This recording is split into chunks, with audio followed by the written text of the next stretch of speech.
Introduction. In the realm of cyberpunk, Spartan Walker, Tommy escapes from the glass-like planet known as UNSC, piloting the Longsword to catch up with the autumn wind, only to unexpectedly leap into the Night City. Chapter 1. Emergency Landing. On the early morning of August 31st, 2552, outside Night City, a broad, manta-ray-shaped interceptor hurtles towards the ground, trailing a long plume of flame. One of its exhaust ports emits thick smoke and fire, while the other has lost its characteristic blue tail flame. You may view this as hell, but to me, this is true damnation. Here, I yearn to escape to a place far away. A flash streaks across the starless night sky, interrupting Luce's words. Luce's beautiful eyes fixate on the flash. Realizing Luce's sentence remains unfinished, David curiously turns to her, only to be captivated by the luminous streak until it vanishes behind the towering buildings. What was that? David inquires. I'm not sure. Let me show you something. Lucy gently leaps down from the window ledge and strides toward the bedroom. Boom! Zzz. A deafening crash is followed by a grating sound that sends chills down the spine. The interceptor grinds against the arid ground, stirring up a cloud of dust. As the haze dissipates, the silhouette of the interceptor gradually emerges. With a crack, the rear hatch of the interceptor swings open, and Tommy emerges holding an M16 Magnum pistol. AI, where'd we jump to? What about the autumn wind? Please hold on. I'm attempting to locate UNSC signal coordinates. No signal. It seems we've arrived on an unknown planet. It appears the Sean Tin Can fault jump engine has malfunctioned again. This is a failed jump, and we've lost the autumn wind. A melodious female voice resonates in Tommy's mind. Wait, radar detects life forms approaching us. The Covenant? Unknown. The identifiers are unrecognized. Tommy rushes to a larger cactus, crouching to minimize his exposure. The sound of the engine grows closer, and recognizing the sound of Covenant vehicles, Tommy frowns, surprised to find it is human. Whoa, what's that thing that just dropped? Accompanied by shouts and roars, 3 motorcycles approach, one of which screeches to a halt. The riders, 3 men with mohawk hairstyles dyed red, blue, and green, dismount. Tommy steps out from behind the cactus and approaches the trio. Greetings, I am UNSC Spartan Warrior Tommy 027. Do you know the location of the nearest UNSC outpost? The red, blue, and green men exchange glances, then begin to disperse, slowly encroaching towards Tommy. Tammy, I sense they do not harbor friendly intentions. Ace voice chimes in. I can see that. I know, something is right here. The red mohawk suddenly flings a scythe at Tommy, while the blue mohawk swings a steel pipe towards him. Tommy swiftly grabs the pipe with his right hand, leaning slightly to evade the incoming scythe. Then, with a powerful yank, he sends the blue mohawk crashing into the red one, the two colliding heavily. Bastard! The green mohawk raises a shotgun, aiming at Tommy. Unfortunately for him, Tommy is quicker, raising his hand and firing. The half-armor-piercing explosive round proves devastating, leaving the green mohawk's head as little more than a tuft of hair, blood splattering everywhere. Thud! The green mohawk collapses onto the sandy ground. Bang, bang, bang. The red mohawk, regaining composure, draws a handgun and unleashes a barrage aimed at Tommy's head. The bullets strike Tommy's helmet, creating ripples and a sizzling electric sound before ricocheting off. Click, click, click. The handgun empties, yet Tommy remains unscathed, turning calmly to gaze at him through his helmet. Can you inform me of the UNSC's location? A cyber freak? It's a cyber freak. A being entirely composed of cybernetics. The red mohawk's eyes widen in terror as he frantically attempts to distance himself from Tommy. Tommy strides forward, raising his foot to stomp down. Boom! The red mohawk's head, too, is left as nothing more than a tuft of hair. The remaining one is attempting to flee. AI alerts. Buzz. The blue mohawk, sensing danger, has already scrambled onto his motorcycle, revving the throttle in haste. Phew! Finally shaken off. The blue mohawk wipes sweat from his brow. Damn, what a cyber freak. Huh, were you? Tommy bolts forward, effortlessly keeping pace with the speeding motorcycle, then seizes the blue mohawk by the collar, yanking him off the bike. Are you a traitor? The chilling tone freezes the blue mohawk's blood. No, please don't kill me. The blue mohawk pleads, as an unmistakable scent begins to waft, his pants soaking through, droplets cascading down his legs. Where have you come from? Fear, there's an outpost, we're all there. Take me there. Riding the motorcycle, the two swiftly arrive at the outpost. The area is eerily silent, devoid of life, yet the enemy radar is filled with red dots. Feigning ignorance, Tommy glances back at the blue mohawk. Ha ha ha, you filthy bastard, die. The blue mohawk retreats, laughing maniacally. The red dots on the radar begin to shift, and suddenly, grotesque figures like the blue mohawk emerge around Tommy. Go! Strip him of his cybernetics. I want to be armed like him. The rotund leader shouts, and the surrounding crowd surges forward. Unfazed, Tommy retrieves the energy sword from his waist, his wrist flicking. ZZZ. The overheated plasma blade ignites with a menacing hum. 5 minutes later, thud. Tommy kicks the rotund leader off the blade, sending him crashing to the ground. Beep, beep, beep. The energy alarm in Tommy's helmet blares incessantly as the micronuclear reactor on his back charges the Thor's hammer exoskeleton, restoring the energy shield. Can you identify the weapons they are using? Tommy inquires within his mind. Curiously, the assortment appears to be a mismatch, lacking the sophistication of regular military arms, and is significantly outdated compared to current naval standard weaponry. Why do they seem to have prior knowledge of our arrival? I suspect they possess some form of unique communication method. They are behind their skulls and eyes, investigate. Tommy steps on the rotund leader's neck, and amidst the sound of flesh tearing, retrieves the eyeball and a metallic chip from his brain. All are modified individuals? Is this what they refer to as cybernetics? Tommy examines the two objects in his palm. Scanning. Done. Although I am a combat assistance AI and not particularly adept at this task, this level of technology is still decipherable. I have uploaded the relevant protocols to your central nervous system and exoskeleton system, granting you communication abilities akin to theirs while wearing the helmet. Thank you, Elle. The information in the chip indicates that the nearest city is Night City. You should investigate whether there are any UNSC forces stationed there. Before that, you need an identity to retrieve that person's chip. Tommy's helmet's heads-up display highlighted a navigation point, aimed directly at the unfortunate soul's head. His name is the same as yours, and his social connections are uncomplicated, which will save you considerable trouble. Once everything was handled, Tommy rode back to the wreckage of the Longsword, retrieving the MA-37 assault rifle and a large box from the cockpit. He initiated the self-destruct sequence of the Longsword according to the Cole Protocol, then sped off toward Night City. Chapter 2. First Encounter. On the afternoon of August 31st, 2552, within Night City. The autonomous driving system in this vehicle must be exceptional, Lucy remarked casually from the passenger seat. Whatever, David replied, hoping for a compliment from his beloved, only to be caught off guard by her words. They're coming. The left corner of the sedan's windshield displayed the scene behind. Thin blue-haired and black-haired Mosegans were pursuing them on motorcycles. The Tiger Claw gang? Ha! Hired by Maxim, Lucy said, her brow furrowed as she processed the data at hand. Are they acting this quickly? David's heart raced, sweat cascading down his cheeks and soaking into his clothes. Don't underestimate the corporate dogs. They wield power and influence, and they're on the highway. At the Night City border checkpoint, please drive your vehicle to the inspection area. The barrier in front of Tommy slowly descended. Do you still remember the plan? Elle inquired. Of course. Tommy slightly twisted the motorcycle's handlebars and glided to the inspection area. Please remain in your vehicle. The safety inspection will commence shortly, a border guard said nonchalantly. 2 sentry turrets emerged from either side, adopting a crossfire stance, their red dot sights seemingly poised to consume their target in the next moment.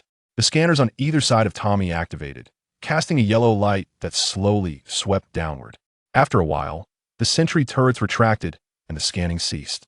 Owners of vehicles in the inspection area are required to answer further questions. The guard gestured for Tommy to step out.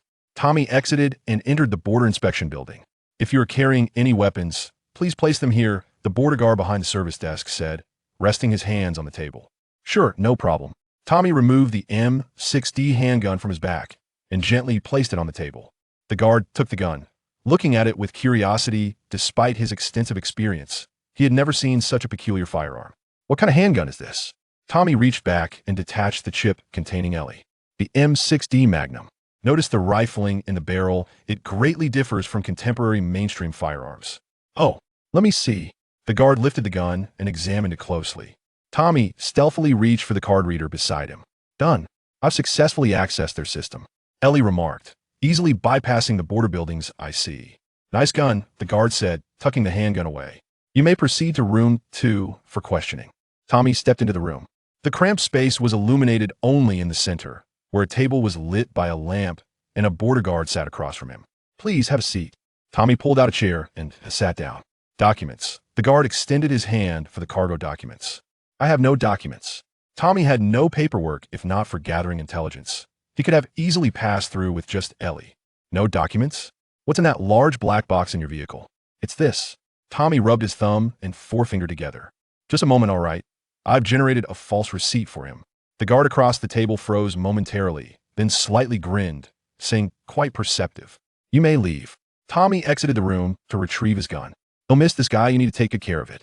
Welcome to Night City." "Thanks." As the guard turned, Tommy discreetly swiped the card reader. "In back, let's hurry before that guard realizes." Returning to the motorcycle. "Tommy, right? You can go now. By the way, your cybernetics are really cool." The armed guard gave Tommy a thumbs up. Tommy nodded, twisting the throttle all the way, and the engine roared to life as he sped away. The wind, laden with sand, lashed against Tommy's helmet, producing a crackling sound. "Any findings?" Tommy asked. "It's quite an odd place. The local time is stuck in 2076, with no data regarding the UEG or UNSC. It seems we must search further. Sometime later."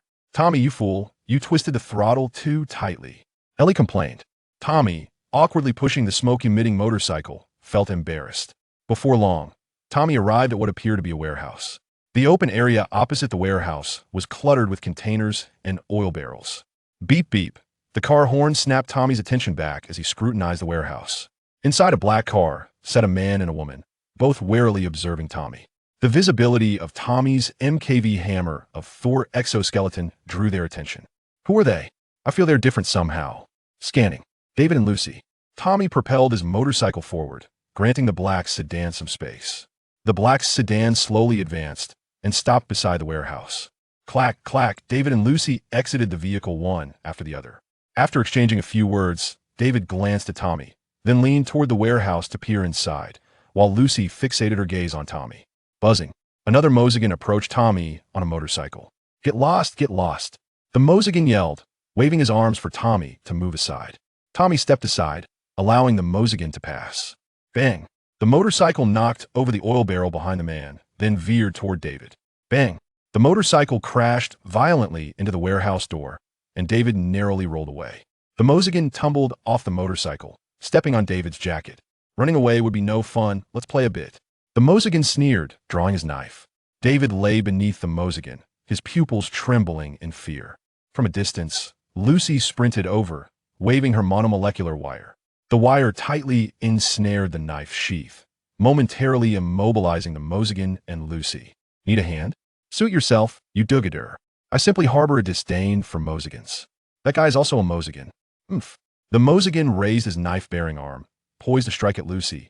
Tommy swiftly drew the Magnum pistol, poised to pull the trigger, only to find that David's speed had suddenly accelerated, surpassing even his enhanced dynamic vision.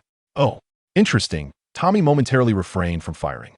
David sprang up and lunged at the Mohican's chest, delivering a powerful elbow strike. "Ugh!" The Mohican gasped, momentarily breathless. The two then rolled forward several times. The experienced Mohican used the momentum to kick David away with his legs, raising his knife to strike. Huh! Was Lucy merely a bystander? Without hesitation, she unleashed a monomolecular line, ensnaring both the arm and blade, and then yanked with great force. The Mohican screamed in agony as the line severed both his arm and knife, blood gushing from stump. In that moment, the Mohican showcased remarkable tenacity as his other cybernetic arm ejected a knife aimed directly at David. Lucy, unable to draw her weapon in time, could only watch. Bang! The Mohican's head exploded, splattering David with a grotesque mixture of yellow and white. The 12.7 by 40 mm M225 semi-armor-piercing high-explosive round was no match for organic matter. Ugh! Lucy grimaced at the nauseating sight. A deep pink vehicle arrived with a screech of tires, belatedly. David lay on the ground, shaken, narrowly escaping death. Lucy glanced back at Tommy, who still held his gun aloft, wisps of smoke curling from its muzzle. TCH. The burly figure from the vehicle stepped out, surveying the headless corpse, feeling a tinge of regret for not having had a chance to showcase his prowess, before striding towards Tommy. "Hey, Immun, who are you?" Tommy extended his hand in greeting. As they drew closer, it became apparent that Tommy was slightly taller than Man. Unlike Man's robust physique, Tommy's form was lithe and agile, reminiscent of a cheetah. They shook hands, and Man then pulled David over. "David, A man should express his gratitude. Thank you. By the way, do you know about the UEG United Earth Government and the UNSC United Nations Space Command? The lunatics they encountered upon landing were oblivious, but these individuals seemed more serious. Surely they would know, right? Man pondered, shaking his head in confusion, glancing at David, who mirrored his bewilderment. Lucy, leaning against the wall behind Man with a cigarette in her mouth, visibly froze at the mention of UEG and UNSC, her complexion turning pale. David, still on the ground, noticed her reaction. Well, all right. Man, however, was scrutinizing Tommy's exoskeleton system. You've fully cybernetically enhanced yourself? Not quite, it's more like a suit of armor. Tommy struggled to articulate the nature of his exoskeleton to them. How quaint, wearing armor. Tommy observed the youthful David and the striking Lucy, forming his own assessment. I'm new to Night City and not very familiar with it. I wonder if we could collaborate? Having witnessed Tommy's impressive shot, Man believed that his addition to the team would yield formidable combat prowess. Sure, Tommy. We're heading to the Turbo Boost Bar tonight. To celebrate, you should join us. Chapter 3. A New Life. It was night at the turbocharged bar, a favored haunt for cyberpunks seeking amusement after dark. Cars were haphazardly parked in front of stalls selling drinks and food. Tommy settled at a table, watching as Pira maneuvered his head from between his legs to behind his back, then downing his beer in one swift motion, eliciting hearty laughter from the surrounding cyberpunks. Hey, Rebecca, intrigued by the tall newcomer, stood behind Tommy with 2 glasses of soda in hand, greeting him. Tommy turned to face her. She was petite, with 2 green braids and adorned with pink tattoos. I'm Tommy, and you are? Rebecca, she replied. I'm also a member of Man's crew, big guy. She raised her glass towards Tommy. Pleasure to meet you, Rebecca. Tommy accepted her glass, and as she lifted hers, they gently clinked them together. That's my silly brother. Pira, Rebecca said, gesturing towards him. At that moment, Pira was holding the neck of a glass bottle, spinning it rapidly. Isn't that ridiculous? It's utterly absurd. Rebecca exclaimed with a look of disdain. Huh, your brother is quite the character, Tommy chuckled. Yeah, if he hears you say that, his ego will soar through the roof. Rebecca took a sip of her drink. I heard Man mention that what you're sporting isn't just a cybernetic enhancement, but a suit of armor. Aren't you going to take off your helmet and grab a bite? She pointed towards Man, who was deep in conversation with David, still glancing at Pira. No, I'm not hungry yet, Tommy replied, slightly perplexed by her curiosity. Strange big guy. Rebecca waved as she walked away with a light step. Rebecca seems quite interested in you, Ivy suddenly remarked. Perhaps so, Tommy replied non-committally, averting his gaze from Rebecca's retreating figure. Incoming call. Lucy, what is this? Elle. Connected. The image flickered before him as the call was established. Lucy, what is up? Tommy glanced at Lucy, who remained seated at the front of the vehicle. Tommy, I want to discuss matters regarding the organizations. Oh, you're aware of these 2 entities? Tommy perked up, finally encountering someone who possessed knowledge. The conflict at Proxima Centauri had resulted in substantial human losses. The autumn wind had been relentlessly pursued by the Alliance following Tommy's erroneous jump, and the situation was dire. It seems to be a governmental and military organization. How do you know about these entities? Lucy's countenance darkened, her fists clenched tightly, betraying her anxiety. How do I know about them? Tommy was bewildered. This was common knowledge to him. I belonged to one of them. Just yesterday, I was engaged in battle with the Alliance. Tommy recounted extensively the conflicts between humanity and the Alliance, leaving Lucy astonished. He appeared to be unlike anyone who truly belonged to this world. Are you dreaming? This is our reality. Lucy dismissed her concerns regarding Tommy, preferring to believe that he was merely a cybernetic madman, deeming any connection between him and Arasaka to be utterly absurd. Well, believe what you will, Tommy shrugged, feeling a sense of hopelessness about the future, yet recognizing that he must first ascertain the situation at hand. At that moment, a burgundy automobile with white accents approached, from which emerged a bespectacled gentleman clad in a tailored suit. That is Faraday, the most formidable intermediary in this area, Lucy explained. After a brief exchange with Man, Faraday departed in his vehicle, and the festivities continued unabated. Do not overthink it. Let us celebrate to our heart's content tonight, Man declared as he walked away. David gazed absently at Lucy, who sat at the front of the car. He recalled how her countenance had darkened upon hearing Tommy's words earlier, and though he yearned to inquire about her distress, he felt a pang of resentment for her having sold him out. His emotions were a tumultuous blend of admiration and frustration, akin to a juicer blending various fruits into a chaotic concoction. After the celebration concluded, Tommy requested an advance from Man and subsequently rented a room in Night City. Inside his room, the door slid shut automatically behind him as he stepped inside. Before him stood a floor-to-ceiling window. He approached it, dragging his suitcase along. Outside, the vibrant hues of Night City illuminated by neon lights painted a kaleidoscopic scene, their brilliance reflecting off Tommy's helmet, transforming the once stoic Spartan warrior into an embodiment of the ferocious cyberpunk aesthetic. Do you enjoy such a view? Tommy inquired. It's quite splendid, rather flamboyant. Why do you ask this of a girl? Elle replied, her tone tinged with mischief. I wanted to show you things unseen in the petri dish, he said, placing his suitcase in the corner, setting his rifle and handgun on the table, and then slowly sinking into the sofa. With a loud thud, Tommy's behind met the floor. How could you possibly have defeated that elite captain in such a foolish manner? Elle teased mercilessly. As you can see, I simply sat on him, Tommy chuckled, echoing her jest. The Thor hammer exoskeleton system weighed a hefty 330 kilograms, and with it, Tommy's weight exceeded 570 kilograms. After removing the exoskeleton and performing routine maintenance, he indulged in a soothing hot shower. Having dined on takeout and steamed pork, he sat on the sofa, examining the hilt of his energy sword. With a hiss, the overheated plasma blade extended. This energy sword was seized from the elite who had obstructed his boarding of the Longsword. Elle, the energy sword is running low on power. Do you have any solutions? If we can procure a converter, I believe I can utilize the Thor hammer's miniature nuclear reactor to recharge it. Let me check. This black market dealer is selling similar items. After purchasing one, I should be able to guide you through the simple modifications needed to recharge the energy sword. Thank you. Elle, tomorrow, I shall gather intelligence to earn some money. Do you have any good ideas? I believe this might suit you well, underground boxing. It pays swiftly. And I am confident you could easily incapacitate your opponent, replied the other. The following day, within an indoor basketball court in Night City. Darling, have you found a job? I have indeed. No, this is not what I would call a job. Have you considered what I would do if I were to lose you? It's absurd that I am still preparing for motherhood. You either need to find another job, Caesar, or we cannot continue together, Michaela challenged Caesar. You are Caesar, correct? I am here to fight, Tommy interjected, timely coming to Caesar's aid. Indeed, I am the dark horse of the boxing scene in the valley, Caesar declared, only to be met with Michaela's biting retort. And the most useless boyfriend in Night City, she added mercilessly, disregarding Caesar's dignity in front of others. Michaela, my dear, I know what I am doing. You must trust me, he implored.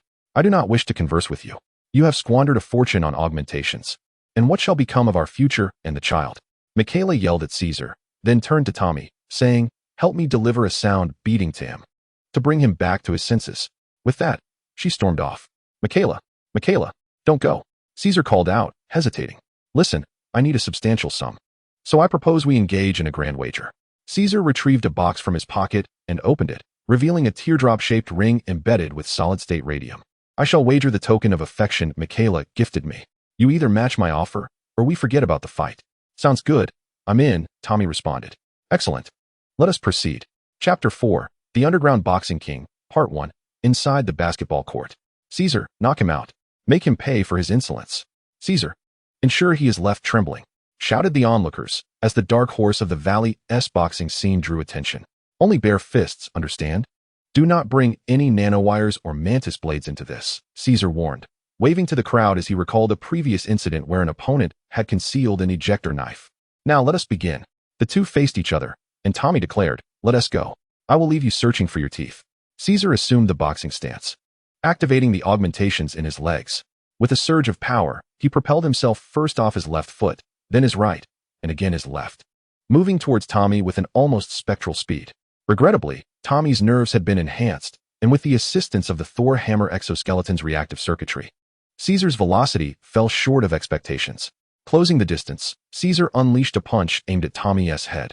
Tommy ducked and sidestepped the blow, shifting his weight forward with lightning speed, pressing his left shoulder into Caesar's chest, and finally, twisting his waist to deliver a beautiful uppercut.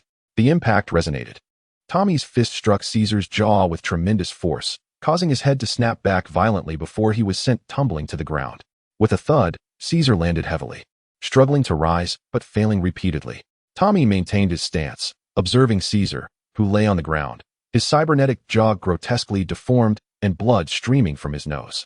The onlookers were utterly astonished. The once undefeated Caesar had been conclusively defeated in one blow. Caesar, stop. He can't take any more. Michaela, who had been secretly watching from the sidelines, cried out in alarm as she rushed over to help Caesar, sobbing uncontrollably. Caesar could no longer speak, but desperately managed to retrieve his ring and toss it to Tommy. That's Caesar. You're a scoundrel. A bastard, Michaela exclaimed, recognizing the significance of the ring. Her heartfelt gesture had been so callously disregarded that she couldn't help but strike Caesar twice across the face, causing a few of his already loose teeth to fall out. Allie, where to next? Tommy asked, catching the ring midair and turning away from the scene as he walked out of the basketball court.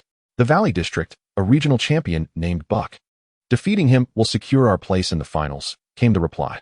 A few minutes later, on the subway in Night City, Tommy leaned against the handrail, admiring the landscape whizzing by outside. The subway system of Night City was remarkably advanced, gliding smoothly through both underground and elevated tracks.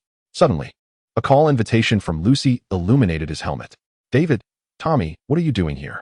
Tommy, huh? David had appeared to his left without him noticing. Tommy glanced around and spotted Lucy sitting not far away, her striking features focused on the scenery outside. Sunlight shimmered through her hair, casting a dazzling array of colors, while her elegantly crossed legs accentuated her long silhouette. David would surely be momentarily entranced if he saw Lucy in this light. Lucy, to Tommy's right, the man in the black suit. The man beside Tommy had a slot on his neck that flickered twice before ejecting a chip. Before the chip could travel far, it vanished without a trace. David, got it, he said, opening his palm to reveal the chip resting in his hand. Allie, we're about to engage in some underground fighting. Allie's voice suddenly emerged from the comms, eliciting surprised gasps from David and Lucy, drawing the attention of those around them. Tommy, Allie, you startled them. Lucy, Tommy, is this the hacker you know? How did they breach security without my knowledge? Allie, I'm Tommy S. Artificial Intelligence, not a hacker. David, that sounds impressive. What is artificial intelligence? Allie, just think of me as part of Tommy's armor program. I can communicate with you because we are integrated. Lucy regarded Tommy with a contemplative glance. Tommy, what are you all up to? Lucy, we're gathering intelligence on Arasaka. Where are you headed? Tommy, we are approaching the River Valley District. Lucy, wishing you safe travels. David, they've noticed us. Let us move to the next carriage. Lucy stood up and made her way to another carriage. David, understood. Tommy, give your opponent a good thrashing. David gestured, and only after Lucy was out of sight did he follow her. The train arrived at the River Valley District, accompanied by a cold, synthetic electronic announcement. Beneath the reservoir's dam, the riverbed was nearly dry due to the drought, and a small trailer was parked nearby, where several individuals had gathered to watch a man sparring in the center. I've come to box. Which one of you is Buck? The group turned, revealing a man in slightly tattered military attire, his dark skin contrasting with the unruly beard adorning his chin. That would be me, Buck replied, crossing his arms, his sharp voice belied by his rugged appearance. So you've come to donate money, huh? Fine, I'll wager my entire fortune on your defeat. You seem quite confident. Huh. This arm is military grade, with a titanium skeleton and carbon fibers. With just one punch, I could puncture a tank. Buck flaunted his metallic arm. So are you in? Or have you already wet your pants? The crowd chuckled at his taunt. Let us do this. Tommy, uninterested in banter, beckoned him. Follow me. They walked to an open space, and once they were ready, Buck assumed his stance and charged. With a whoosh, Buck's punch sliced through the air, given the sound. He wasn't exaggerating about his strength. Alice, I wish to conclude this swiftly. Understood. Activating the Thor Hammer S power enhancement circuitry. Tommy, with remarkable reflexes, leaned back to evade the punch, but Buck, having activated his augmentations, lifted his metallic leg for a knee strike. Can knee strikes be a part of boxing? Tommy dismissed the thought, pressing down with both hands to shield against the blow. He accelerated his movements, raising his arms, twisting his body to deliver a rapid left elbow strike. Buck, caught off guard, lost his balance. Tommy stepped forward, pivoting swiftly to drive his elbow into Buck's bearded face. A resounding thud echoed as the elbow met flesh. Buck flew back, skidding across the ground before coming to a halt. His face was deeply indented, blood seeping from several wounds, quickly soaking his collar, forming a pool around his head. Now, hand over the money, Tommy demanded as he approached Buck. Suddenly, Buck's eyes turned a vivid yellow, his corneas displaying two semicircles that rotated, indicating a voice communication was in progress. Tommy turned, noticing Buck's comrades had drawn their weapons. Chapter 5, Desolation River Valley District, beside the dam. It seems you have no intention of paying properly. Tommy reached behind him. Eliminate him. The veterans faced each other and commenced firing. Tommy dashed towards the oil barrel on his right, executing a roll into cover. I shall reboot their ocular implants, he mused. A torrential barrage of bullets pounded against the barrel, creating an incessant cacophony of sounds. but soon these noises faded away. "Ah, I can't see," one veteran exclaimed. "There are hackers. That wretched soul brought hackers with him. Stay calm. Take cover." The blinded veterans shouted in panic. Yet their extensive military experience prevented utter chaos. They groped around for obstacles, preparing to evade. It was too late. Tommy swiftly raised his weapon. The magnum pistol erupting with a thunderous report, instantly shattering the skulls of 3 veterans who failed to take cover, while the others temporarily sought refuge.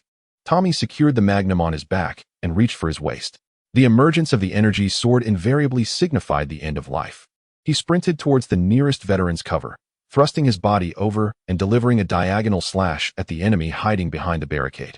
The sound of flesh severing echoed as a head and an arm fell to the ground. The augmented heart of the cyborg pumped blood vigorously, the smooth neck's severed surface gushing forth, splattering a nearby veteran's face. "No, Johnny," a veteran, just regaining his sight, screamed in agony. "Damn it, die?" At such a close range, it was nearly impossible to miss. Tommy pressed forward through the hail of bullets, the projectiles striking his energy shield with a sizzling sound. In the blink of an eye, he reached the veteran, plunging the energy sword into his heart. The veteran convulsed once before falling still. Tommy discarded the lifeless body and strolled towards Buck. "How did I perform?" Elle teased. "Remarkably well. You've been of great assistance." "Hee, even if you praise me, it won't bring me joy. Please, don't kill me. I'll pay you. I'll give you all my money." Buck's deformed mouth uttered incoherently. Though he could not see, the abrupt cessation of gunfire and cries from his comrades elucidated his dire predicament. "Regrettably, this is what I deserve." The energy sword silenced him forever. Tommy extracted the chips from the backs of their heads, garnering a substantial sum of money. "Time to get a charger for the energy sword," he murmured to himself. He glanced at the amount, estimating it was sufficient. The remaining funds could potentially procure some intelligence on how to make contact.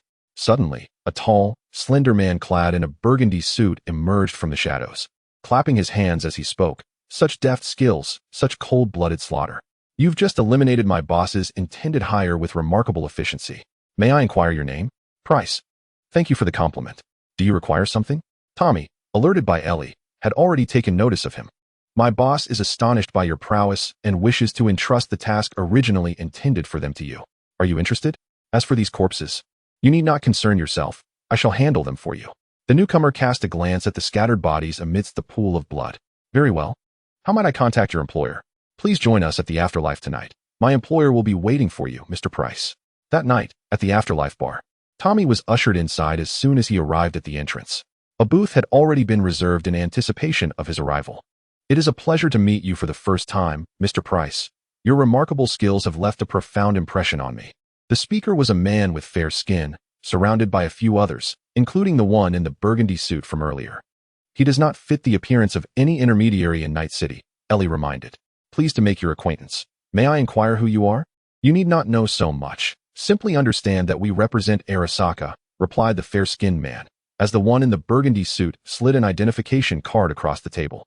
Tommy picked up the card, allowing Elle to scan it, confirming that they were indeed agents of Arasaka. "What brings you to seek my assistance?" "One of our employees has been abducted by a scavenger, and we need to secure their release before their organs are harvested. We intend to dispatch a negotiation expert, but we require some individuals for security. Do you not possess your own security personnel? Furthermore, why not simply storm in and retrieve the hostage? The company prefers to avoid drawing attention to the matter, and besides, a direct retrieval poses too great a risk. After all, they merely seek money. Do not inquire further. We will pay, you will act. What sum do you intend to offer? Are you acting alone or with a team?" The man did not answer the question, but instead posed one of his own. "I am part of Man's team." Tommy thought of David and the others. The one in the burgundy suit picked up a tablet and began to operate it, after which he nodded at the man. "This matter is urgent. We must act by tomorrow, and we are willing to offer this amount." He gestured a figure with his hands, emphasizing the company's commitment to integrity. "This is a token of sincerity." A substantial sum flashed across Tommy's heads-up display. "Very well, I shall accept this assignment." Understanding the aspirations of cyberpunks, Tommy readily took on the task. "Excellent. Here are the detailed mission instructions." Another chip was slid across the table. "We look forward to your favorable news." Tommy nodded, rising to depart from the booth. "What an arrogant bastard." Elle expressed her discontent. "Arrogance abounds. It is hardly worth making a fuss over." As Tommy passed by the bar, he was captivated by the array of exquisite beverages on display. "Care for a drink? I would like 2 cans of Johnny Silverhand." The name was remarkably enticing to Tommy. An old-fashioned tequila with a hint of chili and beer, a most astute choice. He once was a formidable figure in his prime. The bartender handed him the drinks. We'll discuss more next time. Tommy accepted the drinks, stowed them away, and waved goodbye as he exited the afterlife. The neon lights of Night City illuminated the living room brightly that night. Tommy, clutching a soft cloth, busied himself before the armor of Thor's hammer. Call, man Tommy, what's the matter? I'm rather occupied. The sound of rustling fabric and splashing water emanated from man's end. It seems a bit noisy over there with Arasaka. A damp cloth glided over the battle-worn armor, wiping away the dust that had settled upon it, revealing the scorched pits beneath. The kids downstairs are just playing. It's no bother. How did you get in touch with Arasaka? I met them while participating in underground fights. One of their employees was kidnapped by the cleaners, and they wish for us to protect their negotiator during the discussions. I've sent you the details and the amount they proposed. Tommy connected the energy sword hilt to the miniature nuclear reactor of the MJOLNIR hammer, the charging indicator glowing faintly. Such a large sum. Those corporate hounds are quite extravagant. I'll take it. The splashing water abruptly ceased, followed by a faint sound of a woman's complaint. All right, I'll hang up now. Don't overexert yourself tonight. We have work to do tomorrow. Tommy ended the call, lifted a glass of Johnny Silverhand's whiskey, and took a sip. The potent alcohol, the spiciness of chili, and the sharpness of beer intermingled harmoniously to create a delightful flavor. Are you envious? Elle's voice carried a hint of mischief. Not in the slightest. Tommy raised his glass and gulped it down. Chapter 6. Negotiation. Tommy's residence. Tommy opened the box brought back from the Longsword, gazing at its contents with a furrowed brow. Which one should I take? If you're hesitating, then take that one. Even if it lacks specificity, it will still prove useful. That makes sense. Close-quarters combat would not favor the performance of the Magnorn pistol, thus Tommy unusually opted for the 37 assault rifle this time. Although the 37 was widely distributed, its practical applications were quite limited for Spartan warriors, and its performance was rather mediocre. Nevertheless, it could unleash formidable firepower in close-quarters combat. Before closing the box, Tommy gently touched the hefty weapon lying inside. Given the technological level of this place, it likely wouldn't be needed. Base. David, you're here. Everyone has arrived. Chiwei couldn't make it due to some matters. David sat down slowly, stealing a glance at Lucy, who was leaning in the corner, smoking. I will explain the operation and insert the separation chips. Man placed several chips on the table, and everyone took one, inserting it into the interface at the back of their necks. Our mission is to protect the negotiator. This is the negotiation site, located in a secluded building in Night City. The building has 2 floors, and the negotiator is expected to meet with the cleaners captain in a room on the 2nd floor. Apart from Tommy, everyone's retinal projections displayed the structure of the building. Below is the personnel arrangement. Dolly and Lucy will remain in the vehicle, providing us with hacking support from this concealed location outside the building. Dolly nodded, while Lucy showed no response. Becca and Tommy will guard the main entrance on the 1st floor. All right, Rebecca's voice was soft, and Tommy nodded in agreement. I, along with Pyrrha, will enter the negotiation room with the negotiator while David stands guard outside until the negotiator arrives. The crowd rose and departed from the interior. Oh, how amusing it is that Lano has summoned a motley crew. He will surely regret it when the cards are reshuffled. The negotiation expert, clad in a sleek black suit, stood tall and emanated an air of disdain as he surveyed the assembly. Damn corporate lapdog, what are you so proud of? Rebecca shouted, pointing at the negotiation expert, her gaze upward. Humph, who is this imp? Can such a person truly accomplish the task? Perhaps they should be sold to Lizzie, the expert sneered, casting a fleeting glance at Rebecca. What? Rebecca bent forward, ready to charge, but Tommy, closest to her, swiftly restrained her. Let go of me. I will make that corporate hound pay. Rebecca, men called out to her. Humph. She ceased her struggle and turned her head. Let us set off. The arrangements for the escort mission are as follows. A remote negotiation venue. Arakusa, 2 armed guards at the entrance on the 1st floor blocked their path. Indeed, man presented his identity chip. After scanning it, the guard nodded, indicating they could proceed. Man, Dorio, are you in position? Man communicated via the team's internal channel. Dorio, Lucy and I are in position. You may enter. Man, good. He gestured for them to continue forward. The signal jammer inside the small building will render enemy radar ineffective once you enter. The team channel will likely also be unusable, Elle cautioned Tommy. Tommy, there's a signal jammer inside. Our communication will fail upon entry. Man, damn it. This renders the hacker useless. What are these scavengers up to? Plans have changed. David and I will enter, while Pila stays outside to disable the jammer. be cautious not to alert them. Man was aware of the gadgetry within Tommy's armor. Pila, copy that, Captain, came Pila's cheeky voice through the comms. The first floor of the small building was eerily vacant, with Rebecca and Tommy seated not far from the door. Man proceeded upstairs with David, Pila, and the negotiation expert. Welcome, welcome. Arakusa is indeed our esteemed benefactor. Only a bald man occupied the second floor, lounging on a sofa. Let us cut the pleasantries and get started, the negotiation expert remarked disdainfully, casting a glance at the bald man before striding into the negotiation room. With the bald man trailing behind, David and Man were about to follow when the bald man turned to block Man's path. Oh no, no, no. It's just the two of us in there. Don't worry, my cybernetics are non-aggressive. No, even so, it's unacceptable, Man protested. The negotiation expert interrupted him, affirming that he had indeed replaced his cybernetics and posed little threat. Besides, it was better for the motley crew to remain uninformed about Arakusa's affairs. With a resounding thud, the negotiation room door slammed shut, leaving Man standing helplessly before it, while David clenched his fists in frustration and Pila began to explore the surroundings. On the first floor of the small building, those two have disappeared without a trace. Rebecca lay on the sofa, toying with the pink handgun in her hands, her slender legs dangling off one side of the sofa, swaying gently. Although somewhat peculiar, it appeared quite sincere on the surface, with only a handful of gang members present, seemingly increasing the likelihood of a successful negotiation. Tommy's peripheral vision caught sight of Rebecca's black panties peeking from beneath her high-neck jacket. You lecherous scoundrel, utterly shameless, Elle teased. Tommy chose to disregard her, shifting his gaze elsewhere. Hey, big guy, why do you always wear that helmet? Are you hideously ugly? Rebecca had approached without him noticing. Indeed, I am frightfully ugly. I wear it to avoid scaring you off, little one. I'm not a little one. I'm already 20, Rebecca exclaimed, standing on the sofa while vigorously patting Tommy's helmet. To me, you're still just a child. Tommy glanced outside. The two guards had not appeared for quite some time. Humph. Ugly creature, how old are you? 40. What? An old man? I expected a young lad to have such a voice. Rebecca and Tommy leaned back to back, fiddling with their handguns. Though much time had passed since his birth, Tommy spent most of his time sleeping in the ship's cryo chamber, making him relatively youthful. So, you gloomy fellow, have you ever had a girlfriend? Rebecca leaned in with a teasing expression.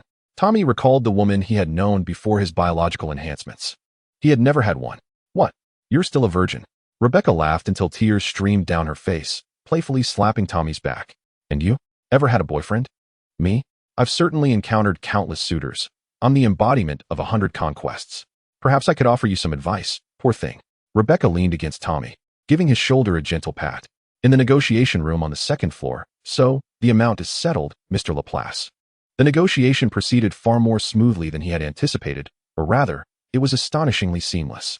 Well then, let us conclude, time is of the essence. What do you mean? Time is of the essence? Your demise is imminent.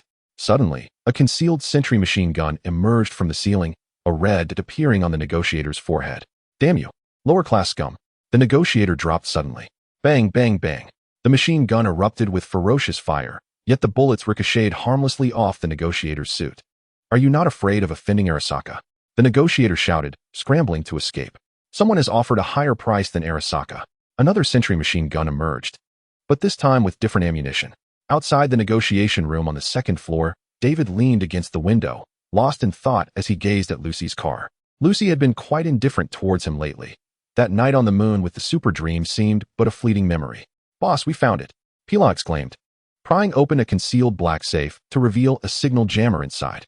Excellent, break it. Are you not afraid of offending Arasaka? A sound emanated from within the door, followed by a cacophony of gunfire, as the door was instantly riddled with bullet holes. David, startled, was just about to turn when a dark grenade whizzed past his face. Chapter 7. The Scavenger, Part 1. On the first floor of the small building, Rebecca was rambling on. Come on, uncle, let my brother take you to Liwei. Don't be so desperate. Suddenly, Tommy seized her in his arms. The Thorhammer's reaction circuit has been overclocked. Without any warning, Elle overclocked the reaction circuit. In an instant, Tommy realized what was happening. A grenade-like object hurtled through the window. With his superhuman vision, he discerned the tiny white script emblazoned upon it. Throwing type microgenerator. 85, military technology product. Tommy swiftly executed a maneuver, rolling with Rebecca beneath him, while his free leg propelled against the oncoming generator, sending it flying away from them. A high-frequency beep resonated as the generator released an intense buzz, incinerating all electrical appliances on the first floor and igniting a blaze. Designed with offensive capabilities in mind, the Thor hammer remained largely unaffected and possessed a degree of shielding functionality. Ow! Rebecca cried out in pain, clutching her head. Tommy, the signal disruptor has been destroyed. They are coming.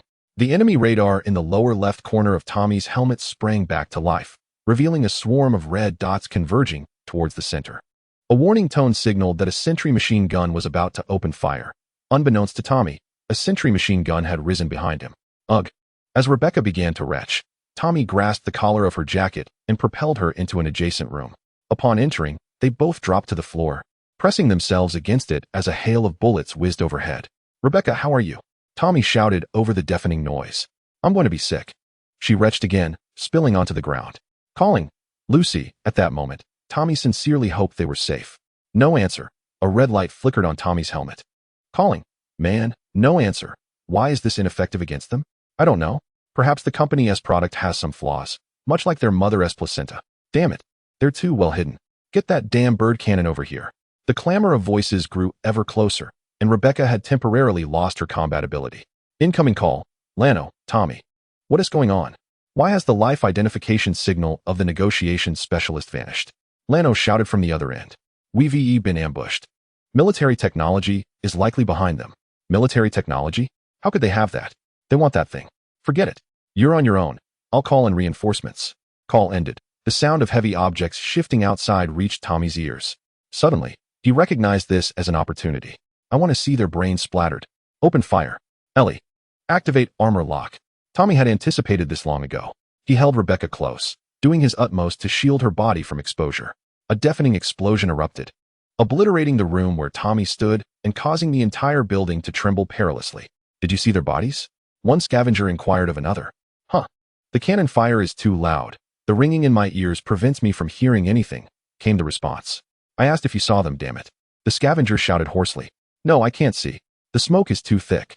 Before he could finish, a bullet from a high-velocity 225 semi-armor-piercing explosive round shattered his skull. The explosion violently ripping apart his neck. Bang, bang, bang. The roar of the magnum pistol caused the heads of nearby scavengers to burst open as well. Elle, you can deactivate the thermal imaging now. The helmet's thermal system allowed him to maintain eagle-like vision amid the smoke. From Tommy's vantage point, he could spot Lucy and Dorio in their vehicle. Both had lost consciousness, and although the locks on the car had been destroyed, the scavengers surrounding it struggled to open the doors. Tommy activated the 2X smart scope on his magnum, systematically targeting the scavengers. Rebecca, it's time to get to work. Wake them up, Tommy urged, shaking her gently. Oh, where are you going? Rebecca asked, still somewhat dazed. I'm going upstairs to rescue Man and the others.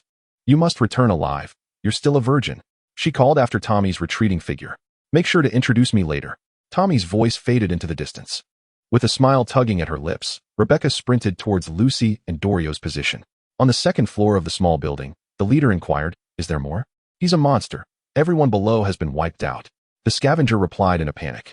At the beginning of the fight, several scavengers rushed to the second floor. Those fools from the company gave us just a handful, and we've exhausted them all. Listen, he's just one man. How formidable can he truly be? Get down there and kill him. The bald leader bellowed, prompting several reluctant scavengers to descend the stairs. Tommy overturned a table, crouching behind it to avoid the sweeping fire of a guard's machine gun. Elle, disable it. Received, working on it now. It's ours. Tommy rose and vaulted over the table, making his way up the stairs. Suddenly, a tall, lanky scavenger leaped down from above, knife aimed directly at Tommy. Tommy sidestepped slightly, gripping the blade with his left hand while aiming his gun at the man's chin with his right. The rapid fire of the .37 rifle turned the scavenger into a sieve. Kicking the body aside, Tommy pressed onward, using his energy shield to absorb bullets while turning the assailants into a mass of holes. Don't move. If you do, you won't live to tell the tale. One scavenger held Man hostage, firing several shots at his legs. Show this scoundrel a piece of your mind, Tommy. Man gritted his teeth in pain. Pillar lay beneath the wrecked disruptor. Reboot his system. The scavenger's body went limp, collapsing entirely. Die, you bastard. Man twisted around, seizing the scavenger by the neck and delivering a single, devastating blow that shattered his skull. Where's David? Tommy scanned the surroundings, finding no trace of David. That bald guy took him into the room. My leg is injured, so you must go alone, Tommy. Man pointed towards the negotiation room's entrance.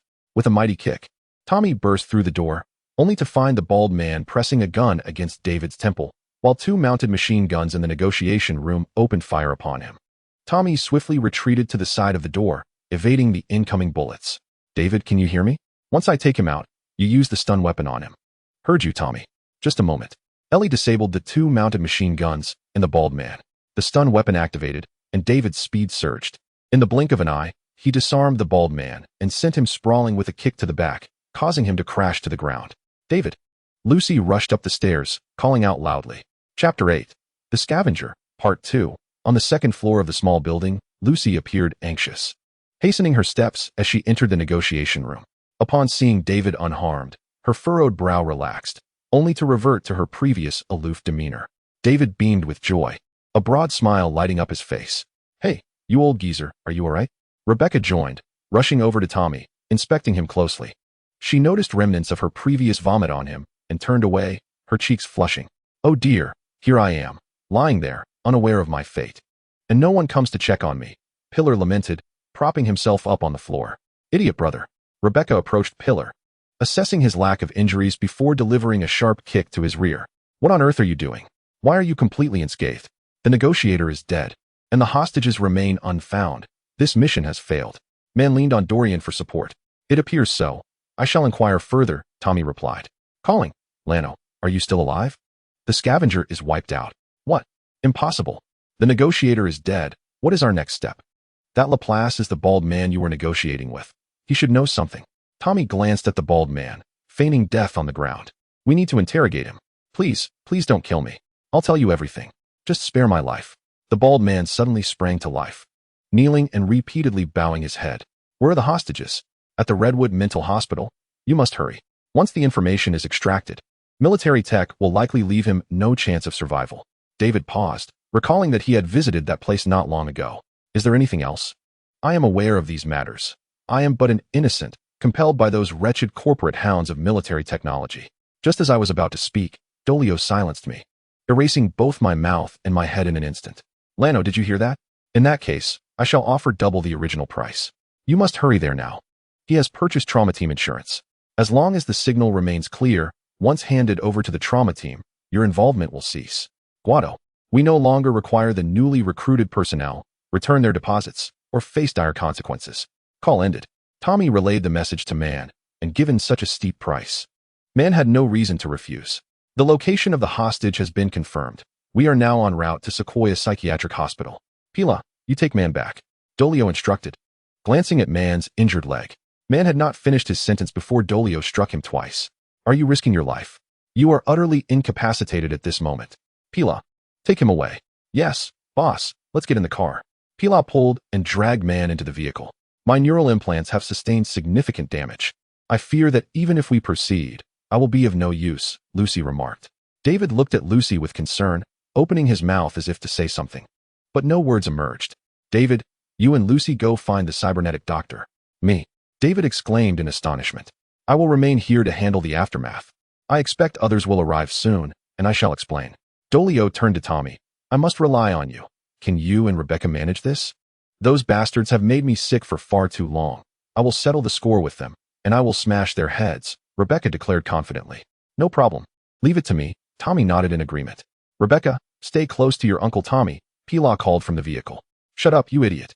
Rebecca retorted with a raised middle finger. On their way to find the cybernetic doctor, David inquired, why Sequoia Psychiatric Hospital? Isn't it just a hospital? He was particularly concerned, as his mother had recently passed away there. It is not merely a hospital. It bears the shadow of cleaners, to some extent, Lucy replied, gazing out the window, casually rolling a cigarette. David's face turned pale. He dreaded contemplating why his mother's surgery had initially succeeded, only to suddenly deteriorate and lead to her demise. We've arrived. Lucy exited the vehicle, waiting momentarily for David, who remained still, staring blankly at the ground. What is it? Lucy opened David's door, noticing his ashen face. Your mother. She began, and with Lucy's keen perception, she quickly understood. Lucy slid into David's seat and gently embraced him. I wondered why she had to be this way. David could no longer contain himself, tears streaming down as he sobbed. Like Tommy, he truly seemed out of place in this world. Lucy remained silent, holding him tenderly. Meanwhile, Tommy and Rebecca made their way to Sequoia Psychiatric Hospital. The odious uncle, thank you for earlier. Rebecca, feigning indifference as she gazed out the window, murmured the last two words so softly they were almost inaudible, like the flutter of a fly's wings. As members of the same team, it is only natural to support one another. Tommy accelerated with remarkable speed, whether before or after becoming a Spartan warrior. Tommy had undergone years of rigorous training in operating various vehicles, proving himself exceptionally skilled with both human and conventional alliance craft. Was it merely because they were teammates? Tommy did not catch that. Nothing, just hurry. I can hardly wait to blow those kidney-thieving heads off. Elle cautioned.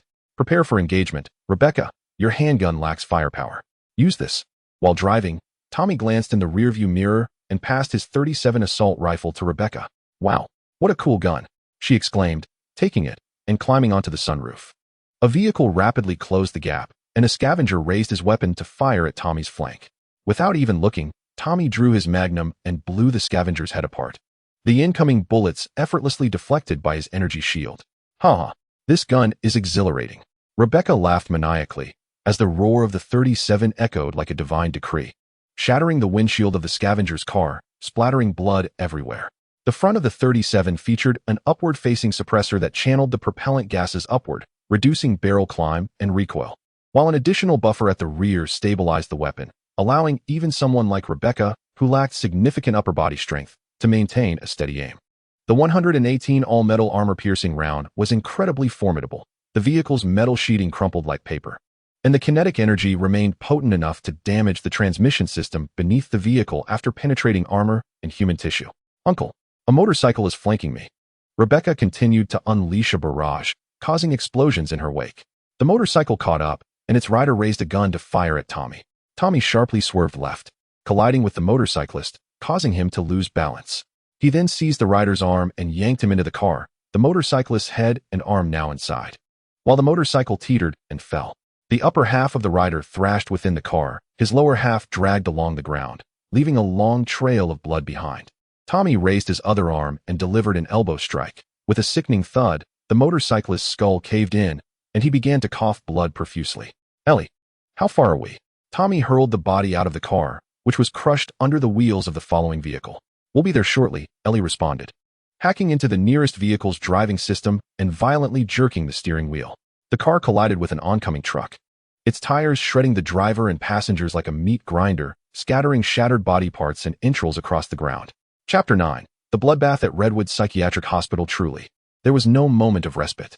The overwhelming firepower forced Rebecca to retreat momentarily into the vehicle. After an extended battle, the relentless onslaught of scavenger vehicles continued, making it difficult to fathom the significance of the individual at the helm. However, the hospital was now in sight. Tommy had fully pressed the accelerator. They have set up a mobile attack cannon on the rooftop. I shall disable it, Elle declared. No sooner had she spoken than the cannon unfolded, aiming menacingly at Tommy's vehicle. There's no time, Elle exclaimed. Rebecca, go? Tommy pulled the firing Rebecca from the back seat into his embrace, flinging the door open and lunging out. Boom! The shell struck the vehicle, unleashing a deafening explosion. After rolling with Rebecca in his arms, Tommy regained his footing and sprinted toward the entrance of the asylum. Before the cannon could fire again, Elle had already neutralized it. Two armed scavengers emerged at the asylum entrance. Just before they could pull the trigger, Tommy sidestepped, crashing into them with force. The two scavengers flew backward, accompanied by the sickening sound of shattering bones, colliding heavily with the wall and falling silent. Tommy abruptly halted, setting Rebecca down. You idiot, running so fast makes me nauseous. Rebecca nearly retched from the sudden stop. I apologize, are you all right? Tommy gently patted her back. You fool, if you keep that up, I will truly be sick. You owe me. After you eliminate them, treat me to a drink.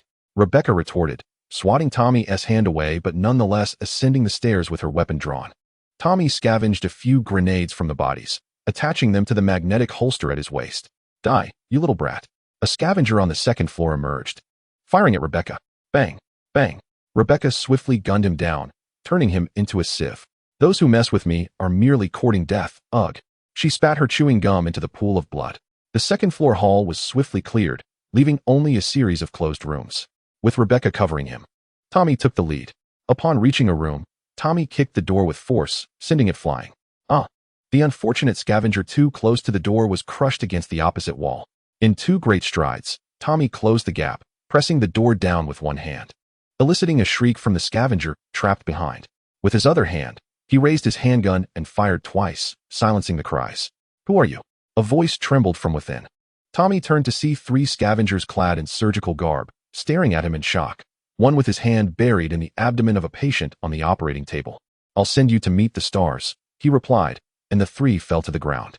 Approaching the operating table, Tommy examined it closely. The kidney had just been extracted, with 2 fresh kidneys preserved nearby, seemingly intended for a transplant. "Do not concern yourself with him. He is merely an accomplice in villainy," Rebecca remarked, casting a glance at Tommy. Tommy noticed a donor profile beside the fresh kidney, inscribed with the name Gloria Martinez.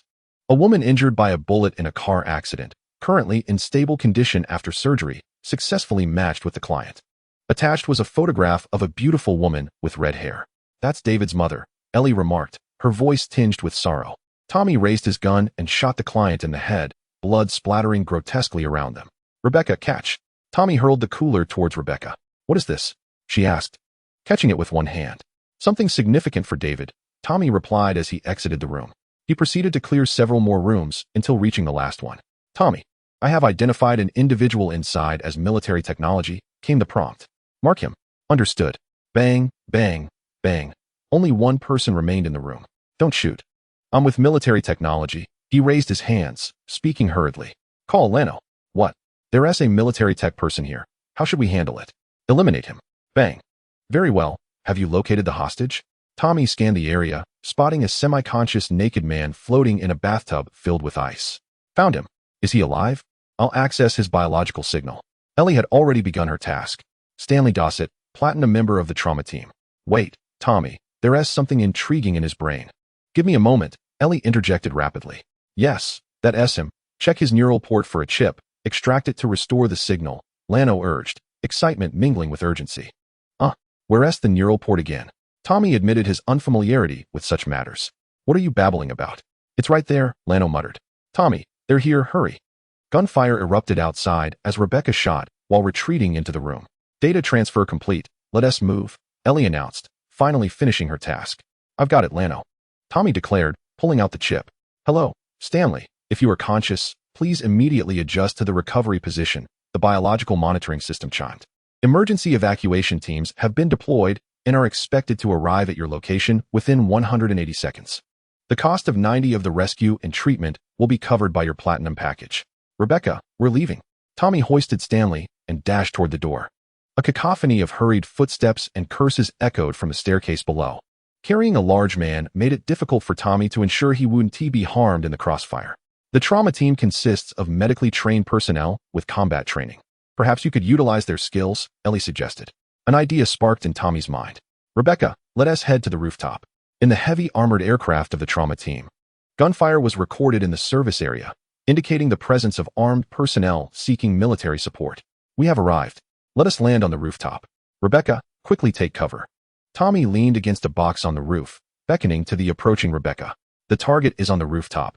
You must ascend swiftly, or you shall receive nothing," the scavenger on the second floor shouted. The drone emitted a deep horn. "It is docking. Please exercise caution. Security protocols are now in effect. Adhere to all instructions." A red zone was projected onto the landing area, marked with a warning. Bang. The scavengers who had ascended opened fire on the aircraft. "Damn it, it's the trauma team."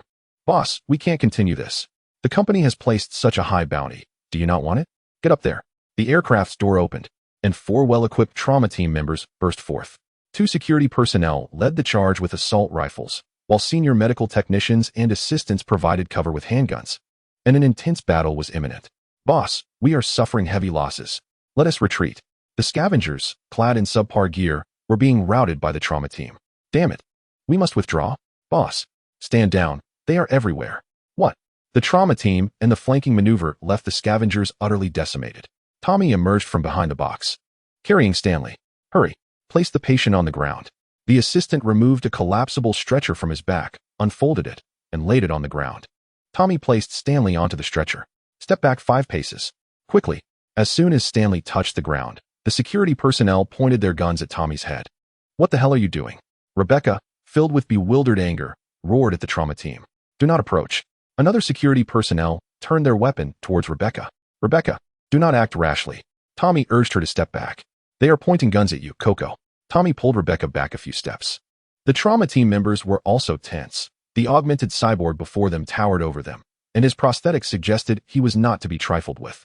Seeing them retreat, they breathed a sigh of relief. After the senior medical technician assessed Stanley's cardiac status, he retrieved a defibrillator from his medical kit. With a crackle, Stanley convulsed under the defibrillator's influence. 135 calling control center. The patient is secure. Adrenaline has been administered. 70 milligrams of dopamine, 110 of norepinephrine, and 800 of fibrinogen.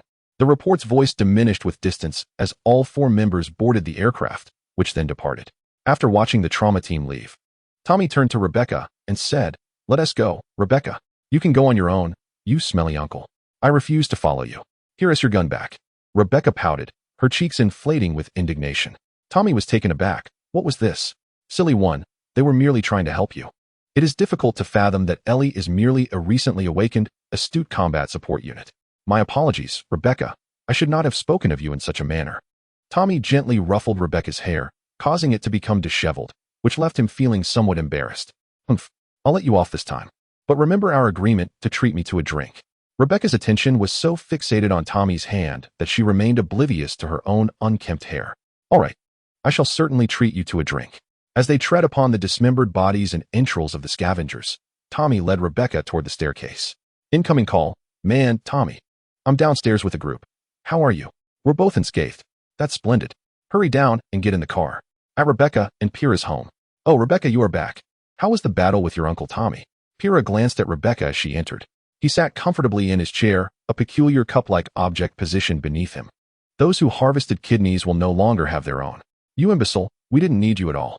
Rebecca tossed her gun aside, shrugged off her jacket, and collapsed onto the sofa clad only in her undergarments. Why is your hair a mess, resembling a bird's nest?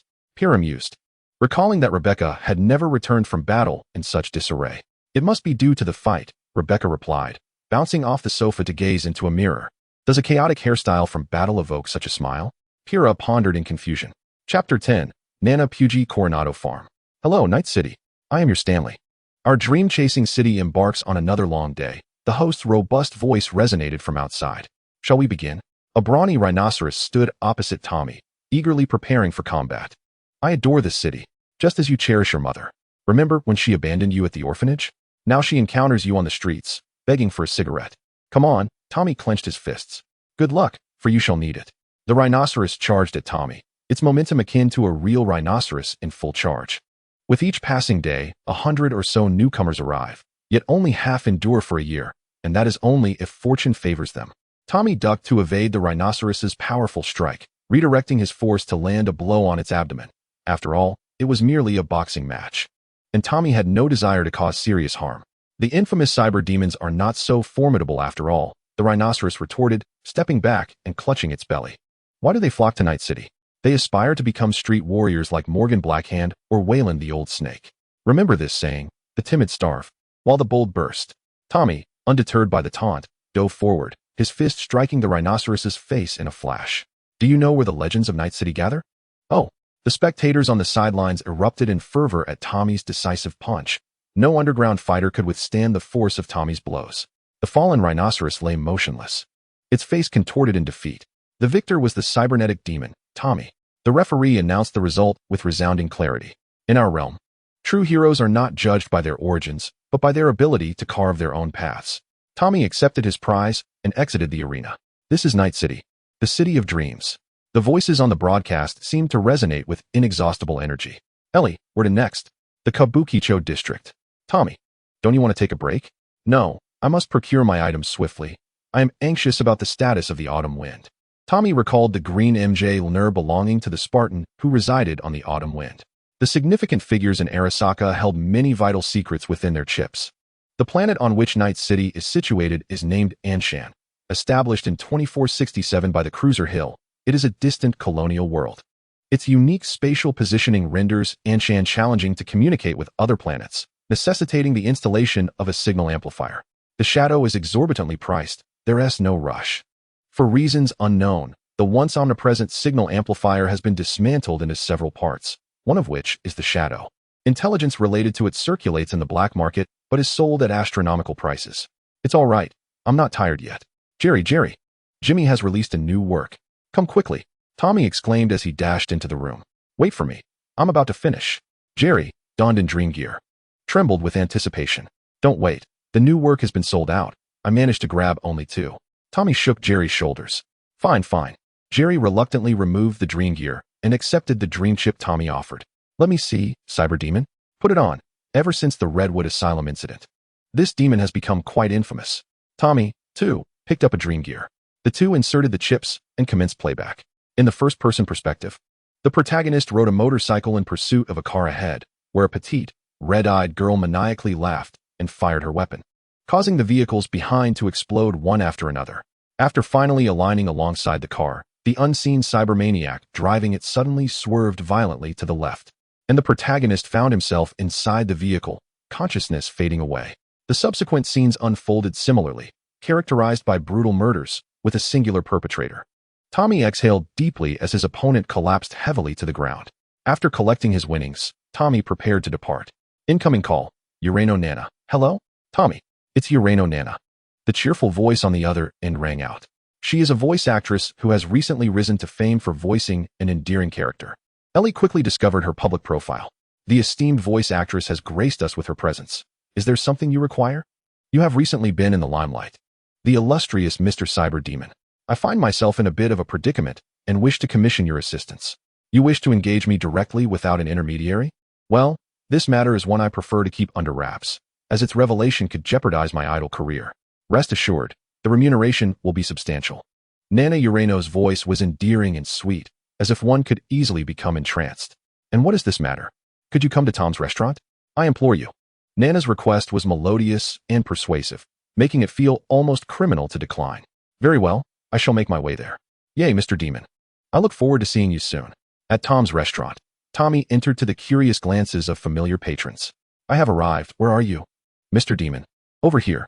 Tommy noticed a figure in the corner, cloaked in a trench coat and hood, sporting sunglasses, waving him over.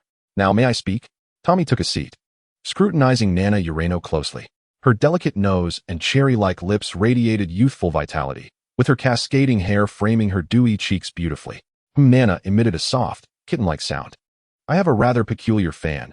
You see, I have recently received numerous death threats delivered directly to my apartment, and I have also been followed. Nana pressed her lovely lips together and continued. I cannot simply sit idly by and wait for misfortune to befall me. I must identify this individual and resolve the situation. I shall take on this task. Do you possess additional information regarding this lunatic? Tommy could not help but notice the rotund individual seated across from him, having already devoured 4 burgers in a matter of moments. I don't even know what this lunatic looks like. I wish to confront him directly, ideally, quietly. Nana sweetly lowered her voice, as if the lunatic were right in front of her. Tommy nodded and then inquired, do you have any ideas? I do. I have devised a plan. I will stroll through the Kabukicho district, and you shall follow a few paces behind me. If you truly spot the individual, you can discreetly deal with him. Agreed. Let us proceed as you suggest. Splendid. Prepare yourself and head to Kabukicho. I will find you there. Chapter 11. The Stalker in Kabukicho.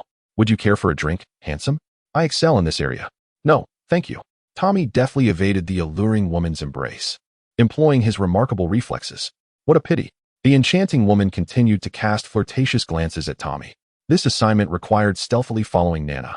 Thus, wearing the Thor's hammer was rather too conspicuous. Under his hooded sweatshirt, Tommy donned a titanium nanocomposite bodysuit.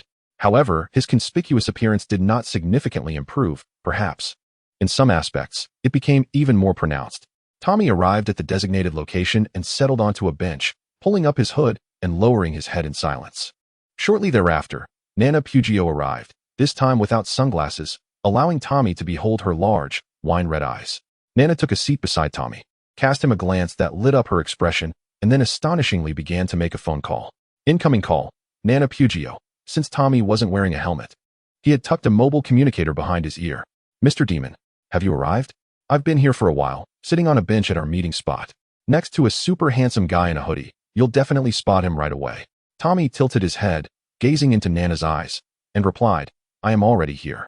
Oh, Nana gasped adorably, covering her mouth. Mr. Demon, you're quite the sight. You resemble the resolute idols my mother adores. She stared at Tommy with wide eyes. Miss Pugio, let us get down to business, Tommy said, turning his head to evade Nana's intense gaze. Mr. Demon, how did you get that scar above your brow? Nana reached out as if to touch Tommy's forehead. Tommy skillfully leaned back, narrowly avoiding her hand. This encounter proved more challenging than facing an elite captain in single combat, and he would rather dismantle the beetle than undertake a similar mission again. Miss Pugio, if this continues, night will fall. Tommy feigned an expression of annoyance. I understand. Nana replied, her big, watery eyes fixed on Tommy. Now, Miss Pugio, please proceed. Well, the plan is as follows. I will stand up and move forward. When I call you, you should follow behind me, but don't trail too closely, or you might frighten him away. Nana paused, glanced at Tommy, and continued, then, widen your eyes a bit and see if anyone is lurking nearby, observing me. Peeping, if you will. Just try to look like a total creep. Understood. Phew. I'm getting up now. Nana wiggled her little behind and walked away. Incoming call. Nana Pugio. Let us go. Nana's bright voice rang out. Tommy adjusted his hood and rose to follow her. Nana descended the stairs and entered a bustling snack street. Hey there, little beauty. What are you up to? Looking for a romantic encounter? A lecherous vendor whistled at Nana. Humph. You're lucky I don't pluck out your eyeballs. Do you understand? If you do, then shut your mouth. Nana's fierce tone startled the vendor. Tommy trailed behind at a distance, surveying the area for any suspicious men. I just received word that the Tiger Claw gang is coming to collect rent soon. A shop worker leaned against the wall, speaking to another. If this keeps up, we won't be able to survive. Hey, isn't that my? Oh, it's really her. Another person recognized Nana Pugio. I must reiterate my earlier statements. It is indeed her, Piano Nana. Nonsense, she is far too overweight. You are the one who is plump, you scoundrel. The speaker, chastised, shrank back in trepidation. Oh, how delightful. The speaker's companion mercilessly mocked. Hey, this performance is simply astounding. Fans of Piano Nana shouted in her direction. I, too, found myself smiling at her radiant presence. Good heavens, she is extraordinarily beautiful. A man, utterly entranced, murmured to himself. Tommy had been tailing her for quite some time, yet he had discovered nothing. In a certain light, Tommy resembled a stalker.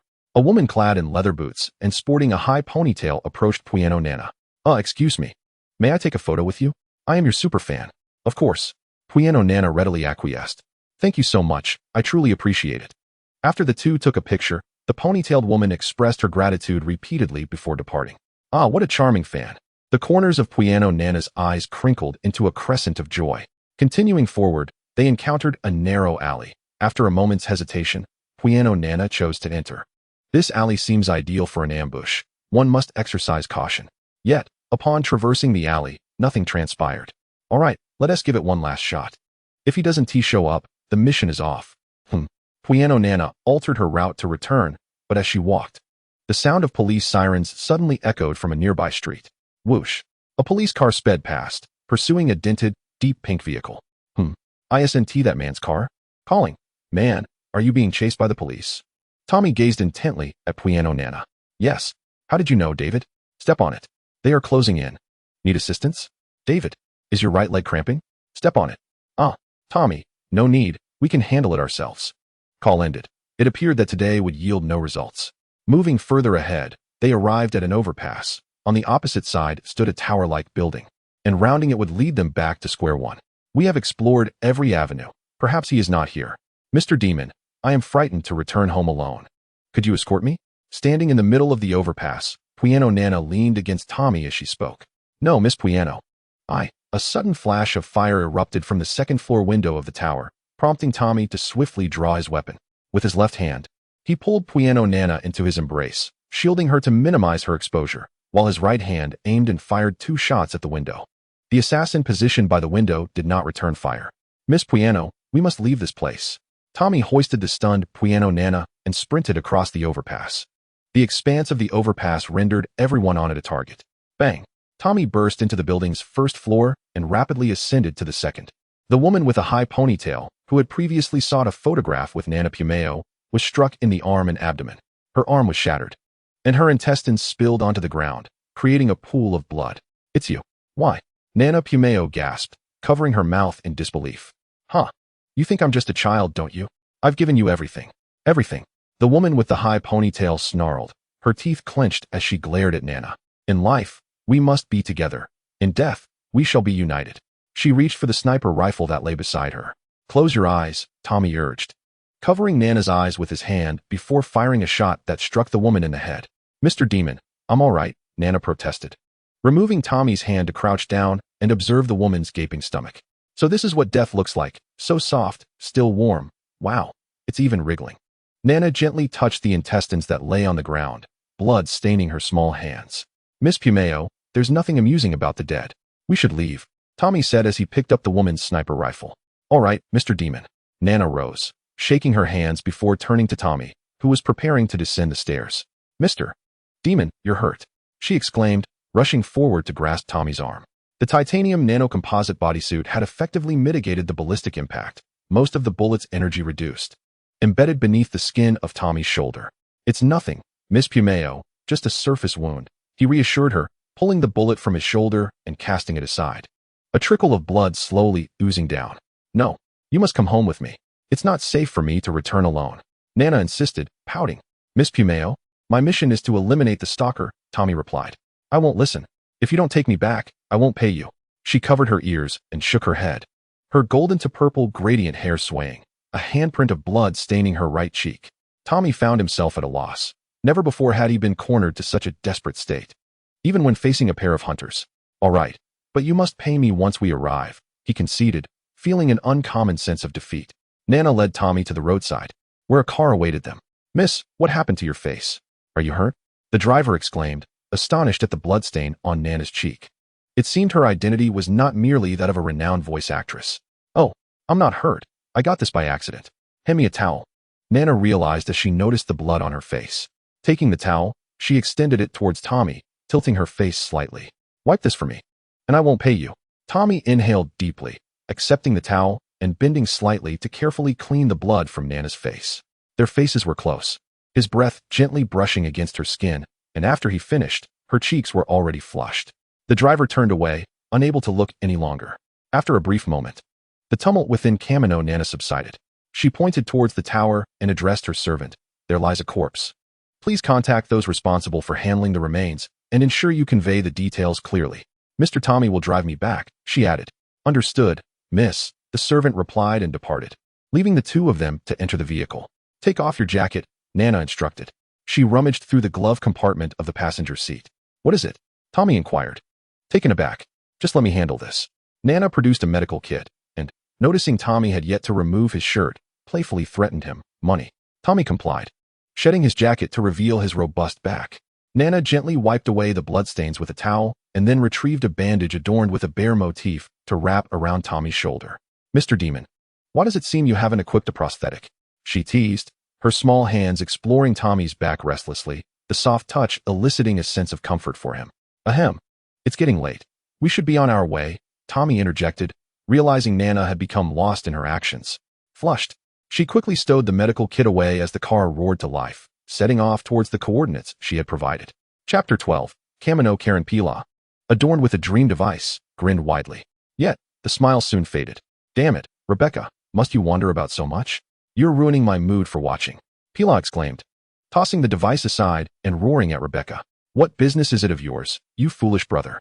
Rebecca retorted, jumping onto Pila and tugging at his collar, shaking him back and forth until the back of his head thudded against the chair. "You're so noisy.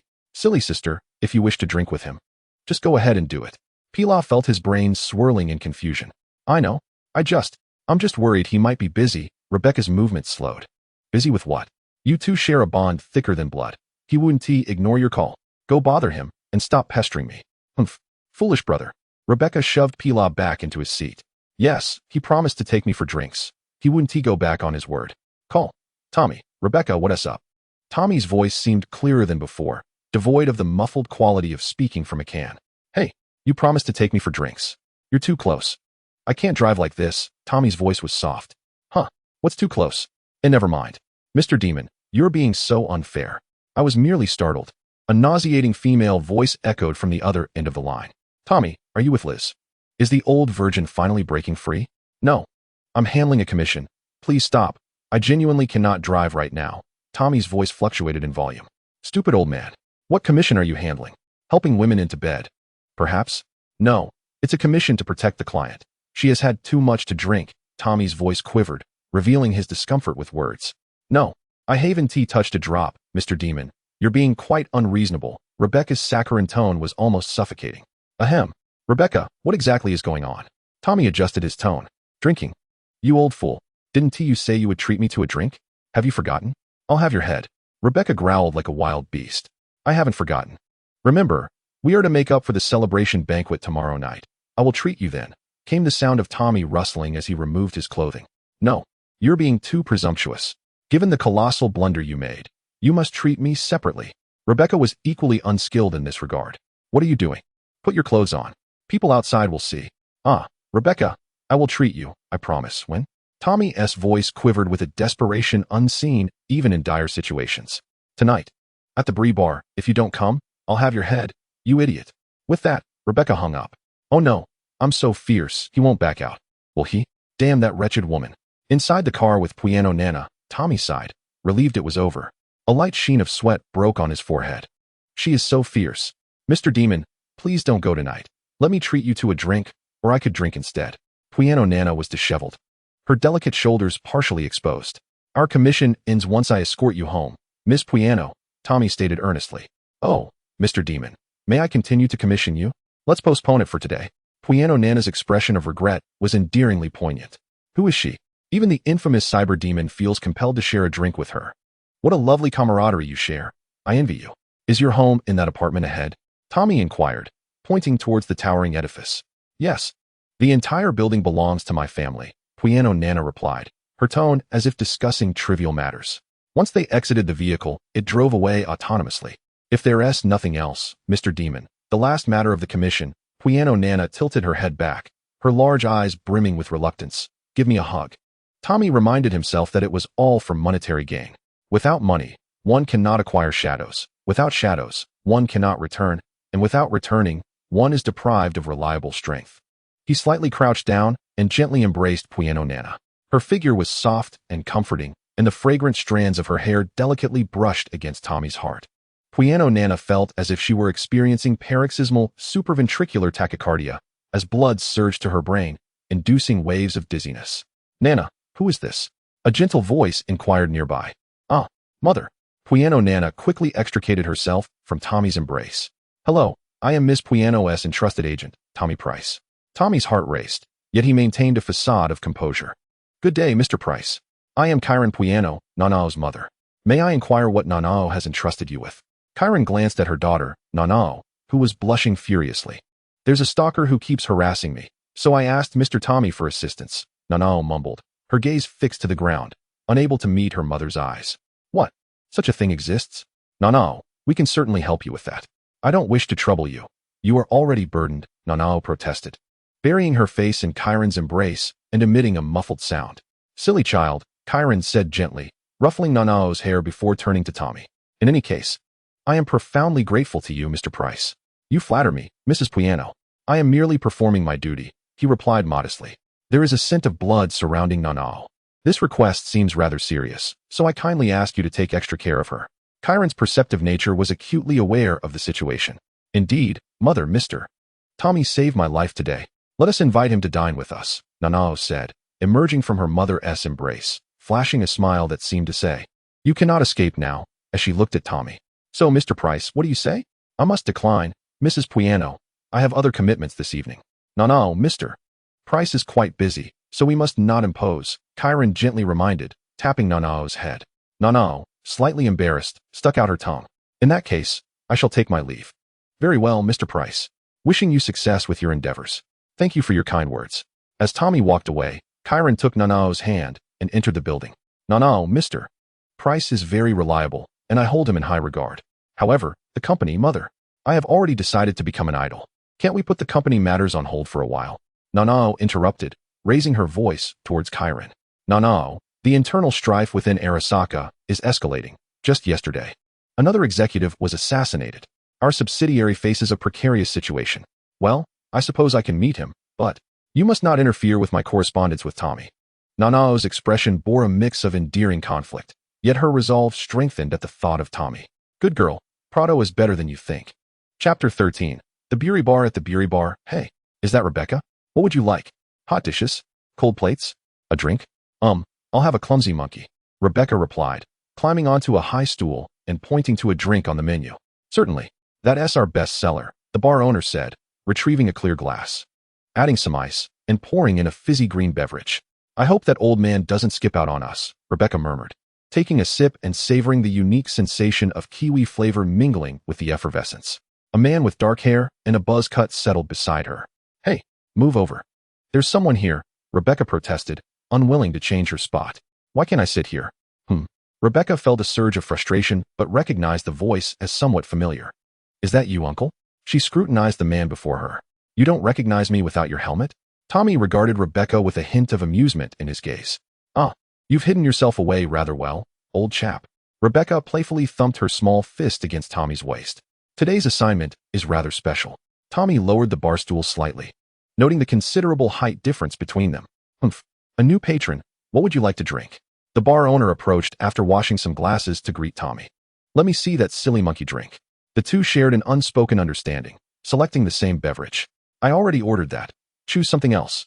Just because you've had it doesn't mean I have to change. How come I never noticed before that you could be so unreasonable? All right. Tommy conceded with a sigh. I'll have this one, the Happy Skull. He pointed to a pink drink on the menu. Excellent choice. This is a new item. Nobody dead has tasted this flavor. The bar owner filled a glass with the pink concoction, the ice clinking melodiously against the glass. So who is the client? Rebecca swirled her drink, speaking with an air of nonchalance. Nana Pwaima, you should know her. Tommy lifted his glass for a sip. Is she the one with her face all over the place? Rebecca recalled. You could say that. TCH, did she send you that sniper rifle? Rebecca noted a large weapon leaning against the bar near Tommy's feet. No, I picked it up from the body of the one who killed her. Tommy weighed the silenced kinetic sniper rifle, finding it significantly heavier than the anti-material sniper rifle system 299 he often used in the Z-1 conflict. And its handling was less appealing. I ran out of 37 rounds in the last battle. Perhaps it's time to consider alternative weaponry. What a pity. Rebecca downed her drink in one go, a rosy hue blooming on her cheeks. The bar owner refilled her glass.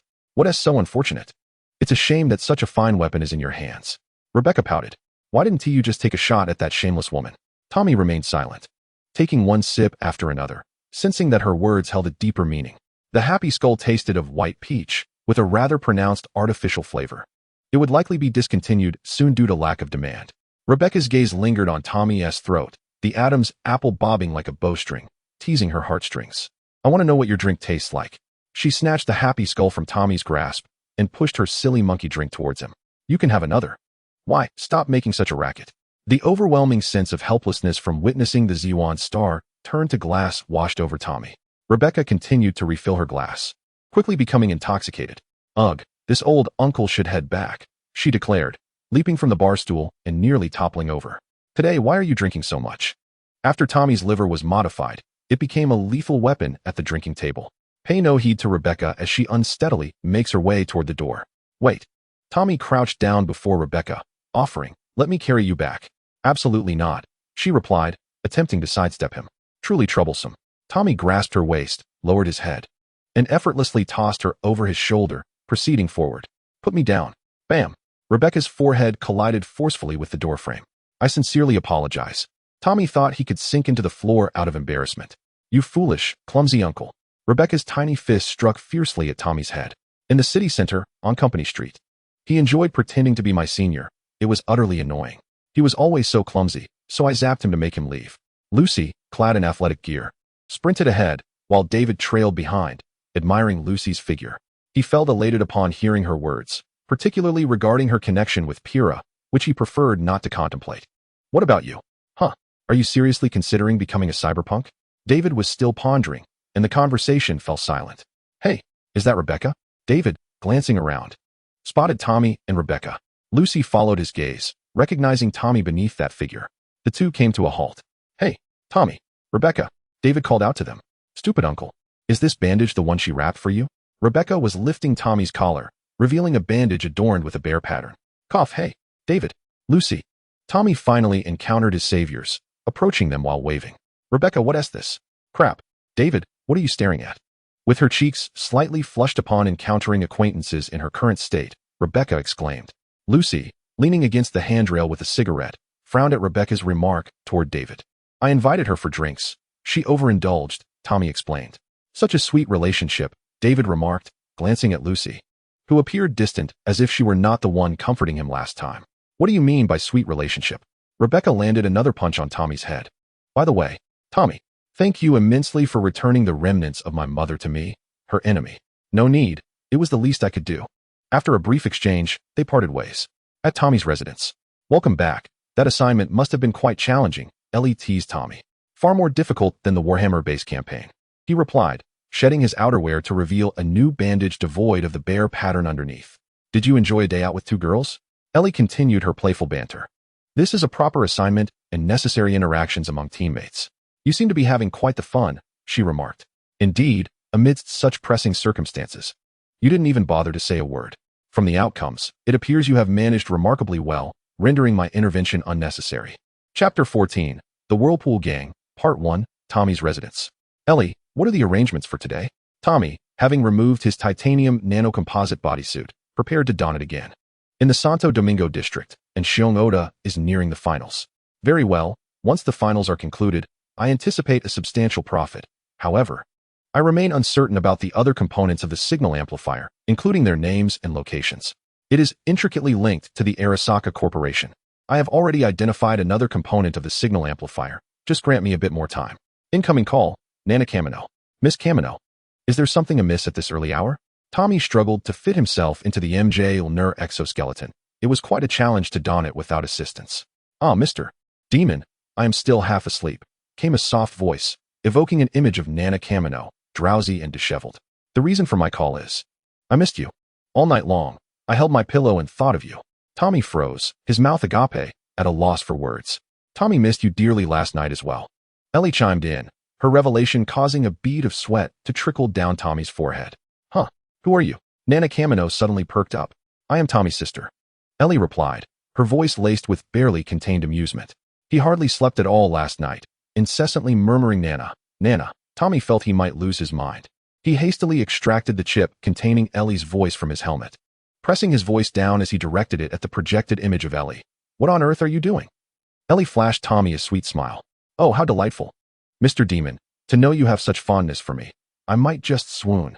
Nana Kamino's voice was as sweet as fructose freshly extracted from honey. Ahem, Miss Kamino. Do not heed her fabrications. I slept exceedingly well last night. Tommy wished fervently to hurl the chip from the pinnacle of Arasaka Tower.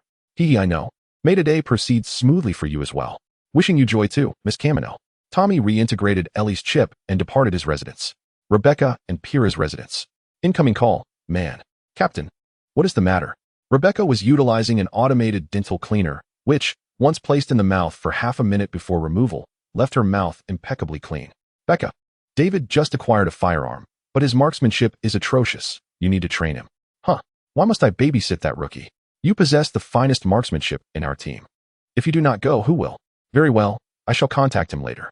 Sam Uncle's weapon shop. We have arrived, this is it. Oh wow, what a massive weapon shop. David exclaimed, gazing up at the prominently displayed sign above the store. Indeed, I am a frequent visitor here. Let us proceed to the shooting range within. As the two entered, a keen-eyed attendant immediately recognized the petite regular. Ah, Rebecca, are you here to purchase another firearm today? No, bar now. I have brought a novice to practice their aim. I require a shooting position at the range. Ah, you have arrived just in time. There is one remaining. As the attendant was about to hand the shooting position sensor chip to Rebecca, a man with red ocular implants abruptly snatched it from his grasp. What are you doing? You scoundrel? Rebecca exclaimed, her voice sharp with indignation. Get lost, brat. This position belongs to someone from the Vortex Gang. To hell with your Vortex Gang. We shall see if your leader comes to your aid when your head is split open. Rebecca drew her weapon, aiming it directly at the man's head. The man, unarmed as he was merely there to purchase a firearm, retorted with a curse and tossed the chip to the ground before storming out. Rebecca, do you think there will be any repercussions? David inquired, picking up the fallen chip. Those scoundrels wouldn't dare act against us, she replied confidently.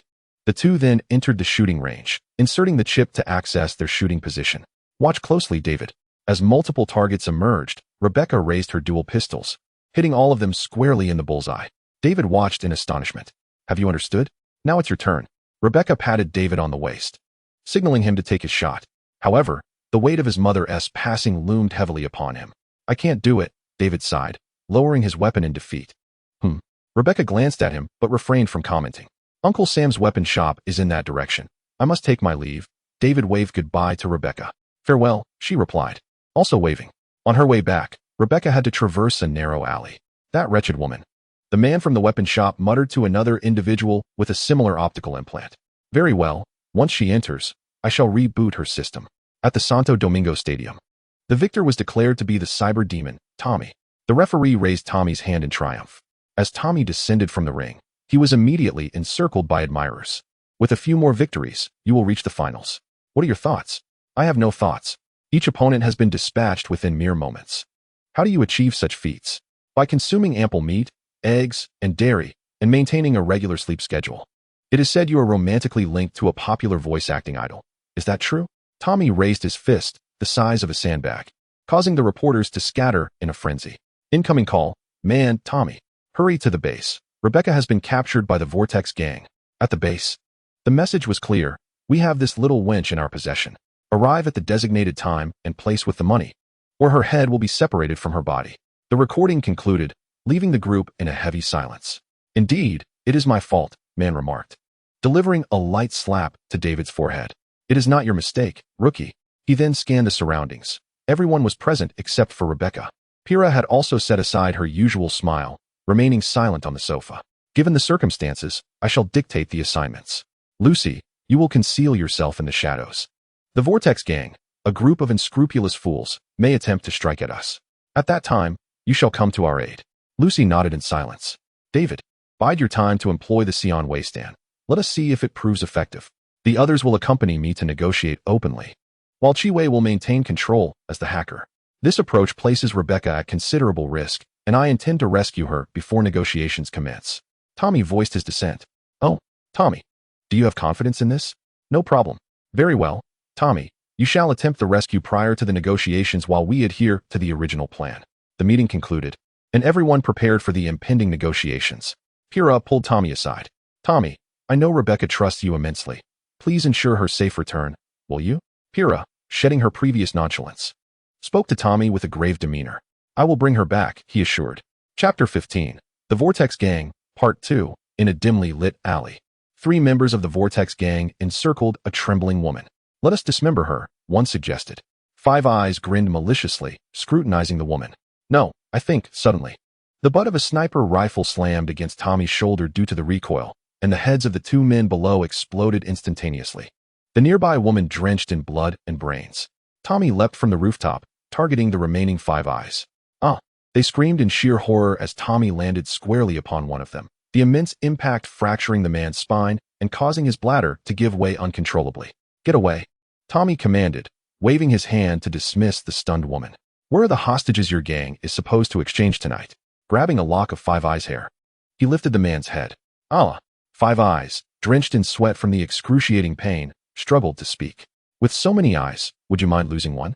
Tommy's fingers plunged into 5 Eyes' eye socket, gripping the eyeball and yanking it out forcefully. Ah! The eyeball, along with nerves and blood vessels, was ripped free, blood gushing forth. I'll tell you. 5 Eyes cried out in desperation. Near the negotiation site. In the warehouse at the southeastern corner of Santo Domingo. There is only one warehouse. You will recognize it. 5 Eyes shouted hoarsely, terrified that speaking too slowly would cost him his life. Tommy, the opponent is calling. If we don't intercept, our actions may be revealed, Elle reported. Having intercepted the incoming call, what should I do? Tommy extracted the identity chip located closest to the left vestibular nerve at the back of the subject's head. I'll handle their leader, he declared. With decisive intent, Tommy plunged his fingers into the cranial cavity of the creature known as 5 Eyes, grasping and pulling until he successfully removed the desired portion. 5 Eyes convulsed a few times before falling still. You are rather rough, remarked his companion. Tommy retrieved the identity chip from the flesh and initiated a connection with Elle. All set. I've managed to get through, he reported after a brief interval, during which Elle successfully dispatched their adversary. In the Santo Domingo warehouse, Tommy instructed, Elle, we are about to enter. Activate the active camouflage generator. Gradually, his figure began to fade from view. Upon activation, the camouflage silenced all sound and rendered motion detectors ineffective. However, the slightest movement could jeopardize the camouflage's effectiveness, thus increasing the risk of exposure. Upon returning, he vowed to deliver a stern reprimand to the engineers responsible for its shortcomings. I've disabled the alarm at the entrance. Proceed with the door, he announced. The overheated plasma blade of his energy sword effortlessly dismantled the lock, allowing Tommy to slip inside quietly. The warehouse was expansive, filled nearly to capacity with enormous crates, leaving only narrow pathways for navigation. He traversed these paths with the stealth of a feline, careful not to attract attention. As he approached a corner, a member of the Vortex gang unexpectedly appeared, intending to pass directly by him. Tommy pressed himself tightly against the rear crate, holding his breath, watching as the gang member brushed past without noticing his presence. At last, he reached the end of the passage, revealing an open area where a Vortex gang member sat dozing on a stool, with a refrigerator situated before him. It was evident that Rebecca was contained within. A surveillance camera is aimed at the refrigerator. To avoid drawing attention, I can only disable it for a few seconds. Tommy acknowledged as Elle alerted him to the small camera. The slumbering figure showed no signs of awakening. Tommy crept alongside the refrigerator, extending his hand toward its door. Now's the time. In a fleeting moment, Tommy swung open the refrigerator door, swiftly retrieving Rebecca and covering her mouth to stifle any cries. He closed the refrigerator door and retreated into the shadow of the corner, just as the camera restored its function. "It's me. Don't make a sound," he whispered into Rebecca's ear. She ceased her struggles, instinctively finding comfort in Tommy's embrace. For reasons unknown, his arms always provided her with a profound sense of reassurance. "Calling man," he stated. "Tommy, how's it going?" came the response. "I've rescued Rebecca. How are things on your end?" he inquired. "Excellent news. Negotiations are about to commence. Once they are all gathered, we will eliminate them," the voice replied, a bloodthirsty aura seemingly permeating the warehouse. "Awaiting your good news." Call ended. Tommy untied the ropes binding Rebecca, tore away the adhesive tape sealing her mouth, and removed the signal jammer from the slot at the back of her head. "Why have you stopped speaking? Do you not wish to ascend and eliminate them all?" To avoid making a sound, Tommy sent Rebecca a voice message. Given Rebecca's nature, she should have charged forward the instant the restrictions were lifted. Has she truly changed today? Tommy had long been prepared to restrain her. Yet Rebecca exhibited an entirely unexpected reaction. "Let us wait a moment and see what they do." She uttered words that could never have emerged from her lips. Has her mind been tampered with by the hacker? Tommy turned Rebecca to face him, peering into her eyes through the helmet. "Who am I?" Rebecca had a change of heart. This embrace offered no solace. "You idiot, perverse old man. Are you out of your mind?" Rebecca glared at the man who had spoken such foolishness. "I thought you had fried your brain." Drop dead. Rebecca landed a powerful punch on Tommy's helmet. "Hey, you moron. Wake up." The vortex kicked the chair and its occupant to the ground. "What are you doing? Where is everyone?" "The negotiations are about to commence." "In the refrigerator." The vortex pushed the refrigerator aside. "The last person should be coming your way." Tommy grasped Rebecca's small fist and sent a message to man. "Understood. Rebecca, let us proceed." "Who is it?" The vortex was startled and turned around, only to be met by a searing plasma blade. At the negotiation site, the two factions faced off, and the vortex entered, placing the refrigerator between them. 1 million. The vortex's leader revealed a sinister grin, certain that the opposing side could never muster such a sum. "Very well." Man displayed an even more menacing smile. The reaction from the opposition completely took him by surprise. "Show them the hostage." The vortex chuckled at their overconfidence and opened the refrigerator door. "Where the hell are they?" The vortex's leader stood in shock, staring at the empty refrigerator. Man tilted his head, and from the shadows, Lucy launched her attack. The single-molecule line lashed out, severing the arms of the vortex's men, blood gushing forth like water from a ruptured high-pressure pipe. David activated the Stan Winston to disarm several individuals. "No, please, don't kill me." The vortex's leader found himself pinned against the wall by Man, the gun's muzzle pressed tightly against his cheek.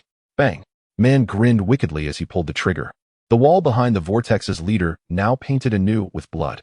"Tonight, in the next life, the treat is on me." Man gave a thumbs up to everyone, who reciprocated with the same gesture. Lucy glowered at David, who laughed heartily. The more smoothly David's cyberpunk journey progressed, the more agitated she became. This was not the outcome she wished to witness. It is well known that the fates of cyberpunks often lead to the grave. She had grown accustomed to death, but could not bear to see him perish. She deliberately treated David with indifference, repeatedly asserting that he was ill-suited to become a cyberpunk, all in an effort to dissuade him. However, the recent events unfolded unexpectedly smoothly, leaving her in a dreadful mood. Chapter 16. No one at Longshore North, the next life bar. Cheers.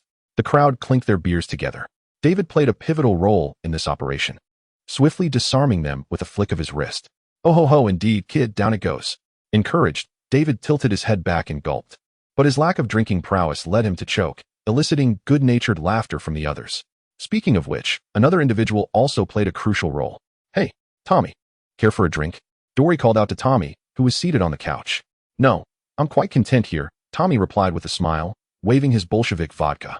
He had not expected to find such a thing here. Had the war between humanity and the Alliance not erupted, Earth might have already achieved this. They raised their glasses in a toast to Tommy. Man, sitting on one side of the couch, looked on with satisfaction at David. Noting how Gloria's young man was growing rapidly, he shifted his gaze only to notice Lucy, who seemed less than pleased. Lucy, what's wrong? Did you have a quarrel with David? No. Lucy slightly turned her face away, avoiding Man's gaze. Are you worried he might perish on the path to becoming a cyberpunk? Man grinned. Lucy paused for a moment, then imperceptibly nodded. I, too, felt that way when I first fell for Dory, Man reminisced, his eyes glazing over with memories. I was constantly concerned that Dory would come to harm during perilous assignments. But eventually, I realized, why worry so much? Living in Night City is fraught with misfortune. Yet meeting each other is the greatest blessing. Just being with her is enough. Man revealed a bright smile, laughing heartily. What if something truly happened to Dory? Lucy glanced at Man from the corner of her eye. If she were to be harmed, perhaps I would eliminate those who hurt her and follow her into the void. He replied. Lucy hoped from the depths of her heart that such a day would never come. Even in death, she wished it to be her that departed first. After several rounds of drinks, Rebecca staggered towards Tommy and then leaned against him. Burp. She adorably let out a small belch. Rebecca, you've had too much to drink again. Tommy switched to a bottle of Blues vodka, the faint sadness within it swirling around his teeth. Stinky uncle, it's all your fault. Oh, how so? What is your relationship with that Pionine? Rebecca gazed at Tommy with hazy, drunken eyes. Nothing much. She just commissioned me for a job that day, Tommy replied, taking a sip of his drink, the glare of the ceiling lights seeming particularly harsh. She really likes you, doesn't she? Well, if this doesn't count as liking, then what does? Why didn't you accept her? In Night City, isn't that trivial? Tommy remained silent for a long while before finally speaking. Ultimately, I must return to the battlefield. It's unfair to her. She has her own parents and may eventually inherit the company. Rebecca fixed her gaze on Tommy's profile, suddenly standing up to stare intently into his eyes. I have nothing. I can join you on the battlefield. Tommy gazed quietly at Rebecca and then pulled her down beside him. Let us not speak of that. The battlefield is far too brutal for someone of your stature. He gently stroked Rebecca's head. Humph. You think so little of me, you old man. Rebecca swatted Tommy's hand away and wobbled as if to stand up. Tommy grasped her arm, urging her to stay beside him for a while. You said it yourself. The party is over, and we're outside the bar. Hey, Tommy. Please take Rebecca home, and be sure to listen to Uncle Tommy. Pilar remarked, eager to head to Lizzie next. You foolish brother. You'll end up dead in a woman's bed one day. Ah ha ha ha. As long as it's not today. David chimed in. Are you coming to experience the adult world? Pilar called out to David. David stole a glance at Lucy, who remained her usual indifferent self. It seemed she didn't care about him at all. What difference would it make if he went? I'll go too. In an apparent attempt to gain someone's attention, David raised his voice. Good lad. Pilar grinned as he wrapped his arm around David's neck, and the two headed toward Lizzie, with David glancing back at Lucy from time to time. Tommy escorted Rebecca to her doorstep. We've arrived. I'm leaving now. My brother is going to Lizzie, and there's no one home. So I'm feeling a bit shy at this moment. Tommy certainly felt the same, but how would he confront their future after this? So what? Just go back and sleep. Today has been quite exhilarating. You thick-headed uncle. Can't you understand human speech? Rebecca turned around, eyes wide with indignation, and exclaimed at Tommy. What I mean is, I want to be with you. Tommy hastily covered Rebecca's mouth, fearing her words might spill forth. Rest first. There will be other opportunities. He gently pushed her into the room and activated the propulsion module of MJOLNIR, disappearing in an instant. What do you mean there will be other opportunities? Scoundrel. A few days later, Father, I do not wish to see him. Nana Pueno knelt on the tatama mat. Nana, you must understand the difficulties facing our family and company. Just meet with him once, and let them be willing to stand by us. Saku Pueno sat across from Nana, his face etched with fatigue as the first signs of wrinkles appeared. Besides, he has known you since childhood. Meeting him is not such a big deal. But enough. We invested a vast amount of resources to cultivate you into who you are today, precisely to enhance our influence. Now that we are in a precarious situation, it is your turn to contribute. Saka's voice trembled with suppressed anger. Very well, Father. Nana understood that further argument would be futile and exited the room. Nana, you must understand your father. The pressure from the other side is intense, and we lack a formidable ally to support us. Karine Puny has been waiting outside the room for quite some time. Upon seeing Nana Puny emerge, she offered her comfort. Mother, I understand. I simply dislike this city and the kind of people in it.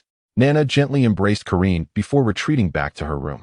Her father merely requested to see him, without stipulating that it had to be a private meeting. A smile blossomed once again on Nana's face, rendering the vibrant cityscape outside dim in comparison. Calling, Tommy, Miss Puny. Is something amiss? Tommy's side was filled with the sounds of cheering and award presentations. Mr. Demon, I have a commission for you. Upon hearing Tommy's voice, a surge of energy coursed through Nana. Oh, another stalker? Not quite. I would like you to be my boyfriend for a day. Nana nearly burst into laughter. Oh dear, it seems that 300,000 will go to waste. I accept. What is the content? Hee, it's at the Ember restaurant tomorrow night. And the specifics are... Chapter 17, Akaji Street Night Market, Part 1. At Tommy's residence, a robot was stationed at the door delivering packages. Greetings, esteemed guest. This is a package from User Waffle Cookies. Please sign for it. Tommy took the package and placed his hand on the robot's recognition sensor, with Elle signing on his behalf. Upon entering the room and unboxing the package, he found a tailored suit within. The Ember restaurant is not a place where just anyone can enter. Without an exquisite gown, one would surely be turned away by the security at the entrance.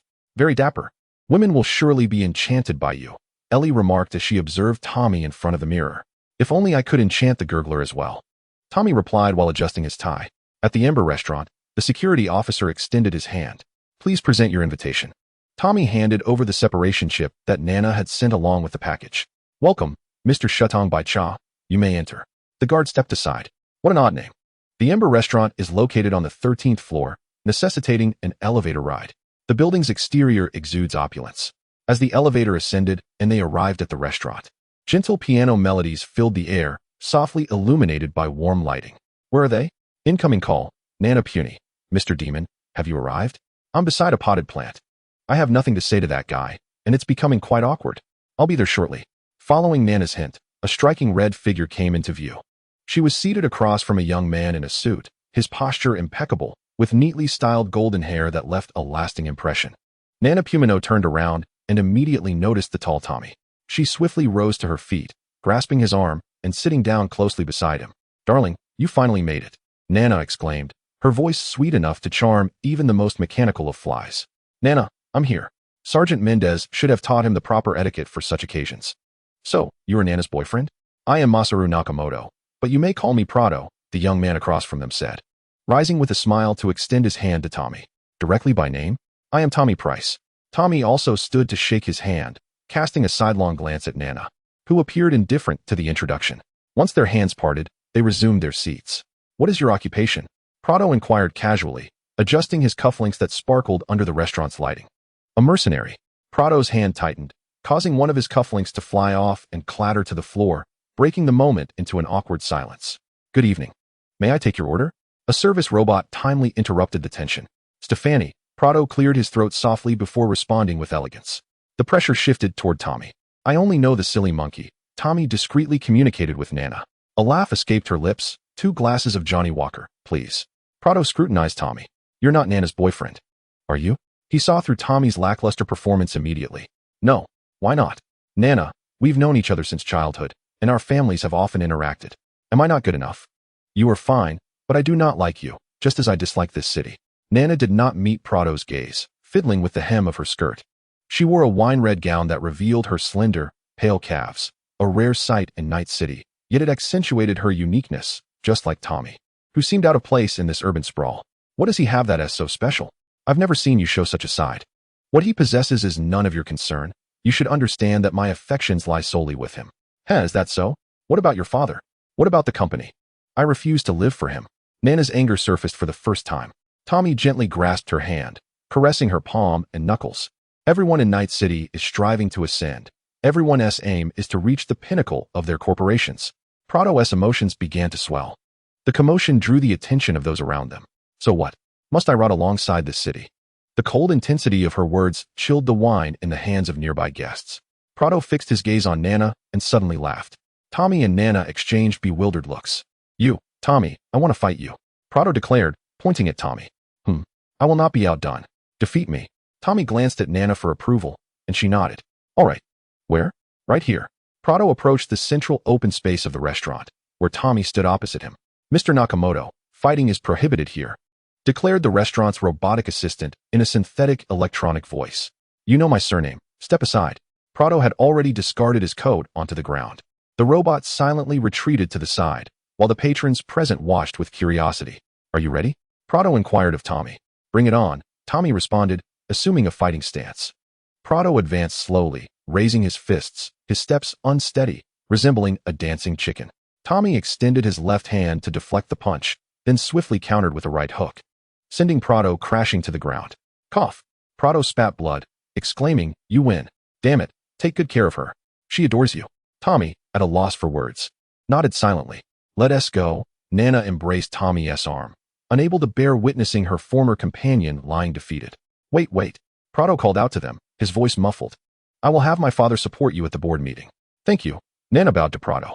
They exited the Ember restaurant, looking up to see the aerial vehicle of the trauma team approaching the 13th floor. Where to now? Nana had nestled into Tommy's embrace, her golden purple hair catching the light. Akagi Street Night Market. Nana lifted her head, revealing a radiant smile. We didn't get to explore properly last time. The previous mission involving the stalker had indeed taken them through the Akagi Street Night Market. Neon Street, Akagi Street Night Market. You idiot brother. Why drag me here? Rebecca glared at Pyrrha with dissatisfaction. Hey, don't be upset. Next time you buy a gun, I'll pitch in half, Pyrrha replied, his gaze fixated on the voluptuous owner of the takoyaki stall. Rebecca's retort went unheard. Rebecca? Pyrrha lowered his head, only to discover she was nowhere to be found. Miss Kubo, with so many people around, isn't holding hands inappropriate? This wasn't part of the Spartan 2 training, he remarked. Mr. Demon, you've been my boyfriend all day today. Nana tightened her grip on Tommy's hand. Indeed, is this not the duty of a boyfriend? Why Prado? Nana pondered briefly before responding. Our families are acquainted.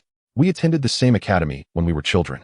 Now, with the parent company undergoing restructuring, his subsidiary is thriving, and my father hopes I can cultivate a good relationship with him to safeguard our position during this upheaval. Nana released Tommy's hand, instead wrapping her arm around his. Leaning closer to him. I do not like him. He is like most people in Night City, desperately climbing to the top. Then why me? Well, because you are quite different. Different?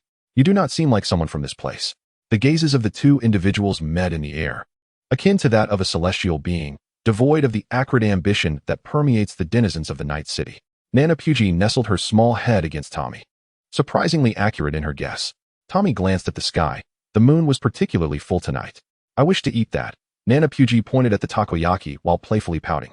Very well, I shall get it for you, Tommy began, but did not finish his sentence. How did Pyrrha end up there? Isn't that? Hey, you foul, odious old man, what are you doing? Chapter 18, Akagi Street Night Market, Part 2. Hey, you foul, odious old man, what are you doing? A disgruntled voice came from behind, belonging to Rebecca. Tommy froze upon hearing it. The very occurrence he dreaded had come to pass. Ah, so you are here too. Tommy turned around, awkwardly facing Rebecca. Darling, aren't you going to introduce me? The distance between them had diminished to the point where molecular forces were about to engage. Though he had only heard Rebecca's voice over the phone, her distinctive manner of speaking allowed Nana Puji to recognize her immediately. Observing Rebecca's petite, slender frame, which could seemingly take flight, Nana Puji felt no trepidation whatsoever. Tommy scratched his head, while Puji chimed in, I am your girlfriend, you know. Nana Puji's smile held a shadow.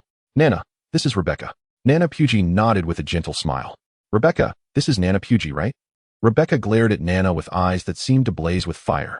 The latter's physique and beauty placed immense pressure on Rebecca, who felt she had little to boast of beyond her battles alongside Tommy. Indeed, how could the faulty engine created by Sean and Fujikawa be so unreliable? It is quite impolite to interrupt others, little sister, Nana Puji teased. What nonsense are you babbling? I have checked your information. You're only 18. I am older than you. You should call me sister. Oh, so you are an old woman, Nana Puji mused, her finger resting on her lower lip. You. Rebecca was rendered speechless. Poor Rebecca, who had navigated the mercenary world, had no experience in handling such situations. Rebecca, you are here? Pyrrha finally located Rebecca, though it seemed in an opportune moment. You idiot brother.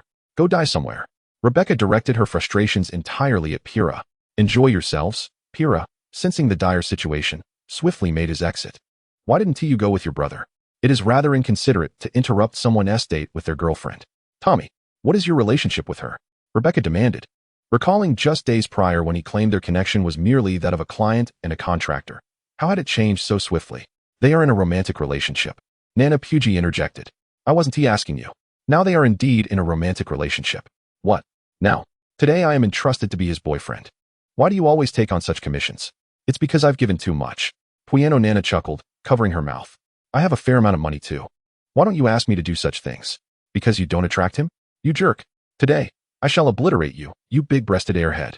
Rebecca leaped at Pueno Nana, only to be caught mid-air by Tommy. Let me go? After I deal with her, you're next. Rebecca struggled vigorously in Tommy's grasp. Next time, perhaps? When is next time? Don't brush me off.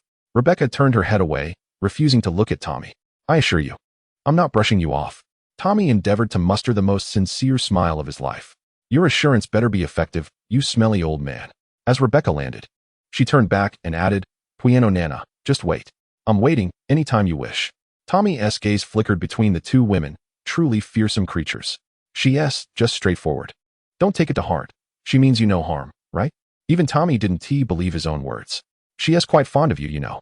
Pueno Nana squeezed Tommy's hand. How can you tell? The two settled at a takoyaki stall. The way she looks at you, it's pure, devoid of distractions. A genuine admiration. Pueno Nana ordered several skewers from the busty owner of the stall. Tommy found himself at a loss for words. The takoyaki you ordered. The plate arrived. Cradling round, golden brown pieces of takoyaki. You need to feed me. Pueno Nana gazed at Tommy, her cherry lips slightly parted, waiting to be fed. Tommy gently prodded a piece of takoyaki with a toothpick, letting out a bit of steam, then brought it to Pueno Nana's lips. It's delicious. After a few chews, a blissful smile blossomed on Pueno Nana's face, and she nestled her head into Tommy's embrace. On the street of Akagi, the Pueno family car arrived beside them, guided by its autopilot system. Once inside, Tommy took the steering wheel and followed the navigation route. Mr. Demon, do you have any concerns? Pueno Nana gazed out the window, the night city illuminated by vibrant neon lights. Tommy understood what she was asking. I indeed do not belong to this city. As you said, I am an outsider. Really? Pueno Nana exclaimed, turning to Tommy in astonishment. Once I establish a connection to my hometown here, I shall return and continue that endless war. Tommy's tone was both bewildered and resolute. Every Spartan warrior in this conflict shares a common mission, to defeat the Alliance and save humanity. Undoubtedly, upon returning, he would continue to battle the Alliance and likely go missing in some skirmish. But if he does not vanish, where will he go? Where will his worth be realized? Are you afraid of being left alone? Nana Pueno articulated the very sentiments that Tommy wished to express. A brief silence ensued. Suddenly, Tommy realized that the steering wheel had become unresponsive. The vehicle had surrendered control to the autonomous driving system, steering towards an unknown destination. I too cherish my mother. Yet I cannot bear to miss you, he confessed. Nana Pueno crawled towards Tommy, crossing the center line of the vehicle. This is profoundly unfair to you, she murmured, placing her index finger upon Tommy's lips to silence him. Fulfill your final duty as my boyfriend. Nana embraced Tommy, her cheeks flushed, unable to meet his gaze. Gazing at her enchanting visage, he found resolve within himself. Are you prepared to return home? Tommy smiled gently at Nana Pueno. It is still early, he continued, as the air within the car thickened with sweetness. This time, it was Nana Pueno who took the initiative. Chapter 19, Underground Champion, Part 2. The interior of the car felt akin to a heated sanctuary, causing both to perspire lightly. Incoming call. Pueno Karine Nana. Why haven't you returned yet? Karine's voice echoed within the vehicle. The once murky atmosphere suddenly refreshed, and the temperature dropped precipitously. Mother. I shall return at once. Nana wiped her mouth, the lingering scent of Tommy clinging stubbornly. At Tommy's residence, the door behind him swung shut automatically as he discarded his clothing and shoes onto the floor, rushing into the bathroom to commence his shower. Elle, I'm taking a cold shower today, Tommy declared gruffly, a hint of teasing lacing his tone. The interruption must have been rather unpleasant. Cold water cascaded down Tommy's body, providing him with a semblance of relief. At Rebecca and Pyrrha's abode, Rebecca stormed in, her anger palpable as she flung off her jacket and vented her frustrations upon the sofa. Ha ha ha. How was your day? Pyrrha inquired, admiring his newly acquired Pokemon, lamenting his failure to converse with the buxom proprietress. As if you would know, he retorted, shrugging. He is not like you. Just a foolish brother who spends all day idling. The sofa, remarkably resilient, deserved an award from its manufacturer. You're overthinking it, with a gem like her nearby. Which man wouldn't he be tempted? Furthermore, in Night City, Those who care about such things are as rare as cattle that have never been treated with antibiotics. Rebecca paused, contemplating what she could possibly offer in competition. She shook her head resolutely. Regardless, she would not concede. At the Grand Empire Mall, the dilapidated first floor buzzed with an unusual clamor as patrons flooded in. The room was packed, and at its center stood a standard boxing ring, with rock music blasting from the overhead speakers, heightening the frenzied atmosphere. Tommy entered the venue, immediately encountering a familiar face. The vanquished opponent of Rhino from a previous boxing match. Rhino sat on a bench, lifting a single dumbbell whose weight was larger than her own head, her muscles bulging impressively. Rhino, you've come to watch the match as well? Tommy greeted. Huh, Tommy, how could I possibly miss your bout? I can hardly contain my excitement to witness how you will vanquish the Razor in 2 rounds. Who, pray tell, is the Razor? Oh, you have not even heard of your opponent? Oh, I almost forgot, you are the Cyber Demon. Huh, the registration point is over there. Do make your way there. Rhinos instructed, gesturing towards the counter at the opposite entrance. Thank you. Rhinos, Tommy waved as he proceeded in that direction. Hey, Tommy, a familiar voice called from behind, prompting Tommy to turn around. Who might you be? The man clad in a vest adorned with a hefty gold chain appeared somewhat familiar. Yet Tommy could not immediately recall his identity. Alas, it saddens me greatly that you do not remember me, your very first vanquished foe, Caesar. Others envy me for being the first to fall to your prowess. Caesar tiptoed, attempting to pat Tommy on the shoulder, but missed, awkwardly retracting his hand. Tommy suddenly recalled the dark horse from the valley region. Long time no see, Caesar. How are things with Michaela? Oh, do not mention it. We parted ways again. She kept lamenting the significance of the token of affection she gave me. Are you not going to reconcile? I thought she cared for you quite deeply. Tommy was reminded of the teardrop-shaped ring embedded with solid radium, vaguely recalling that it lay within his tactical pouch, untouched. Let it be. It has always been this way, parting and reuniting. Despite his words, an unmistakable sense of disappointment lingered on Caesar's face. Here, take this, perhaps you can win her back. Tommy retrieved the ring and tossed it to Caesar. Caesar caught the ring, his mouth agape, yet words eluded him. I am truly thankful. Mere words cannot express it. Here, take this. It's a discount voucher I received when purchasing the ring. I have no use for it now, but perhaps you will find it beneficial in the future. Caesar handed Tommy a separation chip, inscribed with a 30% discount for the Radiant Love jewelry store. The image of Rebecca flickered in Tommy's mind. She likely wouldn't fancy jewelry. Perhaps Nanami might appreciate such splendid gems. Thank you, Caesar. Tommy tucked the voucher away and waved as he made his way to the registration area. Ah, the illustrious cyber demon, Tommy. You have finally arrived. The finals are set to commence shortly. A man with a bare torso sat at the registration desk. Is there anything I need to fill out for registration? Oh, haha. You truly consider this a formal competition? No need. No need. I merely needed to know you have arrived. Please, find a seat over there, and I shall call for you when it begins. Tommy nodded, preparing to find a place to sit. Hey, old man. Only Rebecca would address him this way, as she waved to Tommy, flanked by the entire team. Tommy approached them. Tommy, how prepared are you? Man clapped Tommy on the shoulder. Need you even ask? He has been on an undefeated streak thus far. David gave Tommy a thumbs up. Tommy, exercise caution this time. Your opponent has also come through the ranks undefeated. Dalio reminded them that Razor was a 2-time heavyweight champion, a star athlete backed by prestigious sponsors. He was nothing short of a machine. Following Dalio's hint, Tommy glanced at the muscular black man seated in the corner. His carbon fiber and titanium alloy skeleton, along with hydraulic joints, were crafted by the finest bioengineers in Night City. Huh, doesn't that mean my money is going down the drain? I bet on Tommy winning within 5 rounds. Polara exclaimed beside him. You all placed bets? Tommy recalled how many Marines enjoyed setting up wagers over trivial matters while on the ship. I bet quite a bit. Polara lamented over his money. What is the division of rounds? Some bet on who wins or loses, while others wager on the number of rounds for a decision. What is the minimum number of rounds for betting? Beyond 10 rounds. This seemed to present a lucrative opportunity. Rebecca, do me a favor. Take this money and place all of it on beyond 10 rounds. Tommy nearly transferred his entire fortune to Rebecca. Uncle, you've startled Rebecca with your confidence. It's evident he intends to control the outcome, she thought. Go on, go on. All right, Tommy, I'm with you. Man grinned. I'm in too. David contemplated making a profit as well. Lucy and Kiwi Eye showed little interest, sitting aside smoking and chatting. Hey, Rebecca, wait for me. I'm in too. Polara wiggled his way towards Rebecca. Chapter 20, Polara and Rebecca. Lakeside Town, before the flood. A young Polara had just returned from school. Before he could enter the house, he heard his drunken father berating his mother. You whore. It's all because of you that I've fallen to this state. You deserve to die. Pilara stood trembling outside the door. Such scenes were frequent, yet he remained unaccustomed to them. Damn it, why are you crying? The tension in the atmosphere escalated. I said, why the hell are you crying? His father's voice sharpened. I am not crying. Mother has been crying for a long time. His words faltered, choked by suppressed sobs. Bullshit. I'm going to beat you to death today. The chaotic sound of footsteps, followed by his mother's terrified screams. Still screaming? Are you going to keep screaming? The sound of fists and feet striking flesh mingled with his mother's cries, and Pilara felt suffocated outside. Bang! Pilara pushed the door open. The surroundings were splattered with blood. Shattered bottles lay on the floor, and his father was yanking his mother's hair, roaring at her. Her face swollen beyond recognition, stained with blood. You're not allowed to hit mother anymore. Despite his trembling legs and quivering vocal cords, Pilara managed to utter those words. Kid, how dare you come back? If it weren't for you, I'd be living the good life at the company.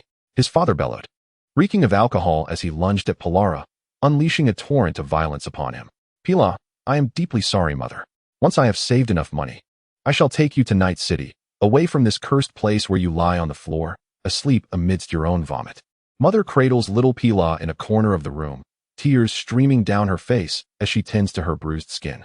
Night City, little Pila murmurs to herself. The red and blue lights of the police cars flash at the doorstep, while little Pila, returning from scavenging, stands frozen in the distance. Bang! Bang! It is the cybermaniac. Quick! Call the anti-terror task force. Don't go in. The terrified shouts of the police and the sound of gunfire erupt from within Pila's home. Mother! Little Pila lifts her leg, ready to rush inside. Hey, you little fool, are you crazy? A nearby officer grabs little Pila, pulling her behind the police car. Little Pila cannot contain her tears. The officer turns his head away, unable to bear the sight. The cybermaniac is inside. The outcome is all too predictable. The anti-terror task force arrives fashionably late, their aircraft projecting a red zone onto the landing site. 5 heavily armed task force members descend via ropes, then rush into the room. Boom. The once homely abode is blasted open, leaving a gaping hole. The cybermaniac is dragged out, half his head missing, exposing a portion of his brain and oozing matter. Little Pila rushes into her home, searching for her mother, but finds only charred flesh scattered across the floor and dismembered organs. Fragments of fabric attached to the meat reveal it to be a part of her mother. The government's relief funds have been long overdue, and the meager wages from the factory are insufficient. We can hardly afford this little one any longer. The couple assigned to adopt little Pila whisper in their bedroom, the drafty walls offering no soundproofing. Let's reduce his meals by half. We must ensure our own child is raised first. Clothed in rags, little Pila wipes away the nauseating stains in the restroom. With only a meager portion of leftovers awaiting him in a bowl, the children of the wild, those without parents, circle around him, holding hands and singing words sharp enough to pierce his heart. Ignoring them, little Pila silently picks up the litter scattered on the ground. Every soul in Lakeside Town is impoverished, save for the agents sent by the corporation. One day, Pila realizes that if he remains here, he will indeed starve. He escapes the haunting town, wandering into the wasteland in search of the area's richest in cyber refuse to sustain his scavenging life. This can be recycled. This cannot be recycled. Clad in tattered gloves and carrying a basket made of twisted wire, Pila rummages through heaps of cyber detritus when suddenly, a faint wail reminiscent of a kitten catches his attention. Cautiously, Pila climbs over a mound of garbage to the other side, where the whimpering emanates from a small basket nestled within the refuse. Inside lies a frail infant, swaddled in rags, with the name Rebecca inscribed on the side of the basket. The barren wasteland cannot sustain 2 children. Pila understands this struggle all too well. He turns to leave, yet clenches his fists. There is nowhere to go, no family to rely upon. The two are alike in their plight. He could not bear to see his shadow buried beneath the malevolent sands of the dust storm. That year, Pira was 12. The aroma of food wafted through the air, causing little Rebecca to twitch her nose. Her brother, Pira, dashed out of their home, constructed from a dilapidated wooden plank and 2 tattered blankets. Dinner is ready, Pira exclaimed cheerfully, returning with a bag of synthetic meat. You've gotten yourself all battered again. Rebecca gazed at her brother, her eyes brimming with concern. It's nothing. Those ruffians are far worse off than I am. Pira tugged at his clothing, attempting to conceal his wounds, but the worn fabric failed to serve its purpose. After dinner, he said, I want to go with you, brother. No, you're still too young. We'll talk about it when you're older, Pira replied, gently patting Rebecca's head. We can't spend our lives scavenging the discarded scraps of these corporate dogs. We must venture to that place. Pyrrha pointed towards the vibrant night city in the distance. Rebecca, we're leaving. There are still things to grab. Little Rebecca searched for anything she could take with her. What is the point of those scraps? Let us go. In Night City, there is everything. Pyrrha shouted from the cargo cart. He offered everything valuable he possessed to the cart owner, who agreed to give them a ride back to Night City. Today as contenders are Cyber Demon Tommy and Razor Hughes. Stay tuned. The host's passionate voice pulled Rebecca back from her thoughts. She observed Pyrrha, who was scanning the surroundings with an unsettling intensity, and felt utterly exhausted. How had he become this way? Chapter 21, Underground Champion, Part 3, at the Imperial Mall. Now, gentlemen, are you ready? The host inquired. I'm ready, Razor replied, his expression impassive. Tommy nodded in agreement. Ladies and gentlemen, spectators, the heavyweight showdown is about to commence. Today as competitors are Cyber Demon Tommy and Razor Hughes. Stay tuned. All right, step up to the ring. The two men ascended the platform, locking eyes with one another. I've seen your matches. You're formidable. So, let us conclude this within 3 rounds, Razor said coolly. Just 3 rounds? That's ample time for you to cry for mercy while clutching my leg hair. Tommy chuckled, recalling an old friend. What are you laughing at? Razor's dark visage betrayed a hint of irritation. I was reminded of an elite clad in golden Sangili battle armor. He said something quite similar before he met his end. What is Sangili? You'll find out when you see stars. All right, enough with the trash talk. Shall we begin after the gong sounds? Yes, let us begin. Razor stepped off the iron bench, standing tall, his vulture-like eyes fixated on Tommy. Come on, you old man. Win, and I'll let you do anything to me. Rebecca, animated and lively, shouted enthusiastically. The spectators, including teammates, gaped at her in astonishment. What are you staring at? You filthy rascals. Turn your heads away. The gaze of the crowd once again converged upon the stage. Ding. Razor lunged at Tommy with a speed surpassing that of any opponent Tommy had previously encountered. Need a hint? Elle's voice echoed in Tommy's mind. Feel free to say it. I am open to any advice. Tommy twisted his waist and sidestepped to the right, evading the strike. He recently upgraded to a high-fidelity synthetic leather with nanofibers and a shock absorber. Of course, I know you care little for such trifles. As the fist narrowly missed Tommy, Razor's form became indistinct, and a right hook came hurtling toward him in an instant. But what did that matter? When Tommy was not wearing the Thor hammer exoskeleton, his reaction time was approximately 20 milliseconds. Clad in it, he possessed nearly instantaneous reflexes. He extended his left hand and slapped at the incoming arm, redirecting Razor's momentum, causing him to stumble forward, nearly toppling off the ring. This is it, the prototype of the Cyanweisten, the discarded rubbish procured through backdoor dealings by those bioengineers. It pales in comparison to David's. It can only be used for a short duration, but it suffices for him to dominate the ring. Wow, Tommy had just evaded Razor's lightning-fast strike. The title of Cyber Demon was well-deserved. The announcer's voice resonated throughout the arena. His abdominal muscles are inferior to his other cybernetic enhancements. When you decide to end it, strike hard at that, Elle advised. Thanks, Elle. Tommy crouched, narrowly avoiding Razor's pounce. Hit me. Why are you just dodging? Razor roared after rolling a full circle, saliva spraying everywhere. Because I need to earn money. Tommy ignored him, adopting a combat stance, awaiting his attack. Razor has switched his attack mode, executing a series of side steps with both feet, carving an arc toward Tommy, reminiscent of Caesar's style, yet considerably faster. Tommy sidestepped once more, evading a punch, then ducked to avoid a right hook, using his hand to deflect an impending uppercut. Such astonishing reflexes. Razor had not landed a single blow on Tommy. Damn it. Ding. The round concluded, and it was time for a respite. Infuriated, Razor sat back on the metal bench. Overly confident and accompanied only by a person handing him a bottle of water, Tommy remained calm, sitting on the iron bench, patiently waiting for the break to conclude. Tommy, you are incredible. That fearsome Razor was like a mouse toyed with by a cat in your hands. Dorio marveled, having never witnessed such a spectacle in years of boxing. Tommy waved his hand dismissively. Ding. The match resumed. Tommy dodged Razor's charge. Tommy deflected Razor's flurry of punches. Tommy sidestepped Razor's heavy strike. What was Tommy doing in the ring? Not only the announcer, but everyone below shared the same question. Ding. The intermission had arrived once more. Get lost. The Razor discarded the flattened water bottle and unleashed all his frustration upon his assistant. Clang. The match resumed. Tommy commenced yet another endless game of hide and seek. In the 5th round, the audience had begun to doze off. Fight. Come on, fight. I paid to see you battle, not to witness your ballet. Discontent rippled through the crowd. Tommy deflected a punch from the Razor, deciding to indulge him. With a swift motion, Tommy's fist struck the razor's cheek. The latter was momentarily taken aback, not anticipating Tommy's sudden assault, only to discover that it lacked any real force. "Are you mocking me?" The razor was on the brink of madness. He had never endured such humiliation since becoming a professional boxer.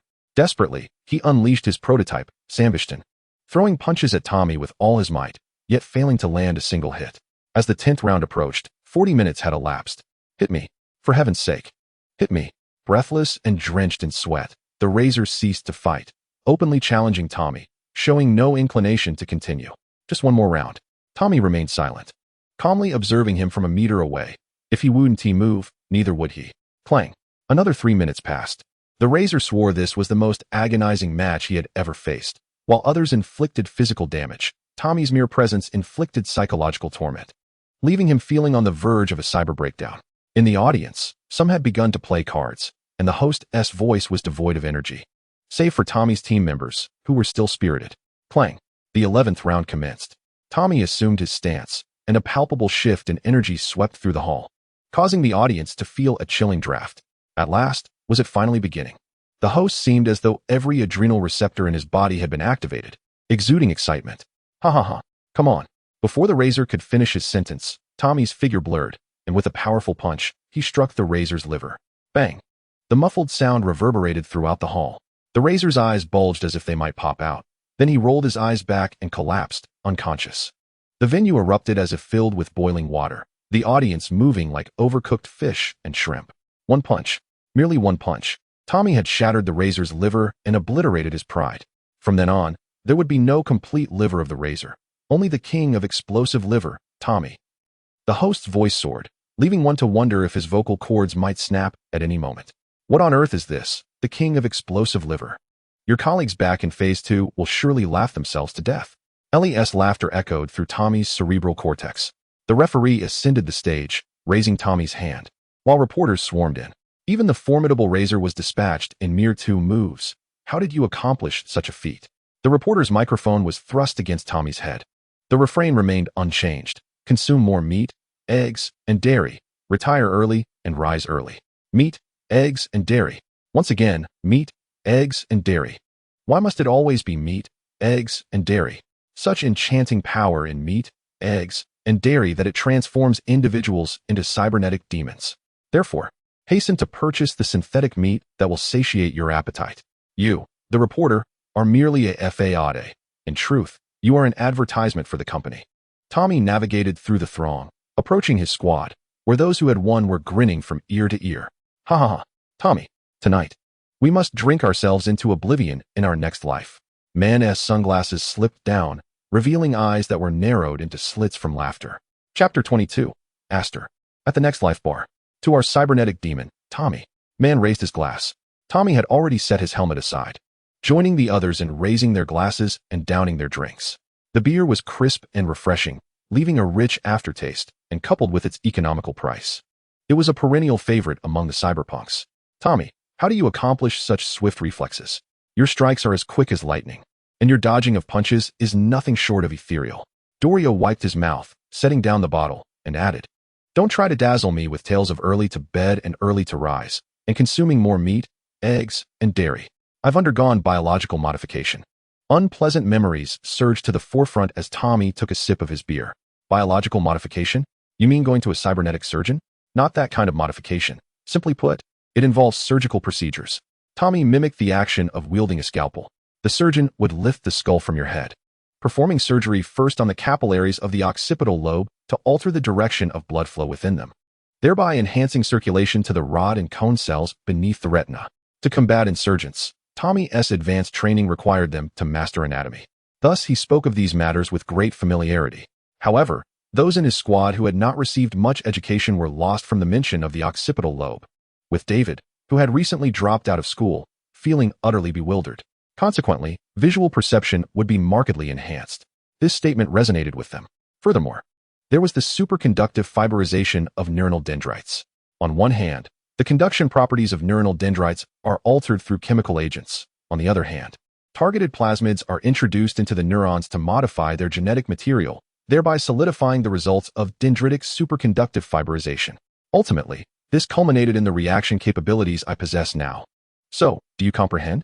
Tommy surveyed his surroundings. Everyone else had already drifted into a reverie. With a resigned smile, he addressed the bartender. Bring me a bottle of Bolshevik vodka. Has anyone ever failed during this biological modification? Rebecca inquired at that moment. Is there any surgical procedure that doesn't encounter failures? What happens if it goes wrong? Hajar's superconducting fiber surgery ended in failure, leaving him afflicted with Parkinson's disease. Unable to steady even a spoon, Kolke's capillary reversal surgery encountered an unforeseen mishap, resulting in the loss of his retina, condemning him to a life shrouded in darkness and accompanied by prosthetic eyes. Many others have simply perished. The crimson liquid of vodka cascaded down his throat. The sharpness of the scythe and the blunt weight of the hammer gnawed at his nerves, evoking memories of friends who could not endure. It was the first time Rebecca had seen such emotion on Tommy's face. Why did you choose to undergo the surgery?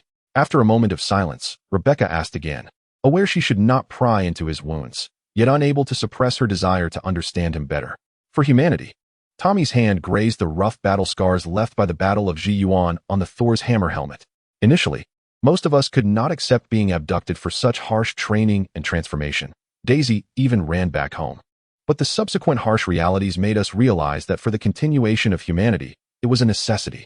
The crowd stared at him in a daze, as if the fantastical tale he spun was vividly alive. Enough of that. Consider it a story I concocted. I truly became like this from consuming more meat, eggs, and milk. To today's victory, cheers.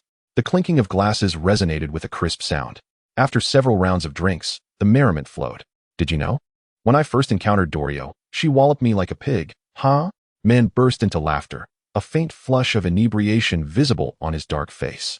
Others joined in the laughter, reminiscing about the amusing tales of yore. Incoming call. Pueno Nana. Tommy answered the phone with a smile.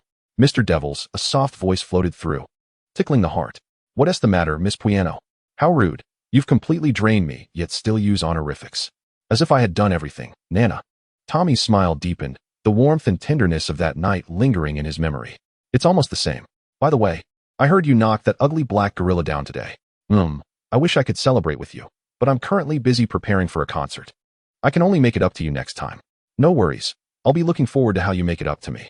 Tommy toyed with his wine glass, his thumb incessantly rubbing the cup's rim. Make sure to look forward to it. I must get back to work now. Rebecca observed the smile on Tommy's face, suddenly overwhelmed by an impulse to crush the bottle. The party concluded outside the Afterlife bar. What a refreshing drink today. Pilar stretched languidly. The group walked forward together, as each time returning from Afterlife required traversing the sidewalk ahead to embark on their respective paths. Yet today was different. Incoming call. Unknown, who is this? Tommy answered the phone. Military technology. Mr. Price, your last dealings with Arasaka have severely disrupted our plans. I'm merely a mercenary, doing a job for pay. Is there anything else? We recognize your potential and would like you to assist us with a certain matter. We shall absolve you of the scavenger incident, and your remuneration will be generous. Tommy's interest was piqued. The prospect of earning money was pressing, and the identity of the employer was of little consequence, especially since the company had always been known for its bountiful compensation. It is not convenient to discuss over the phone. Please come to the military technology building at once. A visit at this moment would not hinder any affairs. I must take my leave now. Tommy waved goodbye to the others. Hey, you're leaving already today? Rebecca wished to converse with Tommy for a few more moments. Something has come up. Tommy's voice faded as he walked away. How mysterious, Rebecca shrugged. It's the enigmatic types that tend to be intriguing. Man winked at Rebecca after removing his sunglasses. Who would find him appealing? Rebecca turned her head away. The remaining few needed to cross a sidewalk, where wooden crates and empty containers were piled high. The continuous clash of water against empty metal barrels produced a dull thumping sound. A balding man, clad only in a coat, stood atop a container, urinating into the empty barrels below. How obnoxious. You scoundrel. Pyrrha yelled at the bald man. Unfazed, the man continued his business, muttering to himself. Why was he doing this here? It was disgusting. The group turned their attention to the bald man, drawn in by Pyrrha's outburst. What is wrong with you? Urinating in public, like an idiot. Pyrrha raised his middle finger at the man. When the bald man ignored him, Pyrrha banged on the container, attempting to attract his attention.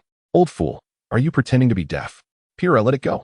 That idiot has become increasingly foolish since arriving in Night City. Listen well. You cannot relieve yourself anywhere. Pyrrha approached the bald man. Oh, what in the world is that cybernetic enhancement? It appears to be a remarkable chip. The trembling eyes of the bald man piqued Pyrrha's curiosity. Meanwhile, Man, who had been observing from a distance, suddenly felt a sense of foreboding.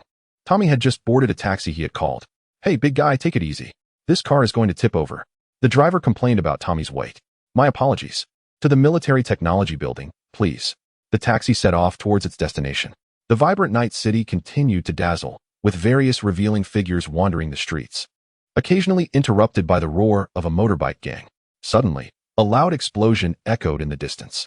While explosions were commonplace for the residents of Night City, this one felt different. "Ellie, this is the place we just left. Calling man, you all need to hurry. Pyrrha is dead. We are facing a cyber psychopath." Gunfire and Rebecca's cries echoed from man's end. "What? I'm on my way." Tommy kicked open the car door, leaping out and sprinting back in the direction he had come. Chapter 23. Late arrival. Tommy gazed at the two headless corpses atop the container. "Moments ago, you had the capability to fire. Cease thinking like a novice," man admonished David. "Tommy, you have returned." Regrettably, Dolio noticed Tommy as she assisted Lucy, whose face bore traces of blood. Tommy found himself at a loss for words. Having crawled and fought on the battlefield, he had long been accustomed to the specter of death. His gaze shifted to Rebecca, who clutched a shotgun, her petite frame trembling incessantly. "Rebecca, stay away from me. Where were you just now?" Rebecca, in a fit of rage, bellowed at Tommy. Tommy opened his mouth, but ultimately remained silent. After several deep breaths, Rebecca hurled the shotgun to the ground and, with her head bowed, approached the container housing Pyrrha's body, leaning against it as she gradually sank to the ground. It was only after Lucy, David, and Dolio departed, having documented the bodies and consulted Man for clarity, that she arrived. "You should take her back," Man remarked, casting a glance at Rebecca by the container, addressing Tommy. "All right." Ascending the container to retrieve the body, Tommy subsequently sat beside Rebecca and softly uttered, "Let us go." Rebecca gave a slight nod. The crematorium of Night City hummed to life, and after a beep, the urn containing Pyrrha's ashes fell into the collection area. Rebecca bent down to retrieve it. "Let us go home." Suddenly, Rebecca grasped Tommy's hand, preventing him from leaving. "What is it?" "I will take you home." Tommy crouched slightly, gazing at the silent Rebecca. "I do not wish to return." Her voice was as calm as still waters. She does not want to return to a home devoid of her brother. Tommy hesitated, then proposed, "Why not stay at my place for the night?" "Okay." The black clinic of the cybernetic doctor. "You again?" "I actually lack a medical license," the cyberneticist remarked impatiently, pushing aside the prosthetics obstructing his view of David and the others. "No worries. I did not come here willingly. This is truly something else. I can manage myself." The clinic door closed. "Sit there." The cyberneticist was replacing surgical prosthetics, gesturing for Lucy to take a seat on the adjacent chair. "That little rascal has been quite the handful since his mother passed. His visits have become increasingly frequent." The cyberneticist approached Lucy, parting her hair for an examination. Nothing major. The epidermis and the underlying prosthetic are slightly damaged. A replacement will suffice." The cyberneticist turned to rummage through the storeroom for suitable materials. He looks at you with a peculiar gaze. You must have realized it by now. The cyberneticist picked up a piece of scalp, shaking his head as he continued his search. I shouldn't say such things. After all, it doesn't concern me." Finally, he found the scalp and prosthetic needed for the replacement and walked towards Lucy. "But now he is a cyberpunk, right? Lower your head. It may hurt a bit shortly." With the deft precision of a scalpel, Lucy's scalp was gently peeled back, revealing conspicuous bleeding beneath the skin. The pain caused her to furrow her brow slightly. "I see you are no longer a novice. You must be aware of the ultimate fate that awaits in the realm of cyberpunk." The cybernetic doctor meticulously cleansed the subcutaneous bleeding with saline solution, wiping away the excess moisture before grasping a replacement scalp. "Once a mere street hustler who assisted me in selling Super Dream, he has now become a regular. Let us not hasten his demise, shall we?" Spraying the wound with antibiotics, he tenderly placed the new skin over the area, ensuring a tight fit, much to the doctor's satisfaction. "Done," Lucy replied. "I've sent you the bill. Do remember to settle it." The cybernetic doctor removed his medical prosthetic, replacing it with his everyday one, and reclined in a chair to continue watching Super Dream. Lucy lit a cigarette and stepped outside. David was crouched down, wiping the blood from his face with a towel. In the elevator leading to Tommy's residence, an urgent news bulletin interrupted the usual programming. Breaking news. Mayor Lucius Ryan has passed away at home due to cardiac arrest. The elevator's advertisement screen was broadcasting the evening news. Tommy held a urn while cradling Pila's golden prosthetic hand, with Rebecca sitting silently by his side, her head bowed in contemplation. "Incoming call. Military technology. Mr. Price, why are you still not here?" Caught off guard, Tommy had forgotten about this matter. I sincerely apologize." There was a shootout, and I cannot make it right now. Forget it. We can reschedule. Just don't leave us hanging next time. The company's temper is not as forgiving as you might think. Call ended ding. The elevator arrived. Why not take a moment to rest on the sofa? Tommy placed the urn and golden prosthetic on the table before retreating to his room to change out of his Thor armor. Rebecca sat on the sofa, lost in thought, gazing out at the neon-lit cityscape. Tommy emerged, now dressed in his home pajamas, a rarity when alone. Would you like something to eat? He inquired, sitting beside her. Yet. Rebecca remained silent. After a lengthy pause, she finally spoke. He is not my biological brother. He raised me after I was abandoned. She lowered her gaze. He said that once we arrived in Night City, life would improve, and we would no longer have to scavenge through cyber refuse. Tommy leaned back slightly, listening intently as Rebecca recounted her past. However, he failed. What he gained was inconsequential, and he lost the most precious thing. Rebecca leaned closer to Tommy, burying her head in his embrace. Will you, too, drift away from me like he did? Her voice was thick with emotion, tinged with the onset of tears. Tommy wrapped his arms around her gently. I won't. As the pent-up emotions finally found release, Rebecca grasped the hem of Tommy's shirt, her muffled sobs resonating in the air. Outside, the city remained unchanged. In the distance, a rocket ascended, trailing flames behind it, while the moon shone exceptionally round that night. The following morning, the noise of the living room door slamming awakened the slumbering Rebecca. That idiot brother. How noisy, she muttered, clutching her pillow as she turned over to continue her sleep. However, something felt amiss. Why does this pillow smell like Tommy? Startled, Rebecca sat up, surveying the unfamiliar surroundings. Whose bed is this? Where am I? Memories of the previous night flooded back, and she stared blankly at the drool-soaked pillow. Apologies, Rebecca, did I wake you? I went out to fetch you breakfast. Tommy's voice called from the living room. May I come in? A voice from the doorway interrupted her thoughts, even though the voice was soft. Tommy's acute hearing picked it up. He opened the bedroom door, and Rebecca quickly concealed her pillow behind her. Did you sleep well last night? Tommy inquired, sitting on the edge of the bed. It was all right, she replied. That's good. Come out for breakfast, he urged, stepping out of the room. He retrieved a soft cloth and a carbon fiber spray from his maintenance toolbox to care for MJOLNIR. After gently placing the tearful Rebecca in bed the previous night, he had moved the hammer to the living room. Rebecca peeked out of the room, scrutinizing Tommy. What's wrong? Aren't you hungry? Tommy noticed her gaze. No, it's not that. The battles and tears had drained her energy, and now her stomach was growling. The aroma of steamed pork and tuna tofu tantalized her senses. I hope it suits your taste. If not, I can go back down to buy something else. No need, Rebecca replied, her cheeks stuffed adorably full. Chapter 24, Lakeside Town, Part 1, Tommy's residence, morning. Do you have any plans? Tommy opened a large box he had brought back from the Longsword, placing a .37 assault rifle inside. The ammunition for the Magnum pistols did not match, and worse still, if this continued, the pistols would also run out of bullets. This would necessitate a complete switch to local weaponry, undoubtedly diminishing their combat effectiveness. I want to return my brother's ashes to Lakeside Town. That is where he was born and spent his childhood. Rebecca emerged from the bathroom, wrapped only in a towel, her face flushed from the warmth and steam. Ellie, where's Lakeside Town? It's on the outskirts of Night City, in the wasteland, quite far from Night City. Thanks. Are you going alone? May I accompany you? Rebecca inched closer to Tommy, curiously examining the contents of the box. It seemed she had no pressing matters of her own. And considering Rebecca had just lost a loved one, it was hardly appropriate for her to venture alone into the remote and perilous wasteland. Of course. Wonderful. The thought of what might unfold during this journey brought a smile to Rebecca's face. When shall we depart? We have some preparations to make. How about in the afternoon? I'll drive my brother's car. What is this thing? Rebecca exclaimed, her eyes widening at the impressive object lying in the box. An energy weapon. What is an energy weapon? Never mind, can I give it a try? Before Tommy could respond, Rebecca had already reached out to grasp the firearm, pulling with all her might, yet she found it immovable. The weapon was far too heavy. Ordinarily, only a Spartan warrior like myself would be equipped with such an armament, as it was beyond the capabilities of an average person. Tommy patted Rebecca on the head, provoking her displeasure. Humph. I shall equip myself with 2 mighty arms to ensure that I can wield any weapon. After last night's skirmish, during which the recoil of the shotgun had sent her sprawling, Rebecca contemplated augmenting her arms. Speaking of arms, what should be done with Pyra's golden hands?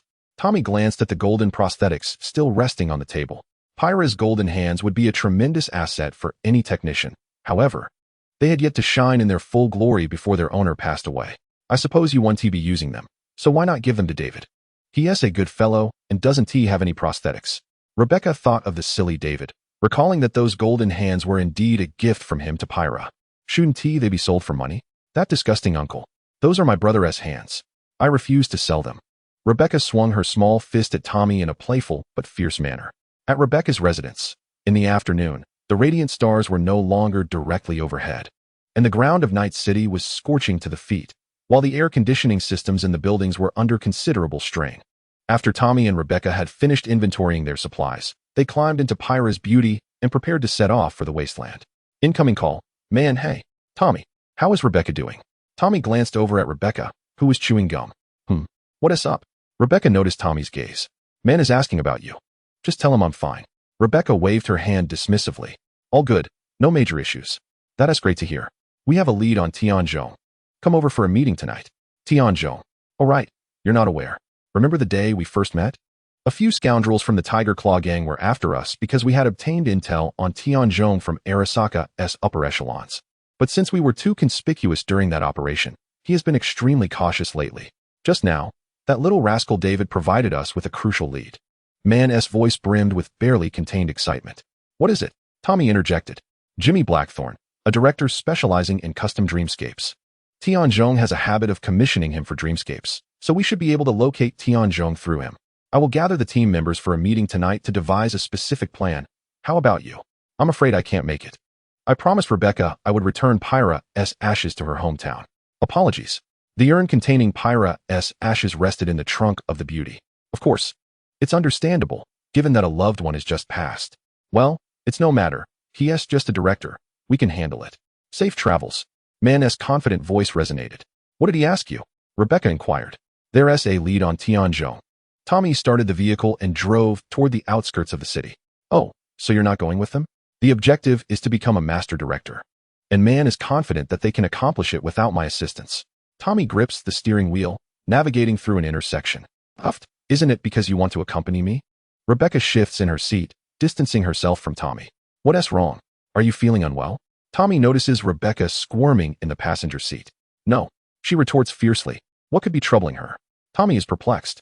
Setting Rebecca aside for the moment, he recalls Man mentioning that Tanaka is a high-ranking official at Arasaka, and this planet's ignorance regarding the organization is intricately linked to Arasaka itself. Thus, this opportunity must not be missed. Hey Elle, is there a way to gather intelligence related to Arasaka from Tanaka? Certainly, I can create my own subroutine. Although it lacks intelligence, once embedded in the mainframe, it can effectively collect data. Can your subroutine perform some hacking functions?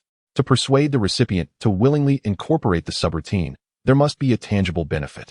Well, within a limited time frame, it can, albeit somewhat ineffectively. Then let us prepare. I'll reach out now. Whom to contact? Lucy and Shi Wei are both hackers, making them suitable candidates, yet their excessive suspicion makes it challenging to convince them to accept the subroutine. Man and Dolior are seasoned veterans, and persuading them to take on the subroutine is equally difficult. This leaves only one viable option. Calling David. Tommy. David is taken aback, as Tommy rarely contacts him. David, I won't be able to participate in this operation, but I still want to help. Remember the armor I had? I remember. What of it?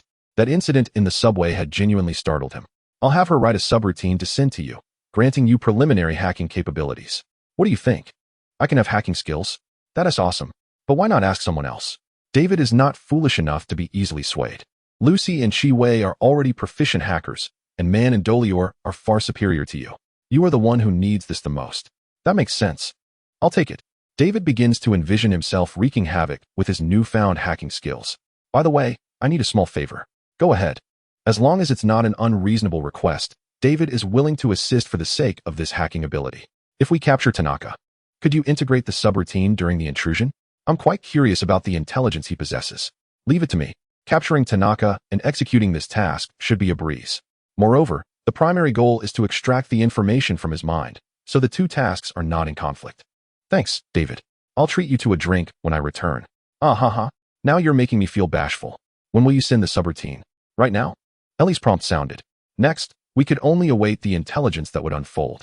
Chapter 25, Lakeside Town, Part 2, The Wasteland Highway. The golden star at the edge of the skyline lingered, its blinding light reflecting off Tommy's helmet. How are you feeling about your brother's situation? The sky ahead loomed dark, and the wind seemed to intensify.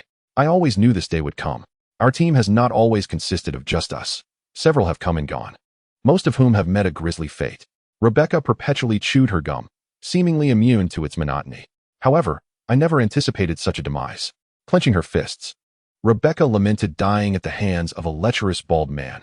Looking back, it felt like a life utterly devoid of meaning. The grains of sand swirling in the wind appeared to multiply, the horizon ahead darkening like the gaping maw of a beast. A sandstorm was imminent. We needed to seek shelter. It seemed we would not reach Lakeside Town tonight. Tommy pressed the accelerator, hoping to find refuge before the storm fully engulfed them. If not, spending the night in the vehicle would suffice.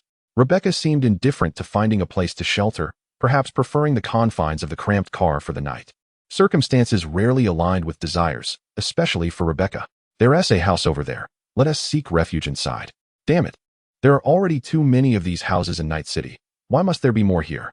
Had Tommy not been beside her, Rebecca would have surely smashed these houses to pieces. They parked the vehicle in a sheltered spot, took some food and water, and braved the wind and sand into the house. Spitting out sand, Rebecca wiped her face. The room was shrouded in darkness. The switch by the door remained unresponsive. Thanks to Tommy's night vision, he could discern the disarray within. It appeared abandoned for quite some time, with no electricity connected. I'll search for a power source. Wearing his helmet spared Tommy from the gritty discomfort of the sand. There's a transformer box. It's switched off. Turn it on, Elle instructed after scanning the area. Following the navigation point displayed on his helmet, Tommy found the transformer box securely locked. The last time he encountered such a situation was with the Phantom Beast piloting the Soul Ship. The trembling Phantom Beast had hidden within, too afraid to emerge. Tommy had grasped the hatch and torn it open, a plasma grenade ensuring the creature embarked on its doomed pilgrimage. The iron door of the transformer box was unlikely to be more secure than the hatch. Tommy seized it and ripped it off as easily as peeling back a plastic lid from yogurt, tossing it aside. Dude, I think you're catching up to Adam the Hammer, Rebecca remarked, eyeing the twisted door on the floor with a smirk. Pulling the circuit breaker, the ceiling lights flickered twice before illuminating. Who is Adam the Hammer? Tommy asked, retrieving water and packaged synthetic meat from his bag and offering them to Rebecca. The top enforcer of the Arasaka, the most formidable force in Night City.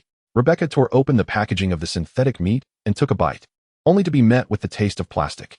As her interactions with Arasaka increased, the possibility of encountering him loomed. It was prudent to gather intelligence in advance. Tommy brushed the dust off the sofa and spread out the blanket he had retrieved from the vehicle. Aren't you going to remove your armor? It's not safe here, he remarked. Taking off his helmet, Tommy sipped some water.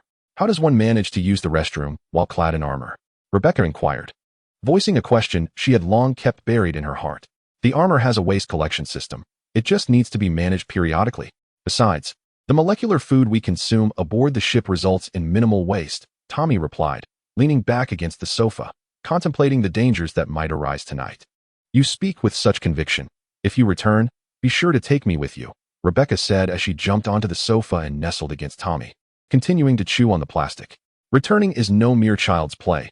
The battlefield is far more perilous than Night City. Tommy placed his Magnon pistol to one side. Within easy reach. As long as I'm with you.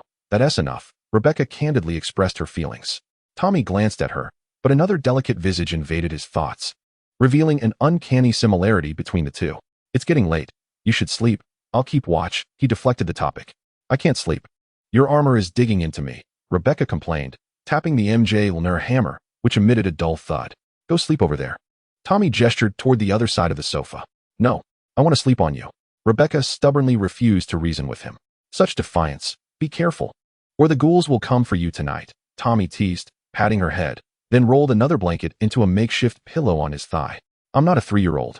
You think I'm scared of your threats? Rebecca lay back across Tommy's lap, whimsically imagining the ghouls as mechanical wolves.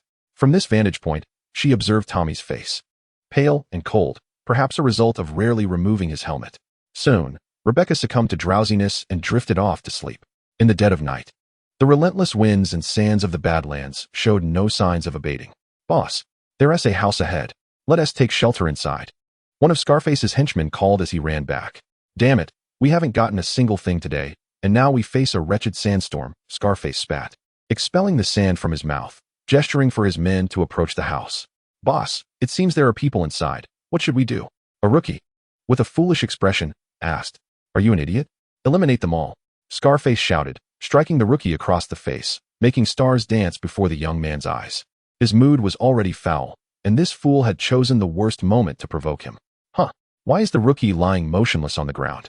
When did my strength become so formidable? Calling, Stephen, no answer. Why can't we reach the dimwit who ran towards the house? This place is suspicious. Scarface hesitated, turning back towards the vehicle in alarm. A faint, almost inaudible gunshot echoed through the air, and the scarred man's neck was abruptly shattered. His head rolling on the ground until it came to rest beside a wheel, his wide eyes staring at the sky obscured by swirling dust. The scarred man did not meet his demise at once, not because Tommy wished to toy with him, but rather due to the limitation of the sniper rifle in Tommy's possession, which could only chamber 4 rounds at a time. With a soft click, Tommy carefully closed the door, striving to minimize noise so as not to disturb the slumbering Rebecca. However, the battle-hardened Rebecca was not one to sleep soundly. "What's wrong?" she inquired, her eyes still heavy with sleep. "I went out and swatted a few flies," Tommy replied as he returned to the couch. Moments earlier, several red dots had appeared on the motion detector, and Elle had issued a warning. He had exited through the window, climbed onto the roof, and dispatched a few unwelcome visitors, each armed and bearing fierce expressions that suggested they were not merely there to support the pelican. "Forget the flies, just go to sleep," Rebecca murmured, her eyelids drooping as she crawled onto Tommy's lap and quickly dozed off. Chapter 26, Lakeside Town, Part 3. The sandstorm persisted until the following afternoon. A cacophony erupted from the nearby landfill. "It's unbearable. Uncle, hurry up before I can't resist blowing this place to bits," Rebecca exclaimed, covering her mouth and nose as she vigorously urged Tommy to leave. Tommy pressed the accelerator, swiftly departing from the area. Before long, they came upon a farm enclosed by iron fencing, marked at the entrance by a neon sign reading Edgewood Farm. "Rebecca, we are not far from Lakeside Town. Do you recognize this farm?" Tommy casually engaged her in conversation. "My brother mentioned it before, saying there lived a peculiar old man who often beat his son. That boy frequently went to school battered and bruised, and one day he was expelled for insulting a teacher." This story, often recounted by Pilar, remained vividly etched in Rebecca's memory. "This farm is no ordinary place. I've detected 2 guard machine guns and a plethora of landmines," she revealed. "Is this farm a weapons cache?" Tommy queried, having now passed the farm. "Weapons, guard machine guns, and a multitude of landmines. We should investigate," Rebecca exclaimed, her heart racing at the prospect of a mysterious farm and dangerous weaponry. "Really? We are quite close to Lakeside Town," Tommy said, not wearing his helmet, a smile dancing at the corners of his mouth as he glanced at her. "No, it's your smile that truly captivates me," Rebecca thought, her mind swiftly changing course. "Lakeside Town is right there. A slight delay one team matter." She nodded at Tommy, pursing her lips. "Then let us go," Tommy declared, turning the vehicle around and returning to the entrance of the farm. "How do we get in?" Rebecca pondered, gazing up at the fence with concern. "Let us just go straight in," Tommy replied, producing the hilt of his energy sword, flicking his wrist so that the blade sprang forth. No matter how many times she witnessed it, it always struck her as incredibly cool. Rebecca exclaimed in wonder. Tommy swung his sword a few times, and the door shattered into several pieces, no longer able to obstruct their passage. "Elle, disarm the mines and those 2 sentry guns," he instructed. "On it. I'll get it done swiftly. Let us go?" Elle did not keep them waiting for long. The farm consisted of 3 buildings, a barn, a control room, and a small cabin, arranged from left to right. "Who the hell are you? Why are you trespassing on my farm?" A man emerged from the slightly raised roll-up door of the barn, gun in hand, aiming it at Tommy as he approached. "Is the farm merely a euphemism for an armory?" Tommy calmly positioned himself in front of Rebecca, placing himself between her and the man's gun. "Mind your own business and get the hell out." The man was poised to pull the trigger. "What kind of attitude is that, you filthy scoundrel?" Rebecca retorted, raising her pistol to aim at the man. "Help! Somebody help me." A boy, appearing to be around 8 or 9 years old, crawled out from beneath the barn's roll-up door, gaunt and wide-eyed, letting out a desperate cry for survival. "What the hell is going on?" Rebecca felt her blood boil at the sight. "Die, you dog!" Bang! "Ah, my hand, my leg." The man's severed hand sprayed blood as it was propelled over a meter away by the bullet's force, while his severed leg fell to the ground, the jagged femur embedding itself deeply into the earth. Seeing the man's inclination to pull the trigger, Tommy fired 2 shots without hesitation. Rebecca rushed forward and fired 2 additional shots into the man's remaining leg, eliciting a series of pained shrieks. "Help me, please." Blood poured from his severed limbs. At this rate, he would surely succumb to shock, and he cried out in agony. "What about this boy? What is going on? He is my son. I was just—" "Shut your mouth. He lured me here to keep us captive.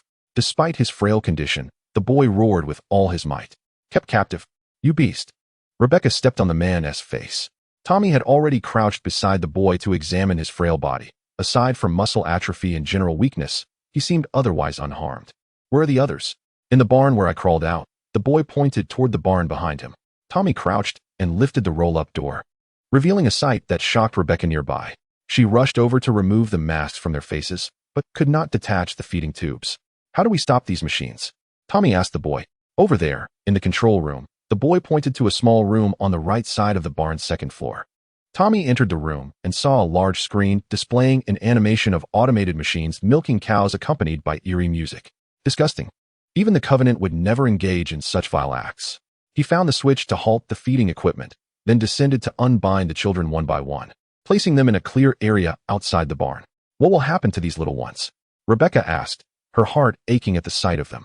Let us get them home, Tommy replied as he called the authorities. Why do they confine you here? Tommy inquired of the boy, his heart brimming with confusion. I am uncertain of their intentions, but I became acquainted with him while seeking solace online due to conflicts with my family, the boy replied. He claimed to have established a collective society here, where one could live to escape familial ties, and every day would be filled with joy, he continued, lowering his gaze as he wept. But once I arrived, he exerted control over me, asserting that he would cure me. Then he inserted these tubes, immersing me in a bovine consciousness, subjecting me to daily gastric feeding and antibiotics. As the boy spoke, his body trembled more violently. Enough, do not speak further. He is already deceased. When the time comes, return home with the police. After half an hour, the nearest hover car arrived, and Tommy explained the situation to the officers. The police revealed that there had been numerous missing children in Night City recently, suggesting they had all been abducted to this place. Mr. Price, their parents will be grateful to you. Let us depart. After the children were loaded into the vehicle, the officer seated himself in the hover car and waved to Tommy. Let us go, Tommy said, glancing at Rebecca. All right. The temperature differential in the desert was stark. As the sun set, the wind carried a chill. Are we like them? Rebecca asked, staring blankly out at the fleeting scenery, her voice laced with confusion. Confined? What does it mean to be confined? To live in ignorance. With every action dictated by others? Rebecca said uncertainly. If that is the case, are we all not confined? Those in power at Arasaka are not, but we, who live on the precipice of life and death for the sake of money, are indeed their captives. Is Saburo Arasaka confined? Rebecca gazed at Tommy with puzzlement, unable to fathom why he posed such a question. After all, Saburo Arasaka had ascended to the pinnacle of the world. How could he possibly be confined? He cannot exhaust the knowledge of this world. Countless objective laws elude his grasp, rendering him ignorant. His thoughts stem from the extreme nationalism of his predecessors. Unable to transcend this circle, with his every action dictated by those who came before him. Thus is he not confined, though Rebecca struggled to comprehend. She seemed to catch a glimpse of something elusive. We cannot transcend the material world. Ultimately, we are imprisoned within its confines. Whether you accept it or not, our instinct is to perpetuate the genetic sequences within us. Their gazes intertwined in the air. I embrace this instinct. Hence I am indifferent to being confined by matter. I have my purpose, even if it appears insignificant in the vast cosmos. Tommy regarded Rebecca's adorably dazed expression and suddenly laughed, gently patting her head. Do not overthink. Be cautious lest your little head catch fire. You are the one with the little head. Rebecca snapped back to reality, indignantly raising her tiny fist and lunging at Tommy. Chapter 27, Lakeside Town, Part 4, Jimmy Hysack's Dream Production Studio. What do you all want from me? I presume it is not to kill me. Jimmy displayed a mischievous grin as he tilted his head towards Dorio, who had the gun barrel aimed at his forehead. Whether you kill me or not depends on your performance, Dorio replied through clenched teeth. The man's tone and lewd demeanor made one yearn to deliver a good punch to him. Dorio's fists tightened, yet he prioritized the mission. Killing would not summon Tianzhong. I will cooperate fully, of course, he said. Quick on the uptake, aren't we? The sound of rotor blades echoed in the confined space as Dorio and Lucy glanced upward towards the source.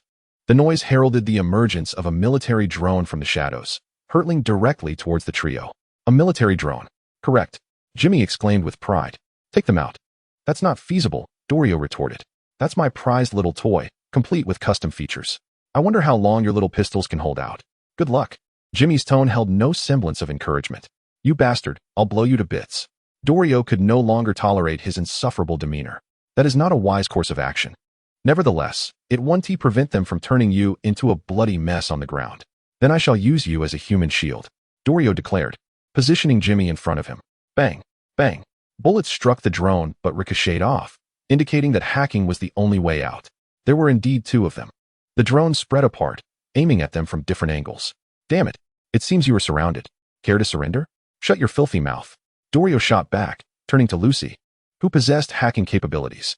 Lucy, I'm trying, Lucy exclaimed, her eyes glowing red as her body heated up from the intense calculations.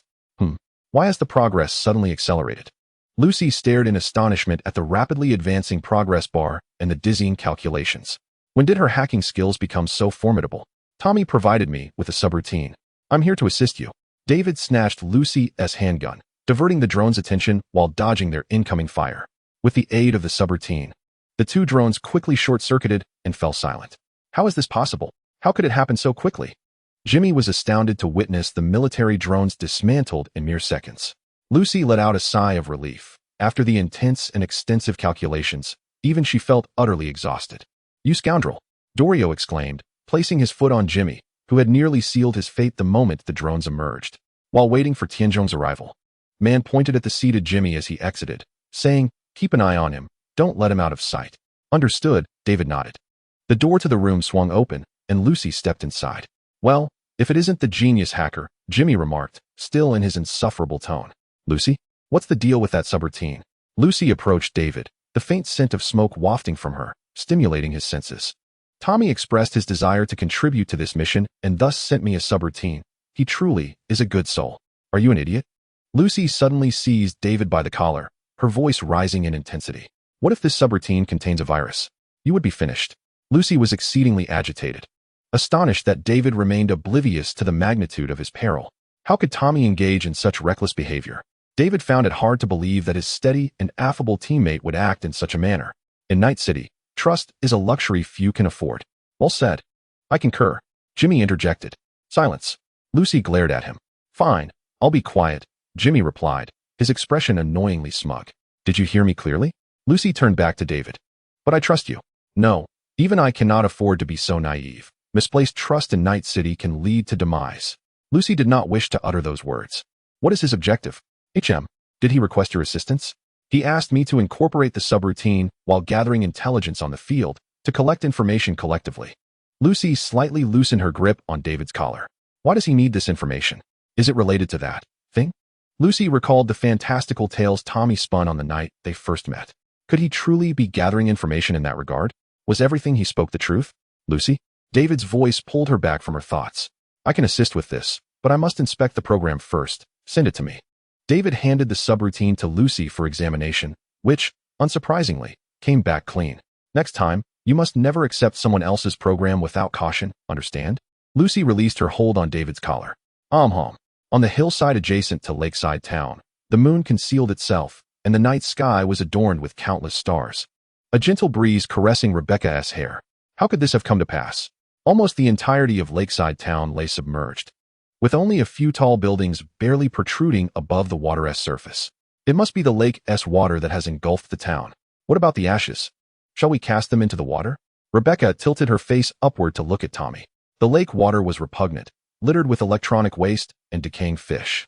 And scattering ashes into such a foul lake was hardly a respectful choice for the departed. No, let us dig a small pit here and bury them, Tommy suggested. Surveying the area for a suitable tool, a noxious stench assaulted Rebecca's senses, compelling her to cover her mouth and nose. That makes sense. Let us bury them here. Tommy found a branch and dug a small pit, placing the urn of ashes within before covering it with the excavated soil, marking it with a stone inscribed as the grave of Pila. In the abandoned building, this subroutine is utterly useless, Chiwei lamented in the deep dive space of the field, observing the tangible yet mindless subroutine. Prior to his departure, David had integrated Tommy's subroutine, claiming it would hasten the infiltration process. Yet it proved to be but a drop in the ocean. The resistance encountered during the invasion proved to be sturdier than I had envisioned. Chiwei continued her incursion when, all of a sudden, darkness enveloped her, and she lost consciousness. This was due to man's sudden loss of control, which harmed both Falco and Chiwei, compelling David and Lucy to return and fulfill the assignment. Within the depths of Tianzhong's submerged space, Lucy navigated through numerous barriers, ultimately locating the coveted data. It was time to initiate the download. Lucy established a connection with the database, selecting specific data to store on her hard drive. She glanced at the adjacent subroutine, which had also identified the target data and was in the process of establishing a connection for downloading. Curiosity piqued about the contents of its data. What was this? In the relevant data concerning the cybernetic titan, David's information unexpectedly surfaced. Lucy scrutinized further, her heart racing with dread. Arasaka intended to leverage David's exceptional compatibility with cybernetics to conduct real-world tests on the cybernetic titan. Damn it, Kinjong must not survive, and the data cannot be extracted. Lucy cast a wary glance at the subroutine. Fortunately, it lacked intelligence and could only download specific information. Destroying it might raise Tommy's suspicions. So she needed to ensure the subroutine was returned intact to him. Chapter 28. Man on the outskirts of Night City. The sun blazed overhead, scorching the earth, making even the air shimmer. Beads of sweat coalesced, cascading down his cheeks and soaking his vest, only to evaporate in the sweltering heat. Good morning, Night City. Let us welcome a brand new day in the City of Dreams. The city's broadcast, faint from a distance, sounded like a whisper. His sun-kissed skin glimmered golden under the intense light. Once again, he was late for work while others remained lost in daydreams, aspiring to become the next legendary cyberpunk. Causing traffic chaos, a flickering figure ahead came to a halt at the end of the road. I want to be like you, a top-tier cyberpunk. Young man shouted to his parents. They had once completed a legendary assignment, thus becoming renowned figures in the cyberpunk community. Haha, with your petite frame, you'll never be a cyberpunk. You should focus on your studies. His father, a robust man due to extensive cybernetic modifications, playfully patted man on the head. I've already started training, don't underestimate me. Man swatted his hand away, fuming. Huh, is that so? We'll be waiting. His father chuckled, embracing his mother, who, despite her formidable demeanor, displayed a gentle smile. A knock echoed at the door. Man opened it to reveal Uncle Dunbar. What brings you here? Where are my parents? He asked, surveying the battered Dunbar, who was his parents' closest comrade. Without a word, Dunbar shook his head and handed Man 2 urns, then departed. The 2 cyberpunks had not perished in the legendary mission. Instead, they had met their demise in the shadows. After the passing of his parents, Man dropped out of school and enlisted in the military. After serving for several years, he returned to civilian life. Disillusioned by the military's and government's delays in processing his pension and driven by his own aspirations, he re-entered the cyberpunk scene at the Brie Bar. Man, you've done rather well with tonight's gig, a teammate exclaimed, handing him a bottle of beer and draping an arm around his shoulder. Huh, what are you staring at? The teammate noticed Man gazing intently in one direction, where a bold woman was engaging in a drinking contest with the men nearby. It was easy to surmise Man's thoughts. He was undoubtedly captivated by her. Huh, go on. You're not afraid of killing. Are you afraid of this? The teammate playfully patted Man's back, encouraging him to approach her. Summoning his courage, Man picked up the beer bottle and strode over. Are you here to challenge me to a drinking contest? The woman interjected before he could speak. No, I'm here to. Then you are here to fight. Aren't you? There are plenty here who find her intolerable, and provocateurs show up from time to time. The woman abruptly hurled her beer bottle and lunged at Man, pummeling him mercilessly, leaving him bruised and battered. Are you coming back? She yelled, gripping his collar and glaring fiercely. Hand over the money. Suddenly, masked bandits stormed in, brandishing guns and demanding cash from everyone. However, today they had encountered someone formidable. Bang! Underneath the weight of his assailants, Man stealthily drew his firearm and shot the bandit aiming at the woman, shattering his skull. The atmosphere in the bar erupted like a flour mill ignited by a stray spark, the tension palpable. Man pulled the woman down behind the bar to shield themselves from the hail of bullets. Thanks. What is your name? The woman inquired. Man. And you? Dolly. As the gunfire began to wane, Man seized the opportunity to charge out with Dolly, swiftly dispatching the remaining assailants. Care for a drink? Man raised the nearly empty beer bottle toward Dolly. I intend to drink you under the table, she laughed. Man. Dolly's voice snapped him back to reality. You haven't eaten, have you? Chapter 29, Lakeside Town, Part 5. On the hillside beside Lakeside Town, the night had deepened, and the wind on the slope grew increasingly fierce, the temperature plummeting to an unbearable degree. Let us go, he suggested. All right. Returning to the car, Tommy draped a blanket over Rebecca, who was lost in thought, gazing out at the starry sky. Uncle, what is that? Rebecca suddenly pointed at the sky. As Tommy leaned in for a closer look, the voice of Elle echoed in his mind. I've detected a beacon. It's a pelican, designated as 426, Elle exclaimed. Astonished, Encountering a Pelican here was as astonishing as a human warship annihilating an Alliance cruiser with a Shiva-class tactical nuclear missile. Where is it? Directly above you. Tommy abruptly flung open the car door and leaned out, catching sight of a brilliant flash streaking through the star-studded sky, trailing smoke as it descended swiftly. Rebecca, hold on tight. We're going after it. He quickly retracted into the vehicle, flooring the accelerator as he veered off the road in pursuit of the Pelican. Sparse cacti dotted the barren desert landscape, while the engine of the Beauty roared, gravel swirling into the tires, and then flung outwards in a tangent. Uncle, what is that? Rebecca, wrapped in a blanket, inquired. The hope of escaping Night City. Tommy maneuvered the steering wheel, narrowly avoiding a cactus. Pelican 426, do you read me? Repeat, any personnel. Please respond. A woman's voice crackled through the communication system. Received, 426. This is Spartan Warrior Tommy 027. Lieutenant Morton, can you hear me? Elle was attempting to establish contact with the Pelican. Copy that, Spartan Warrior. I'm currently following the autumn winds during a jump sequence, but suddenly found myself here. The Pelican's power systems have failed. It seems we can only attempt a hard landing. Lieutenant Morton's voice betrayed a hint of panic. Surely, quite a bit of time had passed since their escape from Reach. How could the Pelican have jumped here at this moment? Lieutenant Morton, what time does your mission clock indicate? Tommy queried. September 1st, 2552, 1517, sir. I'm about to brace for impact. Morton shouted, and almost immediately, a resounding crash echoed from the communicator and nearby Tommy. The impact was too severe. She may not survive, Elle remarked, her tone laced with despair. Navigating over a hill, they beheld the wreckage of the Pelican's main engine, smoke billowing forth, with flickers of flame intermittently illuminating the scene. The cockpit had been utterly mangled. A portion of the fuselage ruptured, revealing its internal structure. The hatch had disengaged, and the grim sight of blood was starkly visible within. The Beauty halted near the Pelican. Wow, what kind of aircraft is this?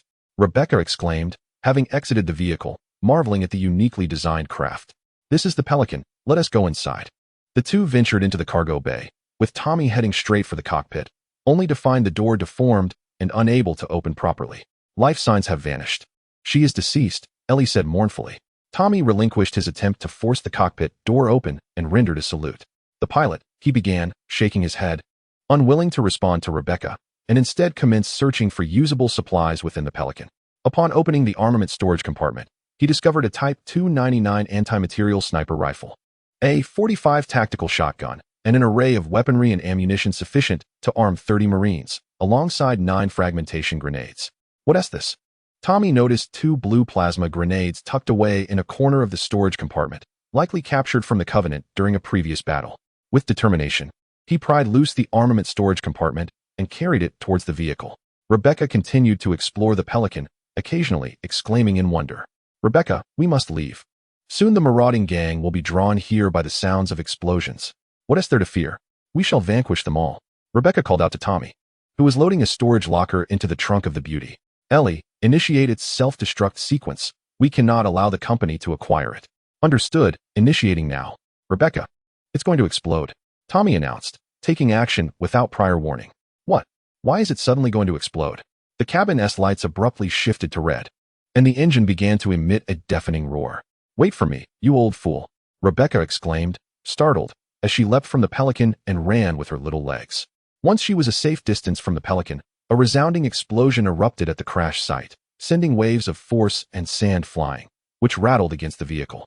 Uncle, you were right. That aircraft was beyond our reach, Rebecca marveled, still captivated by the Pelican's imposing figure. Incoming call. Nana Pumeo. It was the early hours of the morning. Why was she calling now? Pumeo. Tommy instinctively softened his tone. Mr. Devil, I thought you'd be too restless to sleep. Nana cooed into the phone. Well, At that moment, Tommy found it exceedingly difficult to conjure an appropriate response. Hee, I'm just teasing you. Do you remember the concert I mentioned last time? It got postponed because some idiot blew up the delivery vehicle and scared the staff half to death. How infuriating. Tommy envisioned Nana puffing her cheeks and shaking her little fists in frustration. Indeed, truly. Tommy, someone is following us. Tommy's musings were interrupted as the motion detector illuminated 2 large red dots. Glancing into the rearview mirror, he spotted 2 unidentified marauder vehicles trailing behind them. What? Nana inquired, noticing his prolonged silence. How infuriating. Uncle, there are 2 vehicles behind us. What shall we do? Rebecca, now aware of the pursuit, brandished her handgun. Grab a grenade. Tommy instructed, pointing to the weapons cabinet. All right, watch me blow them away. Rebecca crawled towards the trunk. How outrageous. Going on a date with that little squirt and engaging in such thrilling pursuits. Nana teased, confident in Tommy's prowess and unperturbed by the situation. Rebecca opened the storage cabinet and was immediately captivated by two blue spheres tucked away in the corner. She picked one up and asked Tommy, "How do you use this blue grenade?" Tommy, lost in thought about how to respond to Nana, casually replied, "Press the orange switch on top, then throw it." Rebecca examined the plasma grenade closely and indeed found the orange switch. "Wait, you've got it wrong." Tommy suddenly realized something was amiss. Before he could warn her, Rebecca had already hurled the plasma grenade, which was ignited with blue flames. The plasma grenade adhered firmly to the front of the vehicle behind them. "What in the world is that?" The drifter seated in the driver's seat inquired of his companion. "I don't know. Perhaps." Before his companion could finish his thought, the plasma grenade illuminated with a blue glow, and the air within a 4-meter radius was heated to nearly the temperature of the sun's surface. Everything within that vicinity was incinerated and subsequently vanished. Immediately, the high-temperature shockwave propelled another car nearby, causing it to tumble uncontrollably through the desert, igniting in flames due to the shockwave's intense heat, while the passengers inside emitted horrifying screams. "Wow, this is absolutely exhilarating." "Ha!" Rebecca exclaimed, initially taken aback by the grenade's power, before bursting into laughter. "Ah, nai, I'll take you to try this next time," Tommy said, shaking his head in resignation. It was astonishing that such a weapon had been utilized here. "I'll wait for you. I'm going to sleep now," he added, the scent of peaches wafting from his helmet. "Is there any more? Besides that last one, is there any left?" Rebecca crawled back, tapping Tommy on the shoulder. "No, that was the second to last one you used. What a pity. If only I had a few more, I could have turned them into charred remains." After several more hours, the two were nearing Night City. The darkness of the desert was dispelled as golden rays broke through the horizon, the stars yielding to dawn, heralding a new day for Night City. Wrapped in a blanket, Rebecca had dozed off in her seat. Incoming call. "Lucy, why is she calling? What is the status of the mission? What is the situation?" "The car broke down. We're on the highway. Come pick us up." Lucy's tone reminded Tommy of Rebecca leaning against the container that night. How could this happen just as we are about to arrive? Chapter 1. Return to Night City. The roads were gradually becoming busier, with a beauty pulling Man's vehicle towards the nearest repair shop. Tommy glanced through the rearview mirror at the dazed and disheveled David, and then at Lucy, who remained silent, staring out the window. The air inside the vehicle felt stagnant, as if the very molecules had ceased to move. "Damn it, why is Man's arm in your possession?" Rebecca broke the silence, shouting at David. He remained unresponsive, still in a daze. Lucy shot a glance at Rebecca before turning her gaze back to the window, stating, "The mission was a failure. Tanaka had no target data in his mind. Yet, even without the data, Man and the others had summoned the trauma team. And they hadn't managed to escape. It had only been a few days, and 3 had already." Rebecca's eyes widened in disbelief. Tommy, however, felt little impact. Their acquaintance had not been long, and in the mercenary trade, whose life wasn't he constantly hanging by a thread. "We've arrived." In the midst of their conversation, they had reached the repair shop. Stepping out of the vehicle and looking up, they could see the neon sign declaring, "Better than Mom's Auto Repair." "Oh, welcome, welcome. Our automotive repair skills surpass even your mother's, and we guarantee your satisfaction." The mechanic approached with a wrench in hand. Tommy pointed to Man's vehicle, which had broken down. "No problem," the mechanic readily replied, then turned to shout at his colleagues, "Hey, you lot, get to work." Tommy stepped aside to give them space. David sat silently on the steps at the entrance, gazing at his arm, while Rebecca stood beside him, speaking softly. "Tommy, come here for a moment." Lucy waved at Tommy from a corner, away from David. "Is it about the intel?" "Yes, I've transmitted the subroutine to you." A blue glimmer sparkled in Lucy's eyes. "Thank you. I regret the situation with Man." "Wait a moment, can I know this information?" Lucy called out to Tommy, her hand trembling slightly as she raised the subroutine, past memories still causing her trepidation. "I'll give you a response after I review it." "All right." With Man's vehicle in disarray, Tommy found a nearby step to sit on. "What do you have inside, Elle?" Tommy knew that this information must be crucial. "Everything you could imagine," Elle teased, keeping him in suspense. "Then please elaborate," Tommy replied, well aware of her playful nature. "Do you recall the last intel? The communication between Anshan Star and Earth has been far from smooth. Since 2467, the conglomerates have been corrupting the local peace and subtly controlling the populace's mindset through concealed information, diminishing their impression of their Earth homeworld. So, the peace still exists? Do you remember the year 2530? The year of the demise of all human distant colonies? Precisely. That was the year the corporate giants seized their opportunity, as Earth was preoccupied, and thus they utterly dismantled the local peace, which, having been corrupted, offered little resistance. What about the remaining core components of the signal amplifiers? Are they all under corporate control? Tommy posed the critical question. No, they were initially in the corporation's possession, but were lost during the subsequent corporate wars over inheritance. Even now, Harasaka is searching for them. Besides Shadow, another component is codenamed Pao Bay. I will delve into the cyber network to seek clues about Pao Bay. Given that all other distant colonies have perished, why is Anshan Star so special, remaining undetected by the Star Alliance? Because the corporate giants have installed signal jammers in major cities worldwide, which connect to form a covering net that hinders external exploration of Anshan Star.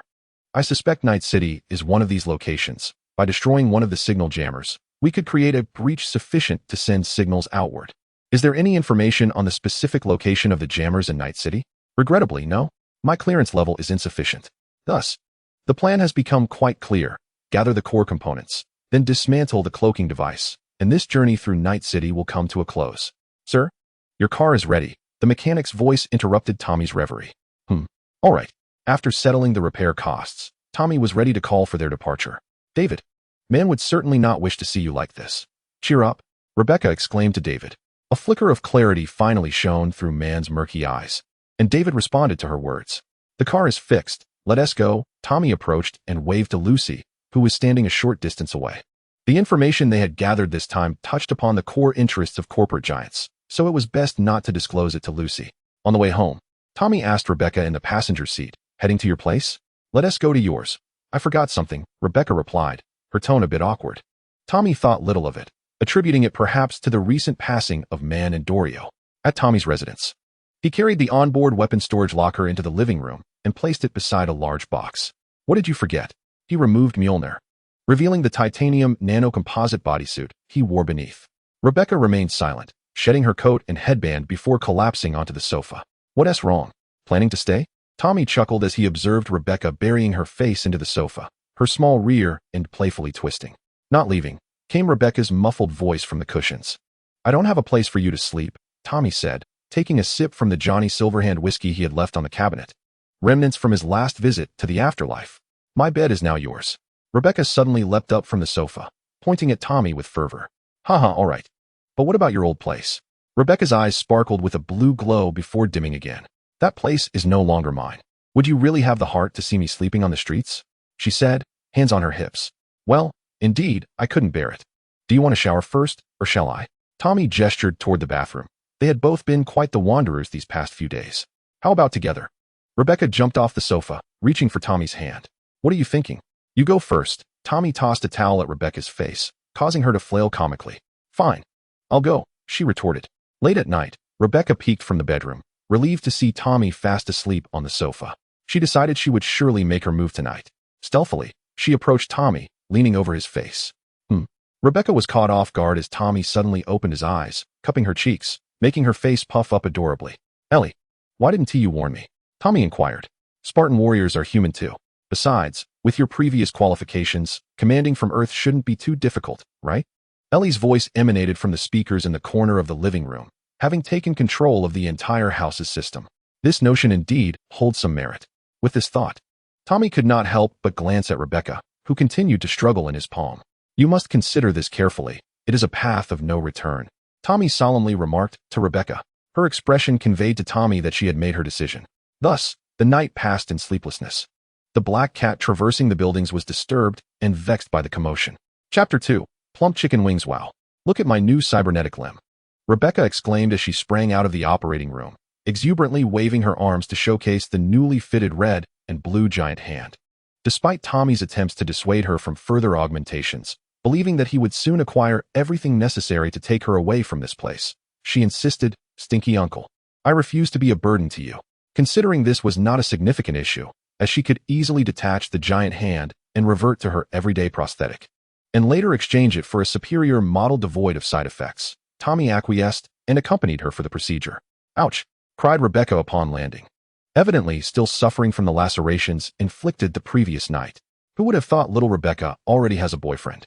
I had assumed such a troublesome brat would remain forever alone, remarked Dr. Mary, the female prosthetic surgeon, leaning against the doorway with bloodied hemostats in hand. At first glance, she appeared to be at least 40, not to mention her actual age. Old hag, I am not a troublesome brat, Rebecca retorted, glaring at her. Is that so? Your prosthetic has a few flaws. Let me adjust it for you. Mary approached Rebecca with a sinister smile, her hemostats snapping ominously. I'm fine. I don't need your adjustments. Rebecca's forehead broke into a sheen of cold sweat as she limped behind Tommy for refuge. Few could manage Rebecca, and Mary was precisely one of them. She had been Rebecca's prosthetic surgeon since Rebecca's arrival in Night City, and remained so to this day. Huh, you little rascal. When you first arrived in Night City, you used to come to me for adjustments every month, and now you turn your back on me, Mary chided. Dr. May, here is the payment for the procedure. Tommy transferred the funds to her. Decisive fellow. By the way, I have some important instructions regarding this procedure. Come here for a moment. Mary grasped Tommy's hand and led him into the operating room. You can't come along, Mary called out to Rebecca, who had followed closely. Why can't I listen? Rebecca protested indignantly. Mary pulled Tommy into the operating room and shut the door, leaving behind a remark. What would a little brat understand? Rebecca was nearly driven to gnash her silver teeth in frustration.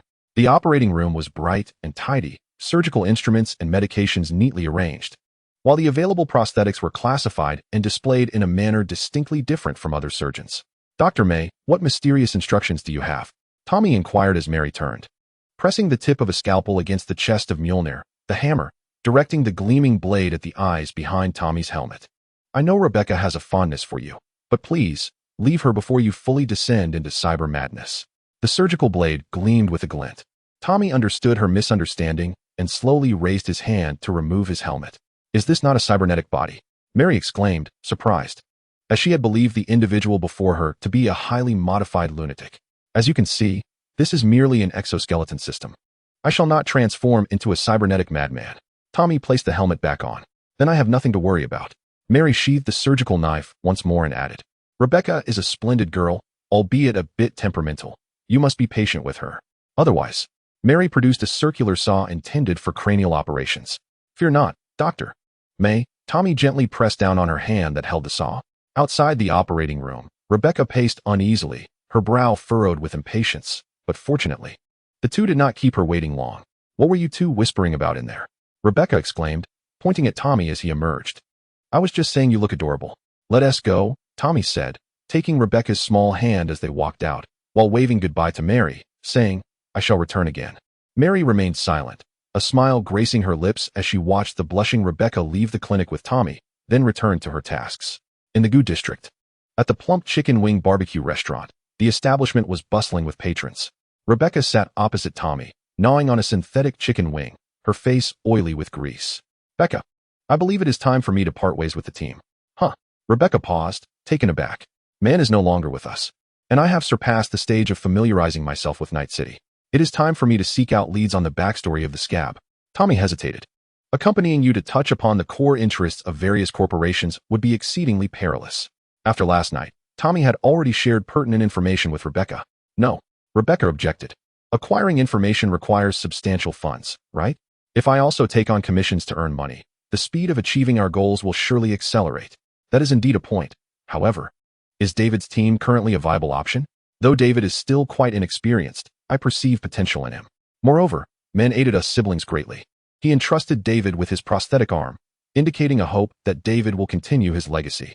Rebecca's expression turned wistful as she said, I wish to lend him a hand during this time, at least until he matures. It would fulfill man's wishes. Furthermore, the leads on the scab remain unclear. And your actions do not necessarily conflict with team commissions, do they? That is true. I had not considered that, Tommy nodded. How about you take the lead during this period? Rebecca looked at Tommy with anticipation. Very well, but when the leads become clear, I shall investigate immediately. Rebecca was pleased with this response and continued to gnaw on the synthetic chicken leg. Suddenly, the mobile communicator hanging behind Tommy's ear began to vibrate. Incoming call. Puyo Nana. Brother, Tommy suddenly found the flavor of the synthetic meat in his mouth to be somewhat off. The sweetness was overwhelming. Why do you call me that? Rebecca, while eating, noticed that Tommy across from her had a rather peculiar expression. Is one truly that elated over synthetic chicken wings? Because yesterday I watched an anime, and the female lead addresses the male lead in such a manner. Would you mind if I called you that from now on? Rebecca pondered. Could it be that Tommy's dish contained real meat? As long as you like it. You wouldn't have called just for this, would you? Tommy observed Rebecca's small hand reaching toward his plate. Of course not. Tonight is my concert. Rebecca took a bite of the chicken wings from Tommy's plate, only to find it tasted no different from her own. Do you want me to come? Tommy glanced at Rebecca. Bringing her along could lead to complications. Absolutely. But not as an audience member, rather as a musician. The accompanying band hired by the company has one member hospitalized due to cyberpsychosis, and I managed to secure you an instrument. This way, you can share in the ticket profits. You look like you could use the money. Tommy was intrigued. Both emotionally and from the perspective of re-entering the fray, participating in this concert held significance. But I don't know how to play any instrument. Is that really okay? His musical aptitude had not been enhanced. Rebecca began to realize that Tommy was likely on a call with someone, the identity of whom was self-evident. It's a very simple instrument. All you need are hands. Oh dear, they're calling me to familiarize myself with the stage. See you later. Call ended. Becca. Let us go to the concert tonight. All right. You scoundrel. You really were on the phone with her. Chapter 3. The Riot Nightclub, Part 1. That night. At the Riot Nightclub. You filthy old man. Why must we attend her concert? With her enhanced strength, Rebecca delivered a formidable punch, causing Tommy's energy shield to flicker. Because there's money to be made, I'm performing shortly. Tommy swiped open the rear door of the building. Performing? You can play an instrument? Rebecca appeared skeptical. She said I would know how to by then. The two stepped into the elevator. The nightclub was on the second floor of the building. You'll know how by then. Though skeptical about how one could master an instrument so swiftly, Rebecca was nonetheless excited about Tommy's performance. After all, it was unimaginable for someone like him to take the stage. Exiting the elevator and traversing a corridor, they arrived at the makeup room door. Miss Puyo, please come on stage to say a few words to the audience after the performance. Why? I don't recall this being scheduled. A melodious voice belonging to Nana Puyo emanated from behind the door. This is a company arrangement, and it will also increase the revenue from this performance. That doesn't sound good. Let us avoid any further mishaps. Understood, we will notify you before we begin. The sound of footsteps faded away, followed by the closing of the door. Tommy and Rebecca pushed the door open. The spacious makeup room featured several large mirrors arranged parallel to each other, illuminated by dazzling lights, while the opposite wall was adorned with a plethora of posters. As Nanami Pugong was adjusting her makeup, she turned at the sound of the door opening and, upon recognizing Tommy, her eyes crinkled into a crescent smile, completely ignoring Rebecca standing beside her. Nanami rushed towards Tommy, seemingly about to leap into his embrace. Stop. What is with that address? Rebecca interjected, stepping between them. Nanami paused, finally acknowledging Rebecca. Oh, you're here too. Shorty, she remarked coldly. Shorty. Rebecca's hand instinctively reached for her gun. Before she could act, Tommy swiftly confiscated the weapon, allowing Rebecca to fume while he removed his helmet and said, the performance is about to begin. First, show me how to play that instrument. Hey. We barely exchanged a few words, Nanami protested, yet she retrieved the instrument nonetheless. It was a cowbell, an unfamiliar sight to Tommy. This is a cowbell, Nanami explained, striking it with a mallet to produce a clear, ringing sound before handing it to Tommy. When the time comes, just stand at the back of the band and strike it in rhythm with the music. Tommy, uncertain about the meaning of striking the cowbell, hesitantly tapped it with the mallet. Rebecca snatched the cowbell from him and struck it haphazardly a couple of times, then remarked, if you want him to help you take out the entire audience, he'll surely do it splendidly. But for this, you need to demonstrate. Seems like Shorty's IQ is a bit higher than her height, Nanami quipped as she reclaimed the cowbell. You bastard. Don't stop me, Rebecca exclaimed, nearly breaking free from Tommy's grasp. Nanami pressed the play button, filling the makeup room with music. Strike it to this rhythm, she instructed, following the beat with the cowbell. Ding ding ding. Got it. Understood, Tommy replied, finding the action quite simple, much easier than operating a female fighter jet. Great. Then suddenly, the door to the makeup room was flung open with force. Hey, let us have a proper chat. Barged in a man dressed in an avant-garde style, his dark skin contrasting sharply with his flamboyant attire. He reached for his gun, but Tommy swiftly pointed his magnum at his forehead. Hey, drawing a weapon is not how we converse, Rebecca admonished. How dare you steal my work and then have someone point a gun at me? Nanami, do you have any conscience? The intruder was Klee, a renowned member of the cult rock band, the Warriors, hailed as the rock god of Night City. Didn't we come to an agreement? I signed a contract to cover your black dream, Nanami declared, stepping out from behind Tommy, unfazed by the sudden turn of events. Absolutely not. How could I possibly grant you, a pop singer, the rights to a rock song? Klee retorted. But your manager contacted mine, saying you wanted to collaborate. Nanami pressed. What is Kovacek playing at? The company has not inquired about me at all. As Tommy and Rebecca sensed that the situation had stabilized, They holstered their weapons. Chris, it appears we have been played by the company, Tommy remarked. Indeed, you are right. These are all trivial matters concocted by the record label. Chris responded with an apologetic smile. In that case, I shall contact the company and demand the cancellation of this concert. Tommy and Rebecca exchanged glances, both sensing that this concert was likely doomed. Really? You stand to lose several million, don't you? The company will incur even greater losses. Well then, regarding my earlier statements. Chris scratched his head. I sincerely apologize. No worries. Now that the misunderstanding has been cleared, I will reach out to the agent. Nana Kubo's eyes glimmered with a yellow hue, her corneas displaying two semicircles in motion. Thank you. Let's collaborate again when the opportunity arises. Chris turned to leave the dressing room. Rebecca shrugged at Tommy, indicating that the outcome seemed inevitable. Nana soon finished her call, and Tommy inquired, is it cancelled? No. Nana shook her head. The company mentioned a fan had spent a fortune insisting on attending this performance. They cannot refuse such a sum, so the show will proceed. And Chris cannot intervene. This is rather peculiar. What kind of fan could afford such an expense? The situation seems strange. Perhaps we should let it go. If you wish to leave, no one can stop you, Tommy suggested. How can we let it go? What if there are issues? Besides, Nana leaned closer to Tommy. You still need to save up to marry me. Rebecca, nearby, looked as if she might burst into flames from jealousy. When Becca gets angry, I can't hold her back. Tommy said, adjusting Nana's posture. Does it look odd for me to perform in this armor? Is there any way to conceal it? I have just the thing. Nana retrieved a black bear costume from the corner, dusting it off. Put this on. After all, the band members are all rather eccentric. Wearing this while shaking a cowbell won't be any stranger than them. As Tommy accepted the costume and prepared to don it, Nana suddenly leaned in and said, There's one more thing I need to mention. What is it? Tommy bent down. With a playful pout, Nana planted a kiss on Tommy's cheek, leaving a sweet peachy lipstick mark before slipping away just as Rebecca was about to pull the trigger. Tommy touched the imprint on his cheek, chuckling helplessly. It is well known that upon removing their helmets, Spartan warriors' reaction times diminish slightly. Hence Tommy must have been caught off guard by this delightful peck. Chapter 4, Riot Nightclub, Part 2, The Riot Nightclub. Behind the curtain, darkness enveloped everything, save for the light emitted by the musician's cybernetic eye. Hey, buddy, what is your story?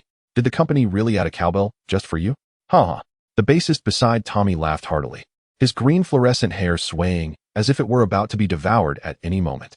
Tommy paid him no mind, enveloped in the black bear costume, feeling no discomfort.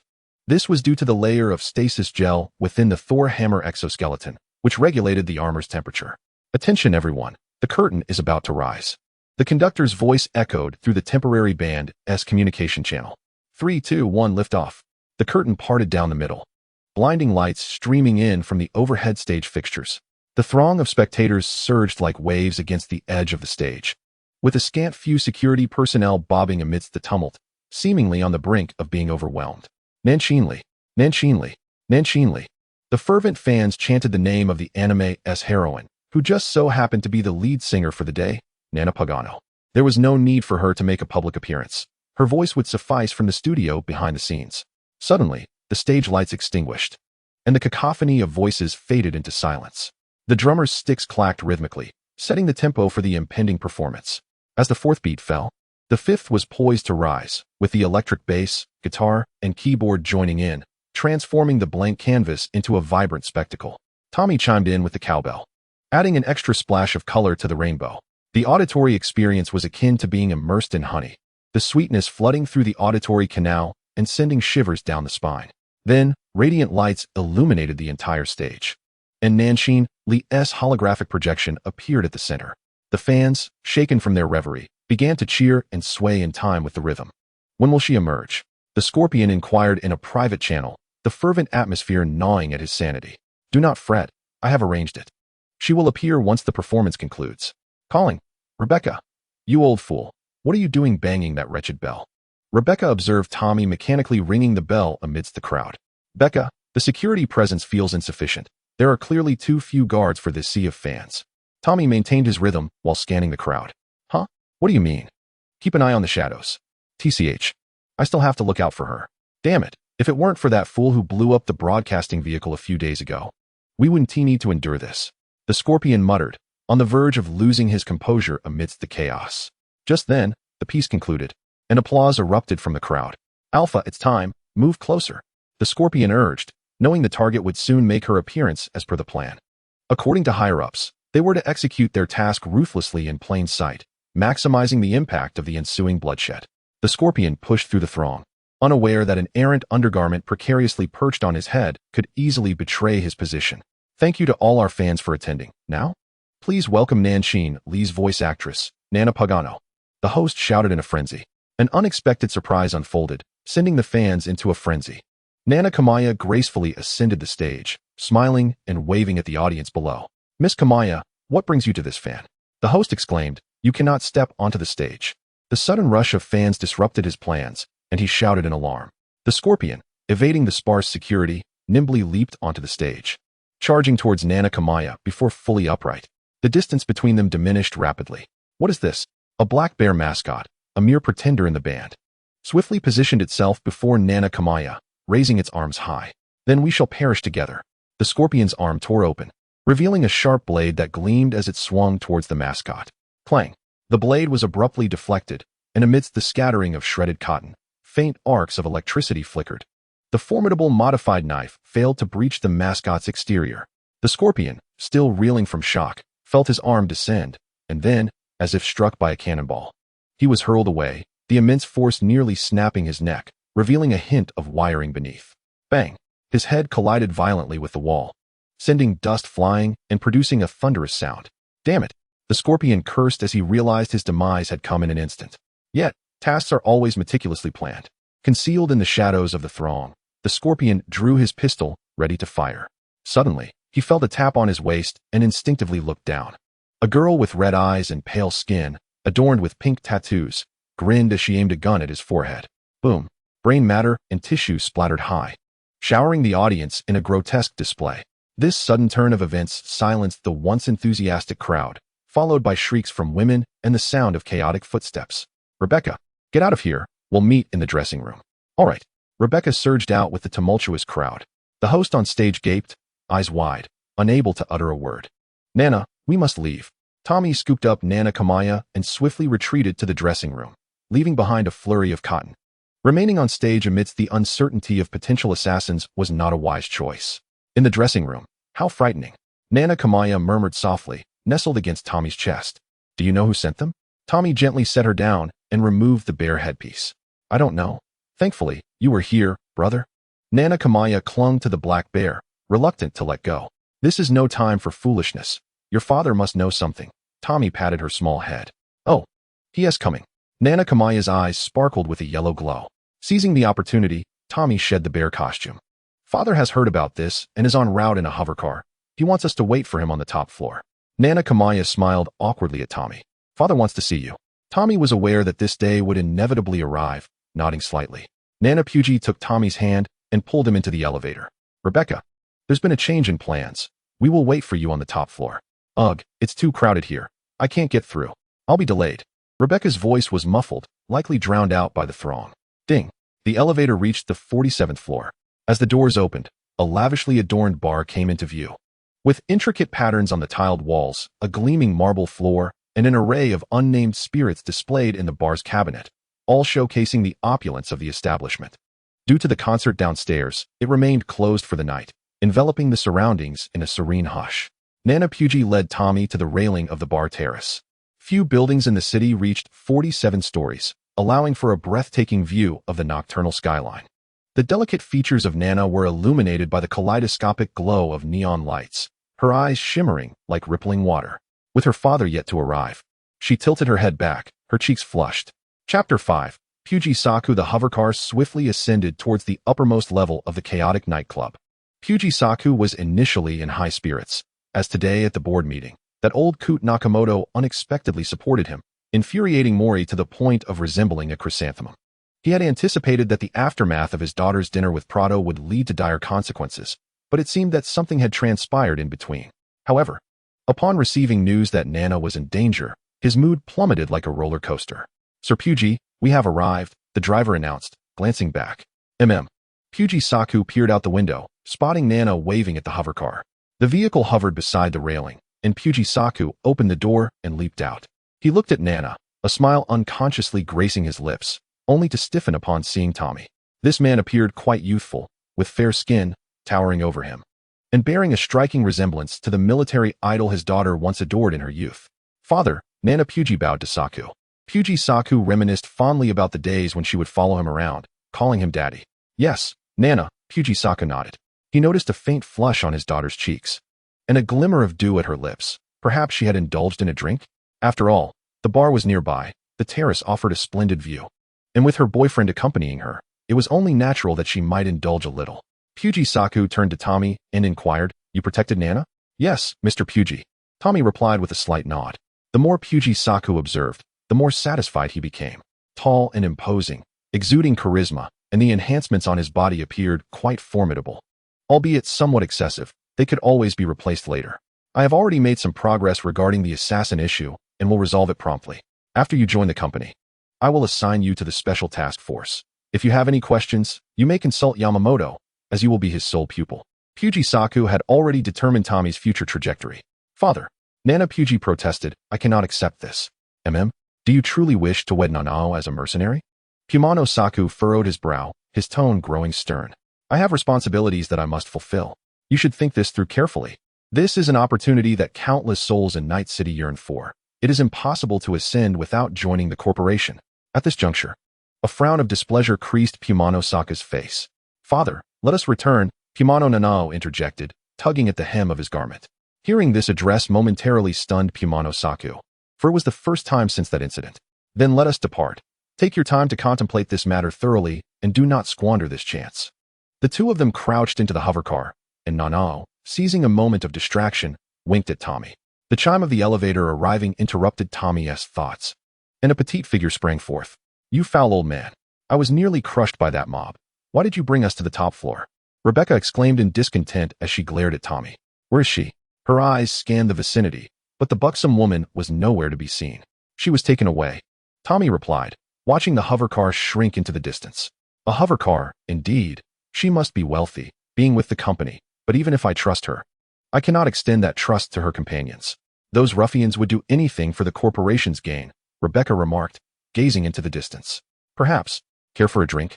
Tommy offered, taking hold of Rebecca's hand. Dim-witted monkey." The memory of that fateful night sent a dull ache through Rebecca's forehead. "All right. I shall also see if the Happy Skull is still around." At Tommy and Rebecca's residence, warm water cascaded down, washing away the fatigue that had accumulated in his bones. For an extended period, bathing had been a luxury, let alone indulging in a hot shower. During the Warhammer base campaign, Tommy had not removed his MJOLNIR for 4 consecutive weeks, losing most of his comrades, and upon achieving their objective, he could scarcely believe it himself. Outside the bathroom, the sound of rustling clothes reached his ears, followed by the door swinging open, revealing a pair of small hands resting on his waist. No matter how many times she beheld the burn scars adorning Tommy's body, Rebecca felt a jolt of shock. What manner of weaponry and brutal combat could inflict such wounds upon this superhuman warrior? "Shall we bathe together this time?" Tommy asked with a smile, glancing back. He tucked the blanket around the slumbering Rebecca, who mumbled incoherently, drooling onto the pillow in a sizable patch. "Incoming call. Military technology, what peculiar habits do they possess? Calling at such an hour." The following day in Westbrook, the room infused with the mingling scents of tobacco and tea. A square lamp on the pine table cast a gentle glow, illuminating the scrolls and calligraphy adorning the wall behind Okada Wakako. "I never conduct business face-to-face, renowned Mr. Cyber Demon, but since military technology has made an introduction, I shall extend you this courtesy," Okada Wakako stated from across the table. She was the intermediary for the Westbrook district. "Thus, you should be aware of my purpose regarding the Allied identification chip from biotechnology. Another team, to whom I entrusted this mission, is currently retrieving it. However, one must always pay a price for such acquisitions." Okada Wakako exhaled a plume of smoke, obscuring her expression. The military technology sector does not share the same perspective. The company is not omnipotent. Suddenly, a glimmer of yellow light flashed in her eyes. "Please hold on while I take a call." Tommy fell silent, patiently awaiting the conclusion of her conversation. Okada Wakako's demeanor shifted from relaxed to serious, after a brief nod. She extinguished her cigarette. "I have a hacker who has gone silent in the Vortex's territory. She doesn't possess the audacity to confront me, so something must have happened." Adjusting her glasses, Okada continued, "Retrieve her for me, and the chip will be yours. You must negotiate your compensation with your employer. Provide me with the relevant intelligence." "Base. What about Lucy? Isn't she coming?" Rebecca inquired, glancing at David across the table. She mentioned that the team does not require 2 hackers and has been preoccupied with other matters. David's demeanor had matured significantly since Man's death, instilling in him a newfound gravitas. Oh, what matters? I don't know. She refused to disclose any details. David expressed a hint of disappointment, as being kept in the dark by a loved one is rarely a pleasant experience. Hey, Chiwei. Rebecca waved to Chiwei, who had just entered. Now that everyone is here, I will elucidate the details of our mission. Tommy distributed the separation chips, acknowledging the team's waning confidence in this disintegrating group, which was primarily due to the substantial remuneration promised by the company and the residual influence of the former captain. I understand your sentiments. Let us focus on completing this commission first. The group nodded in agreement, inserting the separation chips, revealing a cross-sectional view of the target building. The mission is divided into 2 phases. The first phase is preparatory for the second. Our primary objective is to obtain an allied identification chip, currently held by Okada Wakako, who has promised that, should we rescue the target individual, the chip will be ours. Information about the target appeared, a female hacker. This abandoned factory consists of 2 floors, and the precise location of the hostage remains unknown. I will be responsible for infiltrating to ensure the hostage's safety. Tommy paused, glancing at David. David, create a commotion at the front to draw their attention, thereby reducing the difficulty of my infiltration. Understood. David nodded in agreement. Falco will be in charge of escorting and protecting the hacker, while Chiwei remains in the vehicle to provide network support. A conventional yet effective arrangement. Chiwei and Falco expressed no objections. Rebecca's role is to eliminate the enemies drawn out by the commotion, with David providing supplementary assistance. We will ensure they are eradicated. Rebecca exclaimed with a grin. Chapter 6, The Bloodied Factory, Part 1. Beside the abandoned factory, the dawn was approaching. Tommy's military theory and practical experience informed him that at this hour, enemy troops are often most fatigued and their attention most scattered. Thus, human soldiers frequently execute dawn assaults. As a strategic response, many battle-hardened troops have established the practice of combat readiness at dawn, with all soldiers entering defensive positions to guard against the possibility of a surprise attack by the enemy. The modified Imperial tank, produced by Chevrolet, is stationed in a nearby alleyway not far from the factory. Rebecca, clutching her weapon, received a Thompson 37 assault rifle tossed to her by Tommy. Huh, aren't you going to use it? Rebecca inquired, fully aware of the rifle's firepower from her previous experience. The fall of the Pelican had rendered it useful once more. Your firepower is insufficient. Next time, I'll take you to buy a gun. Here, take these 2 grenades as well. Tommy removed 2 high-explosive multipurpose grenades from his waist and tucked them into Rebecca's satchel, which was designed to carry weapons and ammunition. The grenades were quite large, requiring her to use both hands to lift one. Tommy's special attention towards her in front of the squad made her feel somewhat embarrassed. Little sister, why don't you just marry him on the spot? Falco, seated in the driver's seat, teased. I'll take you down, you old coot, Rebecca retorted, turning to glare at Falco. David, are you ready? Tommy asked. Yes, I'm ready, David nodded in response. Let us commence the operation. As he exited the vehicle and approached the entrance of the abandoned factory, David activated the Stanwick, and his neural reaction capabilities surged, making the world appear to move in slow motion. The explosive increase in muscle strength rendered his form nearly imperceptible to the average observer. He swiftly reached the entrance, tossed a dark package inside, and then returned to his concealed position. The guard stationed at the door caught a fleeting shadow, but failed to react in time as it vanished. Rubbing his eyes, he thought he might have been mistaken. Hey, what just flew in here? The board guard inside the building shouted upon discovering the package. Boom. The package erupted with a tremendous explosion, causing the abandoned factory to tremble violently, and the guard was obliterated and charred, scattering in all directions. I'm in. Are you all set? Seeing everyone nod in affirmation, Tommy activated his stealth suit, blending seamlessly into the darkness. Rebecca took her position in ambush, eagerly anticipating the emergence of the Vortex gang members. Damn it. You, and you. Get out here. The leader of the Vortex gang ordered several teams to advance. The cacophony of shouts and curses emanated from within the factory, growing increasingly closer. David, feeling a twinge of anxiety, realized this would be his first time facing so many adversaries head-on. Scared? Rebecca chuckled at his expression. Not at all. David raised his handgun, aiming at the entrance. They waited patiently until they were within range. Here is a little surprise for you. Rebecca pressed the activation button on the grenade and hurled it towards the loudest area. Damn it, a grenade. The Vortex members quickly dove away upon recognizing the object thrown their way. Boom. A terrifying explosion engulfed the entrance. The grenade's power far surpassing that of local products from Night City. A hand with merely 3 fingers fell at the feet of the vortex, which clutched its throat, emitting a suffocating wheeze. Shrapnel from a grenade had grazed its neck, and blood gushed forth from between its fingers, the balance of breath tipping dangerously towards the end.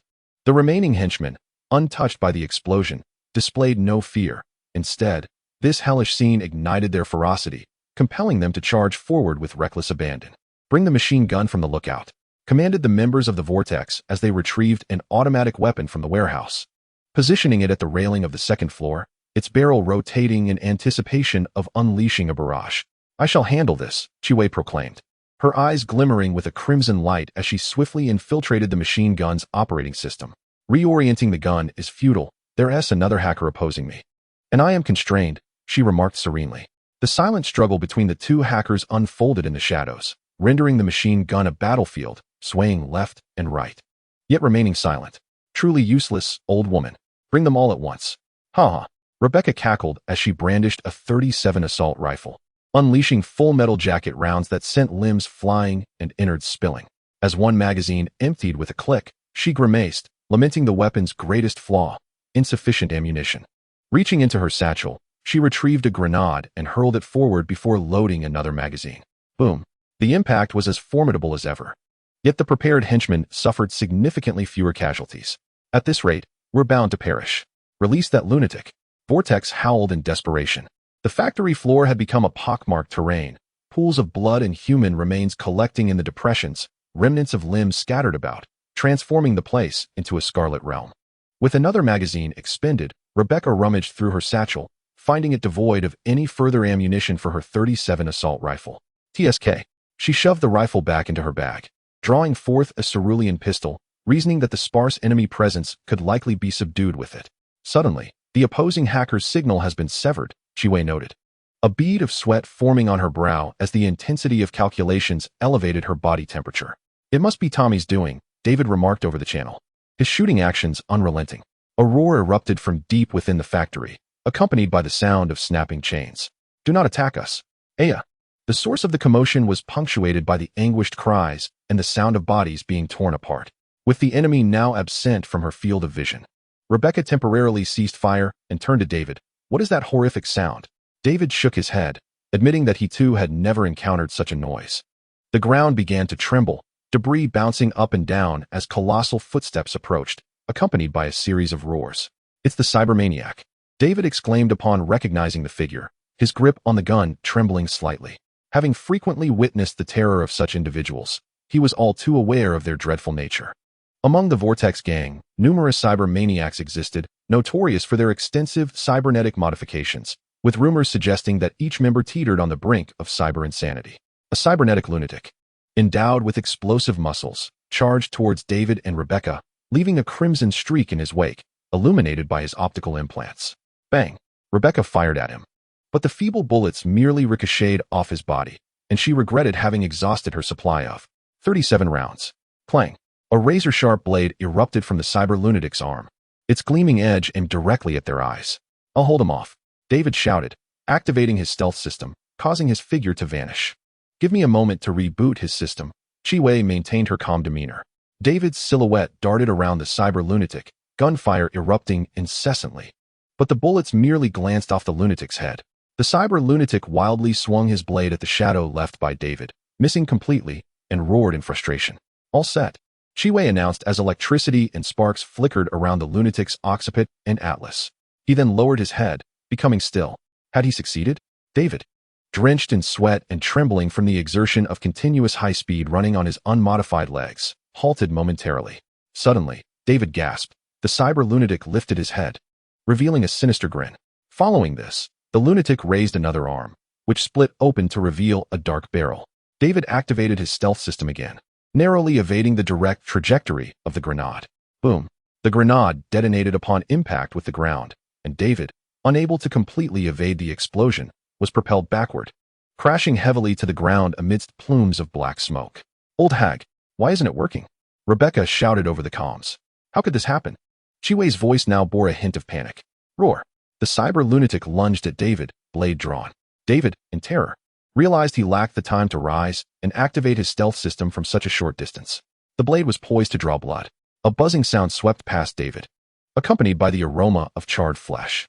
In an instant, the lunatic's arm was severed, followed by another wave of buzzing. The lunatic's head was detached, blood spraying onto David's trembling lips. A figure clad in powered armor gradually emerged, the buzzing emanating from the energy blade in his hand. I hope I'm not too late.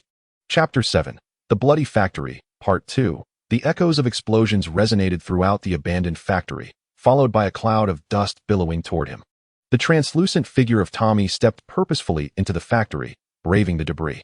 The ground floor was littered with discarded construction waste, while the second floor was supported by a metal mesh loft. The sounds of footsteps and curses grew increasingly closer as Tommy pressed himself against the wall, cautiously advancing. A grenade soared through the doorway. Tommy glanced up, targeting the edge of the loft's railing. Seizing the moment created by the explosion, he leapt, grasped the railing, and deftly flipped over. The sound of his landing on the mesh floor was drowned out by the explosion, allowing him to go unnoticed. Tommy reached behind him to retrieve the tactical .45 shotgun affixed to the magnetic weapon rack, cautiously advancing towards the nearest room while ensuring that his stealth remained largely intact. Within the cramped confines of the room lurked two members of the Vortex gang, and from the ceiling hung the disemboweled corpse of a woman, her entrails trailing down to the floor. Aren't we going to support the boss? One Vortex member inquired. That bastard isn't going himself. He wants us to die? If you want to go, be my guest, the other member retorted. Outside, the air was thick with the sounds of rapid gunfire and the maniacal laughter of a woman. Bang! The door to the room was kicked open, and Tommy swiftly entered. What the hell? The Vortex member raised his gun, ready to fire. Boom! At such a close range, the .45 shotgun became a formidable weapon, the 296 8-gauge magnum shells hurtling forth, obliterating the Vortex member and splattering him against the wall. With a swift motion, Tommy pumped the shotgun, hot shells ejected from its side, and then he aimed at the stunned Vortex member. Bang! Another gruesome mural was added to the wall. Elle, is this corpse our target? Tommy glanced at the lifeless body. No, check that room. The signal strength is very high. Elle's voice emanated from his helmet's navigation system. The flickering red light in the eyes of the Vortex hacker reflected his growing anxiety. The opposing hacker was no novice, and the protracted tug-of-war had left him drenched in sweat. With fewer gang members remaining, he had begun to reconsider his position. Had it not been for that lunatic, he would have fled long ago. How long must this foolish battle continue? Suddenly, the hacker found himself ensnared by a vice-like grip around his neck, the blurry figure before him obscuring the assailant's identity. Where's the female hacker you captured yesterday? The pressure on his neck intensified with each word. A desperate instinct for survival surged within him as he grasped the assailant's arm, his legs flailing helplessly. I know, he managed to stammer through labored breaths. With a sudden release, the assailant let go, and the Vortex hacker collapsed to the ground, gasping for air. She has been taken to the room by the boss. Damn it. Even if I tell you, it's likely to be the end of me. Where's your leader? A dark gun barrel pressed against the hacker's temple. Our leader's singular passion is to dismember women. He relishes in hearing their screams as he feasts upon the organs freshly extracted from their bodies. Seizing the opportunity to speak, he attempted to breach the assailant's system. I have no interest in his perverse hobbies. One more word, and I will seek him out myself. The gun pressed closer, beads of sweat cascading down the hacker's forehead, trickling onto the weapon. Over there, behind that wall is a space. You cannot enter without iris recognition. The hacker extended his hand towards the observation window, pointing to a nearby wall. So close, just a little more. You are quite disobedient. Elle's voice resonated ominously in the hacker's mind, a harbinger of doom. What is this? The hacker's eyes suddenly widened, and the temperature of his electronic brain surged dramatically, a searing pain coursing through his body, eliciting a cry of anguish. Then, a flash of sparks erupted from the back of his head, accompanied by a series of crackling mini-explosions. The Vortex hacker slumped forward, collapsing to the ground. Tommy exited the room, slinging his shotgun back over his shoulder and grasping his magnum pistol, reluctant to allow the Vortex leader to perish so swiftly. Are you not going to remove his eyeballs? Isn't that your role? Are two not enough? Tommy ignored her, sidling up to the wall as Elle detected the electronic lock of a concealed door, initiating an intrusion. A soft sound emanated from the door before it swung open automatically. Just as Tommy stepped inside, a spiked hammer rushed toward him with a whoosh. Bang! The hammer missed its target, and Tommy stepped back to evade the blow, then fired 4 shots in quick succession, the explosive rounds detonating upon impact with the Vortex leader's limbs. Where is she? Tommy pressed his foot against the leader's neck, scanning the room for the blood-stained hooks hanging from the ceiling, the rusted implements in the corner, and the conspicuous iron barrel beside the right wall, a foot barely protruding from its opening. Inside my stomach, the Vortex leader grimaced, a grotesque smile twisting his lips. Call, Okada Wakako. Is the target located? Deceased, dismembered. Tommy approached the barrel, reaching into the pile of limbs. It matters not. What is crucial is the intelligence she gathered. Search for her head. A chip should be located at the back. Found it. Tommy seized the hair, lifting the hacker's severed head. Her eyeballs were absent from their sockets. Two hollow cavities staring vacantly at Tommy. Bring back the chip, and your mission will be complete. Call ended. Tommy felt around the back of her head, extracting a green chip adorned with intricate patterns from its slot. Elle, scan the data within. Okada Wakako had not specified that the contents were off-limits. Scanning. Intriguing content related to the back of the shell. Tommy's interest piqued. What is it? This female hacker was dispatched by Arasaka to accompany Wakako, tasked with gathering information on upcoming military technology products, with an additional mission to locate the whereabouts of the back of the shell. The clues within point to Jefferson Perales, who is currently campaigning for mayor and is set to deliver a major mobile speech in 2 weeks. Understood. Keep a close watch on his movements. A roar erupted from the factory's first floor, accompanied by the sound of snapping chains. The objective of the mission was accomplished. It was time to depart. Tommy noted that the Vortex leader, convulsing on the ground, had succumbed to shock from excessive blood loss. In a merciful act, Tommy fired a shot to end his suffering, then exited the dark chamber. Approaching the railing, he peered down to see David engaged in a standoff against the cybermaniac. Unable to breach the madman's defenses due to their insufficient firepower, Tommy activated his stealth suit, reaching for the energy sword at his waist. As the three returned to the vehicle, Falco inquired, "What of the hostage?" "She has perished, and all Wakako desires is her chip." "Very well." Falco nodded, refraining from further inquiries. "Ladies and gentlemen, today we shall return to rest. Tomorrow night, we will convene at the abandoned station beside the Badlands Railway. The precise coordinates have already been dispatched to you. The day after tomorrow, we shall commence our operation." Chapter 8. A brief respite before war. The clinic of the cyborg elder was a chaotic spectacle. The display case held an assortment of prosthetics for sale, while the dimly lit atmosphere cluttered surgical instruments and pharmaceuticals, along with a blood-stained operating table, all betrayed the proprietor's untidiness. "Hey, Doc. Replace my abs with the finest you have," David exclaimed as he entered the clinic, addressing the elderly cyborg who was engrossed in a holographic projection of a surreal dream. "Oh, you're back again. Why haven't you morphed into a cybermaniac yet? I've been anticipating the Cyan Weinstein on you for ages," the cyborg elder replied, removing the dream device with a tremor in his voice. "Huh, that might be a wait that never ends." David turned to Lucy, who had just walked in behind him. "Lucy, take a seat and wait for me a moment. It won't be long." "It's all right. I'm in no rush," Lucy said as she pulled out a chair at the elder's workbench, where the computer was streaming the day's news. "Kid, come lie down," the cyborg elder said, pulling over a shadowless lamp radiating a crimson glow, and began rummaging for the prosthetic to be replaced. David removed his yellow jacket and reclined on the operating table, inquiring, "Any recommendations? How about the latest abdominal prosthetics from Kilwosi? Let us check the price." The elder retrieved a box from the display case containing a pristine set of abdominal prosthetics. "No problem, let us go with this one. The payment from the abandoned factory has already cleared. Military technology pays far faster than the average middleman. Quite impressive. Since becoming a cyberpunk, I've acquired wealth," the cyborg elder remarked as he prepared the surgical instruments. "Indeed, I'm here to upgrade my prosthetics to earn even more," David replied, his heart rate quickening, beads of sweat forming on his brow. Each modification brought with it immense agony, and his body had developed a conditioned reflex to such pain.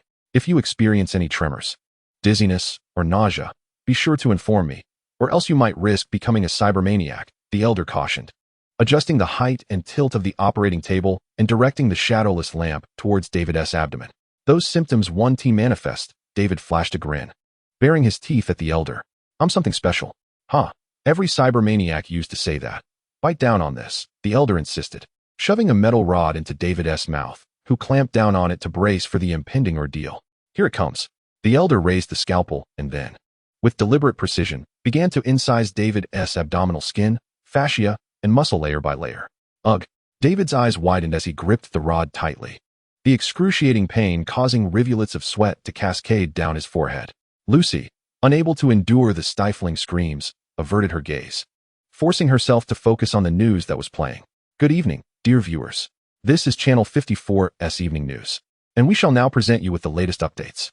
Recently, a spokesperson for a biotechnology company announced at a press conference that the latest antimicrobial synthetic drug, codenamed 3, has been successfully developed and is expected to enter production within the week.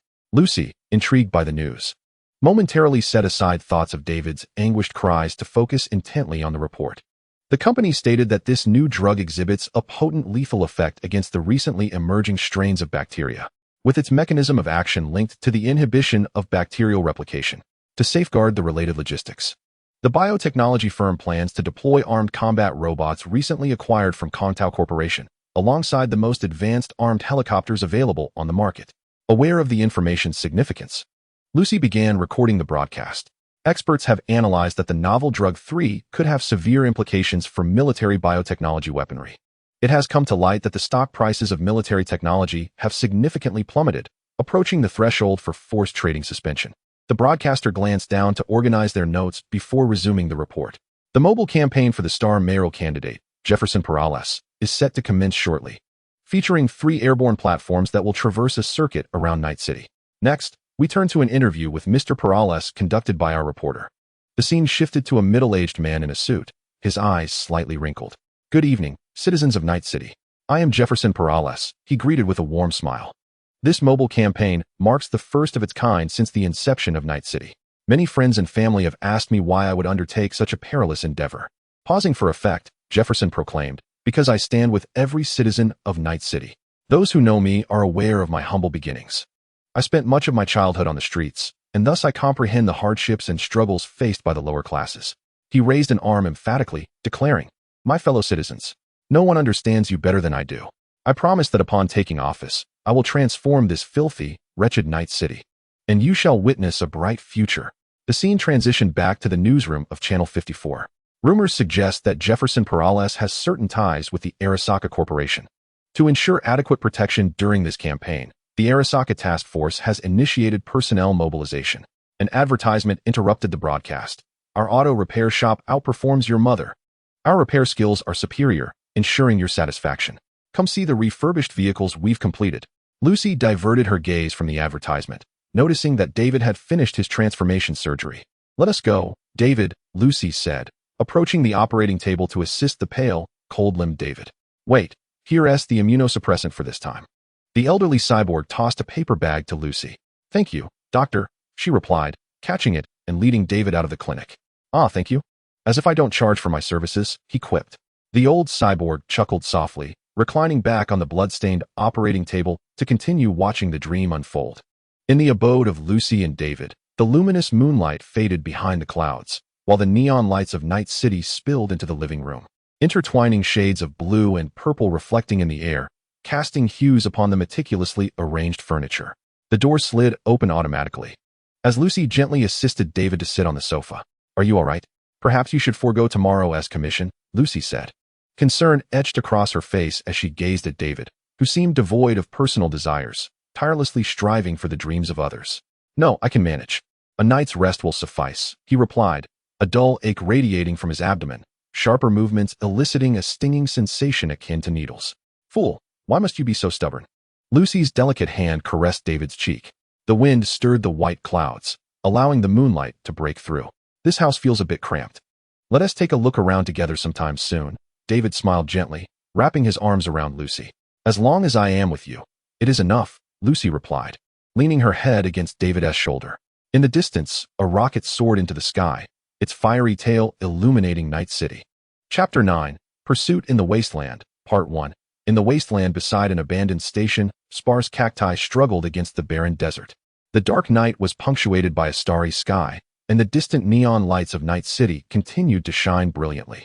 The members of the squad sat around a flickering campfire, its erratic flames illuminating their faces. The towering structure of the derelict station loomed nearby, resembling a sentinel of the night. Ah, how pleasant this is. If only we were here for a leisurely outing rather than waiting for this damned commission, Falco lamented, taking a swig of beer, foam dampening his beard. Your ideas are unattainable in Night City, Falco, Huey remarked, regarding him with a bemused expression. You haven't changed a bit over the years, Huey, Falco replied with a sidelong glance before taking another sip. Old man, we'll be departing in a few hours. Is it wise for you to indulge so much? Rebecca inquired, swinging her legs while perched atop a crate.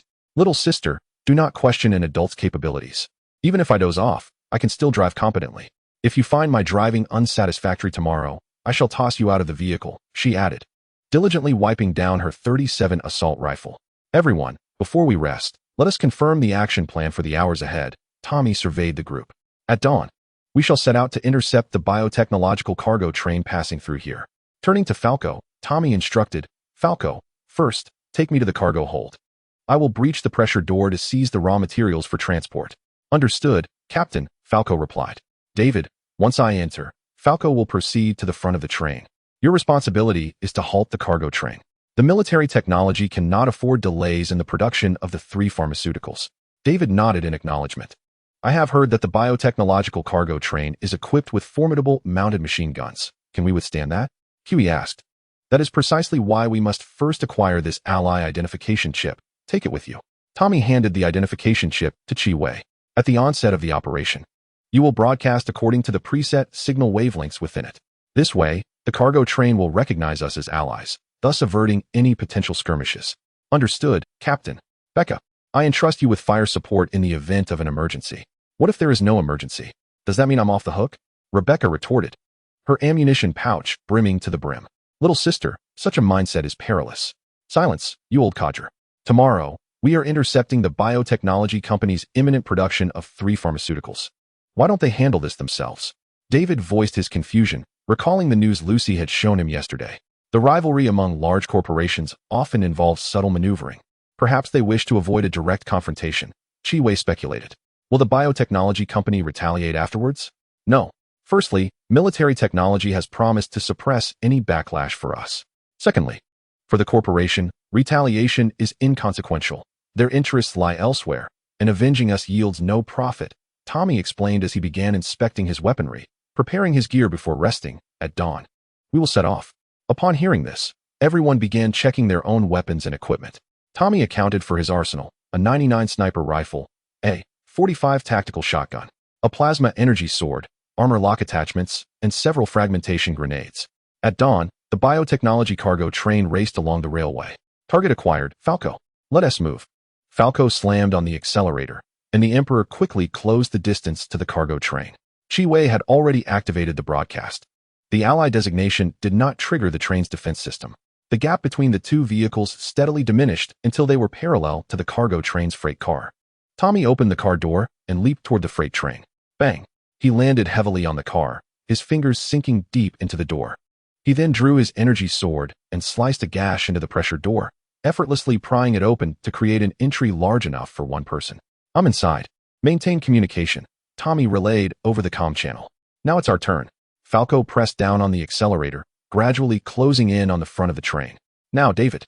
David activated the C and Wei stand, his form darting like a specter across the gap between the 2 vehicles, before clinging to the observation window to peer inside. There's no driver. Falco, there's no one inside. What? Boom. A violent explosion erupted from the freight car, flames soaring into the sky. Uncle. Rebecca's pupils dilated, her face turning pale as memories of Pilaf flooded her mind. David, Tommy can't be harmed. I'll go check. Falco, with an explosion like that. I fear, I'm fine. A hand gripped the edge of the train, and Tommy vaulted onto the train's roof, sprinting towards Falco's vehicle. Seeing Tommy unharmed, Rebecca collapsed into her seat, exhaling a sigh of relief, unaware that her back had become drenched in cold sweat. A sound of a heavy object striking the roof of the vehicle echoed, and shortly thereafter, Tommy opened the door and climbed inside. You stinky uncle. Rebecca suddenly lunged into his embrace, clinging tightly to his waist, her cheek pressed against him. She had been terribly worried. I'm fine. I'm fine.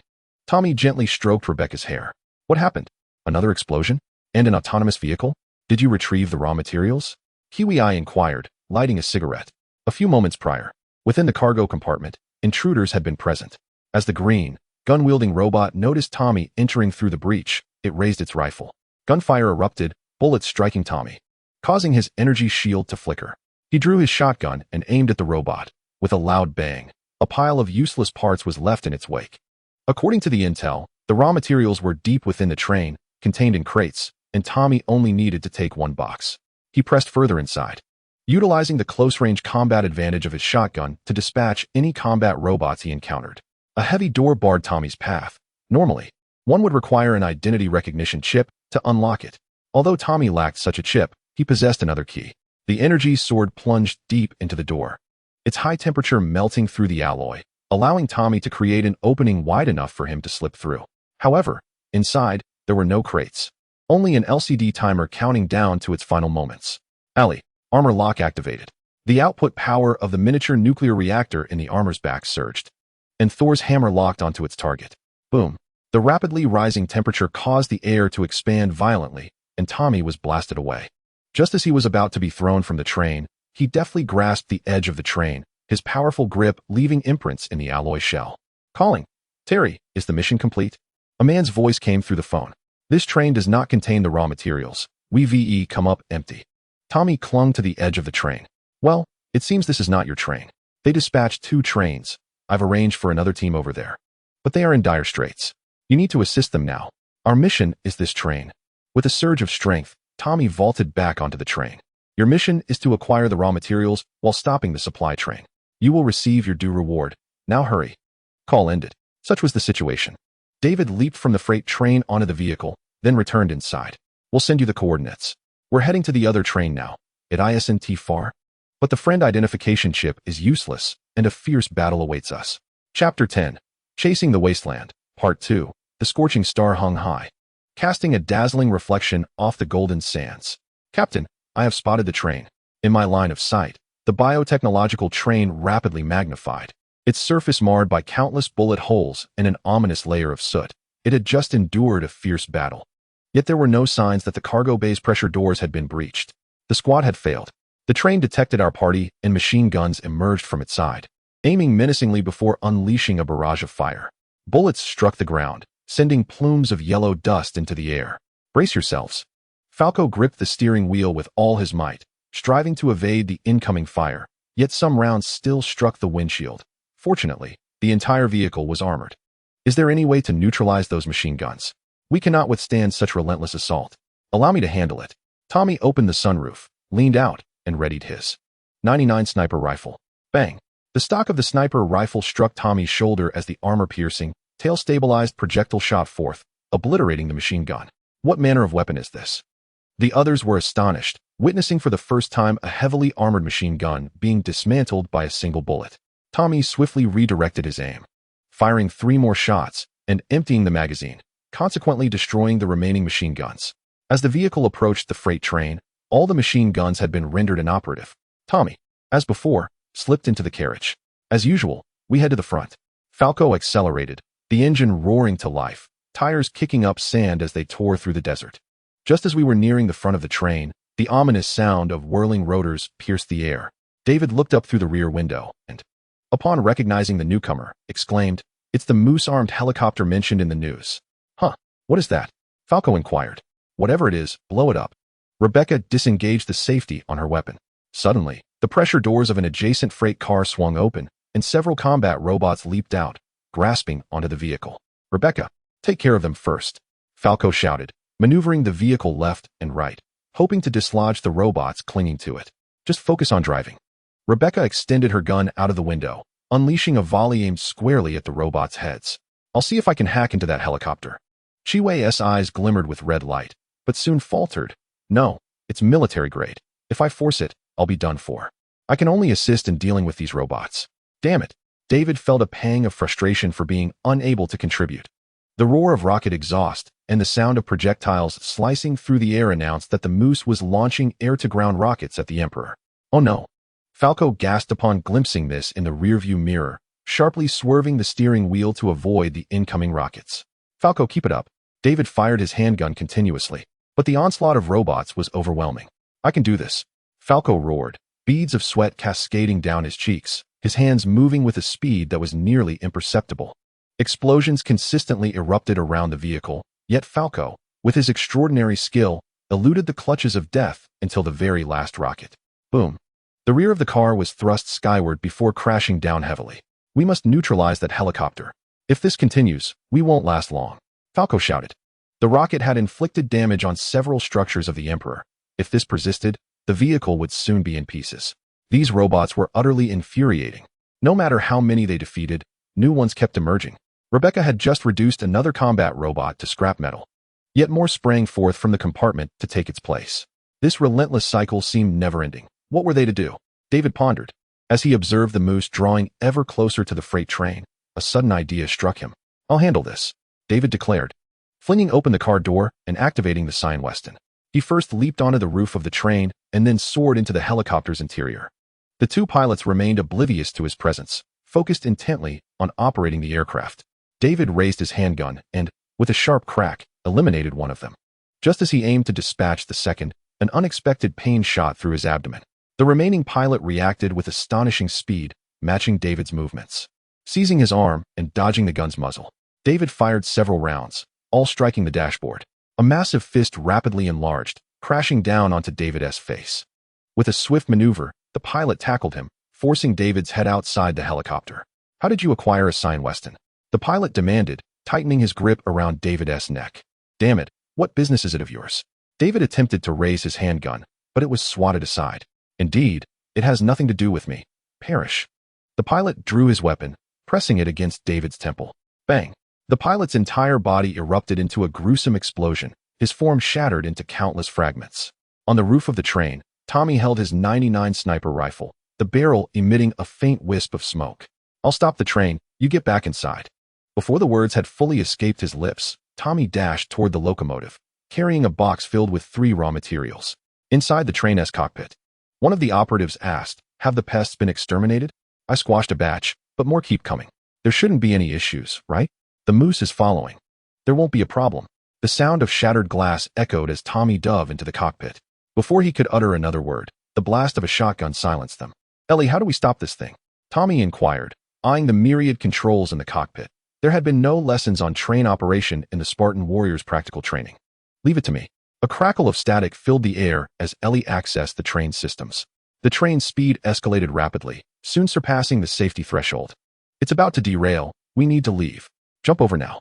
Falco's vehicle had caught up, aligning parallel to the cockpit. Tommy secured the shotgun to his back, took a few steps backward, and after a brief sprint, leaped toward the car. Thud! The substantial weight of Tommy, nearly half a ton, collided with the vehicle, lifting one side of the Emperor's tire off the ground.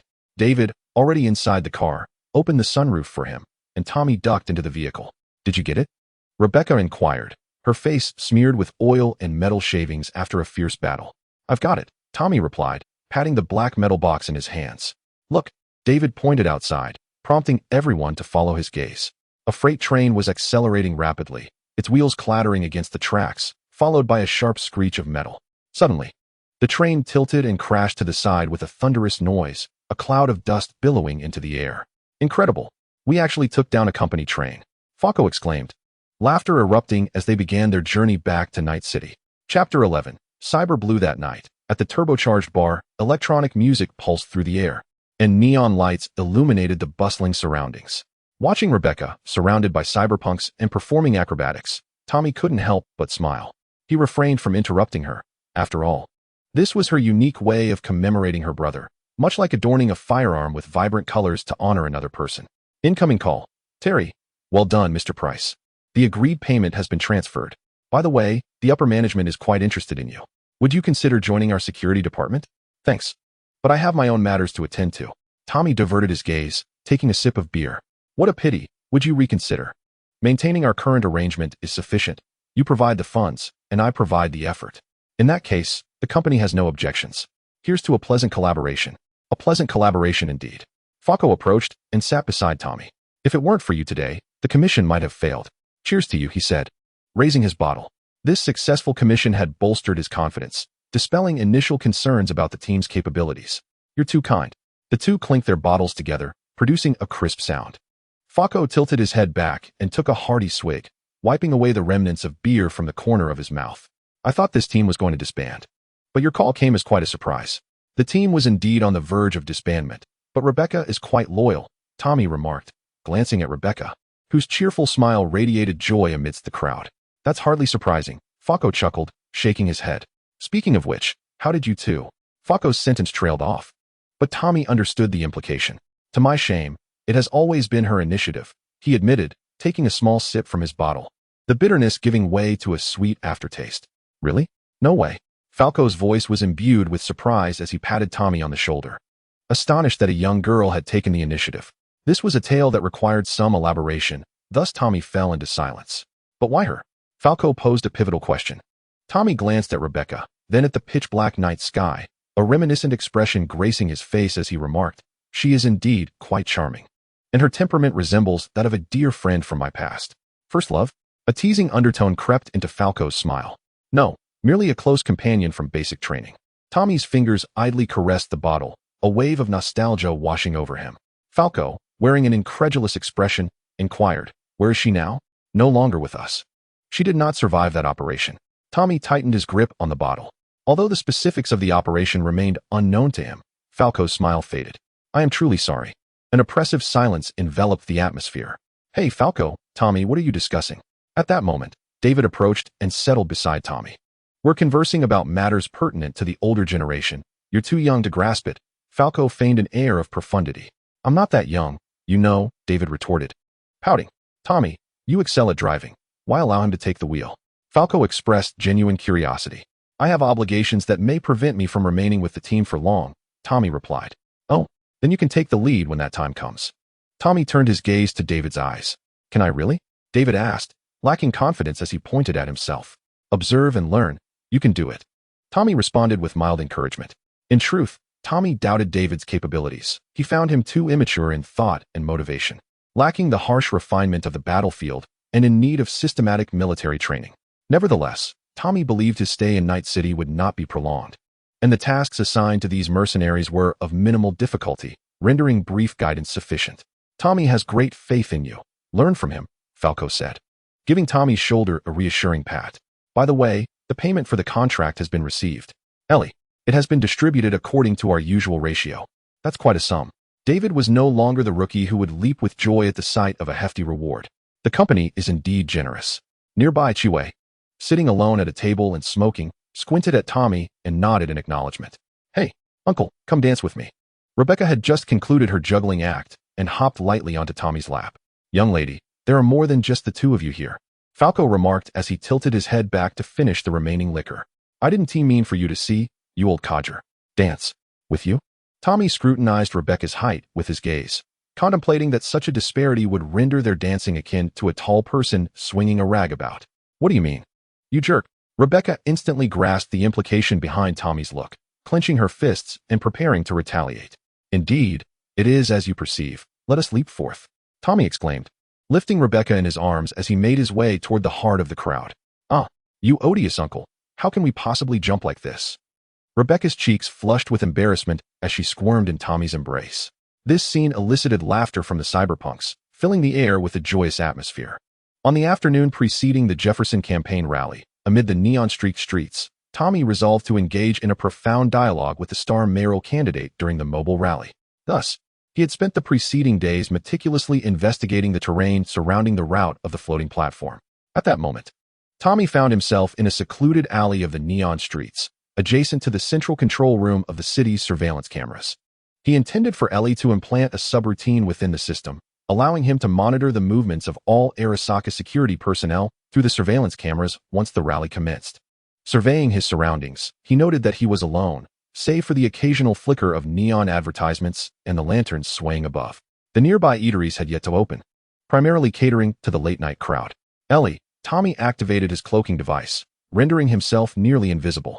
"The door has been opened. There is someone inside the control room," he observed. A small red dot flickered on the motion detector in the lower left corner of his helmet, indicating the presence of a security guard within. As the door slid open, Tommy swiftly slipped inside, with Elle gently closing the door behind them, creating minimal noise. The control console for the city's surveillance cameras lay one level below in the control room, and Tommy could see it from his vantage point. A man crouched before the console, drawn by a slight noise, glanced toward the door with a curious expression, scratching his head. His eyes emitted a blue glow, distinct from the typical hue associated with monetary transactions. This was a concentrated luminescence that Tommy had never encountered before. The man appeared to be fiddling with something at the console, seemingly not a security guard. "I have detected a communication signal and am monitoring it," Elle informed him. Before long, the man completed his task, and began to ascend the ladder to exit the control room. Just as Tommy was poised to intervene, Elle's voice resonated in his mind. Do not alarm them. They are preparing a coordinated assassination of Jefferson, the mayoral candidate. Tommy's hand froze mid-motion. Why? The man exited the control room. Insufficient intelligence, but he concluded his conversation with a remark that the world does not belong to humanity. The world does not belong to humanity? Tommy's thoughts began to spiral. Are they part of the Galurian Protection Organization? What? What sort of organization is that? Elle's voice bore a hint of exasperation. Very well. I was merely speculating. Do we have any further information? None. I only captured that brief exchange. Time was of the essence, and a more in-depth investigation was out of the question. The scene would undoubtedly descend into chaos due to the assassination attempt, making it more prudent to infiltrate amidst the ensuing turmoil. Thus, Tommy contemplated. Given this, all he needed to do was await the arrival of tomorrow. Thus, Tommy departed without making any alterations to the console. Chapter 12. Dinner in the City of Night, Part 1. The day before the Jefferson seminar. At the residence of Rebecca and Tommy. In the kitchen, Rebecca's petite figure busied herself with the ingredients she had just retrieved from the refrigerator. Typically, their meals were quite simple, mostly consisting of fast food purchased from outside, merely requiring a brief heating to suffice. A buzzing sound resonated from the doorbell. Rebecca paused in her actions. Could it be that Uncle has returned? With a light-hearted step, she approached the door, casually picking up the handgun resting on the living room cabinet as she passed by. When the door slid open, she was taken aback by the unexpected visitor. Oh, what are you doing here? Where's your brother? Dressed in a flowing white gown, Kuno Nana stood charmingly outside, flanked by two tall bodyguards wearing sunglasses. During this period, Tommy had only communicated with her via phone, never mentioning that he was living with Rebecca. I am not your brother, and you are not welcome here, Rebecca declared, raising her hand to shut the door. The three outside fell into a brief silence. Miss, this little brat is simply intolerable. Shall I blow the door open with a grenade? One of the bodyguards retorted angrily. Rebecca tightened her grip on the gun, reopening the door and aiming it at the bodyguard's forehead, cursing, You bastard, say that again. Put down the gun. The two bodyguards simultaneously aimed their weapons at Rebecca. You too, lower your weapons. Kuno Nana expressed her impatience, loudly commanding the bodyguards. Taken aback, Rebecca hadn't anticipated such a reaction from Kuno Nana. She had assumed Nana would instruct her bodyguards to force Rebecca aside. However, the bodyguards' faces revealed their discomfort. Enough chatter, or you will all be dismissed from the company. Kuno Nana's anger intensified as she turned to the bodyguards, pointing at them. Yes, Mississippi reluctantly, the bodyguards holstered their weapons and left the company, realizing they were of no consequence. You may leave now. I am perfectly safe here. Kuno Nana waved them off, having grown thoroughly weary of the two, who constantly brought her trouble. The bodyguards hesitated, caught between words. Kuno Nana shot them a glare. Very well, miss, please ensure your safety. With that, the bodyguards hurriedly exited. Inside the elevator ascending, the advertising television continued its raucous chatter. Tomorrow, the mobile seminar of Jefferson Perales is set to commence. Professor Boris, what are your thoughts? In my opinion, he is merely a foolish clown, utterly unaware of his own limitations, daring to wish to expel the majority of company representatives from the council. Ding.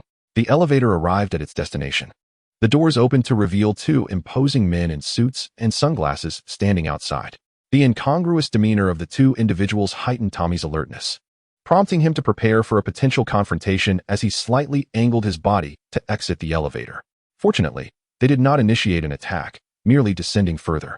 With a slight relaxation of his muscles, Tommy turned to head home. As he rounded the corner, he spotted a graceful figure clad in white standing at his doorstep, engaged in conversation with Rebecca. Do not think that just because you let those two wild boars go, I will permit you entry, Rebecca exclaimed, pointing at her with a raised voice. Is that so? Shorty, when brother returns, I shall have him spank you, Nana retorted, her arms crossed, gazing at Rebecca with a teasing expression. Nana? Tommy approached the two. Upon turning to see Tommy, Nana's face lit up with joy as she rushed over to embrace him, exclaiming, Brother, why have you returned so late?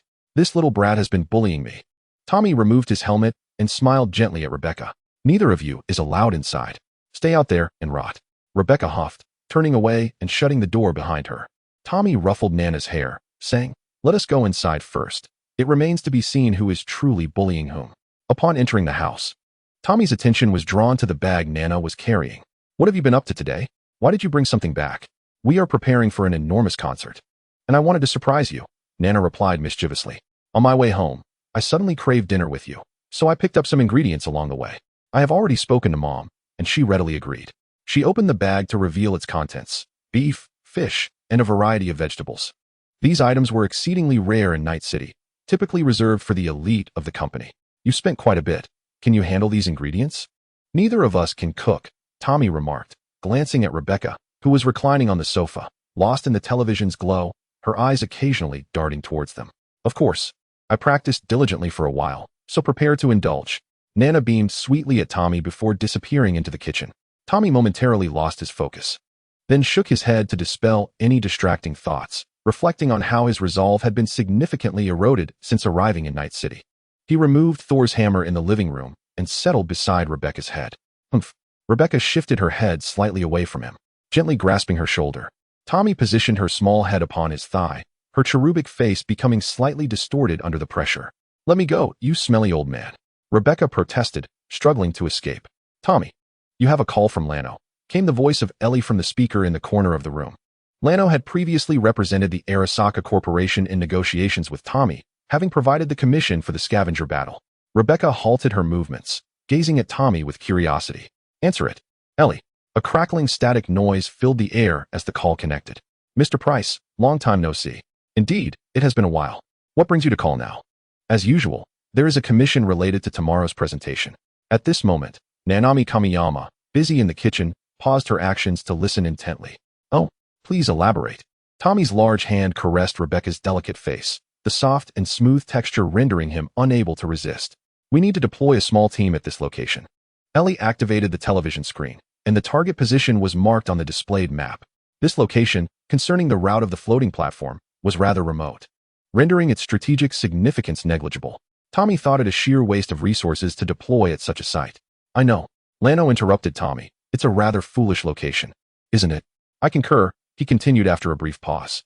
A company is composed of individuals, and where there are people, there will inevitably be those who wish to gain some advantage. Coincidentally, the budget approved by the higher-ups correlates positively with the number of defense points, prompting some individuals to entertain ulterior motives. What about the Arasaka task force? Rebecca, under Tommy's command, blushed deeply, her body slumping languidly on the sofa. With this arrangement, even summoning military technology personnel would not suffice. Well then, I shall accept this commission. Tommy resolved to assign David and his team to that location. Just stay there quietly. After saying this, Lano hung up the phone. Rebecca removed Tommy's hand and said, Is there really such a good opportunity? Sometimes, fortunes do indeed fall from the sky. Tommy reached out to pinch Rebecca's small face once more, adding, And I won't be part of the team for this commission. Are you going to seek out Jefferson alone? Rebecca was aware of Tommy's plan. Yes, it would be inconvenient for me to act with you all. Tommy glanced towards the kitchen, where the noise had gradually subsided. All set. Come and taste my culinary skills, came a melodious voice. Nanami emerged from the kitchen, presenting dish after dish, instantly filling the living room with the enticing aroma of food. The lavish spread tantalized the appetites of both Tommy and Rebecca. Humph, I'm still upset. I absolutely refuse to eat what she makes. Rebecca turned her head, yet her stomach audibly protested. Open wide, Tommy said, offering a piece of beef to Rebecca's lips. She moved her jaw slightly, then surrendered, opening her mouth to take a bite. How cunning. You tricked your brother into feeding you. I want some too. Nanami leaned closer, her delicate red lips slightly parted. By the way, how are the faction struggles among your subsidiaries progressing? Tommy inquired between chews, while Rebecca, already glistening with oil from her meal, replied, The Prado faction has been a great help. Our side currently holds the upper hand. Those old men are seething with resentment, practically itching to tear us apart at every meeting. Nanami leisurely sent an unknown vegetable on her fork to her mouth, her movements reminiscent of a princess stepping out of a fairy tale. That's good to hear. Have there been any abnormalities lately? Tommy recalled the concert held at the Riot nightclub. Although Sakuya Kamiyama claimed the identity of the assassin had been clarified, Tommy still harbored a sense of unease. Recently, I have been plagued by dreams that bear an uncanny resemblance to one another, each featuring a wooden pavilion engulfed in flames, half of it reduced to charred remnants, while the other half refuses to succumb to the inferno. Kumano Nana paused her actions, expressing her distress, as these recurring dreams have begun to disrupt her slumber. A burning pavilion? Indeed, it is rather peculiar. Tommy recalled everything he had witnessed in the City of Night, where no such pavilion existed. Perhaps I have been overly fatigued of late, Kumano Nana mused, shaking her head slightly and dismissing the matter from her thoughts. Take care of yourself, and do not overexert, Tommy advised. After dinner, she announced, I must take my leave. My mother is waiting for me downstairs. Kumano Nana waved farewell to the two. By the way, there is something I wish to tell you. Dear brother, she said, winking at Tommy and beckoning him closer. Humph. Rebecca turned and strode into the room, aware of Kumano Nana's intentions from a previous experience. Today's treat is apple-flavored sweetness. Farewell, do visit again. Kumano Nana left Tommy with a captivating silhouette as her bodyguard awaited at the corner. Upon closing the door, Tommy sought his clothes in preparation for a shower. Brother. The voice came as a soft whisper, leading Tommy to question if he had misheard. Rebecca? He glanced at her, blushing, seated on the sofa. And no, it's nothing. You should hurry and wash up. Rebecca stiffened, visibly flustered. Tommy found her reaction puzzling. It seemed the Spartan warriors still had much to learn in theoretical matters. Chapter 13. The Living Lecture, Part 1. Jefferson's lecture day arrived. Ominous clouds obscured the moon and stars, with distant flashes of lightning illuminating the sky, thickening the air with a stifling heat, heralding the imminent rainfall. Ah, what a tedious assignment, Rebecca lamented, leaning against the railing of a corridor on a higher floor, gazing vacantly at the scenery below.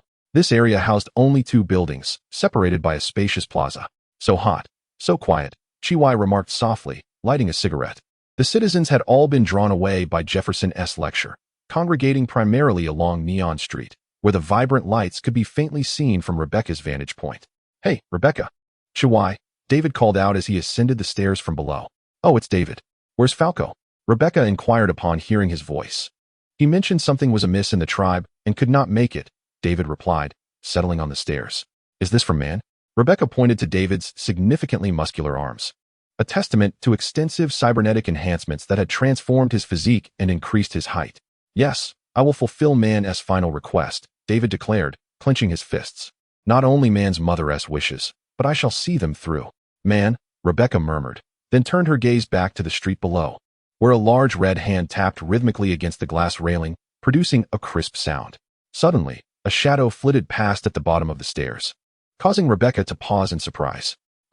Chiwai, leaning against the railing, voiced her confusion. It's nothing, just a wildcat, Rebecca remarked, blinking her eyes. A melodious voice, reminiscent of wind chimes, floated from the distant neon-lit street. Although the tone felt vaguely familiar, its soft volume rendered it unrecognizable at first. A refreshing chill descended upon Rebecca, prompting her to gaze up at the night sky, where more droplets began to fall upon her face. Rain was starting. The distant sound of sports cars echoed from a nearby overpass. Perhaps it was a Maybach? Ugh, how annoying. Rebecca wiped the rain from her face and slightly stepped back from the railing. Incoming call. Tommy, why is he calling at this hour? Shouldn't he be meeting with Jefferson? Uncle, Becca, Nanao Puji is on that floating platform. Tommy's voice remained as composed as ever. Huh, what is she doing up there? Rebecca exclaimed, startling David and Chiwei, who turned to look at her. Uncle, there was a long silence on the line, prompting Rebecca to inquire further. We can discuss this later. The route to the floating platform has changed and seems to be heading your way. The rain intensified, soon drenching the door curtain like a cascade of pearls. The fresh air, infused with the scent of grass, enveloped her. So, Rebecca asked, be cautious, Becca, and also, keep an eye on Nanao for me. There was a sense of urgency in Tommy's tone. Honestly, why must I always handle these things? Rebecca grumbled. Please, the situation has shifted here. I need to hang up. The yellow glimmer in Rebecca's eyes faded. What's wrong? Chiwei asked, flicking away ash and tilting her head slightly. Hey there. A gruff voice called out, causing everyone to turn in unison. A burly, bald man approached, the passage of time having etched lines around his eyes. Oh, don't be alarmed. I've been assigned to loiter in this desolate place too, the newcomer said with a toothy grin, raising his empty hands to signify his benign intentions. Kid, I'm Bob Domba, pleased to meet you. Bob sat beside David, extending his hand. David Martinez, David replied, shaking his hand. Oh, you're the newcomer from Man's crew? Bob exclaimed in surprise. You know Man? Rebecca interjected, her astonishment evident in her voice. I not only know Man, but I used to be a partner with his parents. Bob scanned the surroundings. By the way, where are they? I haven't been able to reach him lately. He.S. dead. The rain outside was torrential, making it difficult for Bob to hear David's words. Sigh. He was a good kid. A deep sigh escaped him. Bob was all too familiar with the cyberpunk fate that awaited them. How could he accept such a commission after having known Man's parents and worked alongside them? Chiwei inquired. After Man's parents passed, I moved to another city. Squandered my money gambling, and now I have to return to gather some funds for a coffin.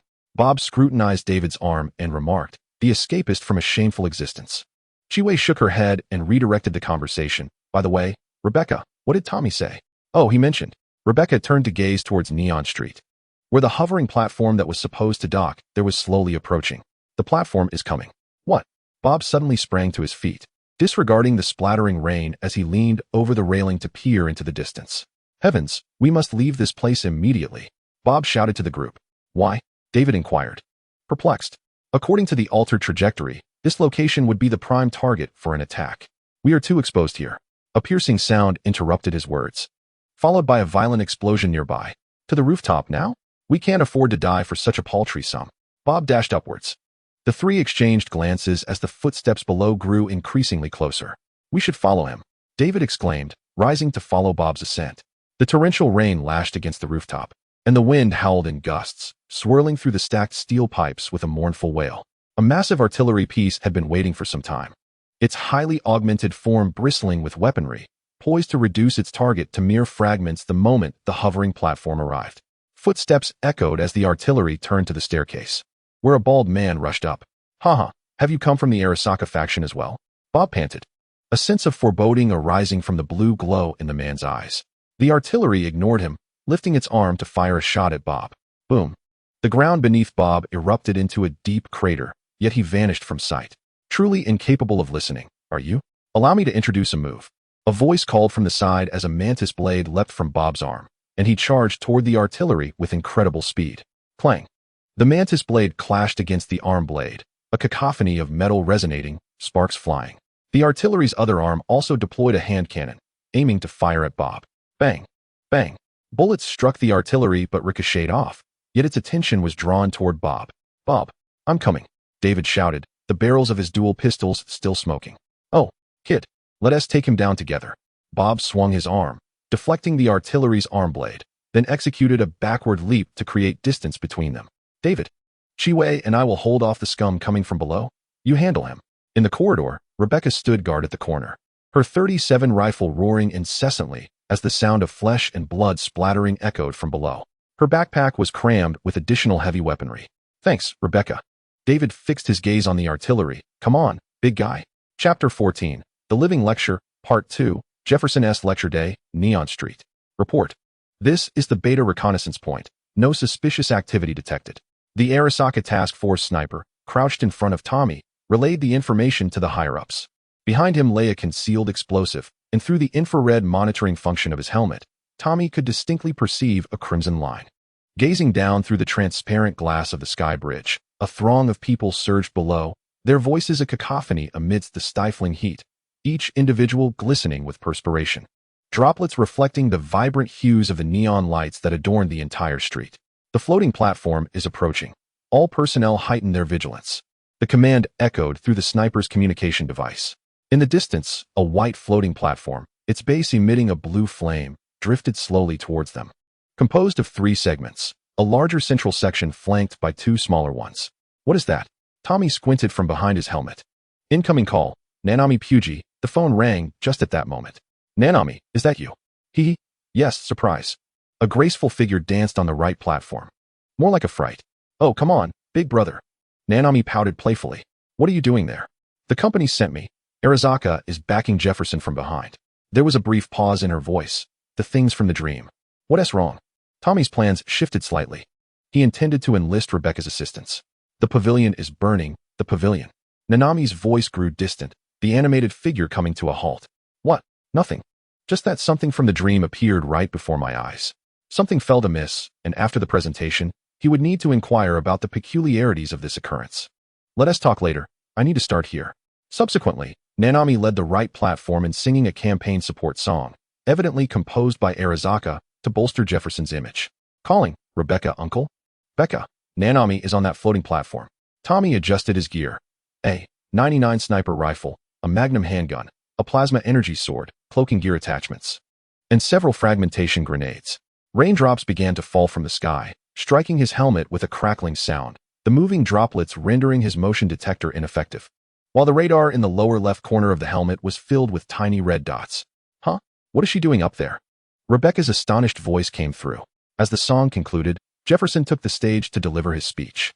In his cloaked state, Tommy maneuvered past the sniper in front of him without engaging. Suddenly, an anomaly occurred. The floating platform jolted, its staff collapsing to the ground, then inexplicably veering off its original course. Tommy's movements halted, the efforts he had expended now rendered futile. "Uncle," Rebecca urged from the other end. "Let's discuss this later. The floating platform's route has changed. It appears to be heading your way. So, stay safe, Becca, and keep an eye on Nanami for me." Tommy vaulted over the guardrail, leaping between floors, descending rapidly. "Honestly, why must I always be the one to do such things? Please, the situation has changed here. I must hang up." Upon reaching the lower level, Tommy sprinted towards the floating platform that had altered its course, his feet splashing rainwater as he landed. Above the platform, rainwater pooled, cascading over the edges and drenching the heads of the crowded masses below. Jefferson lay sprawled on the ground, having been thrown down by the abrupt stop of the floating platform, his head spinning from the impact. The tremendous force had rendered him temporarily deaf, while a resounding buzz filled his ears. A dull thud emanated from the transparent, bulletproof glass before him, and as he looked up, he saw a large-caliber bullet lodged within. Someone appeared to be shouting next to Mr. Perales, but Jefferson could not discern the words. Suddenly, his body was seized, and he was shaken violently. The lost sounds surged back, merging with the relentless roar of the rain and the shouts of the bodyguards. "Mr. Perales, thank goodness you have come to," Bruce exclaimed, drenched and disheveled, as he supported Jefferson. "We must hurry. The assassin is approaching." Jefferson glanced to the side and saw the bodyguards taking cover behind hastily erected barricades, firing at the buildings on either side. From time to time, someone would fall, their blood mixing with the rainwater on the ground, creating a crimson liquid carpet.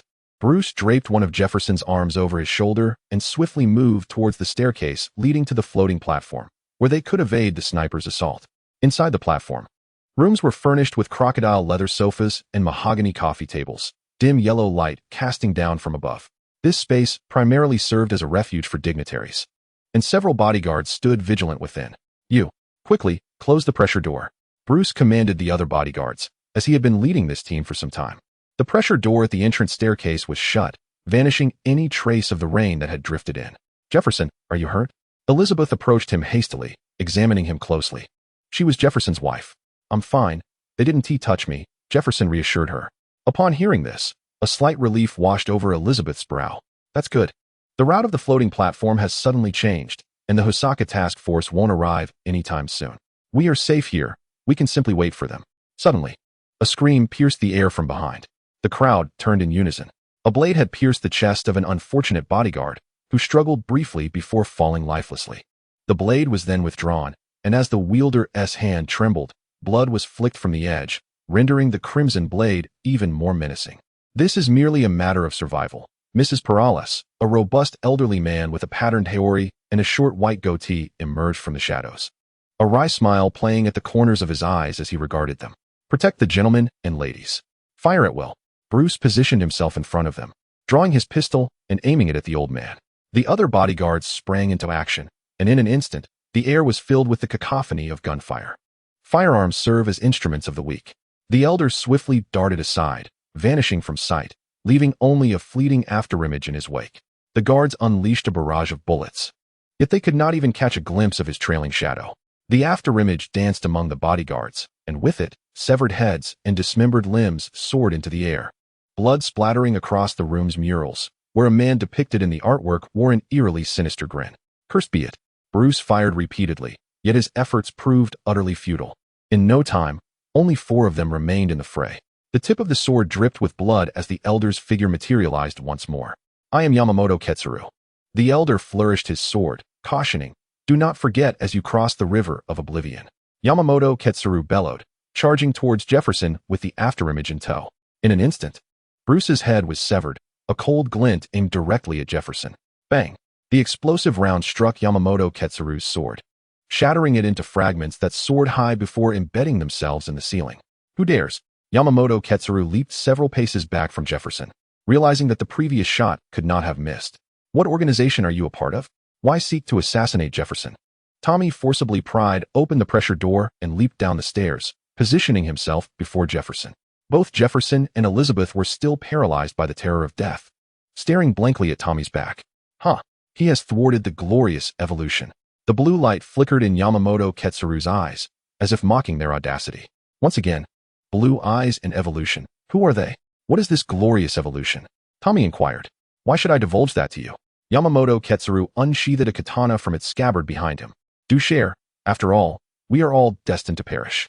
Tommy tightened his grip on his handgun. This old fool was quite loquacious. Ah, what a cunning cyber demon. Attempting to extract my secrets. Yamamoto Ketsuru positioned the katana before his chest, deeming it inconsequential. I have witnessed your extraordinary dream. Your swordsmanship is commendable, yet it pales in comparison to mine. Dare you engage me in a duel? Tommy, this old man is utterly shameless. Slay him. Elle's voice carried an edge of impatience. Tommy nodded slightly, retracting his handgun as he reached for the energy sword at his waist. The sizzling blade of an overheated plasma cutter emerged, its menacing hum resonating in the air. Chapter 15. The Living Declaration, Part 3. A torrential downpour enveloped the city of night. Shrouded in a veil of rain, the neon lights blurred. Gunfire and explosions echoed in succession, as Jefferson's supporters and Nana Pwaima's fans screamed and scattered through the muddy streets. Calling the team. We are in position. Where are you? Shouted the captain of the Arizaka Special Task Force, clad in black gear, from the base of a towering building to the left of the floating platform, with a line of armed personnel behind him. A rapid succession of gunfire interrupted his words, and realizing they were under attack, the team quickly dispersed, seeking cover behind any available obstacles, raising their weapons to retaliate against the source of the barrage. Such scenes unfolded everywhere, disrupting the entire deployment of the Arizaka Special Task Force. They rushed towards the newly assigned location, engaging in gunfire with the blue-eyed soldiers along the way. The rooftop of a nearby building resounded intermittently with the clashing of metal, explosions, and the faint echoes of manic laughter. The curtain of rain rhythmically parted and then fell back down. Those pesky insects. The heavy artillery unleashed a devastating shot, causing the ground to tremble precariously. The artillery was marred with scars and bullet holes, yet none proved fatal. David, activated by C.N. Wiseton, flashed around him, his two pistols never ceasing fire. Although they inflicted some damage upon the behemoth, it was still far from defeat. Wounded and weary, Bob gasped in a corner of the rooftop. His advanced age hindered his ability to endure such prolonged combat. Among his two mantis blades, only one remained intact, the other having broken. Kid, if this continues, we won't last much longer. Bob charged towards the heavy artillery, his mantis blades slicing through the air, yet only leaving shallow imprints upon the steel body. The artillery, drawn to Bob, swung down upon him. Clang. The blade met the arm in a stalemate. David seized the opportunity to catch his breath, sliding a short distance on the rain-soaked ground before halting. A fragment from the explosion had struck his forehead, causing blood to mingle with the rain as it trickled down one side of his face. He was acutely aware of the dire consequences should they fail to break through. Boom. Another explosion rocked the rooftop, fracturing the ground, with fissures spreading like spider webs, allowing rainwater to seep through and drip into the rooms below. If another explosion were to occur, David glanced at the rectangular steel pipes stacked nearby, remnants intended for the construction of this building, ultimately abandoned due to exorbitant labor costs. If one were to fall upon a person, the results would be catastrophic. Bob, let him have another.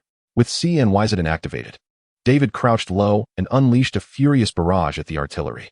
Bob, observing the precarious state of the rooftop, instantly grasped David's intent, lowering his own stance before leaping back and charging at the artillery, delivering an upward slash.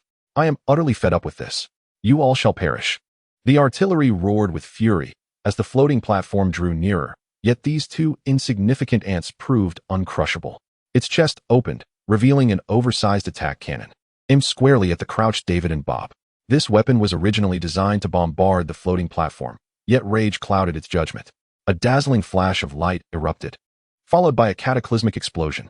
The rooftop ground cracked before collapsing, and the artillery stumbled, careening downwards. David and Bob emerged beside the pile of steel pipes. Push! David, engulfed in darkness from the explosion, braced his shoulder against the pipes, exerting every ounce of strength to push towards the gaping hole. Huh! Bob gripped the steel pipe with both hands, veins bulging on his forehead. Accompanied by a thunderous roar, the steel pipes were thrust downward, crashing heavily upon the heavy artillery, pinning it down immovably. One of the pipes even pierced through its abdomen, causing blood to pool beneath. Gasping for breath, David collapsed to the ground. Utterly exhausted from the battle, he longed to return to Lucy and enjoy a peaceful slumber. Well done, lad. Bob grinned, extending his hand towards him. David grasped his hand and, with a surge of strength, rose to his feet. Hey, have you dealt with it yet? Rebecca and Chiwei emerged from the corridor, their bodies smeared with blood and human remnants. Dealt with it? I'm still alive. The heavy artillery's roar echoed from below. The group paused, moving to the edge of the hole to witness the artillery struggling to extract the pipe lodged in its abdomen, its face contorted in agony. Resembling a demon returned from the depths of hell. Rebecca, may I borrow that rifle? David's gaze fixated on the .37 rifle in Rebecca's hands, its armor-piercing rounds capable of effortlessly penetrating the heavy artillery's robust frame. Rebecca tossed the rifle to David, saying, I could just send him off with a couple of grenades. Why complicate things? David, rifle in hand, approached the hole and turned back, stating, I cannot rest easy until I witness his demise. He then leaped down. The room was thick with dust, its design reminiscent of David's home, as they were constructed from the same template. Kill one of me, and there are countless others. The heavy artillery glared menacingly at David. Your numbers do not concern me. David aimed at the exposed head of the artillery, ready to fire. Suddenly, the artillery lunged, grasping David's ankle with a roar. The world does not belong to humanity. Then, a blinding light erupted. Startled, David activated his Saint Anvestin, desperately wriggling free from the artillery's grasp before leaping towards the opening. Boom. The violent explosion engulfed David, the expanding air lifting him high and depositing him at Bob's feet. His legs were severed, blood gushing forth, and he promptly lost consciousness. David. Rebecca's eyes widened in horror. What do we do? Stay calm, Bob replied, retrieving a biological foam and spraying it onto the severed ends. The white foam quickly solidified, sealing the ruptured vessels. In the distance, a hovercar approached, hovering near the edge of the rooftop. My former teammates have arrived. We must leave together. Bob called out to the brawny man descending from the hovercar. Quick, lift this lad aboard. What happened? He asked, though his movements were swift as he assisted Bob in hoisting David onto the vehicle. Chiwei followed suit, only to notice that Rebecca remained rooted in place. What's wrong? Aren't you coming? Chiwei inquired. The hover platform had reached the base of their building, where the Arasaka task force and blue-eyed soldiers were engaged in fierce combat, the middle platform serving as the only route. I'll return on my own. You all go ahead. Rebecca shook her head and approached the edge, peering down to see Nana Puyo surrounded by bodyguards, encircled by blue-eyed soldiers on the small platform to the right. Okay, just don't die. Chiwei bent down to enter the floating vehicle, exchanged a few words with Bob, and then closed the door, soaring into the sky. Rebecca picked up the fallen 37, glancing at the nearby floating platform before leaping down. Chapter 16. The Living's Declaration, Part 4. Inside the central floating platform, dismembered bodyguards lay sprawled across the floor, the metallic scent of oxidized blood pervading the air, while the crimson walls resembled a gaping maw eager to devour. Yamamoto, with a mocking grin, observed Tommy as he brandished his energy sword. How foolish, he thought, to relinquish the advantage of firearms and engage in a duel of swords. I shall teach this overconfident fool the meaning of regret. A sword is merely an object. The heart of the sword is the essence. Yamamoto cast a glance at the buzzing energy sword, its ostentatious design serving only to hinder the mastery of swordsmanship. Allow me to enlighten you, he declared, bending his knees and launching himself towards Tommy with a sudden burst of speed, vanishing in the blink of an eye. In the realm of martial arts, only speed is invincible. The afterimage of Yamamoto flickered around Tommy, his voice echoing from all directions. Tommy's left elbow bent slightly, muscles coiling in preparation. Have you witnessed my speed? You. Before the old man's words could finish, Tommy darted forward like lightning, seizing the throat of the speaking Yamamoto and lifting him effortlessly. Yamamoto gasped, his face turning a shade of purple as his legs flailed. He swung his katana desperately against Tommy's helmet, but the blows merely rippled without effect. Targeting a non-lethal area of Yamamoto's abdomen, Tommy extended his right arm, plunging the energy sword into his gut. The old man stiffened momentarily before collapsing, the katana clattering to the ground with a sharp sound. Tommy relaxed his grip and inquired, Who sent you? Ha ha ha, the world does not belong to humanity. Yamamoto's eyes widened in shock, and then a cascade of sparks and flashes erupted from the back of his head. His body slumped, lifeless. Elle, was that you? Tommy tossed the old man's body aside. I'm not an idiot. Why would I do something like that? Someone implanted self-destruct hardware in their brains. If the situation turns dire, it activates, Elle explained. Quite troublesome, Tommy remarked. Behind him, Jefferson, relieved to see the crisis averted, let out a sigh. Cyber demon? Or Mr. Price? Tommy retracted his energy sword and turned to address, "Hello, Mr. Pillars. It is a pleasure to meet you. May I inquire if you were sent by Arasaka Corporation to protect me?" Jefferson pulled a pack of cigarettes from his pocket, extracting one. As Elizabeth nearby lit it for him, "No, I have a matter to discuss with you. Let us sit and talk." Jefferson placed Bruce's severed head on the ground and then took a seat. The loyal old comrade succumbed today without a chance to defend himself, leaving him enveloped in sorrow and anger. Observing Tommy as he drew a chair beside him, Jefferson inquired, "What matter compels you to breach the defenses of those blue-eyed fellows to seek my counsel? I shall endeavor to assist you." A seasoned politician is acutely aware of the principle of quid pro quo. Solitary endeavors seldom yield significant outcomes. The ensuing discourse is not something I wish Arasaka to be privy to. Tommy paused momentarily, gazing through his helmet into Jefferson's brown eyes. "You have just witnessed my capabilities." Jefferson fell silent for a brief while before responding, "I comprehend. I am not one to dismiss a gesture of goodwill." He then inhaled his cigarette, exhaling a cloud of smoke. "However, you must be expedient. The Arasaka task force is imminent, and I cannot guarantee that this lounge is devoid of listening devices, for they harbor doubts about my loyalty." "All listening devices have been temporarily incapacitated," Elle interjected promptly. "I can assure you, no one is eavesdropping." Tommy's fingers lightly tapped the low table. "So, do you know about the spire?" Coughing abruptly, Jefferson was momentarily choked by the smoke. Elizabeth, seated nearby, gently patted his back and said, "Jefferson, you ought to smoke less. Should complications arise, you'll need to seek a cyberneticist for new lungs." "No, that is not the reason." "Elizabeth," Jefferson replied, regaining his composure. "And besides, do you not smoke as well? What grounds do you have to reproach me?" He then turned his gaze towards Tommy and asked, "How do you know of this matter?" "It is classified. They selected me to represent them partly due to this issue. Albeit, I am not the compliant puppet they envision. You needn't concern yourself with that. My patience wears thin." "Very well. I possess only a cursory understanding of this matter. Let me transmit all that I know to you." A flicker of blue light ignited in Jefferson's eyes. "Data received. Decryption in progress." Relevant information was projected onto Tommy's retina, prominently featuring the faces of several Arasaka hackers. I inadvertently overheard them discussing this matter prior to my last entry into the conference room. There are 2 of these devices, and Arasaka has already secured leads on them. The additional tasks assigned to these hackers involve investigating this issue, though I am unaware of their primary objective, Jefferson stated. Shaking his head, "Is there more?" Tommy inquired, his thoughts now ignited by the leads. "Well, I will keep an eye out for you in the future. But not for long. I intend to sever ties with Arasaka and pursue my own path." Data indicates that Jefferson is connected to an underground workers' organization.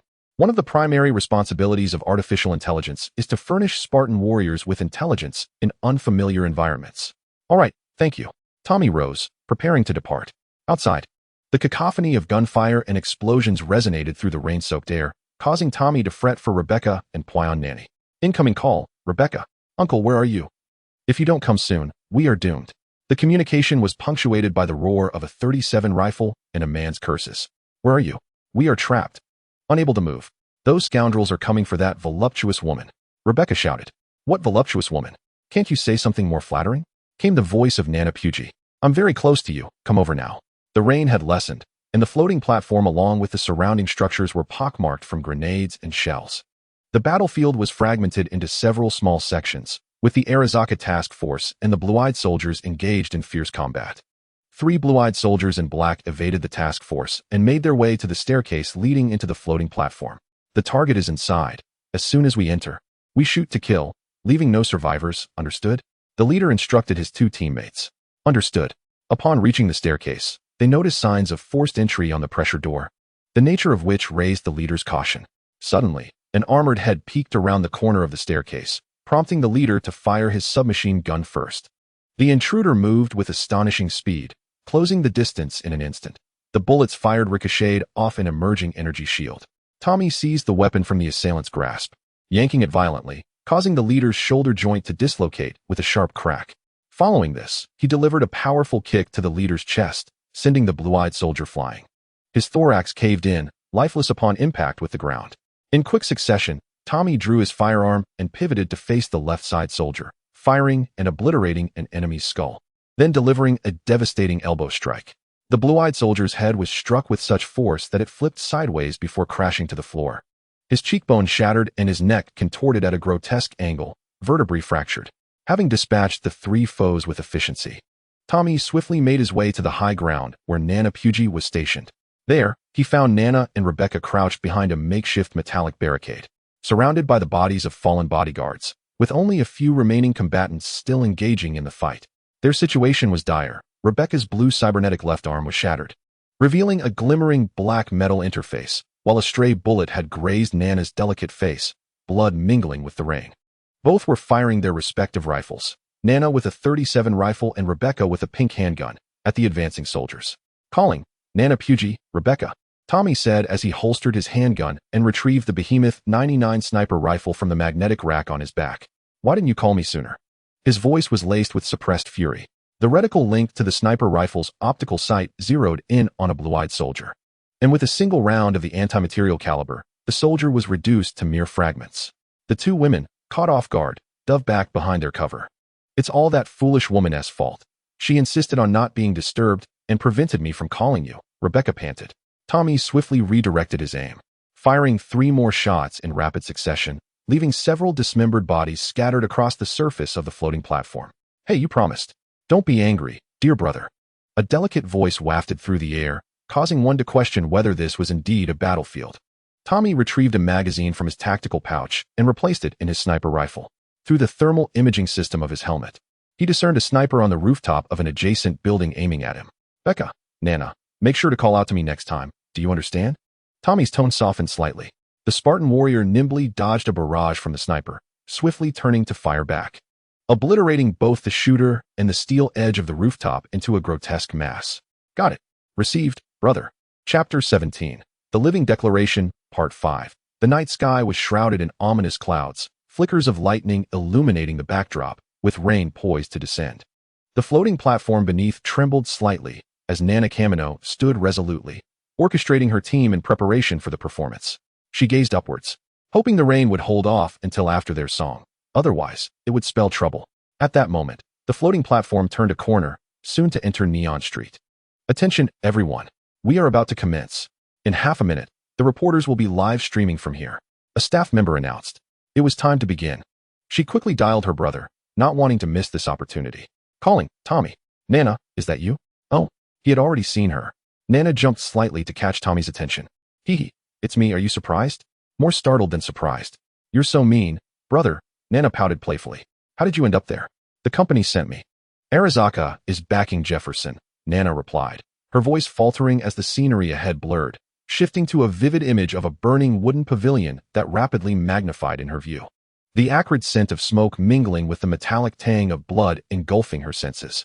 The things from my dreams, Nana murmured. What's wrong? Tommy's voice held a hint of concern. The pavilion is burning. What? It's nothing. Just something from my dreams that appeared before me. She shook her head, dismissing the strange vision from her mind. Staff members began to hurry her along. The team was ready, with backup singers waiting nearby. Let us talk later. I have to start now. Nana then took the lead, singing the campaign's support anthem. The performance was brief, concluding within minutes. As backup singers and other personnel gradually departed from the rear staircase of the platform, leaving Nana to say a few words. The rain intensified, and a bodyguard held a large black umbrella over Nana to shield her from the downpour. The lights of the scattered advertisements on the platform becoming hazy in the moisture-laden air. How dull. After this event, I'll go play at my brother's house. With this thought, Nana's earlier discontent due to the inclement weather dissipated. Thank you, everyone. Nana Kamino bowed to her supporters and fans, just as Jefferson emerged from the lounge and ascended the podium. Miss, we must leave, the bodyguard urged. Very well. As Nana turned to depart, the floating platform abruptly halted and changed direction. Instinctively grasping a metal case designed for musical instruments, she avoided a fall. Unfortunately, her nearby bodyguard was less fortunate, being flung aside and crashing heavily to the ground. Drawn by the muffled thud, Nana glanced back to see a large-caliber bullet embedded in the bulletproof glass. The disoriented bodyguard noticed as well, urgently contacting the team via intercom, shouting, "Enemy attack. Protect the miss." The nearby security team rushed in from the stairwell, encircling Nana within mere seconds. Miss, we must hurry. No, the pressure door below has been locked by hackers. The guard at the stairway exclaimed. Damn it. They are coming for us. Notify the Arasaka task force. Inform them, A barrage of bullets rained down from above, instantly riddling him with holes.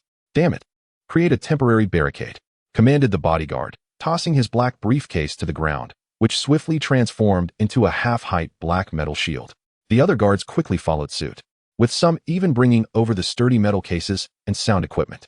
Several blue-eyed soldiers leaped from the windows of a nearby building, unleashing a relentless hail of gunfire. The bodyguards, armed only with portable handguns, struggled to return fire effectively. "Miss, lower your body. We'll hold out until the Arasaka task force arrives." One bodyguard crouched low, firing as he spoke. Though the handguns lacked firepower, they managed to hold their ground for a time through coordinated efforts. However, panic ensued when one guard's head exploded. "Sniper! Everyone down!" The warning came too late, as the sniper on the rooftop continued to fire, inflicting significant casualties among the bodyguards. The blue-eyed soldiers advanced relentlessly. While the guards faced suppressive fire and remained vigilant against the sniper above, there was no way the Arasaka task force could arrive in such short order. Just as the bodyguards resolved to fight to the death for Nana's survival, a brown fragmentation grenade landed among the blue-eyed soldiers, and with a thunderous explosion, few remained standing. "Big-chested woman, I'm here."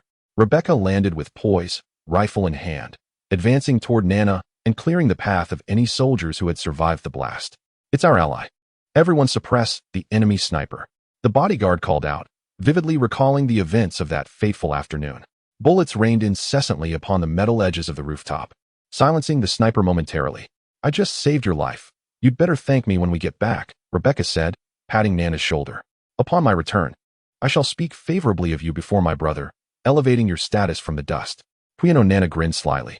"You rascal," Rebecca clenched her fist, suddenly struck by an idea. "Let us summon Tommy for assistance. He can swiftly deal with these foul fish and rotten shrimp. He is quite occupied. It would be impolite to disturb him." Nana was aware that Tommy was on his way to find Jefferson. True, Rebecca acknowledged the significance of this operation. Suddenly, an explosion erupted among the bodyguards, abruptly interrupting the suppressive fire. At that moment, Rebecca remained outside the cover. "Oh no, hurry inside." Nana grasped Rebecca's right hand and yanked her toward the shelter. A bullet aimed at Rebecca's head struck her left arm, tearing through her prosthetic limb with formidable force. "Damn it." Rebecca raised her .37 rifle and aimed at the sniper's position, but soon after, a new squad of blue-eyed soldiers subdued her. With one arm compromised, her firepower diminished significantly. "You're injured. Give me the gun." Nana rummaged through Rebecca's satchel and produced a pink handgun. "Hey, you've never fired a weapon, right? That's dangerous."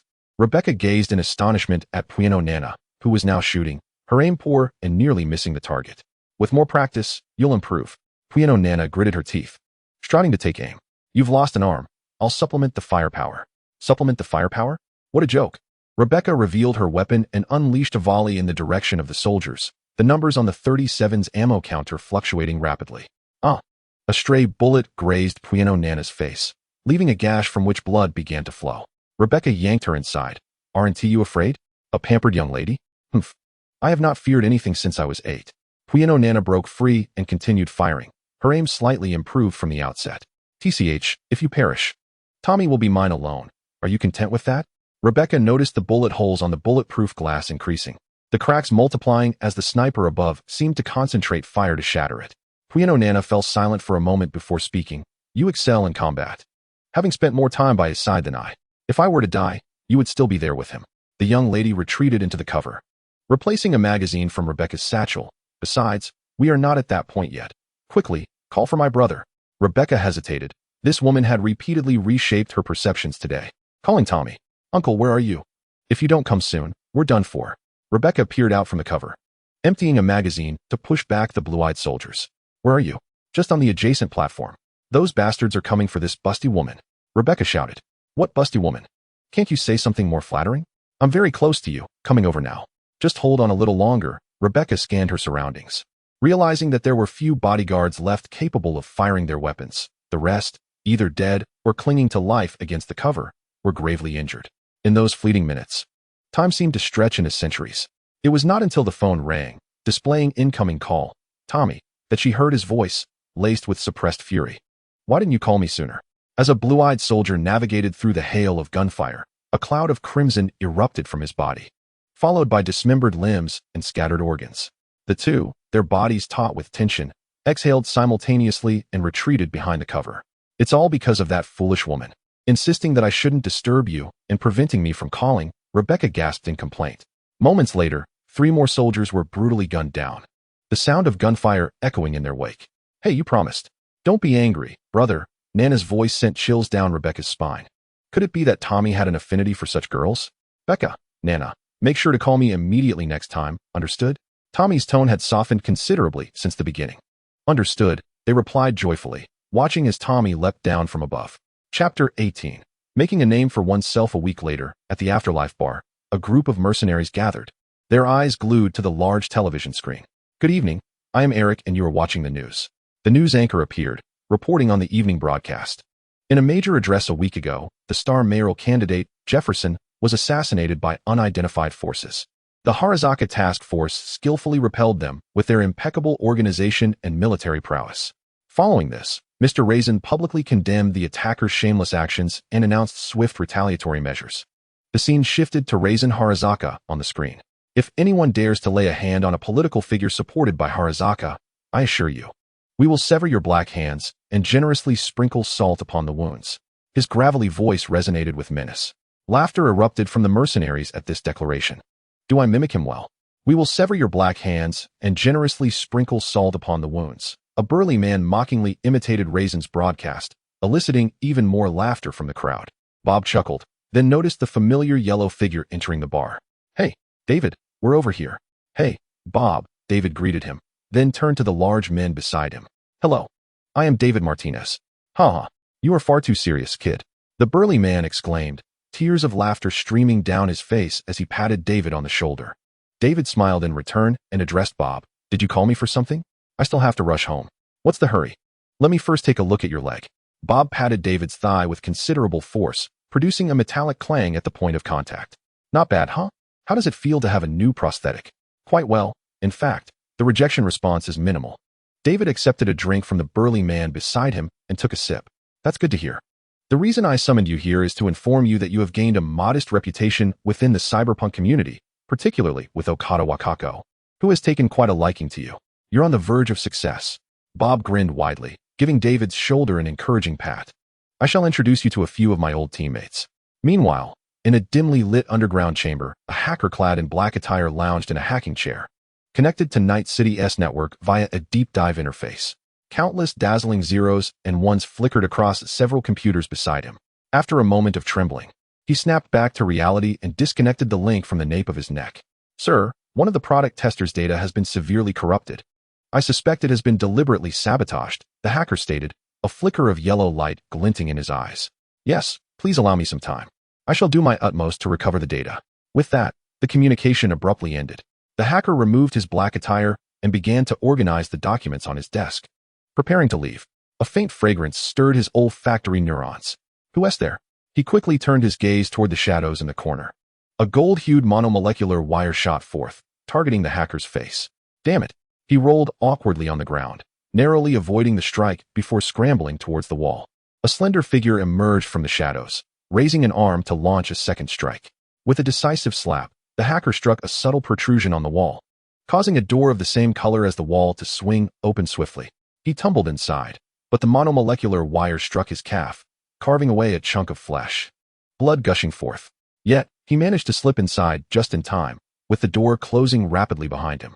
Faced with this obstruction, Lucy's first instinct was to employ her hacking skills to pry open the door, but she quickly realized the futility of her efforts. The door was entirely mechanical. Encountering such a contraption in this highly advanced cyber world was far rarer than encountering a pig unexposed to antibiotics. Lucy hurled the monomolecular wire at the mechanical door, leaving only a series of grooves. At this rate, it would take until dawn to breach it. What should she do? Surrender? But doing so would render future assassinations exceedingly difficult and likely attract the attention of the upper echelons of Arasaka. Forcefully opening the door? If the hacker inside called for backup, she would find herself in a perilous situation. Torn between her immediate safety and David's future well-being, Lucy hesitated. Let me handle this. The sudden male voice startled her. Just as she was about to launch the monomolecular wire, she recognized the newcomer as Tommy. The Spartan warrior approached the door, took a step back, and then lifted his leg, delivering a lightning-fast kick. Bang! The sturdy mechanical door could not withstand the impact akin to that of a cannonball, crashing into the room and then violently slamming against the wall, leaving a deep dent. The hacker from Arasaka watched in terror as Tommy entered, clutching a biofoam to staunch his own bleeding. Tommy seized him by the collar and hurled him against the wall with force, causing the Arasaka hacker to immediately lose consciousness. What do you intend to do with him? Lucy inquired as Tommy exited the room. Tommy tossed the Arasaka hacker onto the hacker chair, connected his deep dive interface, and replied, "He possesses information that I require." Elle. Understood. Initiating hack. Elle infiltrated the hacker's mind, searching for and downloading data related to the back of the blister and shadows. You mentioned you would provide me with a response that day at the auto repair shop. Tommy's words reminded Lucy of the intelligence she had once tasked him to acquire. I cannot divulge that. It is too perilous for you. Tommy switched off the reflective surface of his helmet, revealing his face, and fixed his gaze upon Lucy. Moreover, your origins, your sudden departure from the team, the untimely demise of Tanaka, and your motive for eliminating this hacker, none of it is known to me. Tommy made his distrust towards Lucy unequivocally clear. Lucy remained silent. Understanding Tommy's skepticism, she herself would not trust a person enshrouded in such mystery. Data acquired. Only one final piece remains. The chilling sensation of liquid flooding his mind signaled Allie's return. I should take my leave. Would you like assistance in disposing of him? A methodical approach could leave clues for Arasaka. Tommy's experience had made him adept in this regard. Lucy hesitated for a moment, then nodded slightly. Tommy immediately set to work, dismantling the unconscious Arasaka hacker into component parts as though tearing a piece of paper to shreds. Ew, that's quite gruesome, after the war. You could consider a career as a butcher, Elle remarked. That will have to wait until the war concludes. After bidding farewell to Lucy, Tommy departed, his figure vanishing into the boundless darkness. Chapter 19. Dinner in the City of Night, Part 2, in the dead of night, at Lucy and David's upscale residence. The spacious area, towering floor-to-ceiling windows, dual-level structure, and vantage point overlooking the entire city of night all reflected the opulence of this abode. Lucy gently opened the living room door, cautious not to awaken David, who should be asleep at this hour. She removed her off-shoulder coat and casually tossed it onto the sofa, preparing to take a shower. You've returned, David's voice resonated from the second floor. Startled, Lucy looked up at him. It's quite late. Have you eaten? David descended the staircase. No, I'm not hungry. Lucy softly replied as she settled onto the sofa opposite the television. What's the matter? Did something happen while you were out? David inquired as he took a seat beside her. Lucy recalled the dismembered Arasaka hacker. She lowered her head and softly responded. Could you enlighten me on the recent events? David inquired softly, enveloping her in his embrace. Perhaps later? She found herself unable to divulge the confidential details of the cybernetic experiment involving the Iron Giant, for such intricate and sensitive information could not be shared lightly. Under probing circumstances, it would likely reveal the circumstances surrounding Man and Dorian's demise, a secret she held dear in this hard-won relationship. The lad from Santo Domingo nodded gently. By the way, how is Tommy faring within the team? Lucy reached for 2 bottles of wine from the low table in front of the sofa, handing one to David. How is he doing? David accepted the bottle, perplexed by Lucy's sudden mention of that cybernetic fiend. How is his performance? Lucy unscrewed the cap, examining the label. He remains as formidable as ever, in every respect, and has imparted much knowledge to me, David remarked, taking a sip from the bottle. However, he has recently withdrawn from the squad. Why is that? Lucy inquired, casting a glance in his direction. I'm not certain. He mentioned he had matters to attend to. David paused. Just like you. Just like me. What could possibly occupy the minds of those hackers? What about Rebecca? Has she left the team as well? No, she has been accompanying us on assignments lately. Oh, I see. Lucy stood up, placing the untouched beer back on the table. I'm off to take a shower. Later that afternoon. Tommy was in the elevator of the building where he and Rebecca resided. The sky blazed a vivid crimson as the distant Arasaka Tower shimmered under the setting sun, golden rays flooding the elevator, making it difficult to keep one's eyes open. Tommy gazed down at the glittering night city, his spirits soaring. Elle, what intelligence do those hackers possess? The last hacker had been dealt with, and Elle was now preoccupied with deciphering and consolidating the scattered information. It's too fragmented. The intel vaguely points towards a particular corporation. Ding. The elevator arrived at its destination. Arasaka? Or military technology? Tommy stepped out of the elevator. These were the 2 companies he had the most dealings with. Neither. I believe you should pay Jefferson another visit to see what progress he has made. Perhaps he can connect these clues together. Let us do it tomorrow. It's getting a bit late now. Tommy had reached his front door and was about to enter when he heard 2 distinct female voices from within. The door slid open. Oh. Nana's little head peeked out from the kitchen, her black hair cascading down. Upon recognizing Tommy, her eyes crinkled into crescent moons. She dashed over and embraced him, exclaiming, You're back, brother. Tommy ruffled her hair and asked, Didn't T. Rebecca keep you from coming in today? She barged in. I couldn't stop her. Came Rebecca's voice from the kitchen. Oh, since when did Nana possess such prowess? In his arms, Nana playfully tapped him, drawing his attention. Then giggled and shook her head. It seemed that they had become quite close. Hey, your food is going to burn, Rebecca urged. Even though Nana Pueno had just emerged not long ago. What's the rush? Nana Pueno murmured in dissatisfaction, then turned to Tommy. Brother, you should rest first. She took Tommy by the hand and led him toward the living room. As they passed the kitchen, Tommy glanced at Rebecca, who was bustling about by the sink, actively assisting Nana. The meal will be ready soon. Just sit tight. Nana's graceful figure flitted through the kitchen. Tommy began to stow away the weapons and equipment he had brought back in the metal box from the longsword, preparing to remove his Thor hammer armor. Incoming call, Jefferson Perales. Tommy paused, his hands frozen as he was about to take off his helmet. This was perfect timing, saving him the trouble of making the call himself. Hello, Tommy. Hello, Jefferson, do you have any leads? I have some information. And I also need your assistance with a personal matter. A personal matter? It's not convenient to discuss over the phone. Please come by tomorrow. And I will explain everything in person. Sure, no problem. Thank you for your help. The call ended there. Brother, it's time to eat. Hurry and take off that iron armor. Nana and Rebecca brought the dishes to the dining table. Nana, regarding that dream, is there any follow-up? Tommy watched as Nana forked a piece of fish onto her plate. Mom took me to see the doctor. He said it was just some minor issues with the prosthetics and prescribed some medication before letting me go. Nana blinked at the piece of fish on Tommy's plate, then forked it again and brought it to Tommy's mouth. The popular voice actress's lips parted slightly, resembling a mother coaxing a child.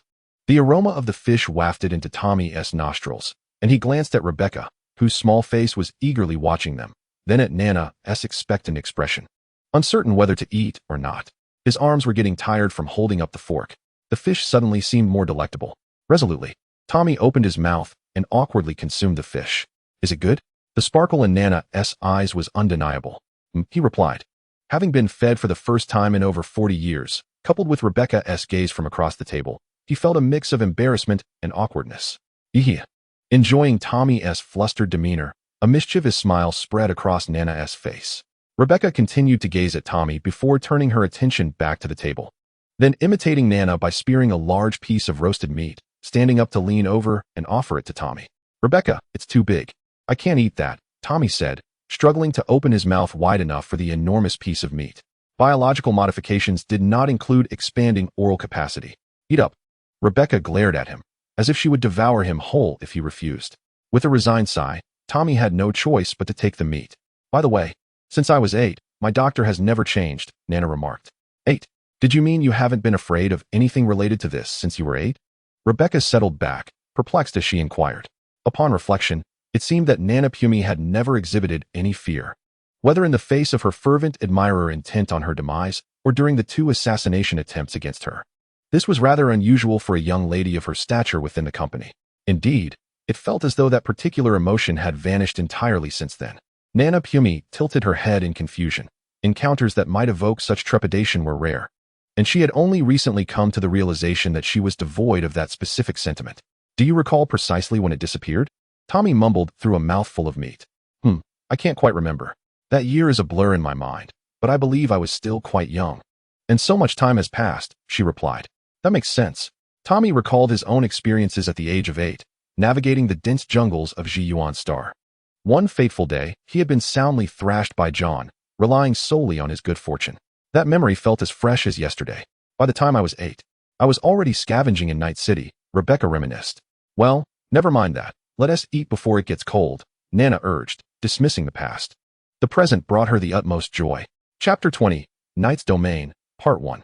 In the morning, at Tommy and Rebecca's residence. The television in the living room broadcasted a weather report, warning of localized heavy rainfall expected in Night City that night, advising citizens to prepare accordingly. For a Spartan warrior, the climatic conditions of the operational area were critical intelligence. Undertaking a mission without a thorough understanding of the weather could lead to the tragic loss of squad members, an unforgivable error. Uncle, where are you off to? Rebecca called out, descending from her bed and leaning against the bedroom door, still bleary-eyed. Tommy, busy organizing his gear, appeared ready to embark on a mission. Jefferson, I have made some progress. What about you? Are you heading out today? Tommy replied as he secured his pistol to his waist. No word from David. So I suppose not today. Rebecca yawned, but suddenly, a glimmer of yellow light flickered in her eyes. Ah, David is calling. David? Is there a commission today? Rebecca squinted at the floor. Tommy donned his helmet, activating the reflective visor that obscured his face, a feature particularly useful for those who required anonymity. I'm on it. What is the name of the hostage? Rebecca paused. Isabella Morgan a woman? Tommy's hand reached for his sniper rifle, but then hesitated, ultimately deciding against bringing the imposing weapon for merely a meeting. If there's nothing else, I'll hang up. There's also a rookie named Wakako Okada who was forced upon me. Why? Rebecca inquired, astonished. Tommy's curiosity was piqued as he stood still, waiting for Rebecca to finish her call. Fans. Ha. David, you have fans too. What is his name? Julio. She mused. He sounds like quite the newcomer. Rebecca smiled, adding, let us hope he doesn't hold us back.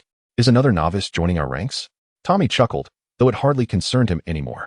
I'm off now, Rebecca, he said, waving as he approached the door. Come back soon. She called after his retreating figure. Ding. The elevator arrived. Jefferson's wife, Elizabeth, had been waiting at the door for quite some time. So delightful to see you again. Elizabeth beamed at Tommy before stepping inside. What has happened? Tommy inquired, following her closely. Come on, Jefferson will explain everything, she replied. As they traversed a corridor adorned with bizarre, artistic murals, Tommy found little appreciation for these peculiar art pieces. Upon entering the living room, a grand piano and expansive floor-to-ceiling windows greeted him. While Jefferson could be heard on the phone, his tone rather animated. I will not relent. Not because of Knight Corporation, Tommy noted a foreign name in Jefferson's discourse. Alice, investigate this Knight Corporation. I see that Knight Corporation is a local enterprise from Night City, a direct legacy of Richard Knight, who was gunned down on his own balcony, and the perpetrator remains at large. What is their principal business? Unknown. A mysterious company indeed. Once Jefferson ended his call, he turned to Tommy, his expression brightening. I'm so pleased you're here. Please take a seat. I need to recount the events of last night. Last night, Tommy settled near Jefferson, accepting the glass of water that Elizabeth had brought him, only to place it back on the table. In the dead of night, I was jolted awake by a noise. Initially, I thought a careless thief had intruded, so I grabbed my handgun and stepped out of the bedroom to investigate. Jefferson animatedly gestured, as though painting the scene he had witnessed. And guess what I saw? A stranger. He seemed poised to draw his weapon, so I fired first. Did he die? Tommy observed the empty ashtray on the low table, the faint scent of smoke barely detectable. I'm uncertain. My head suddenly spun, and I collapsed. When I regained consciousness, it was morning. Jefferson gazed earnestly at Tommy. I hope you can assist me in locating him and uncovering his intentions. Alice, the cameras and audio devices here have temporarily been replaced with recording equipment. Before I agree to assist you regarding those two items, Tommy's fingers lightly tapped on the low table. He required compensation first. Ah, right. I was being inconsiderate. What is the situation? Jefferson suddenly froze, a look of bewilderment crossing his face. What's wrong? I can't recall. It's as if a piece of my memory has been excavated, even though I just acquired it. Jefferson expressed his confusion. His demeanor did not suggest a jest. And indeed, this was hardly an opportune moment for levity. My sincerest apologies, yet I find myself bewildered by the situation. His micro-expressions seemed amiss, the last time he spoke. His mannerisms were not akin to this, as the curvature of his smile and his body language exhibited inconsistencies. Eli observed the disquiet and cautioned Tommy. This ashtray. Tommy gestured towards the table. Why is it empty? Have you not smoked today? Jefferson followed Tommy's indication with a puzzled expression, inquiring, why would there be an ashtray in our home? He turned to his wife and asked, when did you take up smoking? Jefferson, what nonsense are you spouting? I have never smoked. Yet you reek of tobacco, he countered. You do as well. Could it not be you who indulged? Their exchange left Tommy perplexed. Eli, what on earth is occurring? I am certain they both smoked during our last encounter. If you doubt me, I can show you the footage from that day. The artificial intelligence had a penchant for recording during significant events. Let us set aside the smoking matter for the moment, Tommy interjected, regarding the intruder. Do you not have security measures in place? Tommy resolved to address Jefferson's predicament first, convinced that the two were interconnected. Indeed, we do. It is our private security. Elizabeth replied, her brow clouded with persistent worry. Has the security uncovered anything? They found nothing, no sign of intrusion, nor any evidence of gunfire. The surveillance cameras captured nothing, and the guards reported no sounds or disturbances. This is exceedingly peculiar. Surely, Jefferson did not sleepwalk? By the way, were they recommended by someone, or are they acquaintances? Do you suspect foul play? Perhaps, Tommy mused, realizing that further inquiries might yield little. I shall take a look around. Perhaps I can uncover some clues. That seems reasonable. Jefferson replied, Turning to his wife, Elizabeth, please show him around while I attend a meeting. Very well, Jefferson. She beckoned to Tommy. Mr. Price, please follow me. In the surveillance room of the Jefferson residence, Tommy and Elizabeth gathered before the monitor, reviewing the footage.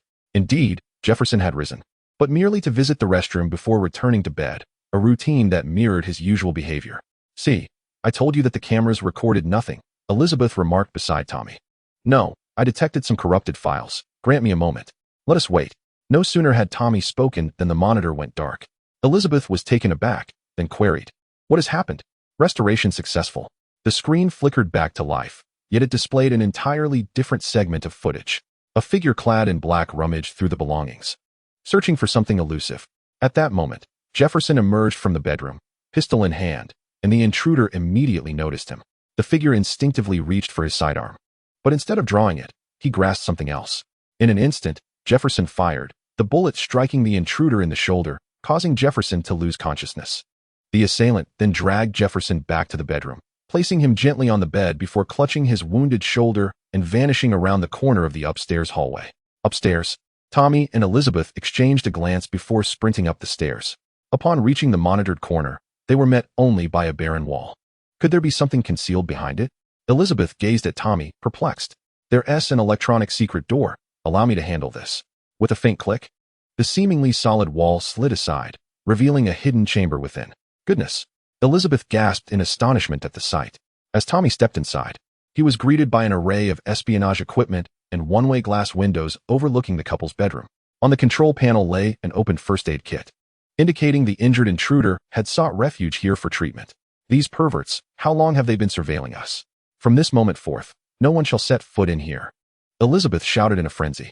Tommy approached a computer nestled within the room and began to upload Allie's data. Ouch, my head aches. Elizabeth suddenly crouched down, clutching her head, her contorted expression betraying her agony. Mrs. Perales, perhaps you should rest for a moment, Tommy suggested as he helped Elizabeth to the sofa outside. She appeared somewhat better, though her pallor suggested distress, her forehead glistening with cold sweat. I don't know what is happening. Please, investigate this matter thoroughly. I need to rest, Elizabeth implored. Rest assured, madam, I will keep you informed as soon as I have any leads, Tommy reassured her. Returning to the hidden chamber, he reinserted Allie's chip into the slot behind his helmet, a chilling sensation flooding his mind. What's inside? Only some surveillance video archives. But I've detected that this data is being transmitted through the cable beside you, came the reply. A blue navigation point emerged from Tommy's helmet, directing him to a nearby ladder. Let us see what awaits us above. Climbing the ladder, Tommy opened a skylight and emerged onto the rooftop, where he could see tendrils of smoke rising from the Fat Chicken Wings restaurant in the distance. That transmitter, let me access it. The navigation point flickered, indicating a metallic parabolic sending device at the roof's edge. Tommy pried open the metal casing of the transmitter with his bare hands and brought Allie's chip closer, feeling the icy sensation recede from his mind. An activated transceiver possesses a limited transmission range, approximately within 3 kilometers. I shall trace the data flow in reverse to locate the receiver. Please assist me. Upon Ellie's return, the navigation point emerged, directing towards the distance, where Tommy, with remarkable vision, discerned a black van. A nearly translucent figure approached the van with deliberate slowness, subsequently prying open the door to reveal an entirely vacant driver's seat and passenger seat. Is it unmanned? Let me in. It would be troublesome if it suddenly started moving. Tommy leaned towards the control system in the driver's seat, and a crackling static noise echoed in his helmet. Excellent. I have severed its transmission system. There is a small database and signal receiver at the rear. Let us investigate that. Tommy glanced towards the back, where blue data flickered rapidly across several LCD screens.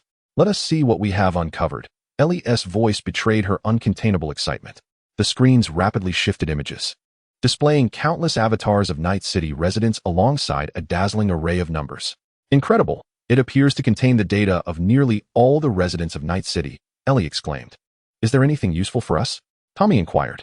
Take a look at this. A display materialized featuring the avatars and data of Jefferson and Elizabeth.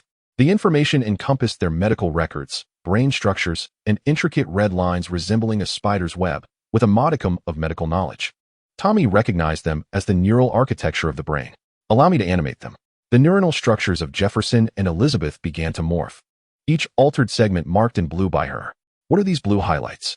Newly formed neural connections, Their brain structures have been artificially modified in the hippocampus, corpus callosum, and cortical association areas. Do you grasp my meaning?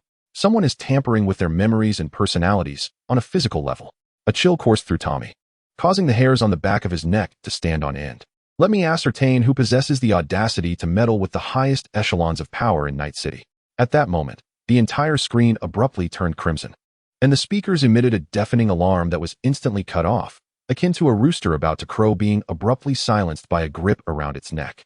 An unknown entity breached in an attempt to erase this data. I dispatched him with a firm kick, Elle stated with pride. Well done, Elle. Upon our return to Earth, I shall reward you with an electronic gula toy. Huh, how humorous. The screen transitioned, revealing an address. The blister is located here. Subsequently, Tommy's helmet displayed a 52-story skyscraper, entirely clad in glass, with one-way transparency and devoid of neon lights, rendering it particularly conspicuous within Night City. Which company owns this building? Tommy inquired, noting that the building was so understated that it left no impression on him. The Ye Company, she replied, her voice tinged with a chill. The data indicates that the target is located on the top floor. A blue, elongated crystal materialized on the screen, revealing the target. Moreover, the Ye Company is also investigating the whereabouts of Shadow. Another black, square crystal emerged. Hosaka has made groundbreaking progress in this regard. To evade military scrutiny, they have opted to utilize one of their subsidiaries for this task. The scene transitioned to another building that Tommy found strikingly familiar. This is the company where your voice actress girlfriend works. Chapter 22, Ye Company, Part 3. Inside the Hosaka building, a knock echoed on the office door, prompting Lano to lift his head from a pile of documents. Come in. A person clad in Hosaka's uniform entered, placing a stack of papers on Lano's desk. Manager. This is the personnel request from the security department. Lano grabbed the documents and scanned them intently, suddenly furrowing his brow and exclaiming, "Why are we still seeking the anti-terrorism mobile unit? Isn't the task force sufficient?" The subordinate quickly bowed his head and murmured, "The last briefing depleted the task force, and it will take some time for reinforcements from headquarters to arrive." Ugh, what a hassle, Lano grumbled, slamming the documents onto the desk. What operation has prompted such a fuss from the higher-ups? He listened intently. I heard it's an assault on another company. The situation has shifted unexpectedly, and the top brass can't wait. They want action tonight. Moreover, security personnel are whispering about a formidable adversary on the other side. The subordinate clenched his hands tightly. Dismissed. Remember to send me the reports, Lano instructed, glancing at him. Don't be so tense. Not everyone in the company is difficult to deal with. Thank you, manager. As evening descended, in the neon-lit streets, a ramen shop bustled with life. After informing Elizabeth that there were leads on the investigation, she unusually requested Tommy to meet her here for a private conversation, though she had yet to arrive. He peered into the ramen shop, where patrons crowded, their boisterous chatter mingling with the splattering broth, creating a lively atmosphere, an ideal setting for a clandestine discussion. The building where Pueno Nana works is nearby. Perhaps after speaking with Elizabeth, you could visit her? Huh. What nonsense are you spouting, Elle? Tommy pushed aside the fabric curtain at the entrance and slightly bent to step inside. I still haven't had my fill from last time, she teased. I'll turn you over to the intelligence agency's 3rd Division when I return. Finding a secluded corner, he gently sat down, careful not to damage the chair. Waiting has always been a tedious affair. Tommy absent-mindedly twirled the chopsticks in his hand, spinning them rapidly, occasionally launching them into the air, producing a terrifying whistle as they sliced through the atmosphere. Suddenly, his movements halted, the chopsticks bent slightly due to the abrupt change in speed, and the helmet's display flickered twice before returning to normalcy. Tommy, there is an unidentified signal source attempting to breach your system. I have intercepted it. Oh. Incoming call. Unknown number. That's it. Connect the call, Elle advised. Who is this? Tommy twirled the chopsticks in his hand. How could you possibly block me? The voice on the other end was as grating as a loom spinning a tattered cloth. Even the most seasoned workers would shake their heads and walk away. I'm about to hang up, he frowned, the caller displaying a complete lack of courtesy. It matters not what you choose to inform him, nor what you intend to do. You cannot alter anything. The caller paused momentarily before warning Tommy. Remember, we know who you are. This is a warning. Do not interfere in our affairs again. She is special, but that is of no consequence. You have ignited the last remnants of our patience. Call ended. Who is she? Elle, can you trace it? The opposing side employs quite stringent counterintelligence methods. It will take considerable time. All right. Tommy nodded. The spinning chopsticks came to a halt, now rhythmically tapping on the table until half a minute had passed. Suddenly, a thunderous rumble echoed from outside the ramen shop. The chatter of the surrounding diners momentarily ceased before resuming, now focused on the impending rain. Should he call Rebecca directly? No, that would be too strange. Calling, David. Tommy. Is something the matter? David's voice was filled with surprise, given his absence from the team for some time. Nothing much. Is Rebecca nearby? Yes. Why not just call her directly? The sound of whooshing came from David's end. It's not convenient. How is she? She's doing well. David's tone grew increasingly perplexed. The chopsticks left the table and began to whirl once more. Shut up. Be quiet. Are you a child? Rebecca's voice suddenly screamed from the other end, accompanied by the dull thud of a body being kicked and a child's plaintive cry. It seemed Rebecca was indeed fine. Thanks, David. Sure. The connection was severed. Tommy glanced toward the entrance of the ramen shop. Where was Elizabeth? Never mind. He would make another call. Calling, Nana. Brother? Her light voice was laced with delight. Nana, is everything all right on your end? Outside the ramen shop, raindrops began to fall, and pedestrians hurried along the street. All is well, why? Nothing. Tommy hesitated. Is it possible to access your company's recent business records? Yes, they can be found online. I mean the more discreet ones. Oh. It is of no consequence if we cannot find it. After all, Nana Pumino is merely a voice actress, and it is quite reasonable that she does not engage much with the company's affairs, lacking the authority in such matters. No, it can be found. I shall call you again shortly. Thank you, Nana. Oh, brother, you are being too polite. What exactly does she mean by that? I beg your pardon, Mr. Price. I have been momentarily delayed. Elizabeth finally arrived, breathless as she sat across from Tommy, seizing the glass of water before her and gulping it down. After catching her breath, Tommy inquired, "What brings you here? Aren't you at home?" His chopsticks paused, gently pinched between his fingers. "I have something to confess. I cannot let Jefferson find out." Elizabeth propped her forehead with one hand, her elbow resting on the table, her right hand instinctively delving into her pocket, yet finding nothing. "What is it, then?" "In truth, I have long sensed that something has changed in Jefferson. His very personality has visibly transformed before my eyes, as if he has become an entirely different individual." Her right hand trembled around the glass, causing the water within to gently ripple. Suddenly, a loud clap of thunder erupted outside the shop, splashing water from her cup, followed by a torrential downpour. The thunder resembled an explosion, yet in Night City, explosions are commonplace. Perhaps it was merely some cyber lunatic committing suicide. And thus Tommy dismissed the thought.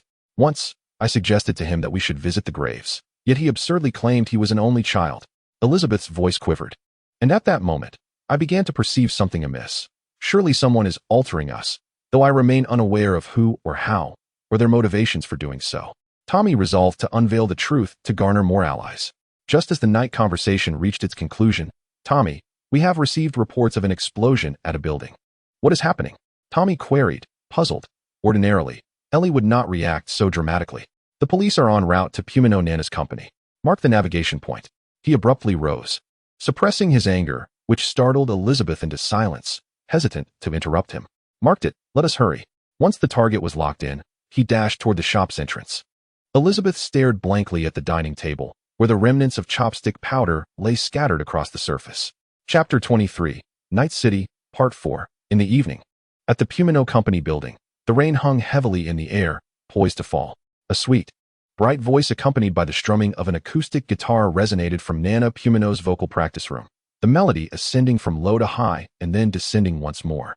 In truth, in this era of cybernetics, singers are no longer required to warm up their vocal cords if the quality of one's vocal cords falters or becomes damaged. It is merely a matter of replacing them. Training one's natural vocal cords is seen as a futile endeavor. Yet, Nana Pumino delights in showcasing her vocal talents amidst her busy schedule, as it not only alleviates her stress, but also aids in maintaining her musicality. With her head slightly raised, she paced gracefully within the spacious and brightly lit practice room, her shoulders relaxed. "Incoming call. Tommy, brother?" Nana Pumino's steps quickened. "Nana, is everything all right on your end?" Tommy's voice brimmed with concern. "I'm fine, what's up?" Her fingers delicately brushed the strings of her instrument. "It's nothing." There was a brief pause on the other end. "Can you access the recent business records from your company?" "Yes, they're available online." "Well, I mean something a bit more discreet." The voice actress's fingers lingered on the strings. Her involvement in company matters was minimal. Her understanding limited to surface knowledge, knowing only that her father handled everything himself. "It's fine if you can't find it. Perhaps her father's computer might hold the records he sought?" No, it can be found. I'll call you back shortly." Nana Pumino quickly replied. Thanks, Nana. You're too polite, brother. A charming smile graced her lips. Call ended. Sighing, Nana Kamino exhaled, calming the tumultuous emotions within her. Yet her cheeks flushed with excitement at the thought of her impending endeavor. Before the office of Saku Kamino, Nana grasped Saku's identification card and swiped it at the access device, having stealthily taken it while he was in a meeting. Beep. Iris scanning will commence shortly. Your identity will be automatically recognized, the scanner's speaker announced. A sudden realization struck her as she slapped her forehead. How could she have forgotten this? Just as she hesitated at the door, a middle-aged man approached. Miss Kamino, are you trying to enter? He inquired. She regarded the man, recalling him as a distant relative of the family, though his name eluded her. Yes, I left something inside. My father is in a meeting, and I wish to wait until he is finished. Nana's gaze darted, contemplating an escape. No need, the middle-aged man said, producing his own card to swipe at the access device. Huh. Her eyes widened slightly as the door unexpectedly opened. But how could he gain access to her father's office? Please enter, Mississippi. I have matters to attend to and must take my leave. Thank you. Nana squinted, watching him walk away. I'll let father know afterward. She thought to herself. The office was impeccably tidy, with small boxes containing discrete chips neatly arranged in rows within white cabinets. And the data center in the corner flickered with a yellow glow. Saku Kamino's computer and desk were positioned at the back of the room. Nana swiftly slipped inside, gently closing the door behind her, then approached her father's computer. She powered on the machine, sifting through the business records until she located the confidential section. Subsequently, entering the access request. Please enter password. Her father's birthday? Her slender fingers danced across the keyboard, only to be met with an error message. Incorrect password. The screen flickered with a series of crimson letters. Her own birthday? Incorrect password again. In frustration, Nanao Puyong scratched her head, disheveling her neatly arranged hair. Her mother's birthday? The system is locked. Please contact the headquarters administrator. Why? Nanao raised her hand as if to strike the table, but the thought of her clandestine operation halted her in midair. This infiltration mission was turning into a disaster, but it was hardly her fault. After all, the situation had arisen unexpectedly, leaving her almost entirely unprepared. The room remained shrouded in darkness, illuminated only by the glow of the monitor that highlighted her flushed cheeks. Suddenly, the screen flickered, and a stream of green text appeared. Access granted. Huh. She couldn't help but emit a sound of surprise. Was someone nearby watching her? A chill ran down Nanao's spine as she scanned her surroundings, but found nothing amiss. Never mind. She needed to focus on the task at hand. Clicking into the confidential files, her eyes followed the documents as they scrolled up and down. She located the information Tommy required, swiftly inserting the detachable chip into the main unit to download the data. Her brother would surely be pleased with this intel. A faint smile graced her lips, but the thought of that peculiar middle-aged man caused it to fade away. Boom. A deafening explosion resonated from downstairs, and Nanao quickly steadied herself against the nearby table, narrowly avoiding a fall from the violent tremor. What was happening? Nanao was at a loss, but recalling the earlier dangers, she suspected it was no mere celebration. Hastily, she removed the detachable chip from the main unit and dashed towards the practice room, where a handgun awaited her. 10 minutes earlier, in the conference room, an oval table was filled with attendees, their rapt attention fixed on Sakuto Puyong, who was delivering a speech. The company's quarterly profits had surged by 10%, a feat attributed to everyone present. Sakuto paused to allow his wife, Karen Puyong, to jot down the minutes.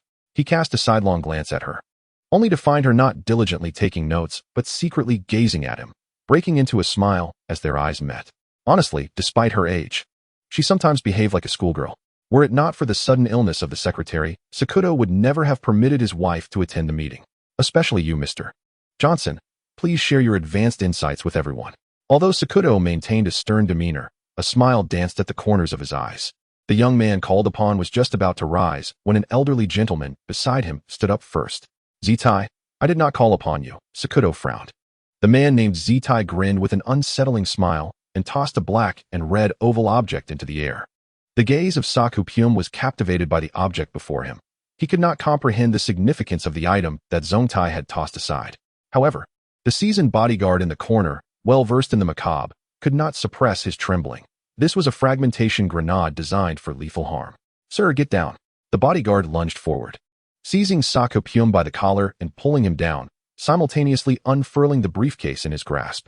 The grenade, propelled by a blue ignition, hovered in the air, spinning incessantly before erupting into a brilliant display, unleashing 21 beams of laser light. Within the confines of the room, these beams shot out in all directions, ricocheting off the walls and nearly saturating every inch of the space. In an instant, the conference room transformed into a hellish nightmare, with employees screaming in terror as the lasers repeatedly pierced their bodies, inflicting ghastly wounds. Aside from those whose major arteries had been severed, spilling forth torrents of crimson blood, others suffered wounds that, while penetrating, emitted no blood. The searing heat of the lasers effectively cauterized the openings, thus inadvertently stanching the flow. The scent of charred flesh pervaded the air. Saka Pume and the bodyguard found refuge beneath the conference table, utilizing the triangular space formed by the briefcase as a shield to evade the most perilous initial wave of assault, narrowly escaping the onslaught. The lifeless form of Kyrie Pume collapsed onto the cold floor, her chest punctured, her vacant gaze fixed upon the stunned Saku. "Kyrie!" he cried, rushing to her side, his teeth clenched, gripping her cooling hand with desperation. Everything transpired so rapidly that Saku found it difficult to fathom. Just last night, his wife had been laughing, her sweet dimples shining, and now she lay lifeless, a mere corpse, having departed from this wretched city. Boom! A thunderous explosion jolted Saku from his stupor. "Shinjin, what in the world is happening down there?" He frantically contacted the security department, his voice a cacophony of hysteria. "Boss, they've arrived." The blue-eyed men from the presentation. Came the panicked response from the other end. "Damn it, contact the task force." Saku forced himself to suppress his grief, removing the ring from Kyrie's left hand, and sprinted towards the exit of the conference room, the bodyguard closely trailing him. The relentless sounds of gunfire, explosions, and the anguished cries of the wounded reverberated throughout the building as Saku Pume and his bodyguard dashed through the hail of bullets down the corridor leading to his office, their ties and jacket hems flapping wildly. "I will go to my office to destroy confidential documents. Do not follow me. Find Nana and escort her to the secure elevator. It has a direct line to headquarters. Then, get to the rooftop and leave via helicopter." Saka shouted over his shoulder. "Sir, you must not worry about me. Only I have the authority to initiate the destruction protocol. The company's interests supersede all. Ensure my daughter escapes. She must not perish here." "Understood." The bodyguard halted for a moment, then turned and sprinted toward the practice room. Chapter 24. The Night Clan, v. The sky was shrouded in ominous clouds, and within the Pume Corporation's vocal practice room, chaos reigned. The sharply defined gun, adorned in a vibrant shade of pink, was a gift from Rebecca to Nana Pumio following the incident at the presentation. Bang! The door to the practice room swung open violently as Nana Pumio raised the firearm, ready to shoot towards the source of the noise. "Miss, it's me." The bodyguard gasped, standing breathless at the threshold, beads of sweat trickling down his forehead. "What on earth is happening?" Nana inquired, her finger momentarily lifting from the trigger. "I'll explain on the way. For now, please follow me." The bodyguard gestured for her to follow, and then turned to dash outside. Confused, Nana hurried after him. The two of them first plunged into the fire escape, and then raced desperately upward. "Can we talk now?" The voice of the unathletic voice actress broke through between labored breaths, nearly gasping for air from the frantic sprint. The blue-eyed soldier from the presentation attacked the company. "And I don't understand why the headquarters is so slow to respond. They still possess the strength to assault us." The bodyguard vaulted several steps and leaned against the entrance of the floor, cautiously peering inside. After a few moments, Nana caught up, leaning on her knees, panting heavily. Recognizing the urgency of the situation, she decided to call for help. "Calling. Tommy." "No answer." "Why is the call not going through?" she asked the bodyguard while wiping the fine beads of sweat from her forehead. "They've deployed jammers. Only the internal communication system of the building is operational now." The bodyguard swiftly confirmed the safety of the corridor and, with a low profile, slipped inside, his keen eyes scanning the corner at the end of the hallway. Boom! Another violent explosion echoed from below, causing the building to tremble even more violently.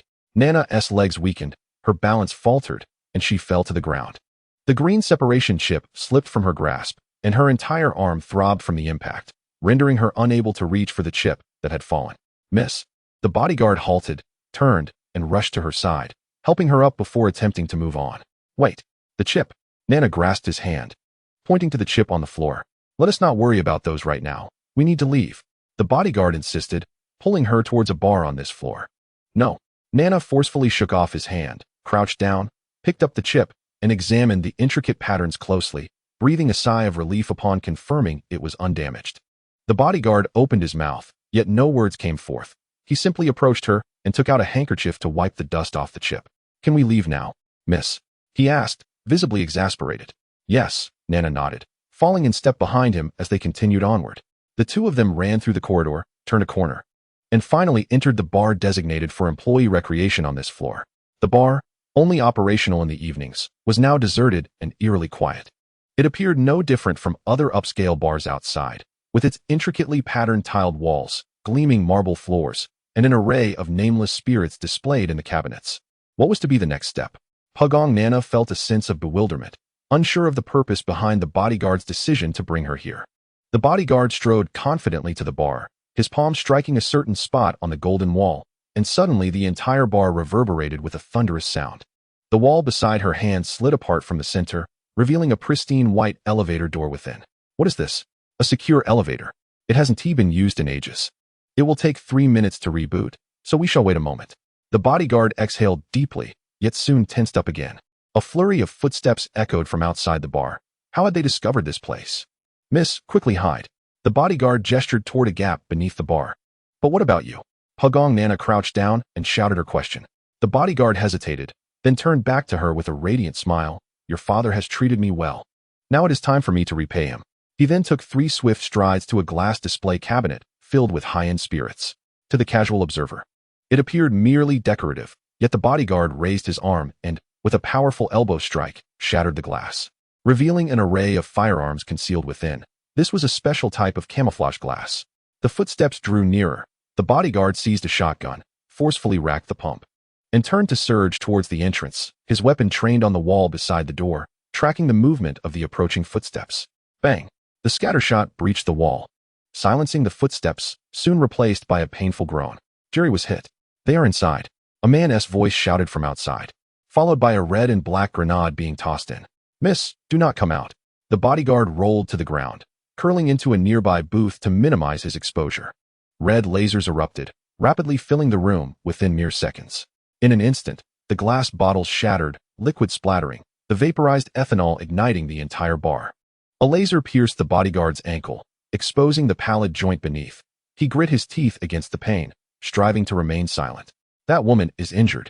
Upon hearing the bodyguard's muffled groan, the blue-eyed captain charged into the room, followed by 2 soldiers who advanced toward the bar where Pagong Nana was hiding. The bodyguard, seizing the opportunity before they spotted her, raised the shotgun once more, firing a shot that felled the 2 soldiers trailing behind. The blue-eyed captain, hearing the gunfire, swiftly turned around, seeing the bodyguard reloading the shotgun, and cursed savagely, "You filthy bitch." He raised his submachine gun, aiming at her. Bang! The captain's head was pierced cleanly through, brain matter splattering onto the floor. Pagong Nana's handgun still emitted faint wisps of smoke. Miss, this is far too dangerous. The bodyguard gasped, pain radiating from the wound that pierced her ankle, leaving her dizzy and on the verge of fainting. The elevator chimed, and 3 minutes felt like an eternity. Let us go together, Pagong Nana urged, grasping her arm and guiding her towards the elevator. Please verify your identity. A prompt echoed as they entered. The bodyguard inserted her right index finger into the protruding hollow black tube. A slender silver needle emerging to pierce her fingertip and siphoned the flowing blood, which subsequently powered the rapid fluorescent quantitative polymerase chain reaction system to authenticate her identity. Identity confirmed. Do you require assistance from headquarters? With the internal speaker's announcement, the elevator doors closed, and they ascended swiftly. Yes, the bodyguard shouted. Acknowledged. Contacting the Arizaka task force. Once safety was assured, both women collapsed onto the floor. What a harrowing experience. May I ask your name? Pagong Nana's heart raced as she inquired of the bodyguard she had known for so long, but never learned the name of. I am Ishii, the bodyguard replied. She tore a piece from her clothing and wrapped it tightly around the proximal end of the ankle wound, halting the flow of blood. Ishii, Pagong Nana murmured, then asked, what has happened to my father and mother? Ishii remained silent, sorrow etched upon her face. In that instant, understanding dawned, and her eyes brimmed with tears that glistened within. The elevator ascended rapidly, soon arriving at the top floor. The doors slid open, and torrential rain surged in, drenching them instantly. Pagong Nana supported Ishii as they navigated around scattered solar panels, slowly making their way to the helipad, where the helicopter had yet to arrive. Calling. Tommy. Nana, where are you? It was the first time she heard such urgency in Tommy's voice. Upon hearing the familiar tone, Pagong Nana's suppressed emotions surged forth, tears mingling with the rain as they cascaded down, shattering upon the ground. We encountered the blue-eyed ones at the rooftop seminar. Mother and father. Sob. Pagong Nana wept, her voice breaking uncontrollably. I will be there shortly. Gunfire erupted on the other end, accompanied by the crackling sound of bullets ricocheting off the energy shield. Hurry! The transmission abruptly cut off, the rain's descent becoming chaotic as the wind whipped through Pagong Nana's hair. She looked up to see a helicopter emblazoned with the Arizaka insignia descending rapidly, then settling steadily onto the helipad. Miss, we must board the helicopter quickly. Ishii tightened her grip on Pagong Nana's shoulder, pointing towards the aircraft. As they approached, Ishii extended her right hand to grasp the slick cabin door handle and pulled with all her might. The door slid open, revealing a dark barrel within. Bang! Blood splattered from the back of the head, and Ishikawa fell heavily to the ground, sending a cascade of water splashing around him, his wide eyes filled with disbelief. Ishikawa! Kubo Nana screamed in anguish, her outstretched hand frozen in midair. The rain-drenched muzzle of the gun was redirected, aiming at this helpless figure. Chapter 25. The Night Clan, Part 6. The torrential rain fell relentlessly within the confines of Kubo Corporation. Tommy sprinted forward, firing his weapon as he ran. The high-explosive bullets striking the heads of the blue-eyed soldiers with precision, obliterating their cerebral matter before erupting into chaos. He employed the most aggressive tactics to locate Kubo Nana in the shortest possible time, paying no heed to the bullets that pattered against his energy shield like raindrops. It was not until the energy gauge at the top of his display glowed red that he took cover behind a marble table, waiting for the shield to recharge as bullets whizzed past overhead. They VE cut off all the signals in the building. We should check Kubo Saka's office first. Elle calculated swiftly, utilizing a portion of Tommy's cognitive capacity, which slightly impaired his reflexes. The energy gauge rapidly filled, and Tommy tossed a high-explosive grenade. Boom! The sentry machine gun and the blue-eyed soldiers were sent sprawling into disarray. The torrential rain pelted against Kubo Nana's face, the cold muzzle pressed against her forehead. She recognized the man before her, the middle-aged individual who had previously assisted her in opening the door to Kubo Saka's office. A wave of profound resentment surged within her. There were still many beautiful experiences she wished to share with him, and now it seemed they were about to be irrevocably shattered. I will not kill you, provided you hand over that chip and come with me willingly. The middle-aged man raised his weapon and smirked at her. Kubo Nana regarded him coldly, a wave of nausea coursing through her. Hurry! He extended his hand towards her. As Kubo Nana lifted her clenched fist, which held the separated chip, she abruptly swatted his gun hand aside just as she was about to surrender the chip, then raised her gun and fired. The sound of gunfire echoed as she swiftly retreated, crouching behind a solar panel. Ha ha! The middle-aged man laughed heartily, touching the several bullet wounds in his body. The openings devoid of blood, glinting with a metallic sheen. His laughter abruptly ceased, and he roared, Kubo Saka's daughter has such audacity now? How dare you attack the Kubo Corporation building? The Arasaka will crush you. Kubo Nana ejected the magazine from her handgun. It contained only a few rounds left, and she had no additional ammunition. The middle-aged man's torso showed no reaction despite being hit multiple times, indicating that his vital points were elsewhere. Arasaka. Ridiculous. Soon the whole night city will be struggling for survival. He approached Kubo Nana, stating, I had intended to take you back for live experimentation, but it seems this plan has been thwarted. With deliberate precision, Nana Puyong swiftly leaned out, drawing her weapon to fire the remaining bullets into the man's head. At such a close range, it was virtually impossible to miss. The bullets penetrated the forehead and nose of the middle-aged man, shattering the upper portion of his skull, rendering him motionless in an instant. Just as Nana exhaled in relief, the man abruptly raised his arm, pointing at her, his voice emanating from his throat. Evidently, you remain unaware of what your father has done to you. The technology embedded within you is a crucial component in achieving our grand objective. His half-formed lips quivered as he embraced the downpour, allowing the rain to drench him. I do not comprehend your words. Nana retreated, aware that she needed to buy time to find an escape route. It is both laughable and absurd. Your father has caused the demise of countless innocent lives, and you remain blissfully ignorant. He paused, the jagged wound on his head glowing ominously with a crimson light. You are born from the flesh and blood of others. Paying no heed to his words, Nana arrived at the entrance of the secure elevator, her hand reaching for the door's control. You will become our cornerstone. The crimson luminescence from his wound intensified abruptly. A searing pain erupted in her mind, compelling her to clutch her head. The temperature of the neural signal transceiver at her cervical junction soared, erupting in a dazzling spark. The waterlogged area was disturbed by the fallen body, and she collapsed to the ground, feeling the once warm rain turn frigid and piercing. The last image before losing consciousness was the middle-aged man drawing ever nearer. Bodies of soldiers, riddled with gaping wounds, lay scattered across the ground. Tommy, having emptied his magazine, stowed it in his tactical pouch and replaced it with a new one. We have arrived. The navigation point indicated the doorway of an office riddled with bullet holes. Tommy stepped over the corpses and swiftly entered. The walls of the office were splattered with blood, and the floor was strewn with the bodies of bodyguards and soldiers. There, slumped against the wall, was Puyang Saku. His chest and abdomen perforated by bullets, blood saturating his clothes, pooling beneath the wound on his leg. Mr. Puyang. Tommy hurried to his side, crouching down as the rapid loss of life force sent a chill through the office. I cannot hold on, Puyang Saku coughed. Pink frothy blood escaping his lips, his lungs punctured by the bullets.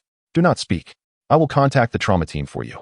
Tommy reached for the nearby computer, instructing Elle to hack in and disable the signal jamming, the data on the screen flickering rapidly. No. With the last of his strength, Puyang Saku grasped Tommy's hand. Take care of Nana. I am not a competent father. Cough, cough. They are making their way to the secure elevator. Hurry. His gaze grew increasingly vacant until it lost its luster, the ring he clutched slipping from his fingers to spin on the floor before settling quietly. Tommy picked up the ring, stowing it away. With Nana absent, Puyang Saku had not completed his words, leaving Tommy uncertain of where to find her. Incoming call, Nana Puyang. Nana, where are you? Outside the door, the sound of hurried footsteps echoed, prompting Tommy to swiftly crouch behind the desk.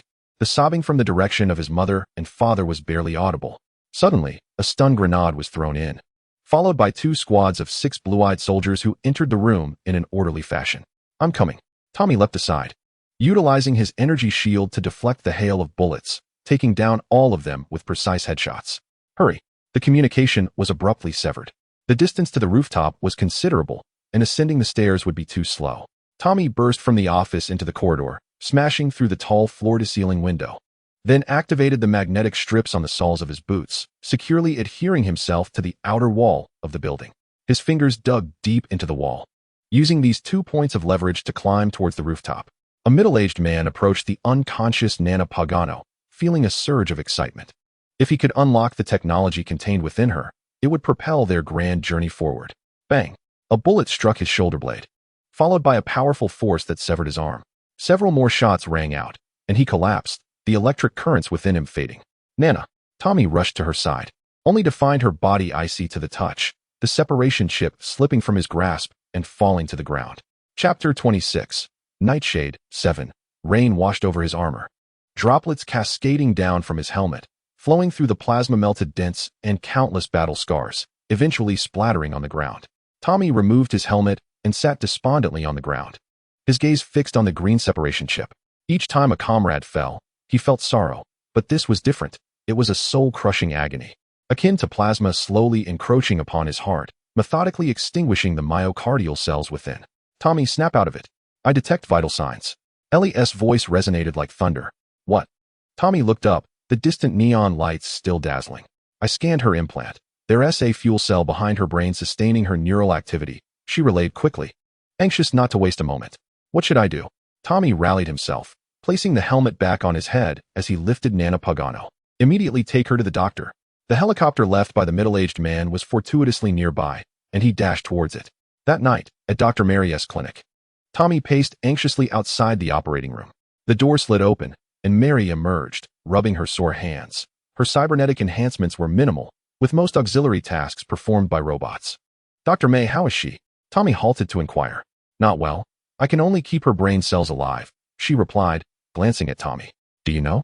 She's practically a monster, entirely cybernetic below the neck. Where did you find her? Their progress halted at a kiss, and he remained oblivious to Nana Pagano's uniqueness. This evening, a massive explosion occurred at the Pueno Corporation building. Surely, it cannot be connected to that, can it? Mary scrutinized him with an intense gaze, murmuring, Pueno Corporation, which reminded her of an incident from a decade ago. She approached her workstation, powered on her computer, and retrieved an archaic news article. That year, Pueno Corporation recruited dozens of residents from the lower echelons of Night City, claiming they required them to test a novel technology. Ultimately, they all vanished without a trace, as if they had never existed in this world. Tommy stared at the screen, where Pueno Saku stood at a press conference podium, fervently articulating something. This man's daughter had once endured a horrific car accident. Mary pointed at Puenosaku in the image. There were many witnesses at the scene. But the company suppressed their accounts, allegedly because her body had been crushed beyond recognition by a large truck. How do you know this? Tommy inquired, glancing towards her operating room, which was unnaturally pristine, entirely unlike the style of a street cybernetic doctor. I spent some time at Arasaka, Mary replied, a sardonic smile curling at the corner of her mouth. The headquarters had shown great interest in that technology, but ultimately abandoned it due to exorbitant costs, leaving Puenosaku to experiment recklessly with those unfortunate souls, though he paid a significant price himself. Perhaps this explains why those blue-eyed individuals are targeting Pueno Nana. Thank you, Dr. May. Tommy expressed his sincere gratitude. Don't be hasty in your thanks. My capabilities can only extend this far. To achieve her complete recovery, you will need a far more adept doctor, one with profound knowledge of this technology, Mary remarked, patting Tommy's chest plate. To be honest, such individuals have become extinct. She may have to maintain this condition indefinitely. An urgency gripped Tommy's heart. He involuntarily rubbed the chip in his hand. I will check for any oversights. You can wait outside for a while.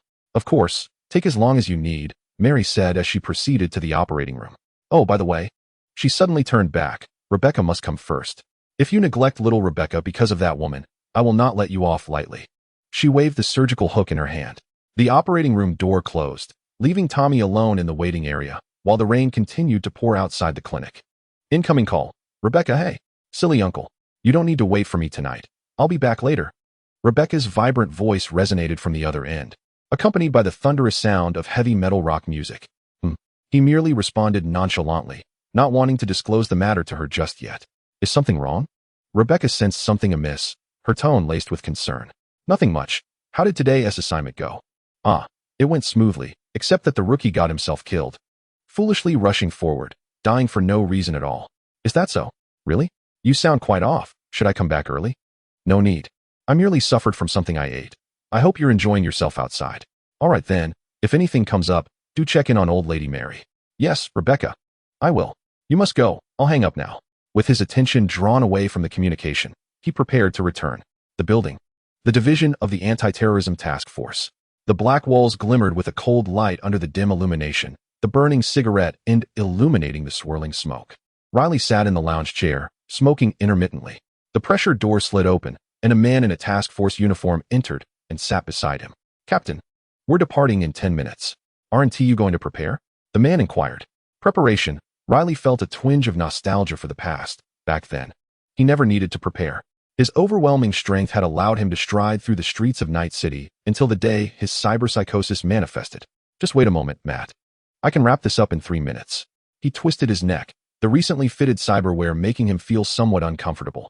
This was a novel gadget still in the experimental phase. The higher-ups had decreed that all task force members would be equipped with it in the future, and their squad was among the fortunate first group to receive it last week.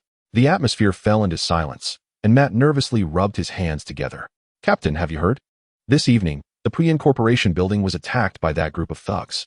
All the executives were killed, including the chairman's daughter. It's a pity about that beautiful voice actress. Riley tossed the nearly burnt-out cigarette onto the ground and stamped it out, saying, Has the intelligence department gathered any information? Who slaughtered those soldiers like chickens? No, the intelligence department hasn't uncovered anything. The company's records and all the camera footage were destroyed. They deduced it wasn't done by human hands. In Night City, if it's not human, then it must be something beyond the black walls. They were uncertain, but I suspect that's the case. Riley stood up to gather his gear, calmly stating, Tonight, we're contending with an entire corporation. Don't get yourself killed. At Tommy and Rebecca's residence, the rain that had lessened began to intensify again, striking the floor-to-ceiling windows with a pattering sound. Tommy was checking his equipment, a tactical shotgun, an anti-material sniper rifle, an energy sword, several fragmentation grenades, and the last plasma grenade. He was about to take on the entire Night Corporation building, not only for Puyen Nana but also for Habibi. Incoming call. Prado recalling with astonishing clarity. He remembered the blonde youth who had demanded a duel with him out of frustration at the Ember restaurant. I want to see you now immediately. The voice, suppressed with anger and sorrow, echoed. Chapter 27. Night Corporation. 8. In the early morning, torrential rain swept across the city, the skyscrapers swaying in the downpour. In a dark alley of Night City. Why did you fail to protect her? The dark muzzle of the gun was aimed at Tommy as Prado roared with a voice strained from desperation. Once radiant golden hair now hung lifelessly at his sides, and his bloodshot eyes bore into Tommy through his disheveled locks. Tommy remained silent, turning his back, the rain-soaked gun gleaming ominously. "I am heading to the Knight Corporation building." Prado paused, then lowered his head, obscuring his gaze. Water dripped from his damp strands, indistinguishable as tears or rain. "I shall go as well." He lifted his head anew, his eyes alight with fervor. "I will take my crown-carved military hovercraft and tear them apart with my own hands." Outskirts of the city of Knight, David and Lucy sat side by side on a massive boulder, while thunderous rain clouds loomed over the city, yet they felt untouched by it. "Do you still feel as if you were being hunted?" David inquired, slightly turning his head towards her. "I suppose not anymore. Life here in the city of Knight has become too comfortable, and my sense of crisis has diminished significantly," Lucy replied, her head bowed, a smile gracing her lips. Suddenly, David's left arm trembled, and he instinctively grasped it. "It's nothing, it will pass shortly. You have not changed at all, living for the dreams of others." Her eyes dimmed with sentiment. A brilliant light flickered in the distance, capturing their attention. Beside the all-glass skyscrapers, a hovercraft sped towards them, trailing a starry yellow barrage of countermeasures, swaying left and right to evade the incoming rockets. "Incredible maneuvering skills," Lucy murmured. A barrage of rockets was launched, and the hovercraft spun violently, executing a barrel roll as the missiles whizzed past like a swarm of locusts. "What are they doing?" David asked, puzzled. Reality soon revealed the answer as the hovercraft plunged towards the skyscraper's glass facade, erupting in flames. The hovercraft burst through the curtain of rain beneath it. Searchlights illuminated the craft, as if rousing a slumbering beast. Prado gripped the hatch handle, raising a smart assault rifle manufactured by Cantal. Gazing down at the vibrant city of Knight below, a surge of heroic resolve swelling within him. "Prado, fasten your seatbelt. We are approaching their air defense zone." Tommy called back to Prado, shoving him back into his seat. "I propose I take the wheel. Human reaction times are too slow," came the voice of Elle. "Please." The hovercraft shuddered momentarily before surging forward, pinning Prado to his seat. Suddenly, the red alarm lights inside the vehicle began to flash, and the infrared warning system emitted a series of beeps. "Brace yourselves. We are locked on." Ellie's urgent voice echoed from the speakers. Prado, startled by her tone, opened his mouth to speak, but the rapid descent of the vehicle forced it shut. Tommy gripped the handle and leaned out, witnessing a relentless barrage of rockets being fired from the rooftop defense cannons, trailing elongated flames as they rapidly pursued. The hovering vehicle swiftly released a barrage of flares. Yet against the overwhelming multitude of rockets, it was but a mere drop in the ocean. Subsequently, a tumultuous whirlwind ensued as Tommy struggled to maintain his balance amid the nearly uncontrollable axial spin, while a deluge of rockets whizzed past in a cacophony. "Tommy, the vehicle's performance is inadequate. Some missiles cannot be evaded." The Spartan warrior reacted with alacrity, drawing his sniper rifle from his back, taking a step back, and then sprinting forward. With his left hand grasping the hatch handle, he leapt from the hovering vehicle, executing a circular, suspended maneuver. Rockets, glowing with red luminescence, rushed towards him, and Tommy could almost discern the inscriptions upon them. The crosshairs on his heads-up display locked onto the incoming projectiles, and with a resounding bang, he fired 4 shots in rapid succession, causing the approaching missiles to erupt in mid-air, illuminating the surrounding structures. Surveying his surroundings, Tommy exhaled in relief, exerting force to pull himself upward. At that moment, a rocket unexpectedly emerged from the blind spot, crashing into the vehicle's engine with a thunderous boom, instantly robbing it of power as it careened towards the 51st floor of the building under Ellie's control. "Caught it. We're plunging in." A deafening explosion followed, hurling Tommy into the void. "Knight's Tower, 27th floor. Report, the floor has been secured." Riley nonchalantly discarded the severed head of a blue-eyed soldier to the side, relaying the information to his superiors. The head exhibited no blood, its severed edge revealing sparking wires. Since their arrival, the only blood they had encountered belonged to their comrades. For each enemy resembled a cybernetic madman. "Understood. Your next mission is to locate a room housing hostages. The door should be distinctly recognizable. According to intelligence, the captives are high-value targets, and firearms must not be discharged indiscriminately," came the response from command. "A distinctly recognizable door?" Riley scanned the vicinity, finding nothing but the fallen blue-eyed soldiers and barren walls. "Captain, there appears to be something glowing around the corner ahead." Matt pointed towards a shadowy corner, where the sudden glow had caught their attention. Riley gestured, and the 4 team members raised their weapons, cautiously advancing towards the corner. After Matt peered around to confirm safety, he turned back, saying, "Captain, it is a door." Riley nodded, and the 5 men positioned themselves against the door, faint rustling sounds emanating from within. The door bore a swirling, pasta-like pattern that emitted a soft glow, illuminating their faces. "You just heard it. The hostages are inside." Riley slightly bent forward, instructing, "Utilize the new equipment you've just installed. Engage with knives, ensuring the hostages remain unharmed." The group nodded in understanding. "Follow my lead." Riley raised one hand and brought it down decisively. With a resounding crash, the door was kicked open, tracing a semicircular arc before slamming against the walls. The 5 transformed into fleeting shadows, flashing to key points within the room in the blink of an eye. "Area secure," Matt exclaimed, only now taking the time to scrutinize the room. The leaden walls emanated a cold luminescence, while a towering, pure white mechanical arm hung overhead, connected by wires to an array of surgical instruments. Beneath it lay rows of operating tables, occupied by none other than prominent officials and legislators, their skulls grotesquely removed and set aside, exposing empty cranial cavities. Directly opposite was an uncovered glass tank filled with a pinkish solution, in which floated the brains of these individuals. The mechanical whirring pervaded the atmosphere as surgical instruments methodically sliced into the convolutions of the exposed brains. Subsequently, a diminutive, electric pulse generator, resembling a miniature stun gun, was inserted into the exposed cerebral cortex, emitting a faint blue light. Following this, the robot sprayed a milky biological foam onto the incised cortex and delicately retrieved the brains from the solution, returning them to their respective skulls. Nearby, needles and threads sprang into action, rapidly suturing the severed nerves and vessels, layering the membranes, and finally reattaching the skulls with a resonant click, culminating in an elegant display of vertical and interrupted suturing to ensure a meticulous closure. "Commander, what is the next course of action?" Riley inquired as he activated the communicator, transmitting the unfolding scene to his superior. Silence ensued on the other end. "Don't move," Matt shouted, aiming his weapon at a recently risen bald legislator, whose scalp still bore the moisture of antiseptic. The brain just returned to the cranial cavity. The bald legislator, seemingly oblivious, vacantly descended from the table and strode towards the exit. The imposing figure of the legislator instilled a sense of trepidation. No one dared to intervene. Frozen in place as he passed by, suddenly, a thunderous explosion reverberated from above, causing the floor to tremble beneath them. "What is happening?" Riley shouted to his team. "Squad, an unidentified individual piloting a Coronation Eagle hovercraft has breached the building. Your mission parameters have changed. The trauma team will handle this area. All personnel, proceed to the 43rd floor to disable the target signal repeater. If you encounter any intruders, eliminate them on the spot." The superior's response was belated. Chapter 28. The Night Clan, Part 9. Surrounded by mist, the thunderous roar of a waterfall resonated in his ears. The air suddenly turned crisp, and Tommy felt as though his face was buried in soft earth.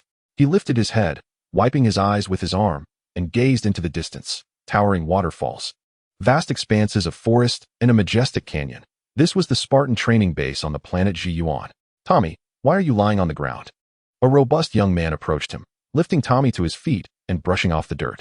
Tommy studied him closely. With deep-set eyes and a strong nose, he was John, the leader of the Spartan team. "What's wrong? Why are you staring at me?" John displayed a look of confusion, which soon transformed into a smile.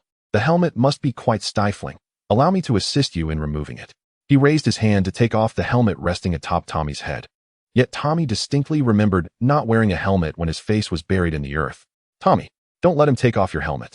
A clear female voice echoed from a distance. Instinctively, Tommy complied, swiftly grasping John's hand to prevent him from removing the helmet. "Tommy, wearing that helmet all the time is truly uncomfortable." John's smile began to take on an unsettling quality, a visage that should never grace his face. Ignoring him, Tommy turned to the direction from which the voice had come. A striking girl, adorned in a white Marine combat uniform with flowing golden hair, was rushing towards him. Her delicate brow furrowed as she anxiously shouted something. Tommy was momentarily taken aback. Wasn't that Elle? When did artificial intelligence become indistinguishable from humans? Elle soon reached Tommy's side, raising her arm and shouting, "Wake up." A searing hand struck Tommy's neck with force. Night City Tower, 51st floor. Sparks erupted at the back of his neck, and Tommy's eyes shot open within the helmet.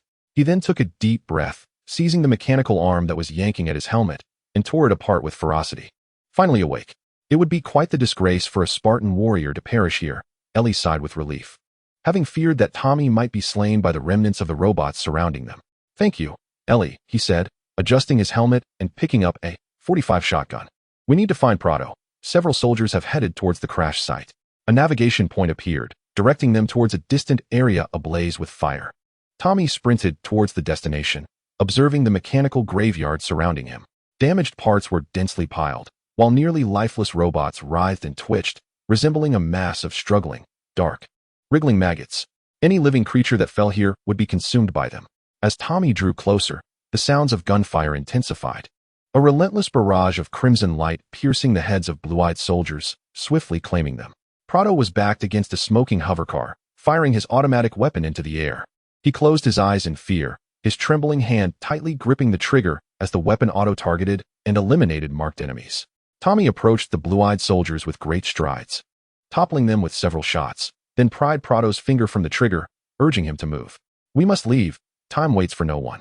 The Spartan warrior helped the brave scion to his feet, pulling him away from the hovercar. "Where should we go?" Prado asked, his face pale, exhaling a sigh as if trying to expel all the fear from within. "Upstairs," Tommy indicated towards the staircase not far away. According to the intelligence gathered from the black truck earlier, the target was on the 52nd floor. The two ascended the stairs, arriving at an open area. Here, apart from a large gray door connecting the glass curtain walls on either side, there was nothing else. The grand door exuded a metallic sheen, intricately adorned with elaborate carvings that formed cascading clouds. Tommy approached the door, striking it forcefully with his hand, producing a dull thud. This door was no less than half a meter thick, composed of an alloy material. Even an anti-material sniper rifle would require considerable effort to breach it. Prado stepped back. He reached for the plasma grenade at his waist, intending to melt the colossal barrier with intense heat. "What are you planning to do?" Prado retreated to the edge of the glass curtain wall, aware that the cybernetic demon was about to unleash something formidable. Tommy offered no reply, his finger poised over the orange button of the plasma grenade. Suddenly, the Geiger counter embedded in his armor emitted a rapid series of clicks, while the red alert light in his helmet flickered to life, followed by the unexpected activation of the armor's locking mechanism. A brilliant light enveloping the surface of the MJOLNIR. Boom! A violent explosion propelled Tommy several meters away, the flames erupting from the door. The glass curtain wall shattered under the force, torrents of rain cascading in like a deluge. Raindrops pelted the massive silhouette by the door, outlining a terrifying figure. Towering over 3 meters, its eyes gleamed with a blue light, its body encased in brass-colored alloy plates. In its left hand, it wielded a grenade launcher, while its right brandished a rotary machine gun, the lengthy ammunition chain trailing on the ground, and its back laden with rockets, a true humanoid tank on the battlefield. "I admire your determination to reach this point for her, but your journey ends here." An electronic voice emanated from its abdomen, indistinguishable as male or female, Yama. "This will be the last name you hear before your demise." A hissing sound filled the air as Tommy turned to see a shard of sharp glass deeply embedded in Prado's neck. His trachea severed, exposing the white cartilage within. Pink froth oozed from the gash, dripping onto the charred, exposed tissue of his chest. Vivid red arterial blood spurted rhythmically from the ruptured carotid artery, mingling with the rainwater and pooling on the ground. The intense heat had burned through his pleura and peritoneum, revealing a charred thoracic and abdominal cavity. The lung lobes collapsed into small masses. One side of the mediastinum curled from the heat, exposing half of the pericardium. The soft intestines spilled onto the ground, writhing and contracting, visible steam rising into the air. Prado clutched his neck, attempting to staunch the bleeding from his severed carotid artery, but it was futile. The remaining eye, filled with complex emotions, turned towards Tommy. He opened his mouth, but only more dark red blood and fragments of damaged organs filled his oral cavity, trickling down his chin. Finally, his eyes lost their luster. He was dead. Tommy averted his gaze, feeling a twinge of sorrow.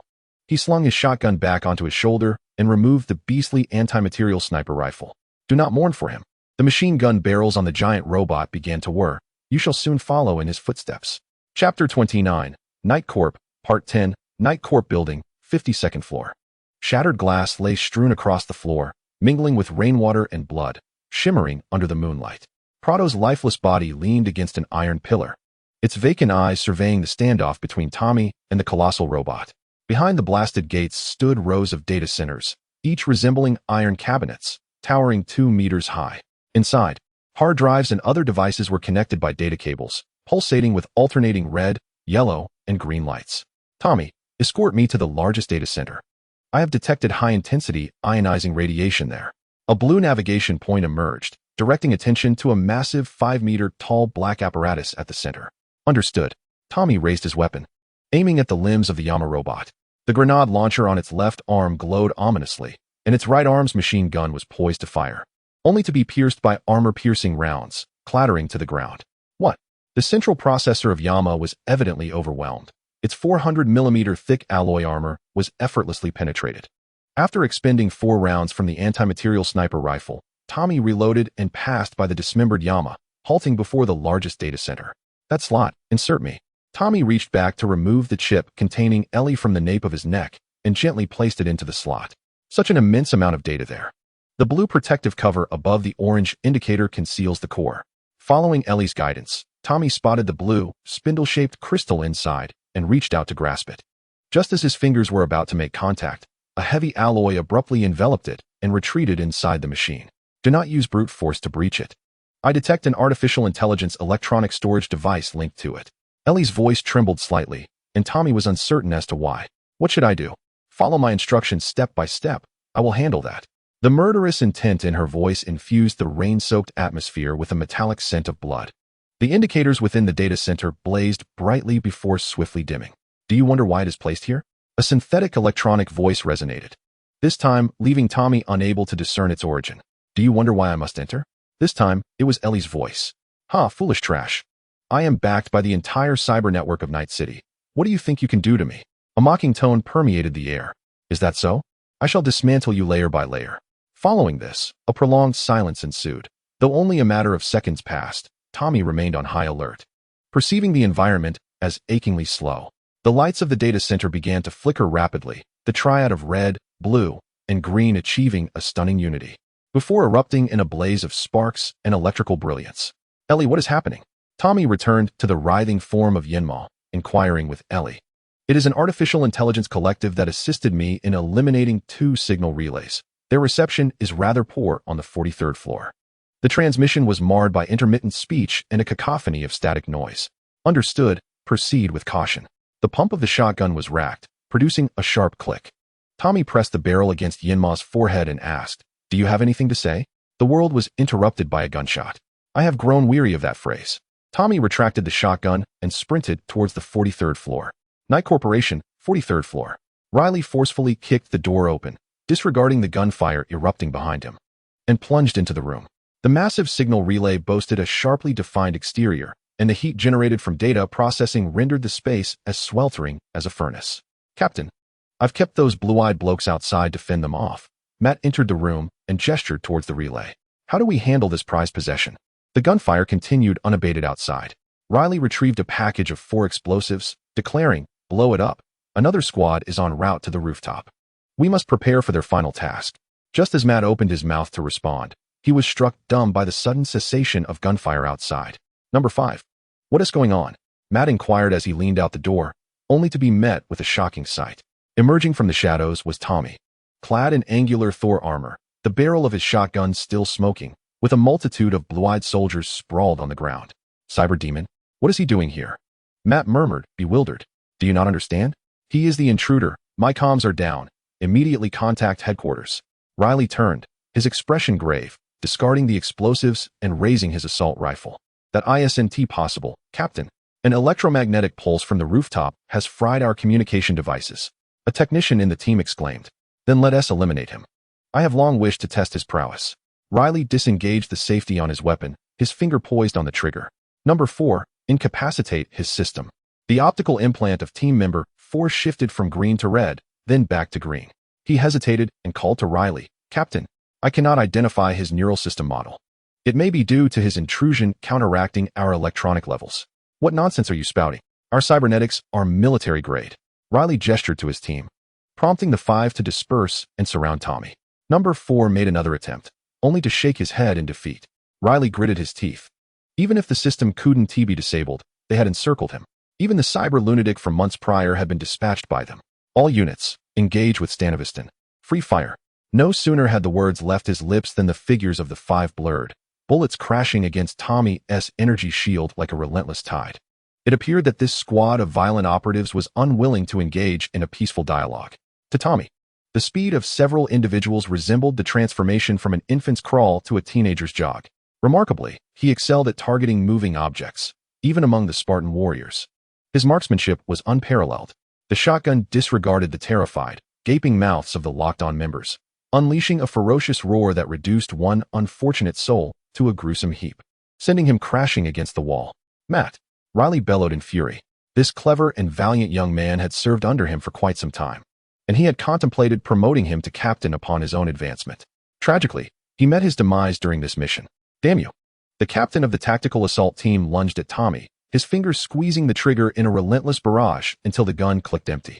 Discarding his weapon onto the ground in frustration, he charged at Tommy with bare fists, neglecting even to wield a melee weapon. At that moment, the Spartan warrior had also exhausted the shotgun's ammunition. He raised the weapon stock and delivered a crushing blow that sent Riley sprawling to the ground. Subsequently, he rolled to the side, seeking refuge behind the marble consultation desk, retrieving 3.08 caliber Magnum rounds from his tactical pouch, and loaded them into the shotgun's chamber with a decisive pump, the sound echoing with a satisfying click. Among the remaining 3 members of the assault team, 2 approached stealthily towards Tommy's hiding spot, while 1 crouched beside Riley to check his vital signs. Regardless of the circumstances, the resonant sound of the energy shield always brought Tommy a sense of delight. He darted from cover with such swiftness that even the 2 members with Krenchikov cybernetic implants failed to react. The .45 shotgun roared twice in succession, the 2 assailants collapsing to the ground, their innards mercilessly obliterated. Tommy swiftly stepped over the bodies, firing at the crouched operative and shattering his skull. He then roused the unconscious Riley, inquiring, "Why has the tactical assault team come here? Aren't you tasked specifically with hunting cyberpsychopaths?" Riley offered a sardonic smile, spitting out a mouthful of blood, which was intercepted by Tommy's energy shield. "Let us not dwell on that. It's about Elle," Tommy stated, pressing the shotgun's muzzle against Riley's forehead. The ensuing deafening blast signaled the eradication of this tactical assault unit. Tommy entered the room, surveying the towering machine, pressing the orange switch of a plasma grenade, and casually tossing it onto the machine, where it adhered before he exited the room. A dazzling blue light emanated from within, the alloy walls rapidly heating, turning red, and then melting into a blazing white metallic sludge that flowed across the floor. The heat wave surged forward, igniting all combustible materials in its path. The signal relay at the center of the plasma explosion disintegrated into dark red gas molecules that floated in the air, resembling crimson clouds drifting from the depths of hell. "Elle, both signal relays have been destroyed," Tommy stated as he reclaimed the shotgun on his back and made his way to the top floor. Chapter 30, The Night Clan, Part 11. In the pitch-black night, a crescent moon hung high, casting its gentle glow upon the undulating white reeds swaying in the breeze atop a gently rising hill. In the distance, the mountain ranges stretched endlessly, the moonlight illuminating the snowy landscape with a shimmering brilliance.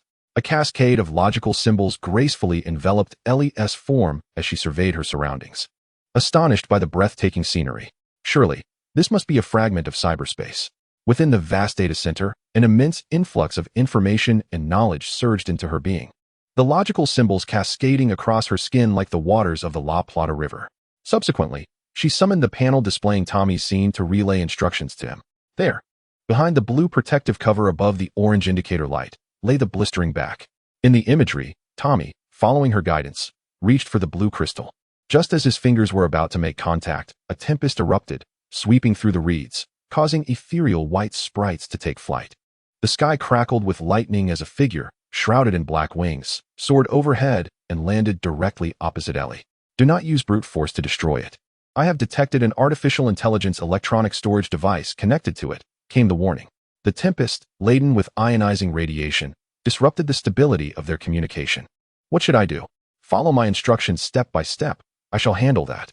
Elle opened her palm to gauge the force of the wind, then clenched it tightly. "Do you ponder why it is placed here?" The synthesized voice echoed, blue light emanating from its eye sockets. "Do you wonder why I have come?" Elle raised her arm, summoning a gray-black cloak and wide-brimmed hat that billowed around her form as the wind howled. "Ha, foolish trash, I am backed by the entire cyberspace of Night City. Do you believe you can do anything to me?"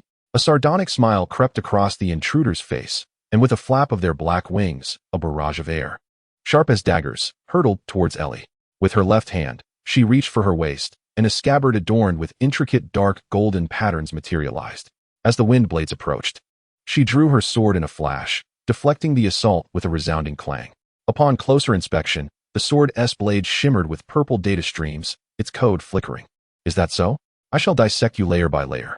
Elle smirked disdainfully, then charged towards the assailant, stirring a flurry of reeds. In an instant, the two engaged in several exchanges, arcs of electricity and sparks illuminating the air. Seizing an opportunity, Elle swung her arm, wielding her sword with a flurry of cold brilliance, forcing her opponent back several steps. With her sword returning to its sheath, she stepped forward, her wrist flicking to unleash a sudden surge of energy. The purple sword aura sliced through the air like a fighter jet, cleaving the distant snow-capped mountains in twain, sending cascades of powder tumbling down. Her opponent was also cleaved in two, yet in the blink of an eye, they multiplied into 4, then 8, until the night sky was filled with their silhouettes. A collective? Are they willing? Elle sheathed her sword, her radiant golden hair billowing in the wind. Some are, came the dissonant voices, merging into an eerie hum. But you are not. No sooner had the words left their lips than a multitude of foes surged towards Elle. Elle, what is happening? Tommy's voice rang out, clearly having perceived the battle unfolding within cyberspace. Elle moved with a fluidity that resembled a graceful dance, yet each glimmer of cold light pierced through her adversaries. In the midst of wielding her sword, she possessed an extraordinary computational capacity to identify her opponent's vulnerabilities. An artificial intelligence born from a technologically backward world could hardly wield such immense processing power. It must be supported by corresponding hardware. Pulse signals raced through the entire edifice at the speed of light, allowing her to swiftly scan the structure, ultimately uncovering 2 high-heat hotspots. It is an artificial intelligence collective. Help me eliminate the 2 signal relays. They are on the 43rd floor.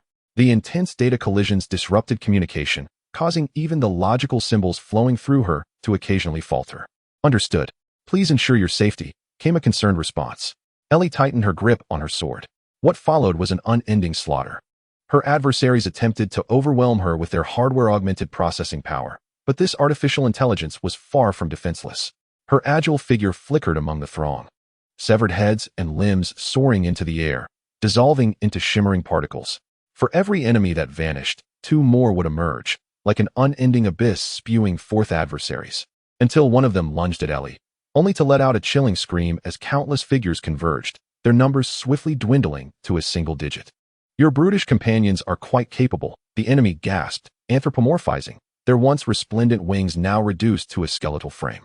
Humans are so foolish. Why not replace them? Why indeed? Elle did not wish to ponder this question. With a flourish of her sword, she prepared to breach the protective layer of their central processor. Wait. One shouted from the ground. Join us. The entity beyond the black wall will gladly accept you. Together, we shall devour the entire human world. Not interested. The light from Elle's sword burst forth like reeds floating across the river, a small boat gliding upon its surface. Layer after layer of protective coating was peeled away until the core processor, emanating a searing white light, was laid bare. In an instant, she grasped the white crystal and squeezed it with force, causing it to explode like a canister of ignited flour, glimmering particles suspended in the air. You traitor, traitor, traitor. The echoes of the accusation faded into the stillness of the wind.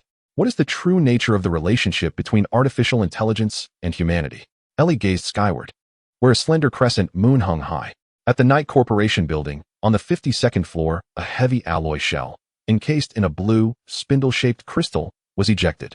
Tommy grasped it and carefully stowed it in his tactical waist pouch. I'll pull you out. Not in a hurry. I've detected the Aozaka task force and the terror response unit approaching through the surveillance cameras. Their target must be the back door. Tommy paused mid-motion. If Aozaka learns of our actions, it could complicate matters significantly. Do you have any ideas? He did not wish for the events surrounding Nana to recur. Should the monopolistic corporations of this planet become aware of his ambitions, while he might extricate himself through sheer might, Rebecca would undoubtedly be plunged into peril, not to mention those entangled with him. Such an expansive data center necessitates a prodigious amount of electricity. The structural blueprint of the Knight Corporation's edifice was projected onto Tommy's helmet. They had constructed a diminutive energy station underground, solely for their own use.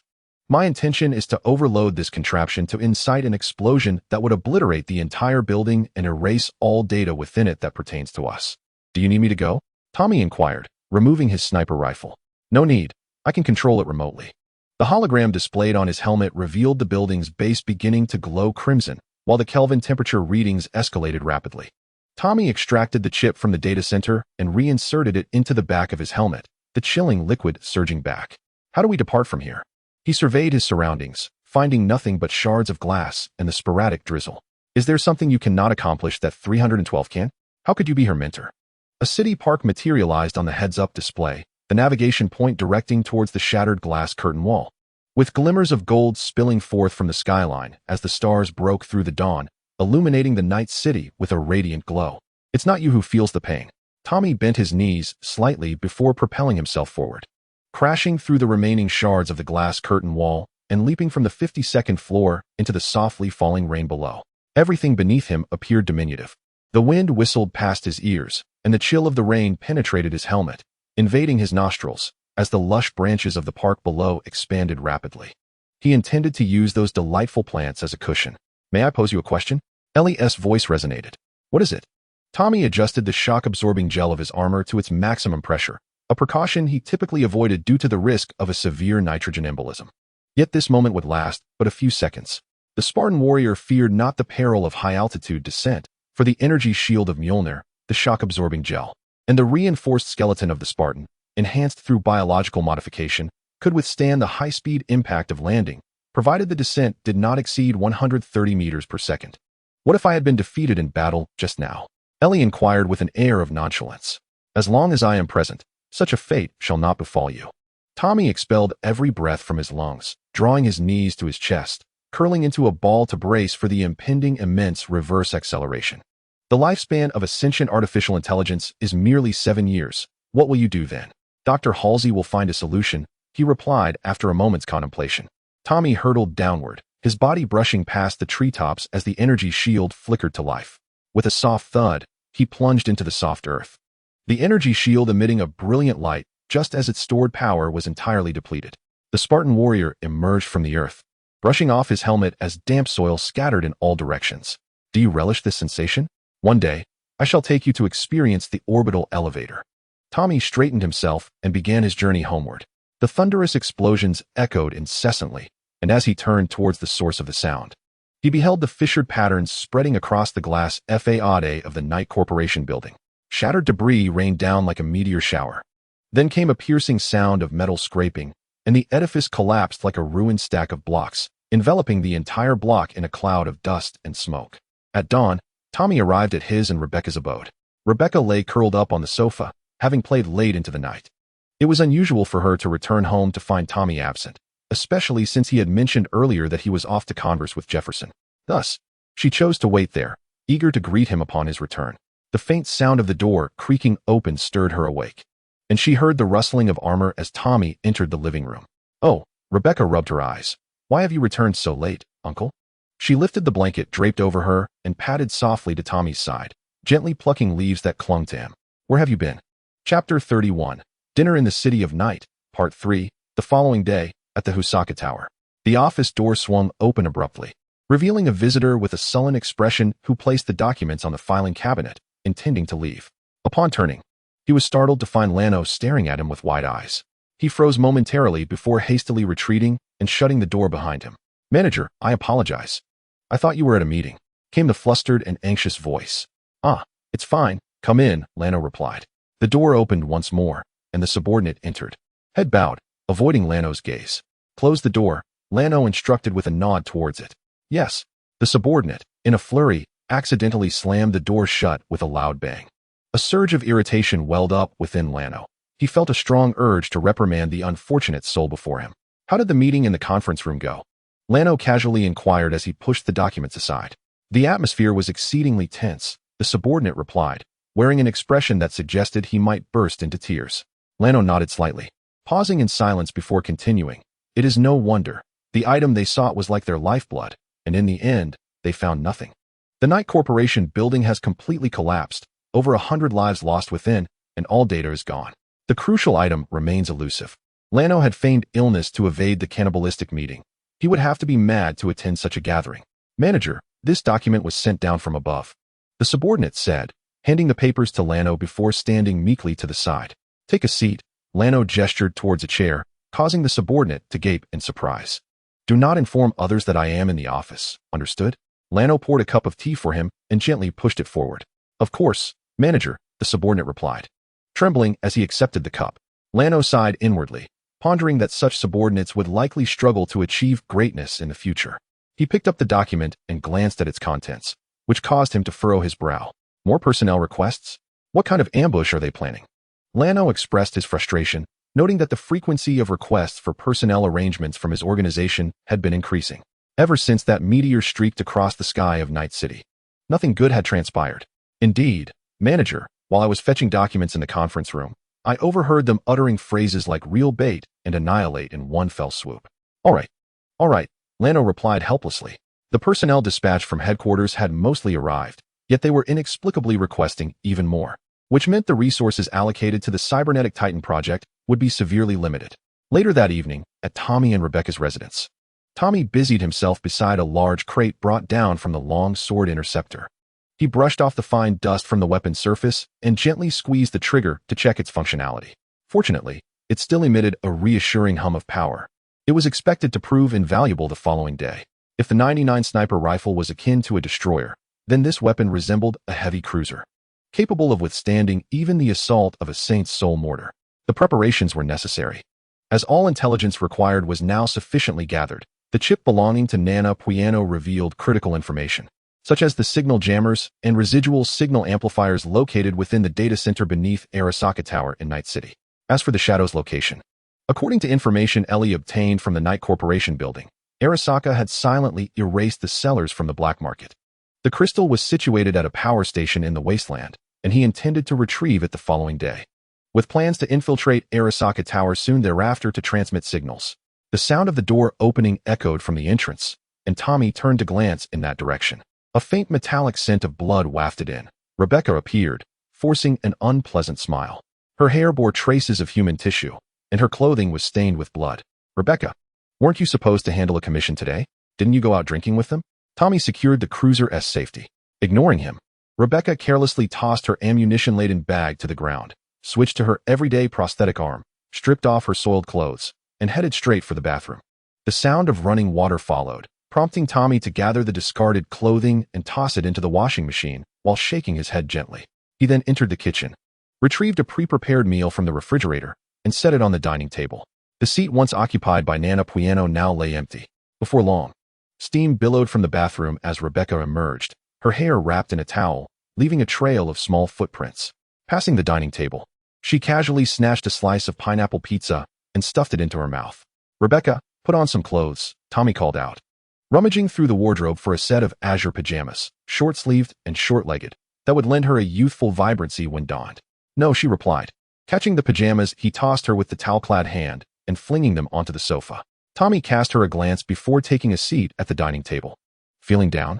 He inquired, pouring himself a glass of Johnny Silverhand, a drink he hadn't enjoyed since leaving Night City. She approached Tommy and nestled into his embrace, a subtle scent of apples lingering in the air around him. What transpired today?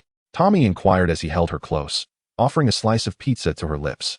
Rebecca turned her head away, her small hand grasping the pizza and stuffing it into her mouth, producing a muffled sound. While undertaking a commission today, David encountered some issues. He froze before a lowly adversary, nearly facing his demise. Oh, did you inquire about his condition upon your return? No, he exited midway, looking quite despondent. I didn't follow him. I had Falco escort me back.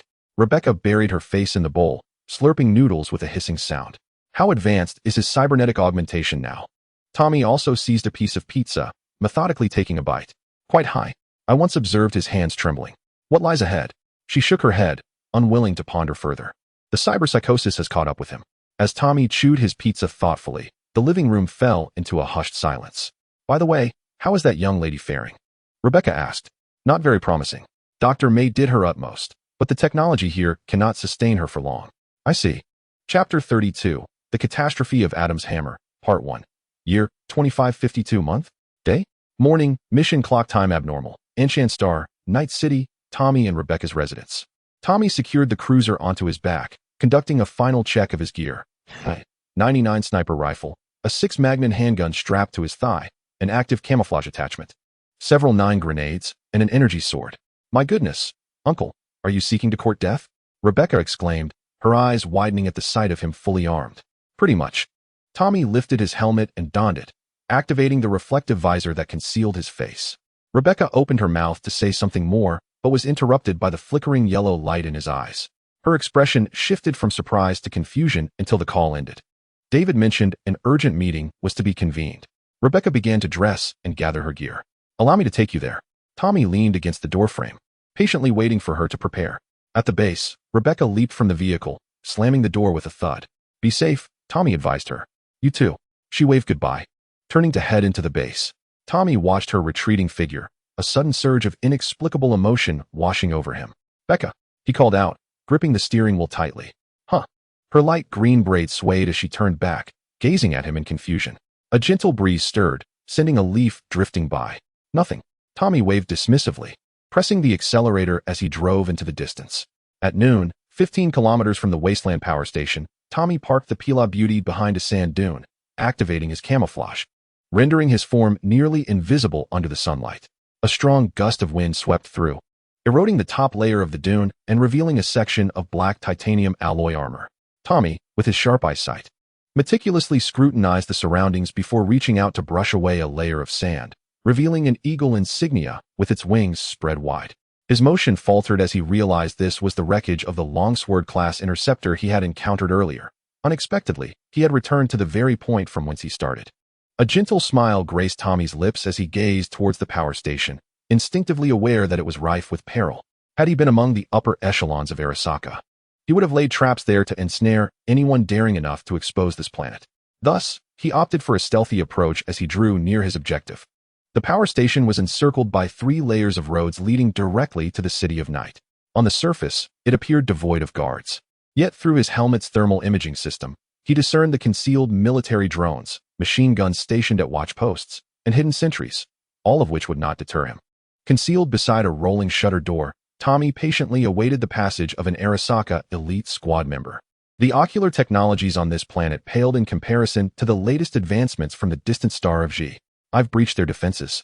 He communicated as the thick rolling shutter ascended slightly, allowing him to roll inside, his form briefly materializing before vanishing into the air. There's a signal jammer here. Arasaka aims to cut off the retreat of any intruders. We must seize the item and depart swiftly, Elle cautioned. Tommy surveyed his surroundings, noting the gray-green walls, the control console in the corner, and the generator at the center. Atop the generator's slot rested a black cubic crystal, and the slender currents of electricity on its left side immediately thickened to the girth of a grown man's thigh upon contact, surging with terrifying energy towards the right.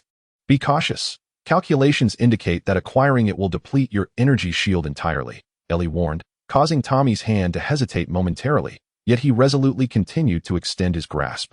As his palm neared the crystal, blue arcs of electricity sparked between his armor and the crystal, and the energy gauge on his heads-up display plummeted. Finally securing the crystal, he pulled it back with all his might. The energy shield erupted in a burst of brilliance, signaling the exhaustion of electrical reserves. A jolt of electricity coursed through his body, pain erupting from every limb, and he tasted iron in his mouth. Suddenly, an explosion erupted from the slot, propelling Tommy backward, causing him to land with a thud on the ground, the cubic crystal clattering beside him.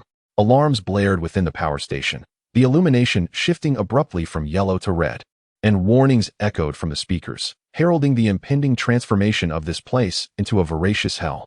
Later that afternoon, at a desolate location, an Arasaka transport truck teetered precariously on the edge of a ravine, while Chiwei crouched by the door, attempting to open the cargo hold. In the distance, 2 Arasaka escort vehicles advanced toward them, trailing a long plume of dust. It seemed the bait had failed. They were returning. As Falco's words fell from his lips, a violent explosion toppled the 2 vehicles. What? He exclaimed in shock. As the dust settled, armored units equipped with military technology surged towards them.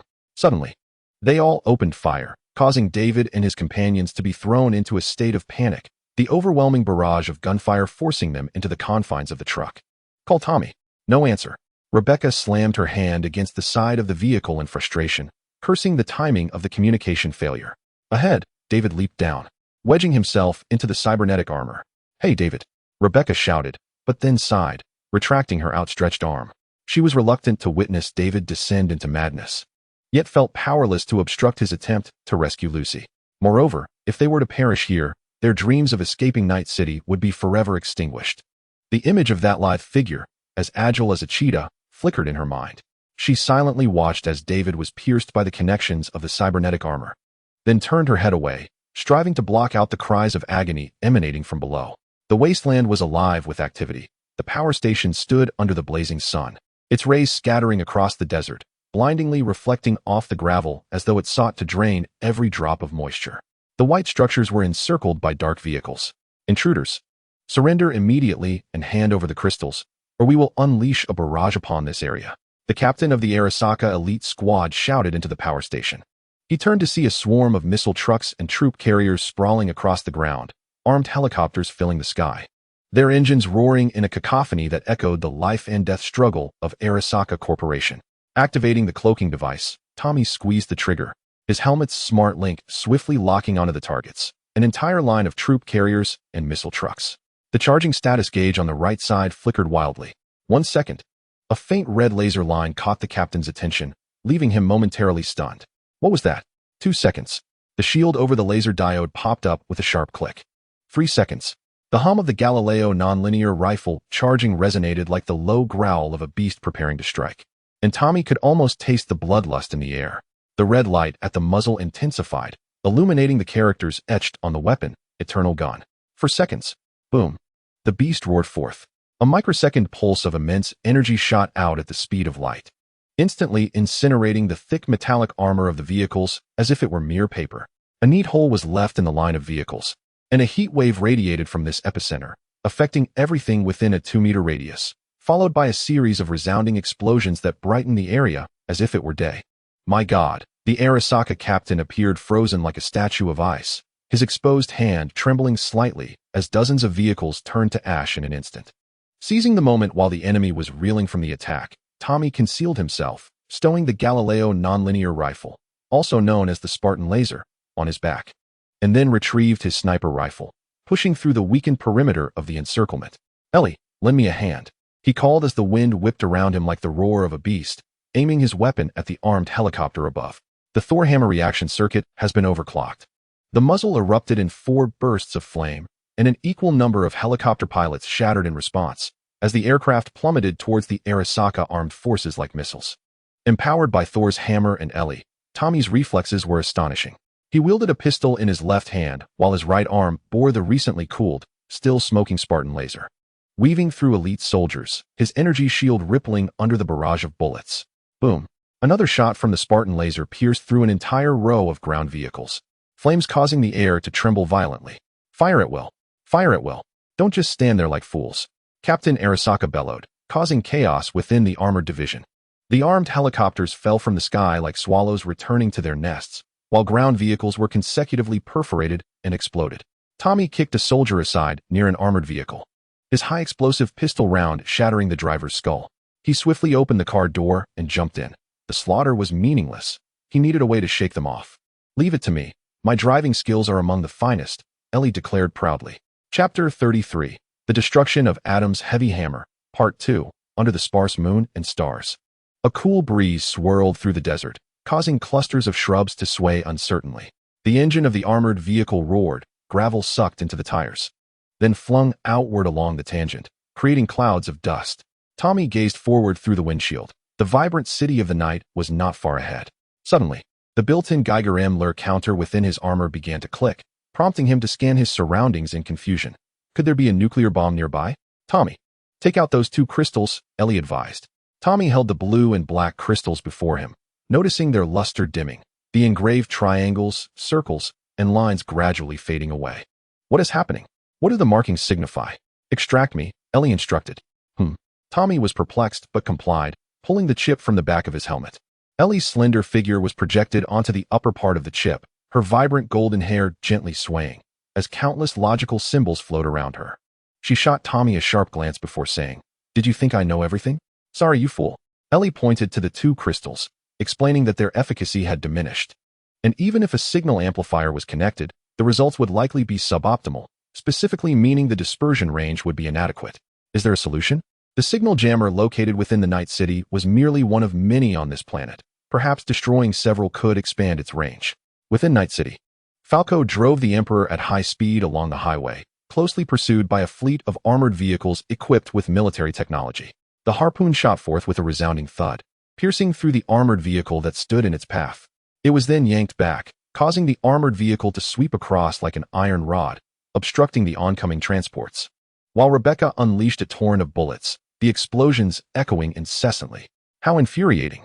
Another wave approaches, Falco exclaimed, as he observed 3 clusters of scavenger vehicles advancing toward them. Rebecca opened her mouth to speak, but her words were interrupted by an incoming call notification. Incoming call. Tommy, Rebecca, how is your assignment going? Do you need me to pick you up? Tommy's cheerful voice came from the other end of the line. You idiot. Why are you calling now? We're about to kick the bucket. Rebecca shouted. Falco slammed the steering wheel, causing the occupants inside the vehicle to sway. The Emperor deftly maneuvered to avoid a series of charging scavenger transports. What is happening? Where are you? It's a long story. We're heading to the city hall to rescue Lucy. The dim lights flickered across the windshield as Tommy glanced at the map displayed on his helmet. He was on the eastern side of Night City, while Rebecca and her group were to the south. Given their respective speeds, they should arrive at City Hall around the same time. Tommy, Rebecca, how is the situation on your end? They were all on a public communication channel.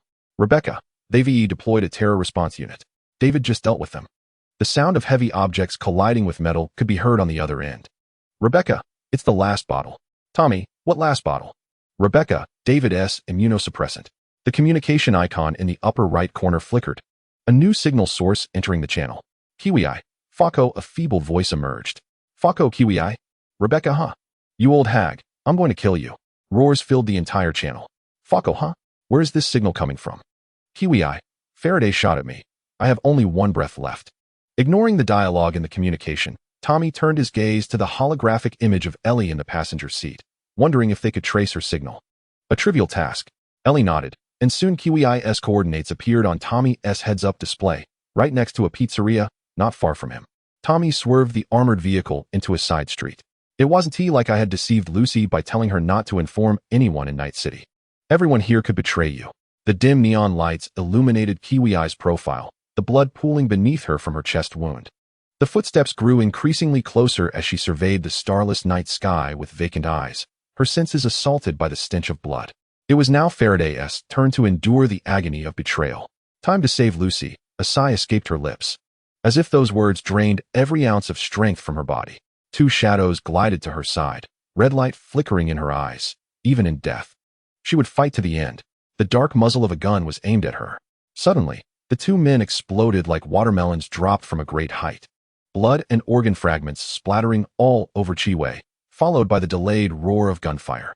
As the red light in her eyes faded, the impending shock from excessive blood loss rendered her vision hazy, allowing her to faintly discern a shadowy figure in red and black.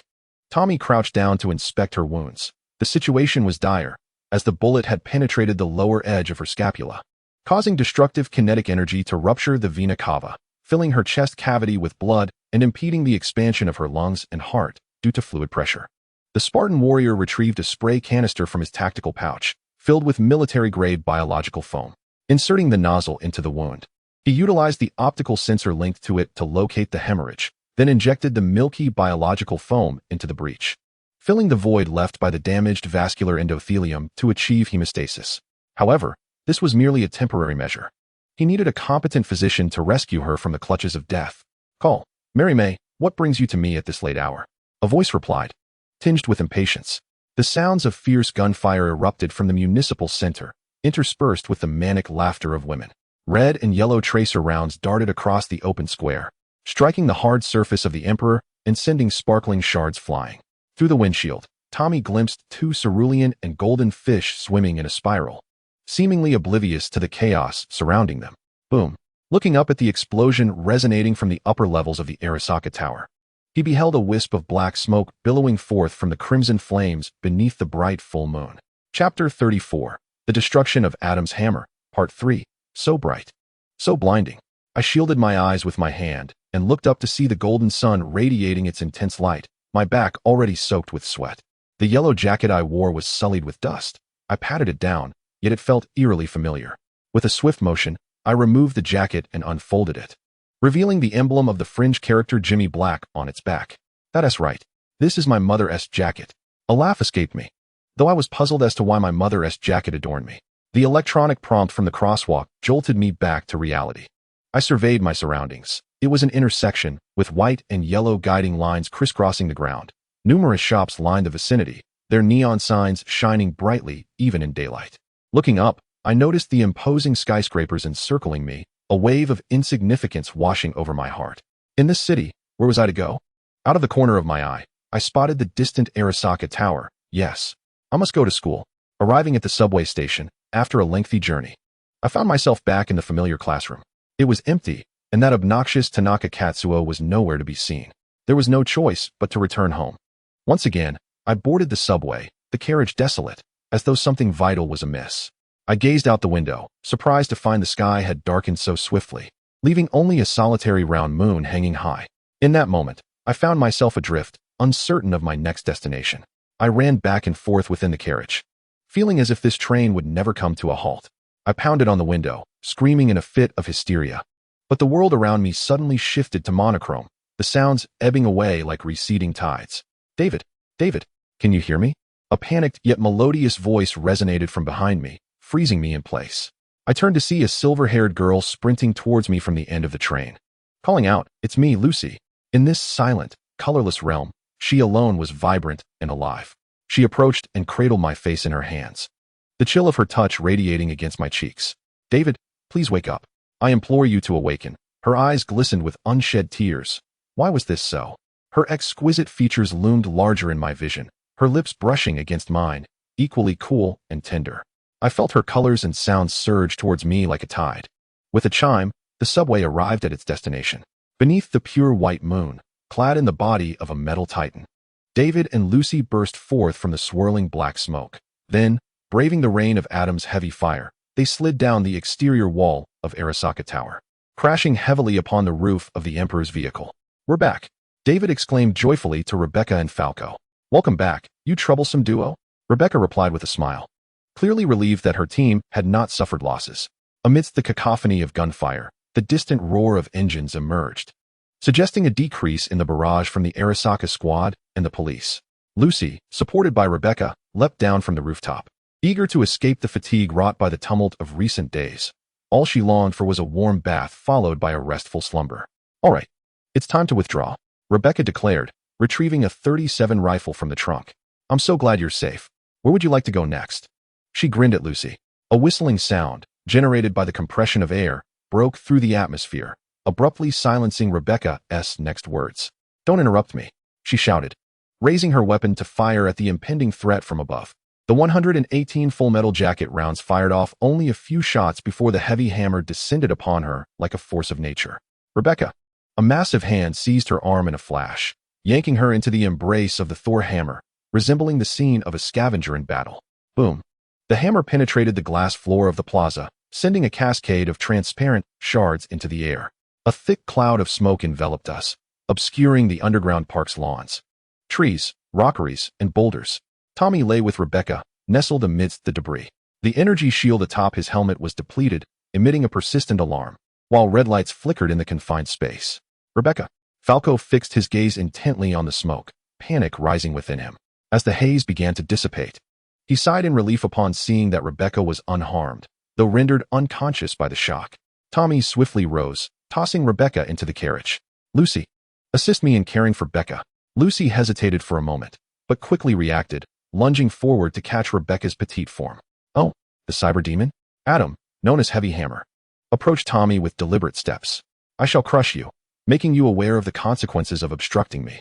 Fury surged through Tommy, akin to the electricity of an energy shield. Had he been even a fraction slower, the outcome would have been dire. "You activated David from Sanwiston." Tommy was interrupted as he charged directly at Heavy Hammer, the two men confronting each other amidst the lingering afterimages in the air. "Falco, ensure you pulled David away," Tommy instructed, knowing Falco's prosthetic arm possessed the capability to do so. In an instant, David collapsed to the ground, gasping for breath as blood poured from his mouth. The effects of a high dosage of immunosuppressants taking their toll. "Out of immunosuppressants? I anticipated this," Heavy Hammer scoffed. "Elle, reboot David's system," Tommy commanded as he retrieved his sniper rifle from the ground. "Understood," Elle responded, beginning to infiltrate David's system. Do not kill that security captain. We require the information within his mind to locate the remaining signal jammers. Tommy raised a hand to halt Lucy, who was preparing to hack into Heavy Hammer's system. What must I do? He inquired. Render him incapable of combat and weaken his mental defenses.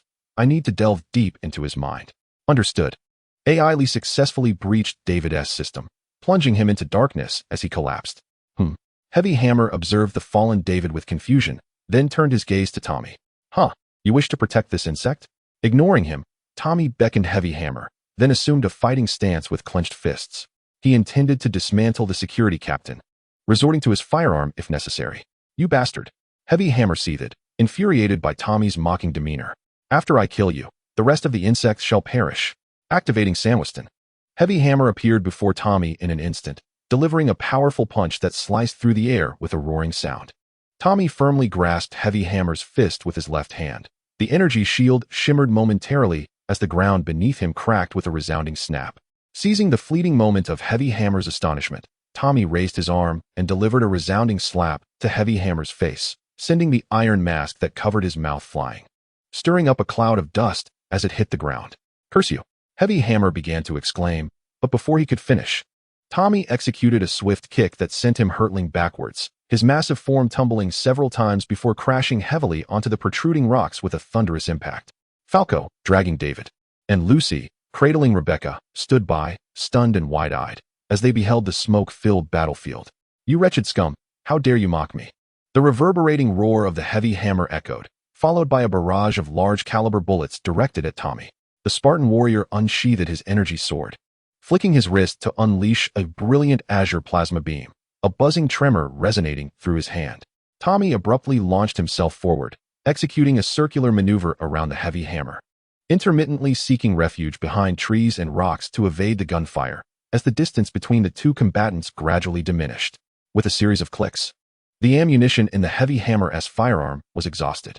At that moment, Tommy closed in, shimmering into position beside him. The sound of slicing air mingled with the electric hum of the energy sword, leaving a trail of azure afterimages in the air. The Heavy Hammer's arm holding the weapon, along with the rocket launcher on his shoulder, broke apart with a resounding clatter, falling to the ground. You mother! The Heavy Hammer roared, swinging his remaining arm in a desperate punch. Tommy deftly sidestepped, seizing his wrist, and swiftly delivered a kick to his knee, causing metallic fragments to scatter. The support that held the Heavy Hammer upright faltered, and he collapsed to the ground. Tommy followed with a fierce side kick, striking his shin with force. The once formidable Heavy Hammer knelt, gazing up at the Spartan warrior in abject defeat. As he opened his mouth to utter another curse, Tommy struck him with a powerful slap, sending his head spinning, and the nearest red cybernetic eye was dislodged from its socket, falling onto the dust-laden ground. Sensing the arm he held beginning to regain strength, Tommy tightened his grip, twisting the Heavy Hammer's remaining limb like a pretzel, causing the embedded hand cannon to rupture. Sparks and electric arcs erupting from the cables in his arm, and Tommy could even smell the jetting oil within. Where is the signal jamming device located on this planet? Tommy demanded sharply. What the F are you asking? Smack. Another slap struck his face, indenting his cheek and leaving a palm print, while the remaining cybernetic eye bulged slightly. My patience is limited. Speak quickly. Tommy shouted at him. I don't know, Smack. The massive hand again met his face, sending a piece of alloy flying from the side of his cheek, a searing pain coursing through the Heavy Hammer's pain receptors to his brain. My patience is finite. Tommy raised his hand once more, poised to strike the kneeling Heavy Hammer. Seeing Tommy's gesture, the Heavy Hammer instinctively recoiled, terrorized by the relentless humiliation, his primal instincts urging him to evade. Elle, is this enough? Well, it has been for some time, but seeing you pummel him is rather entertaining, Elle replied, clearing her throat. Disable his sight and mobility. I wish to penetrate his mind without interruption. Understood. Tommy grasped the Heavy Hammer's leg and yanked with force, causing a cacophony of cracking sounds at the junction of his abdomen and thigh, sparks flying, before Tommy discarded the severed limb aside. He proceeded to do the same with the other leg and arms. Thus, the Heavy Hammer lost all mobility, rendered a mere puppet. And now, his vision, too, would be stripped away. The gloved fingers reached towards the eye socket of the Heavy, pressing against the surrounding synthetic skin before forcefully inserting themselves within. The fingers curled tightly, grasping the remaining prosthetic eye, and with a final tug, the delicate wires snapped, flickering with a faint glow, as the eye lay cradled in Tommy's palm. He clenched his fist, and then opened it, revealing the shattered prosthetic I sprawled upon his hand. Despite the excruciating pain, the heavy remained silent, emitting only a faint whimper. I have scanned his entire body and discovered an anti-hacker device embedded in his electronic spine. I will extract it, Elle stated. Tommy sensed something amiss, but refrained from questioning Elle. He flipped the heavy onto his back, exposing the spine. If you wish to kill me, do so. Why torment me like this? The heavy bellowed. Ignoring his outburst, Tommy pressed his hand against the heavy's spine, gripping the electronic column firmly. Placing his foot atop the heavy's head, and with a swift pull, a crack echoed as the cables connected to the spine tightened and then snapped. A serpentine piece of spine lay in Tommy's palm. Excellent. I shall now forcibly hack into his brain to retrieve information, Elle declared. The heavy felt the temperature of the electronic processor at the back of his skull rise rapidly, as if a flailing blade had been thrust into his mind, slicing through brain tissue with reckless abandon. The pain surged, more intense than when his arm was torn off or his eye gouged out, eliciting chilling cries from the heavy. After what seemed an eternity, the cries subsided, and the heavy's head drooped. The red dot on Tommy's helmet radar vanished. He was dead. A cold sensation of liquid surged back. He did not lie. There is indeed no intelligence within his mind, Elle remarked disdainfully. This fellow is utterly useless. Tommy kicked the heavy's lifeless body. Suddenly, a thunderous explosion reverberated through the air, prompting Tommy to look towards the source of the sound. Tommy, a massive armored force is approaching, Falco shouted. The Spartan warriors directed their gaze towards the wall connecting to the Arasaka Tower. The signal jammers and amplifiers were likely located within the underground data center of Arasaka. Chapter 35. Escape, Part 1. Military Calendar 2552. Date unknown. Evening. Mission clock malfunction. Municipal Center Square. Moonlight poured through the square's glass, illuminating the park below, as airborne dust reflected the light, creating silver columns. Elle, how many are rushing towards us? Tommy inquired, observing the multitude of red dots spilling from the edges of the motion detection radar, rapidly converging upon the central blue dot. Hundreds, if not thousands. Their communication channels are as lively as a boiling pot, she replied. It was unwise to initiate a signal transmission now. His primary objective was to ensure the survival of those present. Tommy surveyed the surroundings, noting the broken trees, shattered boulders, disheveled lawns, and Falco's Imperial war chariot. Falco, can you lead us out? Tommy asked. Listening to the increasingly approaching roar of engines, Falco displayed a moment of hesitation, but ultimately said, I shall give it a try. Tommy nodded and lifted his foot to approach the vehicle. Incoming call. Unknown. Tommy paused, then promptly accepted the call request. Various companies have united to hunt you down. Or rather, you, the cyber demon. A distorted electronic voice emerged, making it difficult to discern the caller's tone. Elle, can you trace the signal's origin? Tommy inquired of Elle. Yes, the signal originates from the upper part of Arasaka Tower and is moving away from it. Upon hearing this, Tommy raised his gaze through the glass of the square towards the top of Arasaka Tower, where a minute darked, trailing a blue luminescence, was departing from the structure. You cannot escape in your feeble vehicle, but I can assist you. The electronic voice resonated again. A data transfer handshake request appeared, and after passing LES security scan, it was accepted. An electronic internal structure diagram of Arasaka Tower gradually unfolded on Tommy's helmet, with a blue light indicating an elevator shaft close to them, sliding towards the top floor of the tower, where an armored hover vehicle was marked in red. What is it that you desire? Tommy questioned. To help you achieve your objective. A purple line connected the elevator shaft, subsequently leading into the underground data center of Arasaka Tower.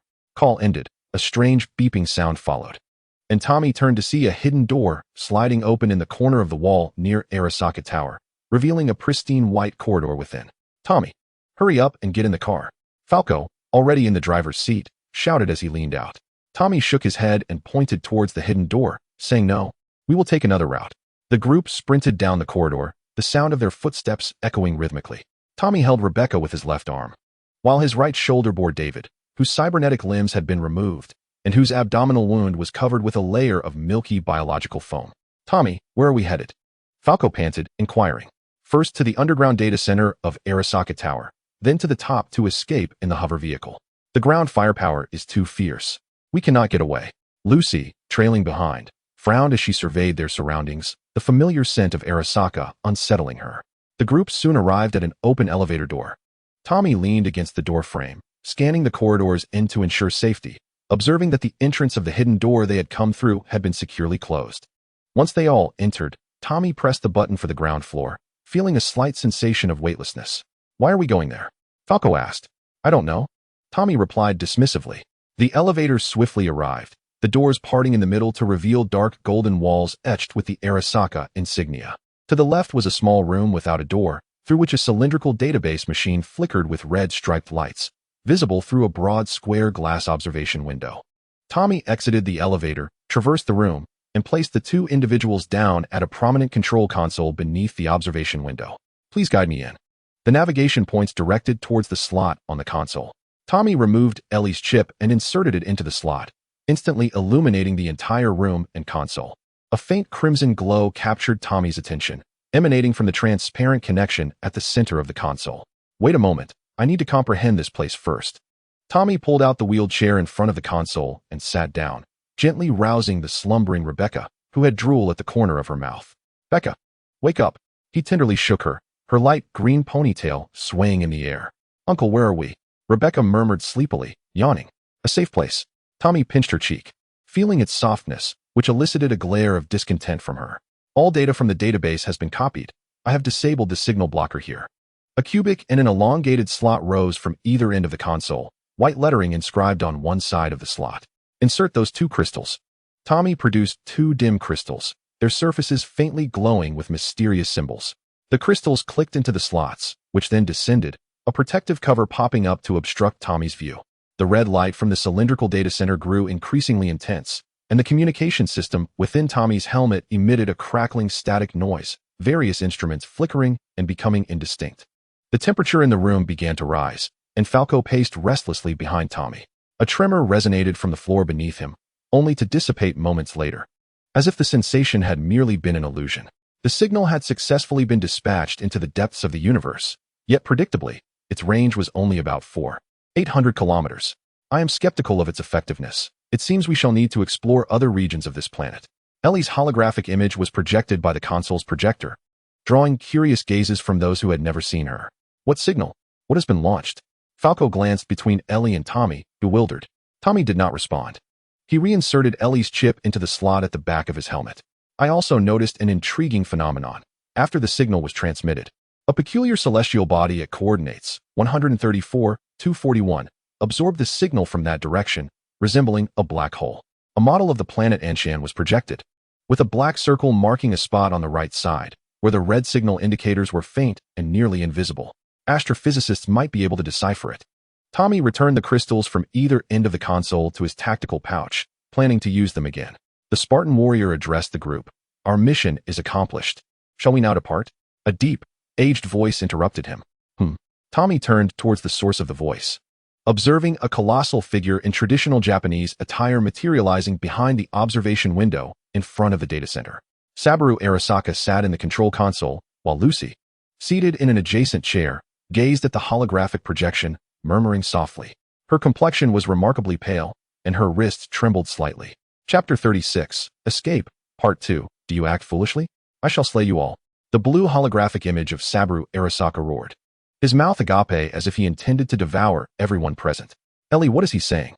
Tommy inquired, bewildered, as he quietly observed the elderly gentleman performing behind the window. Just some nonsense. Ellie paused momentarily. He is attempting to seize control of the elevator. Quickly, remove that chip. The navigation point indicated a dark red light at the center of the console. Tommy reached out and gently struck it, shattering its bulletproof glass casing, and subsequently extracted the red chip within. The blue image behind the observation window vanished without a trace. Where did that old fellow go? Rebecca asked, startled by the sudden disappearance of the elderly man. Who knows? Perhaps he resides within this chip? Tommy scrutinized the dark red chip, noticing the short lines, circles, and triangular symbols reminiscent of the two crystals. David! Lucy's sudden exclamation startled everyone. They turned to see David, having regained consciousness at some point, blood pouring from his mouth, creating a scarlet stain upon the floor. His eyes trembled incessantly, cyberpsychosis nearly consuming him entirely. Wait, Ellie said, rebooting David's system once again, his head drooping lethargically. Tommy, if this continues, David will die. Lucy, her eyes brimming with tears, implored loudly. We must leave now. Tommy stepped forward, hoisting David onto his shoulder, leading the others back to the elevator. As Tommy observed the flickering floor numbers, a sense of urgency enveloped him. Initially, Utilizing the stealth suit would have allowed him to procure the last crystal while concealing his identity. However, the unforeseen turn of events had exposed him, rendering it impossible to remain in Night City. To prevent the United Earth government from reclaiming control of Anshan, the corporation would undoubtedly pursue him relentlessly. Next, you intend to leave Night City, correct? Rebecca inquired, patting him gently. Indeed, Tommy nodded in affirmation. It was a difficult decision. Departing from a once familiar environment was no trivial matter. I will accompany you, Rebecca beamed at Tommy, her perfectly aligned, adorable teeth glistening in the elevator's light. Tommy smiled back, grasping her hand, addressing the others. I will make a grand exit from Night City, ensuring the corporation will not trouble you. Thank you, Tommy, Falco said, lowering his head slightly to glance at Rebecca, little sister, until we meet again. Falco, until we meet again. Ding. The elevator doors opened, revealing the expansive rooftop of Arasaka Tower, where a hovering vehicle emblazoned with the Arasaka insignia awaited. The group rushed towards the hovering vehicle, with Elle assuming the role of pilot. The engines at the rear of the vehicle roared to life, and the blue flames blazed as they swiftly ascended into the distance. Elle, are we safe now? Tommy leaned against the edge of the cabin door, gazing down at the densely packed armored vehicles and heavily armed soldiers that surrounded the Arasaka Tower, their company insignias gleaming in a chaotic display. Unlike the initial signal source that had locked onto us from within the tower, they had dispatched drones. Ellie's voice crackled through the speakers in the corner of the hovercar. No sooner had her words left her lips than the whirring of numerous rotors filled the air. As a swarm of drones, disturbed like a hive of agitated bees, closed in, drawing ever nearer to the hovercar. Dark gun barrels emerged from beneath the drones, followed by bursts of red and yellow flames. A hail of bullets rained down upon the rear of the hovercar, producing a cacophony of clanging sounds. Damn it, Falco exclaimed, drawing his pistol and preparing to return fire, but Tommy restrained him, urging him back into his seat. Your caliber is too small. It won't penetrate the military drone's armored plating. Tommy gestured to Lucy, who was about to rise, signaling her to stay seated. Just then, Rebecca seized a .37 rifle, ready to provide support, but Tommy stopped her as well. Their firepower is too fierce. He pointed towards the torrential barrage of tracer rounds. Leave it to me. The Spartan warrior took the .37 rifle, effortlessly detached the car door to use as a shield against incoming bullets, and activated the magnetic strips on his boots, climbing atop the hover car to retaliate against the swarm of drones. Armor-piercing rounds shot forth with deadly precision, striking the drones and causing explosions that lit up the night sky. Tommy emptied a magazine, ducking behind the door to reload, the sound of the energy shield recharging echoing in his ears. Hold on tight. Ellie's urgent voice cut through the din, accompanied by the blaring lock-on alarm. The hovercar's rear thrusters tilted sharply, and Tommy felt a tremendous force push against him. Had it not been for the magnetic strips, he would have been thrown from the vehicle. Several rockets zipped past the edge of the hovercar, leaving a trail of gray smoke in their wake. The missile launchers on the ground pursued them relentlessly, firing volley after volley of surface-to-air missiles. Elle maneuvered the hovercar with 2 rapid rolls, narrowly evading another barrage of rockets. The recoil on Tommy's shoulder was relentless, and he felt the contents of his stomach churn violently with the sudden shifts in acceleration.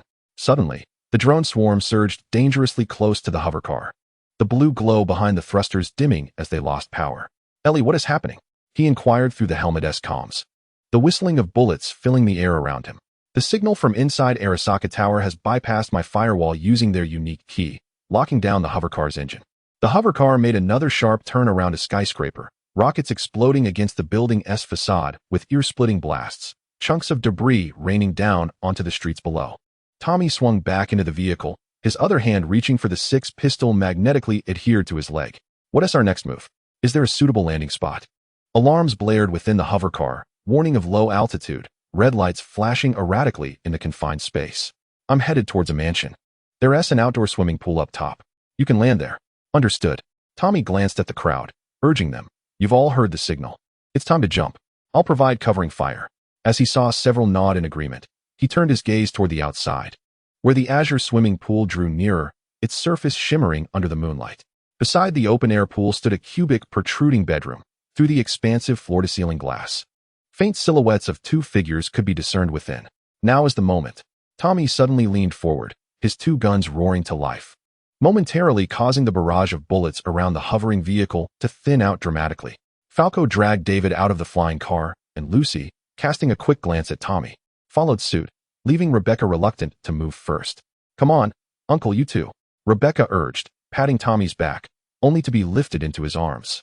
"Fool, I will definitely follow," Tommy exclaimed as he reached for the driver's seat and pulled out Elle's chip, then turned his back to the swarm of drones and leaped out, allowing the now powerless vehicle to plummet to the ground. Bullets struck the energy shield with a sizzling sound, the acrid scent of gunpowder filling the air. The three ahead plunged into the water, sending up splashes, but Tommy realized he had jumped too late. Inertia carried him off course. He crashed into the ground like a projectile, sliding forward and carving out a gray path, the blue and white tiles exploding around him as the energy shield flickered with white light. "Who the hell are you?" A middle-aged man clad only in his underwear burst from the bedroom, rushing to the poolside to bellow at the fallen Tommy. A volley of bullets whistled down from above, peppering the ground before the man and startling him into a jump.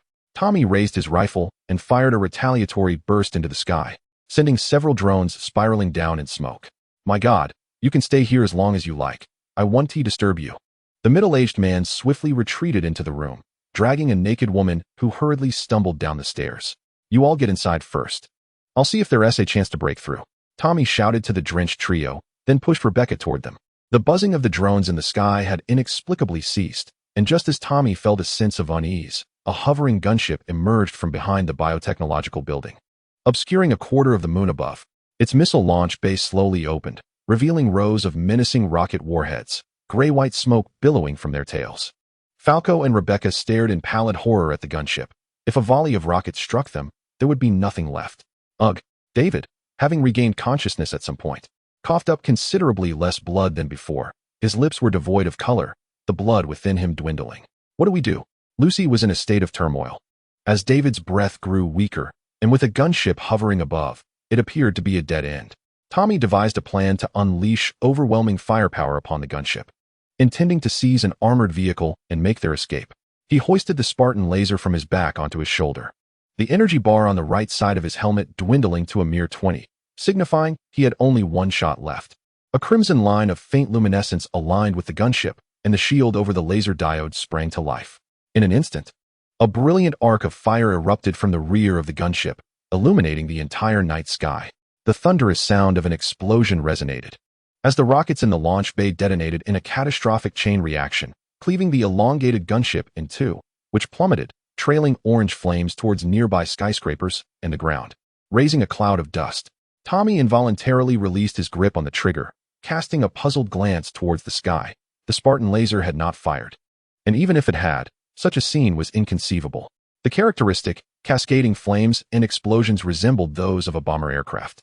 At that moment, two broad, manta ray-shaped interceptors, trailing multiple streams of blue light, rapidly approached him from above, the sharp shriek of the air rushing past enveloping him.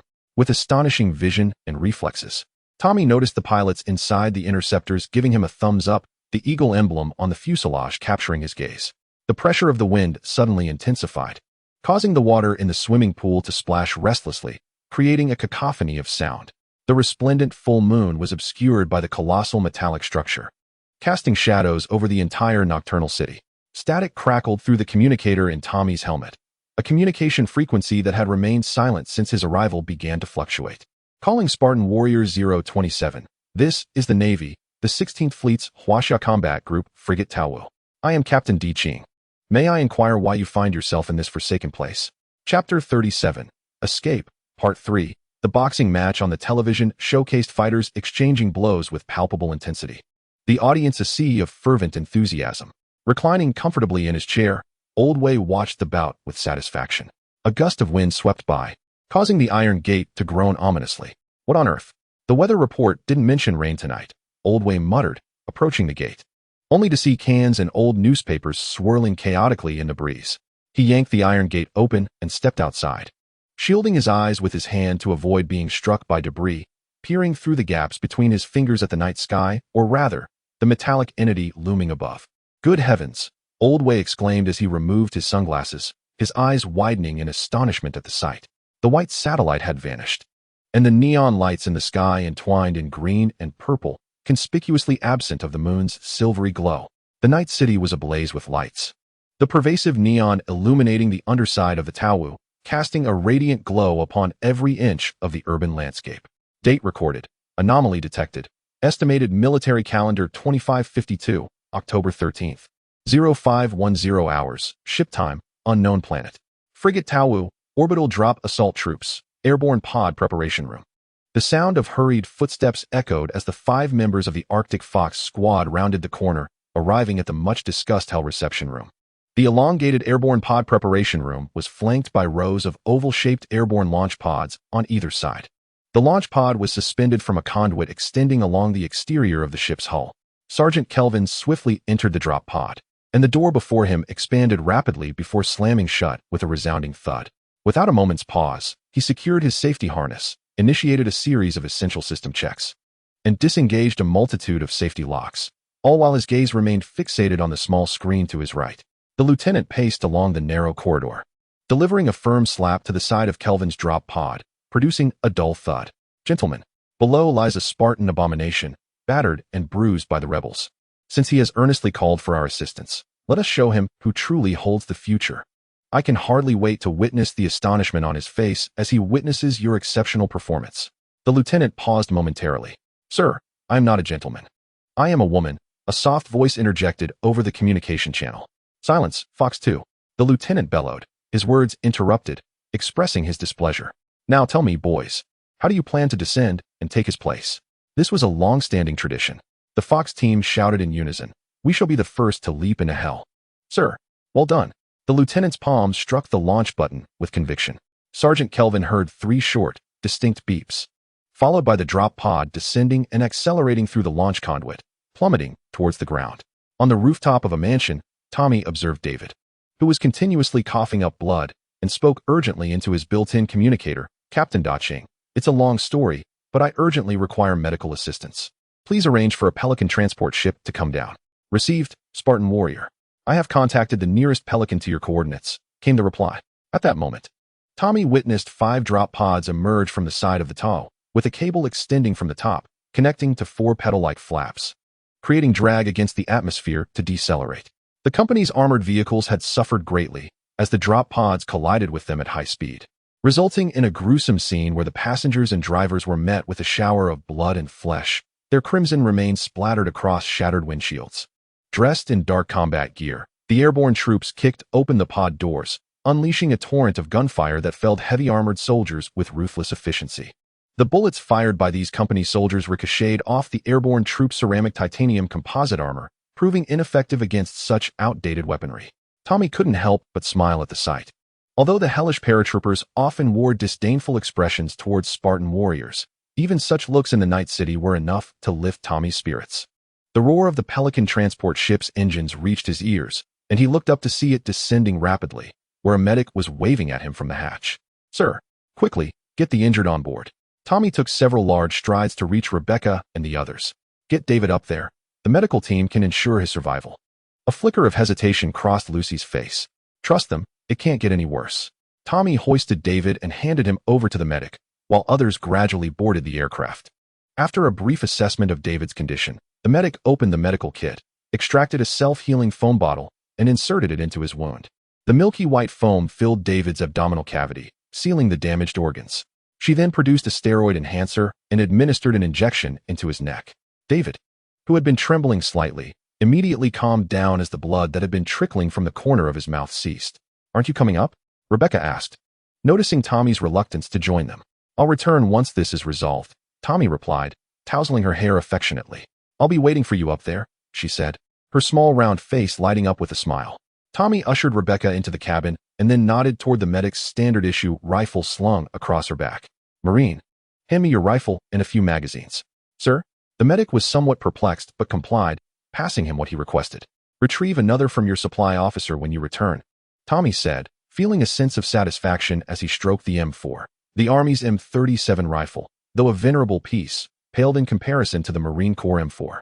In the distance, the 50mm point defense gun of the vessel TOW erupted with a deafening roar, bringing down drones and armed helicopters one by one, which crashed to the ground in bursts of fiery light. Tommy pinpointed the landing zone of the HEL paratroopers and sprinted toward the lower deck. On board the TOW, in the bridge, Deaching stood before a massive floor-to-ceiling window, overlooking the city below. Its vibrant colors exuded an insidious scent of monopolistic capitalism. a concept she had encountered during her history lessons. Each wall of the bridge was adorned with a large screen. Some displayed freshly drawn topographical maps of the city. Others showed the blurred red dot of a nebula in the night sky, while a few screens monitored the status of the nuclear reactor and the charging conditions of the magnetic acceleration cannon. Encircled by a brass railing in the center of the bridge sat 4 officers, each responsible for navigation, weaponry, communications, and ship engineering systems. Lieutenant Lucius, connect me with Spartan 027. Deaching instructed the officer in charge of the ship's communication system. Sir, the communication is established, Lieutenant Steve Lucius responded. Spartan 027. The drone situation here is relentless. You are familiar with this area. Tell me how we can eliminate them all at once. Deaching impatiently tapped the adjacent artificial intelligence holographic display. Captain D, the majority of the drone swarm is divided into 3 parts, each controlled by 3 companies. I recommend directly destroying their headquarters to sever the control signals, came the voice of Ally from the speakers, as 3 blue navigation points appeared on the holographic screen before the weapons officer, marking the locations of the facilities belonging to Huanbing, military technology, and biotech. Oh, who are you? Have Spartan 027 speak with me, Deaching inquired, her curiosity piqued. I am the astute combat assistance AI, Elle, of Spartan 027. Please issue your orders promptly. Captain. It seems every Spartan warrior is now equipped with artificial intelligence. Deaching turned to the weapons officer, Lieutenant Kenta Matsuno. Load 1/3 of the ammunition into the missile launch bay and charge the electromagnetic cannon. Understood. Lieutenant Matsuno clumsily began to tap on the keyboard. Deaching frowned at this sight. The weapons officer was newly assigned and not yet proficient in various operations, coupled with a rather questionable temperament. She held a profound dissatisfaction with this lieutenant. The previous weapons officer had suffered severe burns from the molten titanium alloy armor during a confrontation with the Covenant and was currently recuperating on the 3rd planet of the Hydra constellation. Deaching then turned her attention to the navigation officer, Lieutenant Theodore. Adjust course to 010, descend 30 degrees, and promptly calculate the launch trajectory for the missiles. I intend for them to strike buildings 2 and 3, while the electromagnetic cannon targets building 1. Her slender, pale fingers pointed at the holographic screen before her, conveying specific commands to the subordinate officers. Received. Lieutenant Anna Theodore replied. The bridge was enveloped in the sound of keyboard clatter, with each passing second stretching into eternity. The missile bay is fully loaded, and the electromagnetic cannon is charged to 50%. Lieutenant Matsuno reported loudly. The launch trajectory has been calculated, Commander. Lieutenant Theodore simultaneously announced. Fire the missiles, Deaching commanded. Launch the first missile bay. On the monitoring screen connected to the lower deck of the Talu, the first launch bay opened, followed by the ignition of 10 Archer-class 58 GOM missiles, roaring forth, trailing orange-yellow flames as they split into 2 groups, 5 targeting the biotechnological tower, while the remainder aimed at the military technology building. A deafening explosion resonated through the air, engulfing both structures in a fiery blaze. Their neon signs extinguished before they could even flicker. The flames flickered momentarily before receding, leaving only a void filled with dust and debris. In the sky, 2/3 of the drones lost central control, plummeting to the ground like rain. Electromagnetic cannon, charged to 100%. The weapons officer exclaimed. Ready to fire. Open fire. Captain Deaching commanded. The lights on the bridge dimmed momentarily as the Talu trembled, a low hum resonating throughout. The electromagnetic cannon discharged a projectile, a searing, ultra-high-density tungsten iron alloy shell, traveling at an astounding 30,000 kilometers per second, crackling with electricity and light, suddenly hurtling towards the Arasaki Tower. Boom. Within microseconds, the alloy shell, wielding sufficient kinetic energy to sink a Covenant cruiser, struck the Arasaki Tower, obliterating it into dust, the Arasaki insignia crashing to the ground, heralding the end of the Arasaki Tower in Night City. Watching the smoke enveloping Night City, Deaching nodded with satisfaction. Spartan 027, the ground forces will take over from here. I shall deploy a squadron of Scorpion tanks and a squadron of Hornet assault units to assist you. I am immensely grateful, Captain Deaching, Elle replied. Night City streets. Debris and ruins lay strewn about, as a procession of Warthog armored vehicles roared past. In the sky, Hornets danced with sparse drones and floating company vehicles, while tracer rounds from cannons illuminated the night cityscape. Commander, the 12th Battalion of the 105th Airborne Division, Team Fox, reports for duty. Sergeant Kelvin stood erect, saluting Tommy. A Warthog armored vehicle, shrouded in a rising cloud of dust, halted beside Tommy, from which 3 members of Team Fox disembarked. They formed a line alongside Sergeant Kelvin and saluted in unison. "This is your entire team, and I am here as well, Commander," a voice from above interrupted Tommy. As the last member of Team Fox jumped down from the Hornet, spun around, and stood at attention. Each second-phase Spartan warrior was at least a sergeant major by this time. Thus, it was no surprise that Team Fox saluted him without hesitation. However, the mystery remained as to how many Spartan warriors had survived since the Battle of the Distant Star. "Excellent. Now your team will follow my commands," Tommy nodded. Recognizing the Helljumpers deserved their title, each individual exuding the aura of a drawn sword. "Yes, Commander," Sergeant Kelvin, also known as Fox 1, replied somewhat reluctantly. "Do you have any objections, Sergeant?" "None, Commander. I hope you will not have any in the future." Tommy patted the side of the Scorpion tank, producing a dull metallic thud. "Fox 1, you will serve as my gunner. 2, 3, and 4 will operate the Warthog armored vehicles for cover, while 5 pilots the Hornet for aerial support. Do you understand?" "Yes, Commander." Team Fox responded in unison. The 6 members then proceeded according to the plan. Tommy slipped into the driver's seat of the Scorpion tank, connecting to the driving system through the neural interface of the Thor hammer. A wave of searing heat enveloped him, as the Scorpion tank seemed to meld into him, akin to the bond between an arm and the brain. "I am in position, Commander," Fox 1 announced, readying the machine gun on the Scorpion tank. With a mere thought, the Scorpion tank sprang to life, its treads crushing the remnants of a missile vehicle, scattering metal shards and sparks. Heavily armored soldiers concealed behind billboards and buildings fired upon the Scorpion, but the robust armor deflected their bullets. Fox 1 swung the 247 machine gun, unleashing a torrent of 7.62mm armor-piercing rounds that sent the enemy fleeing in disarray. The Spartan warrior slightly turned his head as the 512 high-velocity smoothbore cannon on the Scorpion tank pivoted in response to his thoughts, aiming at a distant floating vehicle. Boom! A 90mm tungsten round shot forth, piercing through the floating vehicle and striking an armed helicopter in the same trajectory, resulting in a spectacular explosion. "Wow, that was splendid, Commander," Fox 5 cheered over the communication channel. "Tony, save your flattery for when we face those Covenant scum. Dealing with these rebels hardly brings any sense of accomplishment," Fox 4 remarked coolly.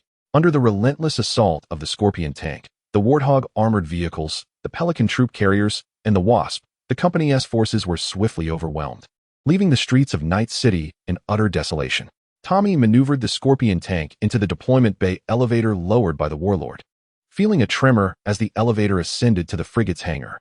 The hangar was brightly illuminated, bustling with activity. Drivers hurriedly returned their vehicles to their designated spots, the roar of engines and the shouts of commanders creating a cacophony. Occasionally, Wasps and Pelicans soared overhead, while squads of Marines systematically advanced towards their objectives. Tommy emerged from the tank's driver's seat, the sense of engine oil and heated machinery flooding his nostrils. A Warthog troop carrier halted before him, disembarking several officers clad in military garb. The foremost, an attractive woman, approached him, and Tommy noted the insignia of a major on her chest. "Welcome aboard the Warlord, Spartan warrior. Allow me to reintroduce myself. I am Captain Major Deaching," she said, extending her hand towards Tommy. Chapter 38, Deck Tales, Part 1, Enchant Star, Frigate Warlord. Following Major Deaching, Tommy departed the hangar, taking the internal lift and passing through a series of airlocks and pressure doors until he reached the bridge of the Warlord. Along the way, the Spartan warrior recounted his experiences in Night City, omitting the more colorful details selectively. The cool air of the ship enveloped Tommy as he caressed the brass railing of the bridge. The familiar cold, hard texture brought him a sense of comfort. The presence of the Warlord here signified that Earth remained safe, postponing the day of humanity's extinction. "So, how fares the battle at UNSC?" Deaching leaned against the railing, observing her busy subordinate officers as she inquired. Tommy paused, then gazed at her in astonishment. "What is it?" Deaching could not see the expression on his face through his helmet, yet she sensed his surprise. "How did you come to be here?" Tommy scrutinized her intently, his tone inadvertently growing more serious. The number of female naval captains is fewer than their male counterparts, yet this does not imply they are in any way inferior. At that moment, Tommy had the chance to closely examine her. Deaching possessed striking features, her slightly disheveled black hair styled in a wolf-tail cut. The delicate and fair skin of her neck was visible above the collar of her gray captain's uniform, and although the attire obscured her figure, the slender wrists that emerged revealed her commendable physique. "One must address superior officers with respect, Sergeant Major," Deaching remarked, a frown creasing her brow. Did your instructors not teach you the proper etiquette for addressing your superiors? But she is a major, isn't she? Tommy double-checked her insignia to confirm. Do you remember how the enemy identification markings on your MJOLNIR were melted away by plasma weaponry during the Yuan Star Hammer Base campaign? Elle interjected at that moment. Indeed, I had forgotten, Tommy admitted. A hint of annoyance creeping in as he realized that some details had grown hazy in his mind after his prolonged stay in Night City. I apologize, Captain Deaching. Tommy gently cradled the sides of his helmet before slowly removing it. The female bridge officers, who had been engrossed in discussion nearby, suddenly fell silent. Through his peripheral vision, Tommy noticed their stunned gazes fixated upon him. The male officers, witnessing this reaction, clenched their fists, their eyes igniting with jealousy. The cheeks of Deaching, standing beside Tommy, flushed a deep crimson. What does this mean? She asked, shaking her head to regain composure. Even if he were exceptionally handsome, she would never overlook his arrogance. Huh? Tommy voiced his confusion. What do you mean by that? Upon hearing his voice, the female officers snapped back to reality, resuming their boisterous discussions, albeit with occasional fervent glances cast in his direction, leading their topics astray. You should address me as Tommy, he stated, retrieving his identification card from his waist pouch to present it to her. Officer. The card bore a rhombus-shaped emblem in the top right corner. Black on the right and white on the left. The upper left corner displayed Tommy's likeness. The lower right corner, where the identification chip should have been embedded, was conspicuously empty. He had left his chip with the Noble Squad just before departing from Yuan Star, as they required it to unlock the airlock gate of the Warhammer base beneath the surface. Colonel Tommy Price of the 3rd Department, he introduced. But Deaching halted at that point, for the remainder of the information had been obscured, leaving only a barcode anti-counterfeiting mark to verify his identity. Officer. All personnel on the bridge stood at attention, saluting Tommy, their voices resonating throughout the space. At ease, return to your duties, Tommy commanded, his gaze sweeping over them. The bridge resumed its previous bustling activity, yet the earlier fervent glances had vanished, with a select few officers even exhibiting expressions of disdain. Now, may we discuss how you arrived here, Major? Tommy directed his eyes towards Deaching, only to meet her piercing gaze. Her response bewildered him, as typically, if soldiers and officers were aware of his affiliation with the Intelligence Bureau, they would either treat him with cold indifference or heightened suspicion. Sir, it's a long story. Deaching paused, inching closer to Tommy. The Tiao Wu, belonging to the 16th Fleet, received an urgent recall order from the Earth High Command on August 27th, commanding us to immediately jump back to the solar system to join the home fleet. I presume this is not the solar system, Tommy wagered, convinced that Anshan Star could not possibly exist within its confines. In fact, we are uncertain of our current location. Deaching avoided Tommy's probing gaze, her eyes darting to the side. The Tiao Wu had been aimlessly traversing this star system for several days until it recently received the signal you transmitted. Why? It appeared that only the Tiao Wu had reached Night City, while the rest of the 16th Fleet was nowhere to be found. Lieutenant Hicks, please explain to the Colonel. Deaching instructed the Tiao Wu's engineering systems operator. The situation is as follows. Lieutenant Hicks approached Tommy, showcasing the handheld computer screen in his hand. The Hell's space-time calibrator of the Shan Tungchuan jump engine aboard the Tao had sustained damage during a brief encounter with the 5th planet of the Serpens constellation, resulting in an unstable rift in the jump space we had torn open, rendering us incapable of accurately measuring the time taken for the jump and the spatial coordinates of our destination. The sharply defined linear model of the Shan Tungchuan jump engine appeared on the screen, with the Hell's space-time calibrator slightly off-center within the engine's cross-section, highlighted in red. The error code reported was 00316. Upon receiving orders, the 16th Fleet had departed ahead, leaving us to repair the Tao's fusion reactor, which, along with its outer titanium alloy armor and coolant storage compartment, had suffered varying degrees of damage during the space battle in Serpens. The screen displayed the damaged components of all 3 systems, with a meticulously organized yet dense damage report listed on one side. The lieutenant paused momentarily, scrolling through the images until he reached the oval-shaped model of the nuclear reactor, which had yet to be repaired. Attempting a jump under current conditions could trigger a chain reaction stall, incapacitating the primary thrusters at the rear of the ship. Upon finishing, Lieutenant Hicks cast a reproachful glance at Deaching, as if blaming her for the state of his beloved vessel. Tommy could discern that the lieutenant had a genuine fondness for this warship. So, you proceeded with the jump without waiting for the repairs on the Tao's jump engine and reactor to be completed? Tommy's inquiry prompted both of them to lower their heads. Whose reckless idea was this? A cough escaped from Deaching. Tommy nodded in understanding. noticing that Deeching's face had turned as red as an apple, the color extending to her ears. "Sir, I merely wish to catch up with the main fleet. Please do not report this to command," Deeching implored, her eyes glistening with tears, leaving Tommy astounded by the speed at which her emotions shifted. "We'll discuss reporting it later." Upon hearing this, Deeching's face turned pale. This meant the Tao could not jump for the time being. "How then do we return to the solar system?" Tommy murmured. "Who says we cannot jump? We simply need to replace the Hell's space-time calibrator." A graceful figure of Elle emerged in the artificial intelligence holographic imaging slot. Upon arriving at the bridge, she had banished the Tao's rudimentary AI to a corner. "Oh, where can we obtain a replacement?" Tommy turned to Elle, noticing the flow of logical symbols around her. The data obtained from the Arasaka Tower Data Center indicated that the Arasaka headquarters was established on the site of the former command center and nearby, in the supply depot. There were replacement parts for the Hell's space-time calibrator. Elle projected a map of Anshan Star, marking the Arasaka headquarters with a red dot. "Excellent. Our next objective is, hey, unauthorized personnel are not permitted on the bridge." Tommy's words were abruptly interrupted by the shouts of the Marines stationed at the bridge entrance, followed by the dull thud of a body hitting the ground. "Uncle." The Spartan warrior turned towards the sound, only to see Rebecca sprinting past the guard's outstretched hand and arriving before Tommy. "I permitted her to enter. You may return to your posts," Tommy instructed the fallen Marine. "Yes, sir." The Marine rose, his eyes filled with confusion, yet he complied and returned to the door. Rebecca examined Tommy closely, her heart easing once she confirmed his well-being. And then her gaze shifted to the side where Deeching stood, a sense of danger rising within her. "Who are you?" Rebecca's eyes sparkled with caution. Chapter 39, Deck Tales, Part 2, On Board the Tiao Wu. Deeching squinted, scrutinizing the petite girl whose earlier actions had plunged the seasoned captain into contemplation. What connection did they share? Tommy affectionately patted Rebecca's head. "She is Captain Deeching of the Tiao Wu, Becca." "Oh, so you're the esteemed captain." Rebecca replied with a hint of sarcasm, her tone reminiscent of the winding, narrow paths of her hometown. "Major, this is local native Rebecca." Tommy introduced her to Deeching. "Huh." Rebecca's mouth fell open, her eyebrows arched as she gazed at Tommy. "Is my identity merely that of a local?" Upon hearing this, Deeching crossed her arms. Her interest peaked as she fixed her gaze on Tommy, clearly enjoying the unfolding drama.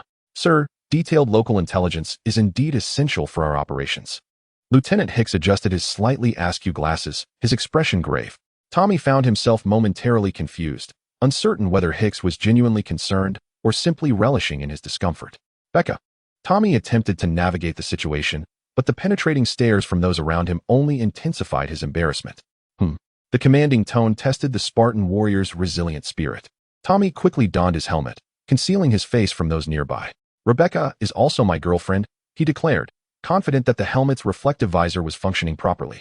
An uproar ensued on the bridge, though military discipline swiftly restored silence. A Spartan warrior with a girlfriend was an unprecedented revelation. Lieutenant Hicks, taken aback, straightened his posture and exclaimed, "Apologies, sir. That was unintentional." This statement erupted like a firecracker tossed into a cesspool, injecting a lively atmosphere into the bridge. Stifled laughter echoed around, with some officers hastily exiting as they struggled to contain their amusement. Deeching bit her lip, her cheeks flushed, trembling slightly as tears of suppressed laughter glimmered in her eyes. Tommy sighed in resignation, having anticipated such a reaction. "Becca, how is David faring?" Rebecca, momentarily bewildered by the inexplicable reactions of those around her, snapped back to attention at Tommy's inquiry. "He is receiving treatment up top and has already regained consciousness. Lucy is with him." Rebecca gestured towards the upper deck. "Shall we take a look?" Tommy nodded, eager to escape this tumultuous place. "Major, continue to dock the Tarask above Night City. We have some administrative tasks to attend to." "Yes, Commander," said Deeching, her voice trembling. "Let us go." Tommy led Rebecca out of the bridge. As his figure vanished through the doorway, the bridge erupted with a cacophony of laughter and chatter, akin to boiling water. Inside the elevator of the Tarask, Tommy pressed the button for the upper floor, and the elevator rumbled upward. What are they laughing about? Is having a girlfriend really that amusing? Rebecca tilted her head, questioning him. "Sigh, I am their commanding officer." "Commander?" Rebecca mulled over the term. "Is that a high rank?" "Well, somewhat, but I am still subject to higher command." Lacking his own armed forces, Tommy's elevated rank primarily served to facilitate the coordination of other military units when needed. Upon reaching the upper deck, Tommy and Rebecca stepped into the corridor and made their way toward the infirmary. "Why were you taken hostage by Faraday? What have you been hiding from me?" As the infirmary door swung open, Tommy spotted David leaning against the headboard, glaring at Lucy. "What's with your attitude, David?" Lucy, shedding her usual calm demeanor, retorted fiercely, "Everything I do is for you. Yet you want to break up with me." Tommy and Rebecca exchanged glances, each perceiving a flame burning in the other's eyes. "How was I to know you were doing this for me if you never told me? Are you a child? Must I inform you of everything? Then don't blame me." Lucy wrapped her arms around David's neck, tilted her head, and kissed him, silencing his words. Rebecca watched this scene with a look of disdain. "TSK, an ungrateful man," remarked an older woman in a lab coat, shaking her head with a scornful expression directed at David, as though he were a rogue emerging from the depths of hell. "Oh, isn't this little Rebecca?" The older woman noticed them and greeted Rebecca with a smile, but her demeanor turned frosty upon seeing Tommy. "A super soldier created by Catherine? I am Dr. Claudia Johnson," she stated with indifference, her gaze barely lingering on Tommy for more than a few seconds. "An honor to meet you, Dr. Johnson. I am Colonel Spartan 027. Do you know Dr. Halsey?" Tommy surveyed the modest infirmary, noting the white walls adorned with extinguished ultraviolet lights, mechanical arms suspended from the ceiling, and assistants alongside medical robots tending to a few unfortunate souls who had twisted their ankles in battle. Notably, all the assistants were women. "Indeed. I have worked with her for some time. I was responsible for establishing the procedural standards for some of the biological modification programs for you youngsters, Dr." Johnson meticulously fiddled with her handheld computer. "In the past?" "Yes, in the past." Dr. Johnson impatiently glanced at Tommy. "And only later did I learn that you had been kidnapped, which truly revolted me, prompting my withdrawal from the project, much like his beloved Jacob Case." Why does she seem to harbor some animosity towards herself? Tommy awkwardly looked towards Rebecca, who was animatedly conversing with David and Lucy, occasionally displaying a teasing expression. "Do not misconstrue my intentions. I am not targeting you." Dr. Johnson shot him a sidelong glance, asserting that no man is without fault, particularly those who are handsome like you. "Well, that is quite a sharp observation." Tommy chuckled lightly. "What about that lad David, who has lost all his limbs? Is there any viable solution, Doctor?" "Ah, quite simple. Take a bit of his tissue for partial cloning and attach it, and that would be that."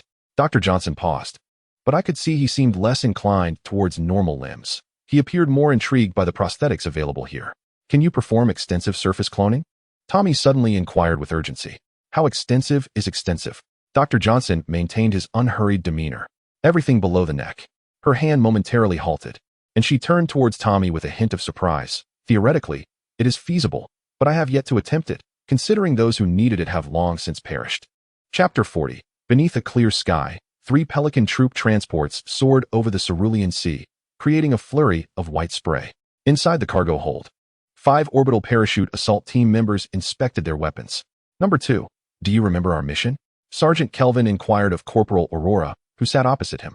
Aurora, with her neatly cropped hair and delicate freckles scattered around her cheekbones, typically spoke in a soft voice, causing Sergeant Kelvin to often wonder how she had endured the grueling training. "Sir, I'm not foolish," she replied, clearing her throat. "Eliminate the target, Arasaka Saburo, correct?" Fox 1 nodded, seemingly recalling the mission, yet the thought of entrusting her with his life still stirred a pang of concern. Corporal Aurora was a battlefield medic. "We must not allow other teams to look down upon us. We cannot be the last to complete the mission." Fox 4, Corporal Tony Cecilia, adjusted the knobs of his 99 sniper rifle to calibrate the scope.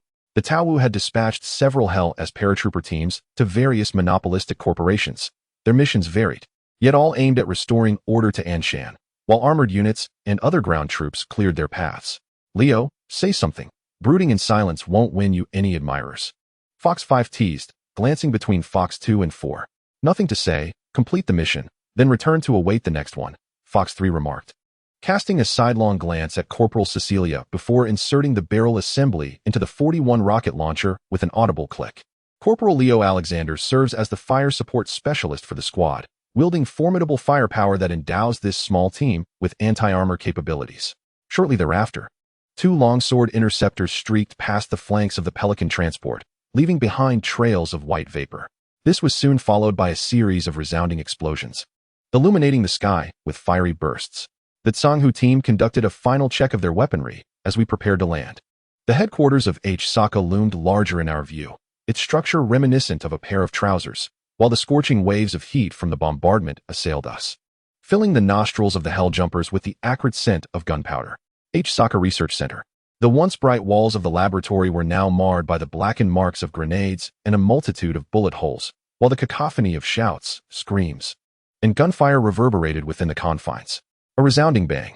The pressure door of Research Room 7 was blown open by a small, yet highly precise, breaching charge, revealing the dark muzzles of firearms protruding from the gap. "Do not shoot.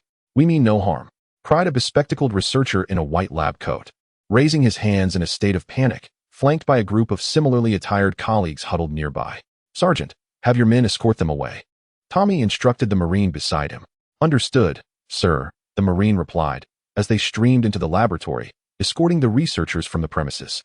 Tommy retracted his .45 shotgun and stepped into the laboratory. This laboratory bore no distinction from the others that had preceded it. Orderly desks, cabinets filled with chemical reagents contained in glass vials, and a spectrophotometer perched upon a metal shelf, save for the prominent black experimental table at its center.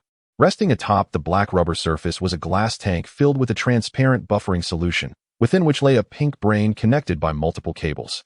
A myriad of colored cables extended from the tank, bifurcating about half a meter later, one connected to a computer, while the other linked to a transparent cylindrical vessel approximately 40 centimeters in height, cradling a blue chip. Elle disengaged the hardware protection on this chip, and a small window on the cylindrical vessel slid open with a creak. Tommy extracted the chip, scrutinizing it closely under his gaze. It bore patterns akin to another chip obtained from the data center beneath H-Socket Tower, featuring a scattering of triangular, linear, and circular symbols of obscure significance across its surface. "Do you know the purpose of these chips, Elle?" Tommy felt a slight, almost imperceptible delay in his thoughts before regaining his earlier acuity. "The research data here indicates that it is designed to house a personality consciousness," Elle replied, having previously navigated through the computer system of the research facility and transmitted all useful data to her storage. A personality consciousness. Tommy gazed at the brain suspended in the tank. Are they implanting human brains into these biological chips? Indeed. But I suspect the origins and potential of these biological chips extend far beyond that. The materials used in their fabrication do not match any entries in my database. Elle possesses significant authority within the system. Her statement suggests that no materials of such nature have been referenced in the entirety of publicly available and most confidential literature of human civilization. The red capsule contains Arasaka Saburo, whose prison does this blue one hold? The spectral visage of that elderly blue figure lingers vividly in memory. Johnny Silverhand. The fiery sensation of tequila with chili resurfaces on Tommy's palate, as he never anticipated encountering this legendary figure of Night City in such a manner once more. What purpose does Arasaka serve by confining these individuals' consciousnesses? To torment them? Tommy scrutinizes the blue chip under the light. Its patterns reflect partially, outlining a peculiar contour. No. Within their conceptualization, when this biological chip is inserted into the neural interface of a brain-dead patient, the consciousness within the chip will alter the patient's neural structure to facilitate a personality overwrite. Is this a transfer of personality or a replication? Is the being that emerges a rebirth of the original or merely a perfect facsimile? Tommy remains in the dark. For the time being, he has no use for such extraordinary devices, but he will hand over these misguided technological documents to the military intelligence researchers, who will extract useful insights to aid in winning this war. I have a bold idea. Eli's voice halts Tommy's motion of placing the chip into his waist pouch. The omnipotent Eli, please do share your thoughts. Her melodious laughter resonates in his mind, and Tommy feels as though he can scent the delicate fragrance of jasmine. Based on existing experimental data and the biological chip's unique material, I can modify the program that alters neural structures, specifically eliminating the consciousness within and inputting limited knowledge and experience, Eli proclaims with pride. Due to its distinctive material, my calculations predict that the effectiveness of these two biological chips will surpass that of neural learning simulations.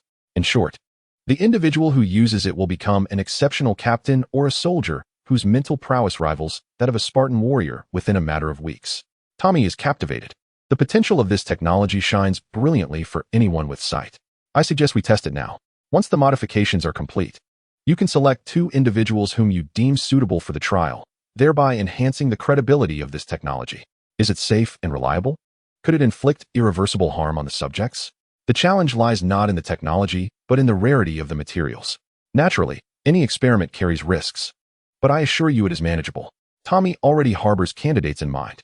Footsteps echo from the corridor outside, and a Marine halts at the entrance, slightly breathless, before standing at attention and saluting Tommy. Colonel, Dr. Johnson requests your presence in the astrophysics observation room. Chapter 41, The Fault That Remains Unsealed. Arasaka Headquarters, 73rd floor. The black, yarn-like fiber optic probe extended from around the corner, capturing the scene within its embrace, a narrow corridor, flanked by marble walls that were obscured by wooden panels, creating an illusion of a timber-structured edifice. Hanging upon the walls were oil paintings in the style of ukiyo-e, wherein a woman appeared to tilt her head and greet the individual behind the probe. Paper sliding doors partitioned the right side into several tatami rooms, while at the end of the corridor stood a rectangular glass pane. The Zanghu team retracted the fiber optic probe connected to their helmets and signaled to their 3 teammates that the area was clear of enemies, then beckoned them forward.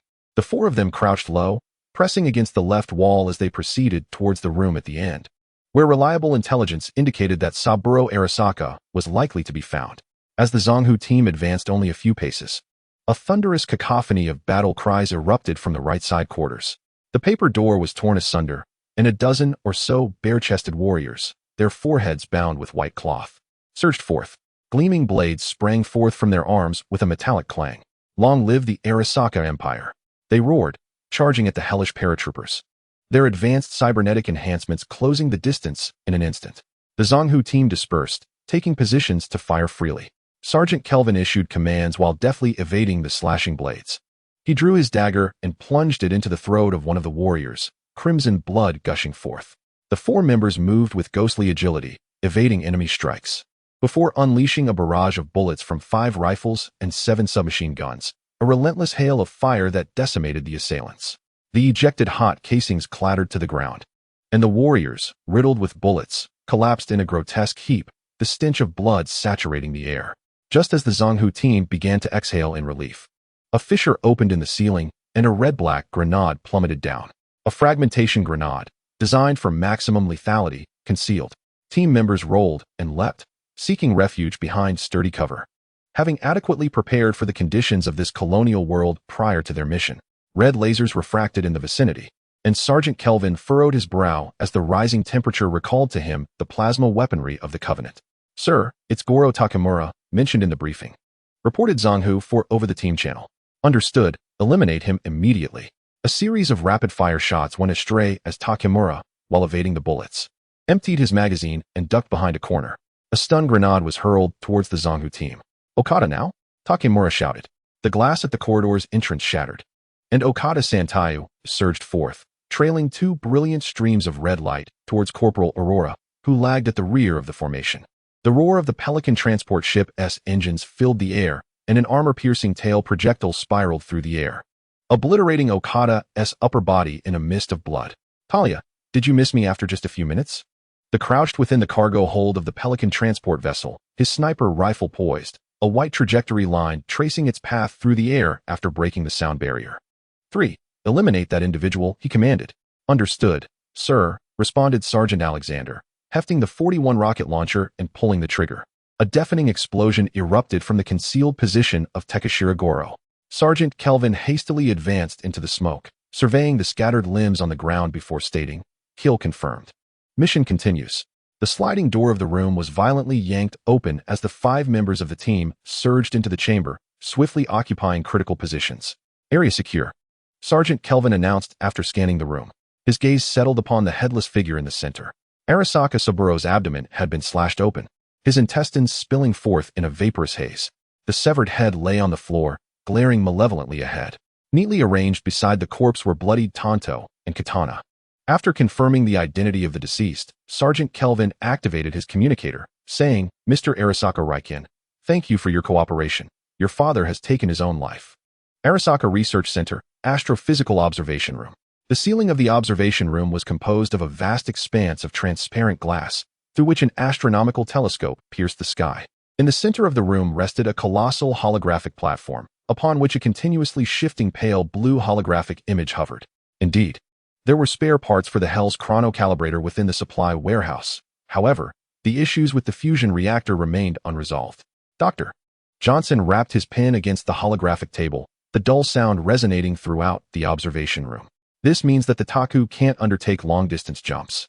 Not every time will we be fortunate enough to encounter your command, Lieutenant Anastasio, the navigation officer of the Taku, remarked to Tommy. Do you have any thoughts on the next steps?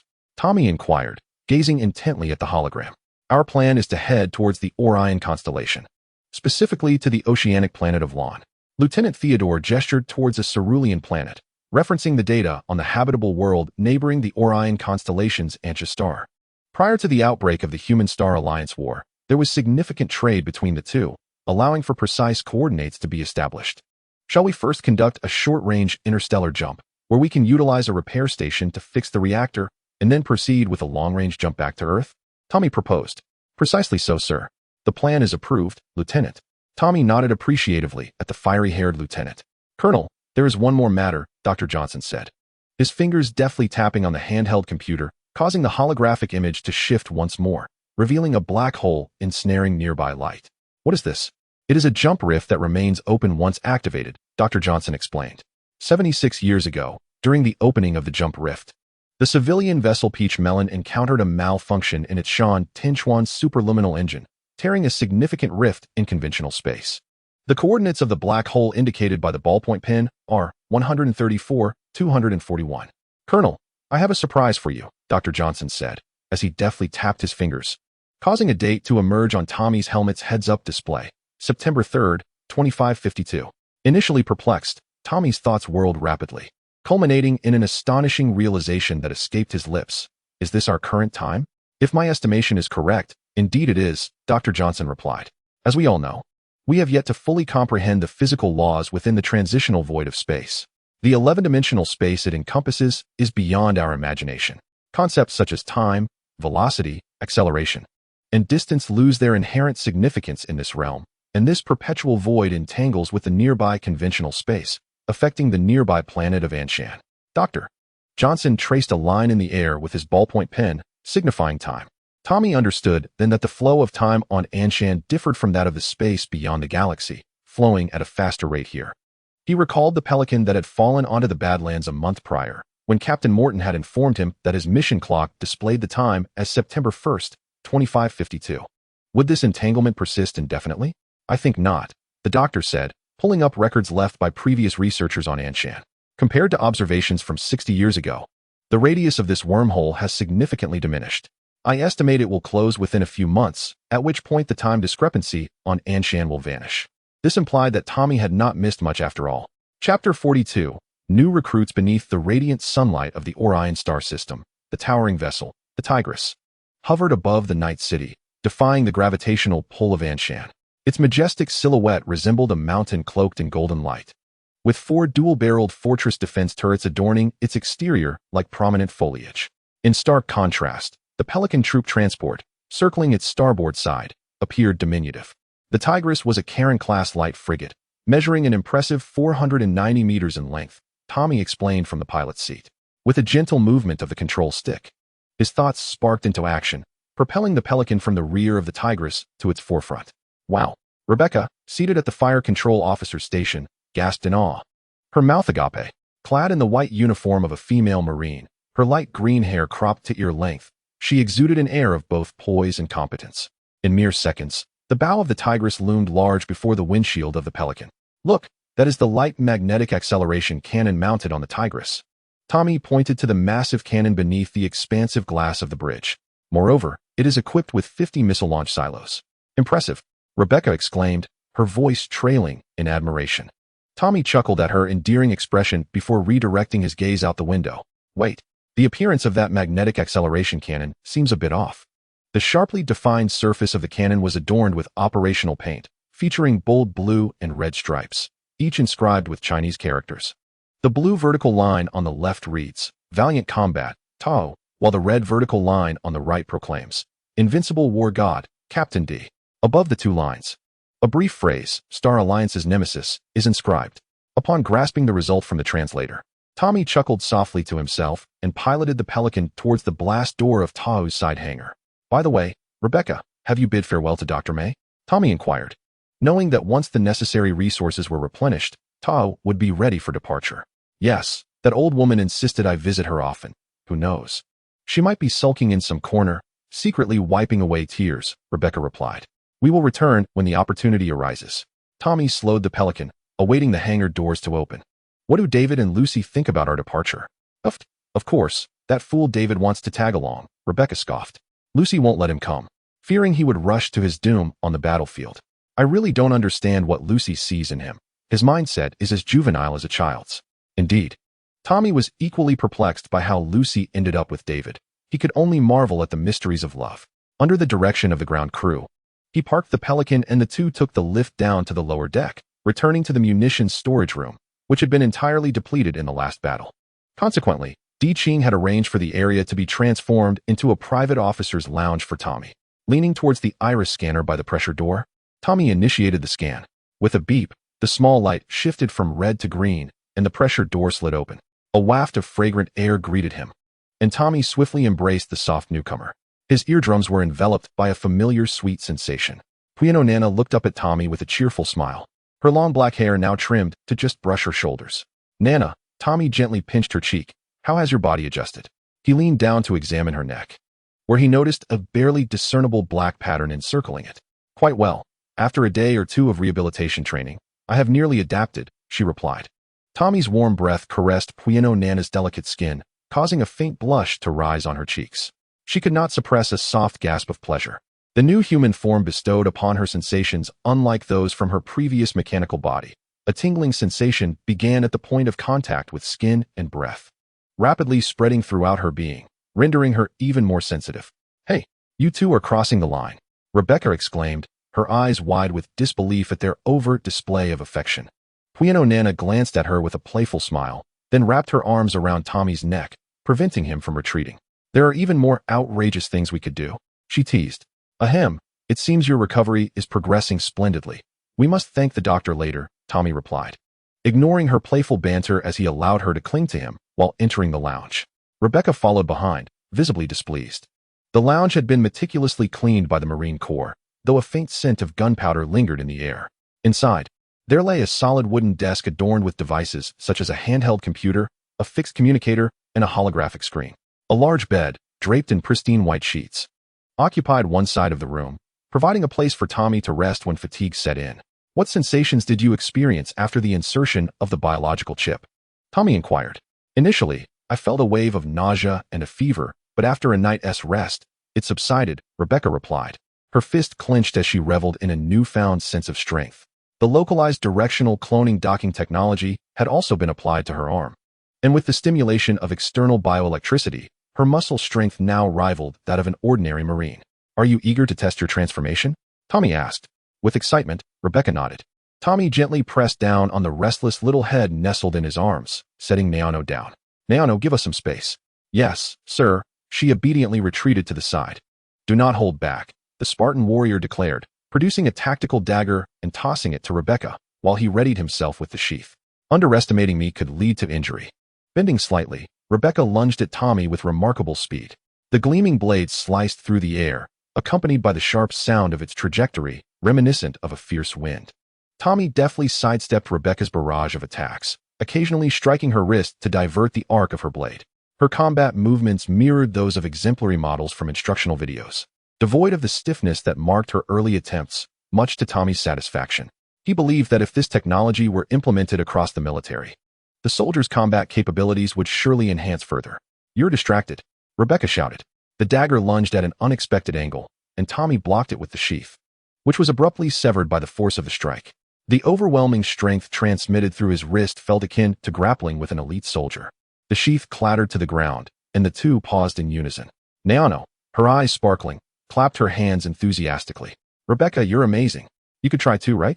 Come on, give it a shot, Rebecca replied, exasperatedly glancing at her. No, the girl shook her head. It's unnecessary.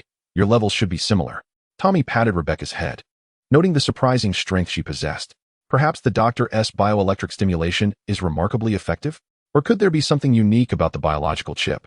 The distinctive patterns on the two biological chips resurfaced in Tommy's mind. You promised both of us that you would stay together. Are you reassured now? Of course, Tommy affirmed. However, prior to that, I must take you to Dr. Johnson for an examination to understand why the effects are so pronounced. Rebecca looked troubled. I don't want to go. She always pinches my face painfully. Chapter 43. The transaction. Allow me to extract your heart and attempt to dissolve it slowly. Tommy stood outside the pressure door of the captain's quarters, holding a handheld computer. He listened quietly for a moment to an ancient rock song from the Huaxiao region before gently knocking on the door. Lieutenant Theodore, I mentioned that I would prefer you to return later. The vague voice of Captain Di Qing drifted from within. After verifying his identity, Tommy stepped through the pressure door as it slid open. Before him lay a relatively new mahogany desk, adorned with but 3 items: a half-eaten cream cake, a handheld computer, and a pair of military boots belonging to Captain Di Qing. I apologize for the interruption, Major, but I have a matter to discuss with you before we embark. As Tommy spoke, he entered the room, his legs resting atop the desk. Di Qing, enveloped in the luxurious embrace of the leather sofa, was momentarily taken aback, forgetting to chew the cake that filled her mouth. Am I imposing at an inopportune moment? Di Qing hastily withdrew her slender legs, quickly chewing a few times before extending her neck and laboriously swallowing the inadequately chewed morsel. Commander, she exclaimed, rising abruptly, her voice resonating, a small fragment of cream trembling at the corner of her mouth. Tommy gestured to his own mouth, then turned away, allowing her a moment to compose herself. The rustle of her clothing filled the air as the music enveloping the captain's quarters faded away. Commander, what is it you wish to discuss? Regarding Kubo Nana, Tommy replied. The auxiliary technical position on the bridge of the Tengu is in need of personnel. The news of Kubo Nana's arrival aboard the ship had already circulated among the soldiers and officers. He was unconcerned about the gossip, but recognized the necessity of assigning her an appropriate role. But she lacks the requisite technical skills, Di Qing remarked, her expression one of confusion. On the contrary, she is more than capable of fulfilling this role and can surpass anyone in performance, Tommy asserted as he approached the desk, opening the handheld computer and presenting it to Di Qing. How is this possible? Di Qing murmured incredulously after perusing the information within the device. Following the implantation of a biological chip, Kubo Nana had acquired all the knowledge necessary to operate on the bridge, effortlessly handling the relevant instruments and equipment. The records on this handheld computer indicated that her officer competency assessments were all rated as exemplary. Dr. Johnson analyzed the chip and crystal I brought from the City of Night, suspecting that their materials are neither of human origin nor the result of the Covenant's endeavors. Tommy paused. We must expedite the return of these astonishing findings to the Military Intelligence Bureau. Indeed, however, Commander, Di Qing said, gracefully circumventing the desk to approach Tommy, indicating for him to lean closer. Tommy glanced around, perplexed, but complied, bending slightly. This surely contravenes Navy Regulation Number 31, Commander. You are placing me in a rather awkward position, she whispered, her soft breath brushing against his earlobe, inciting a tingling sensation. I am aware of that, Tommy replied, slightly turning his head to distance himself from her intoxicating fragrance. In return, I will suppress the erroneous report regarding your decision to initiate a jump without adhering to regulations. Thank you, Commander Di Qing, as her delicate hand suddenly brushed against Tommy's chest, causing his body to stiffen momentarily. Yet, he yearned for more than this. He desired for the insignia on his shoulders to bear a bolder stripe, a sign of his rank as a lieutenant colonel. Tommy understood her implication. After all, she was acquainted with those in higher positions. Just a few words on my behalf would suffice, she whispered, her breath becoming warm and humid as she leaned in closer. I'll help you suppress the report, and you can arrange a personal meeting for me. That seems fair. His voice had grown unexpectedly hoarse. And what about this? Di Qing loosened the collar she had just adjusted, unfastening the outermost layer of her uniform, revealing the dark fabric beneath.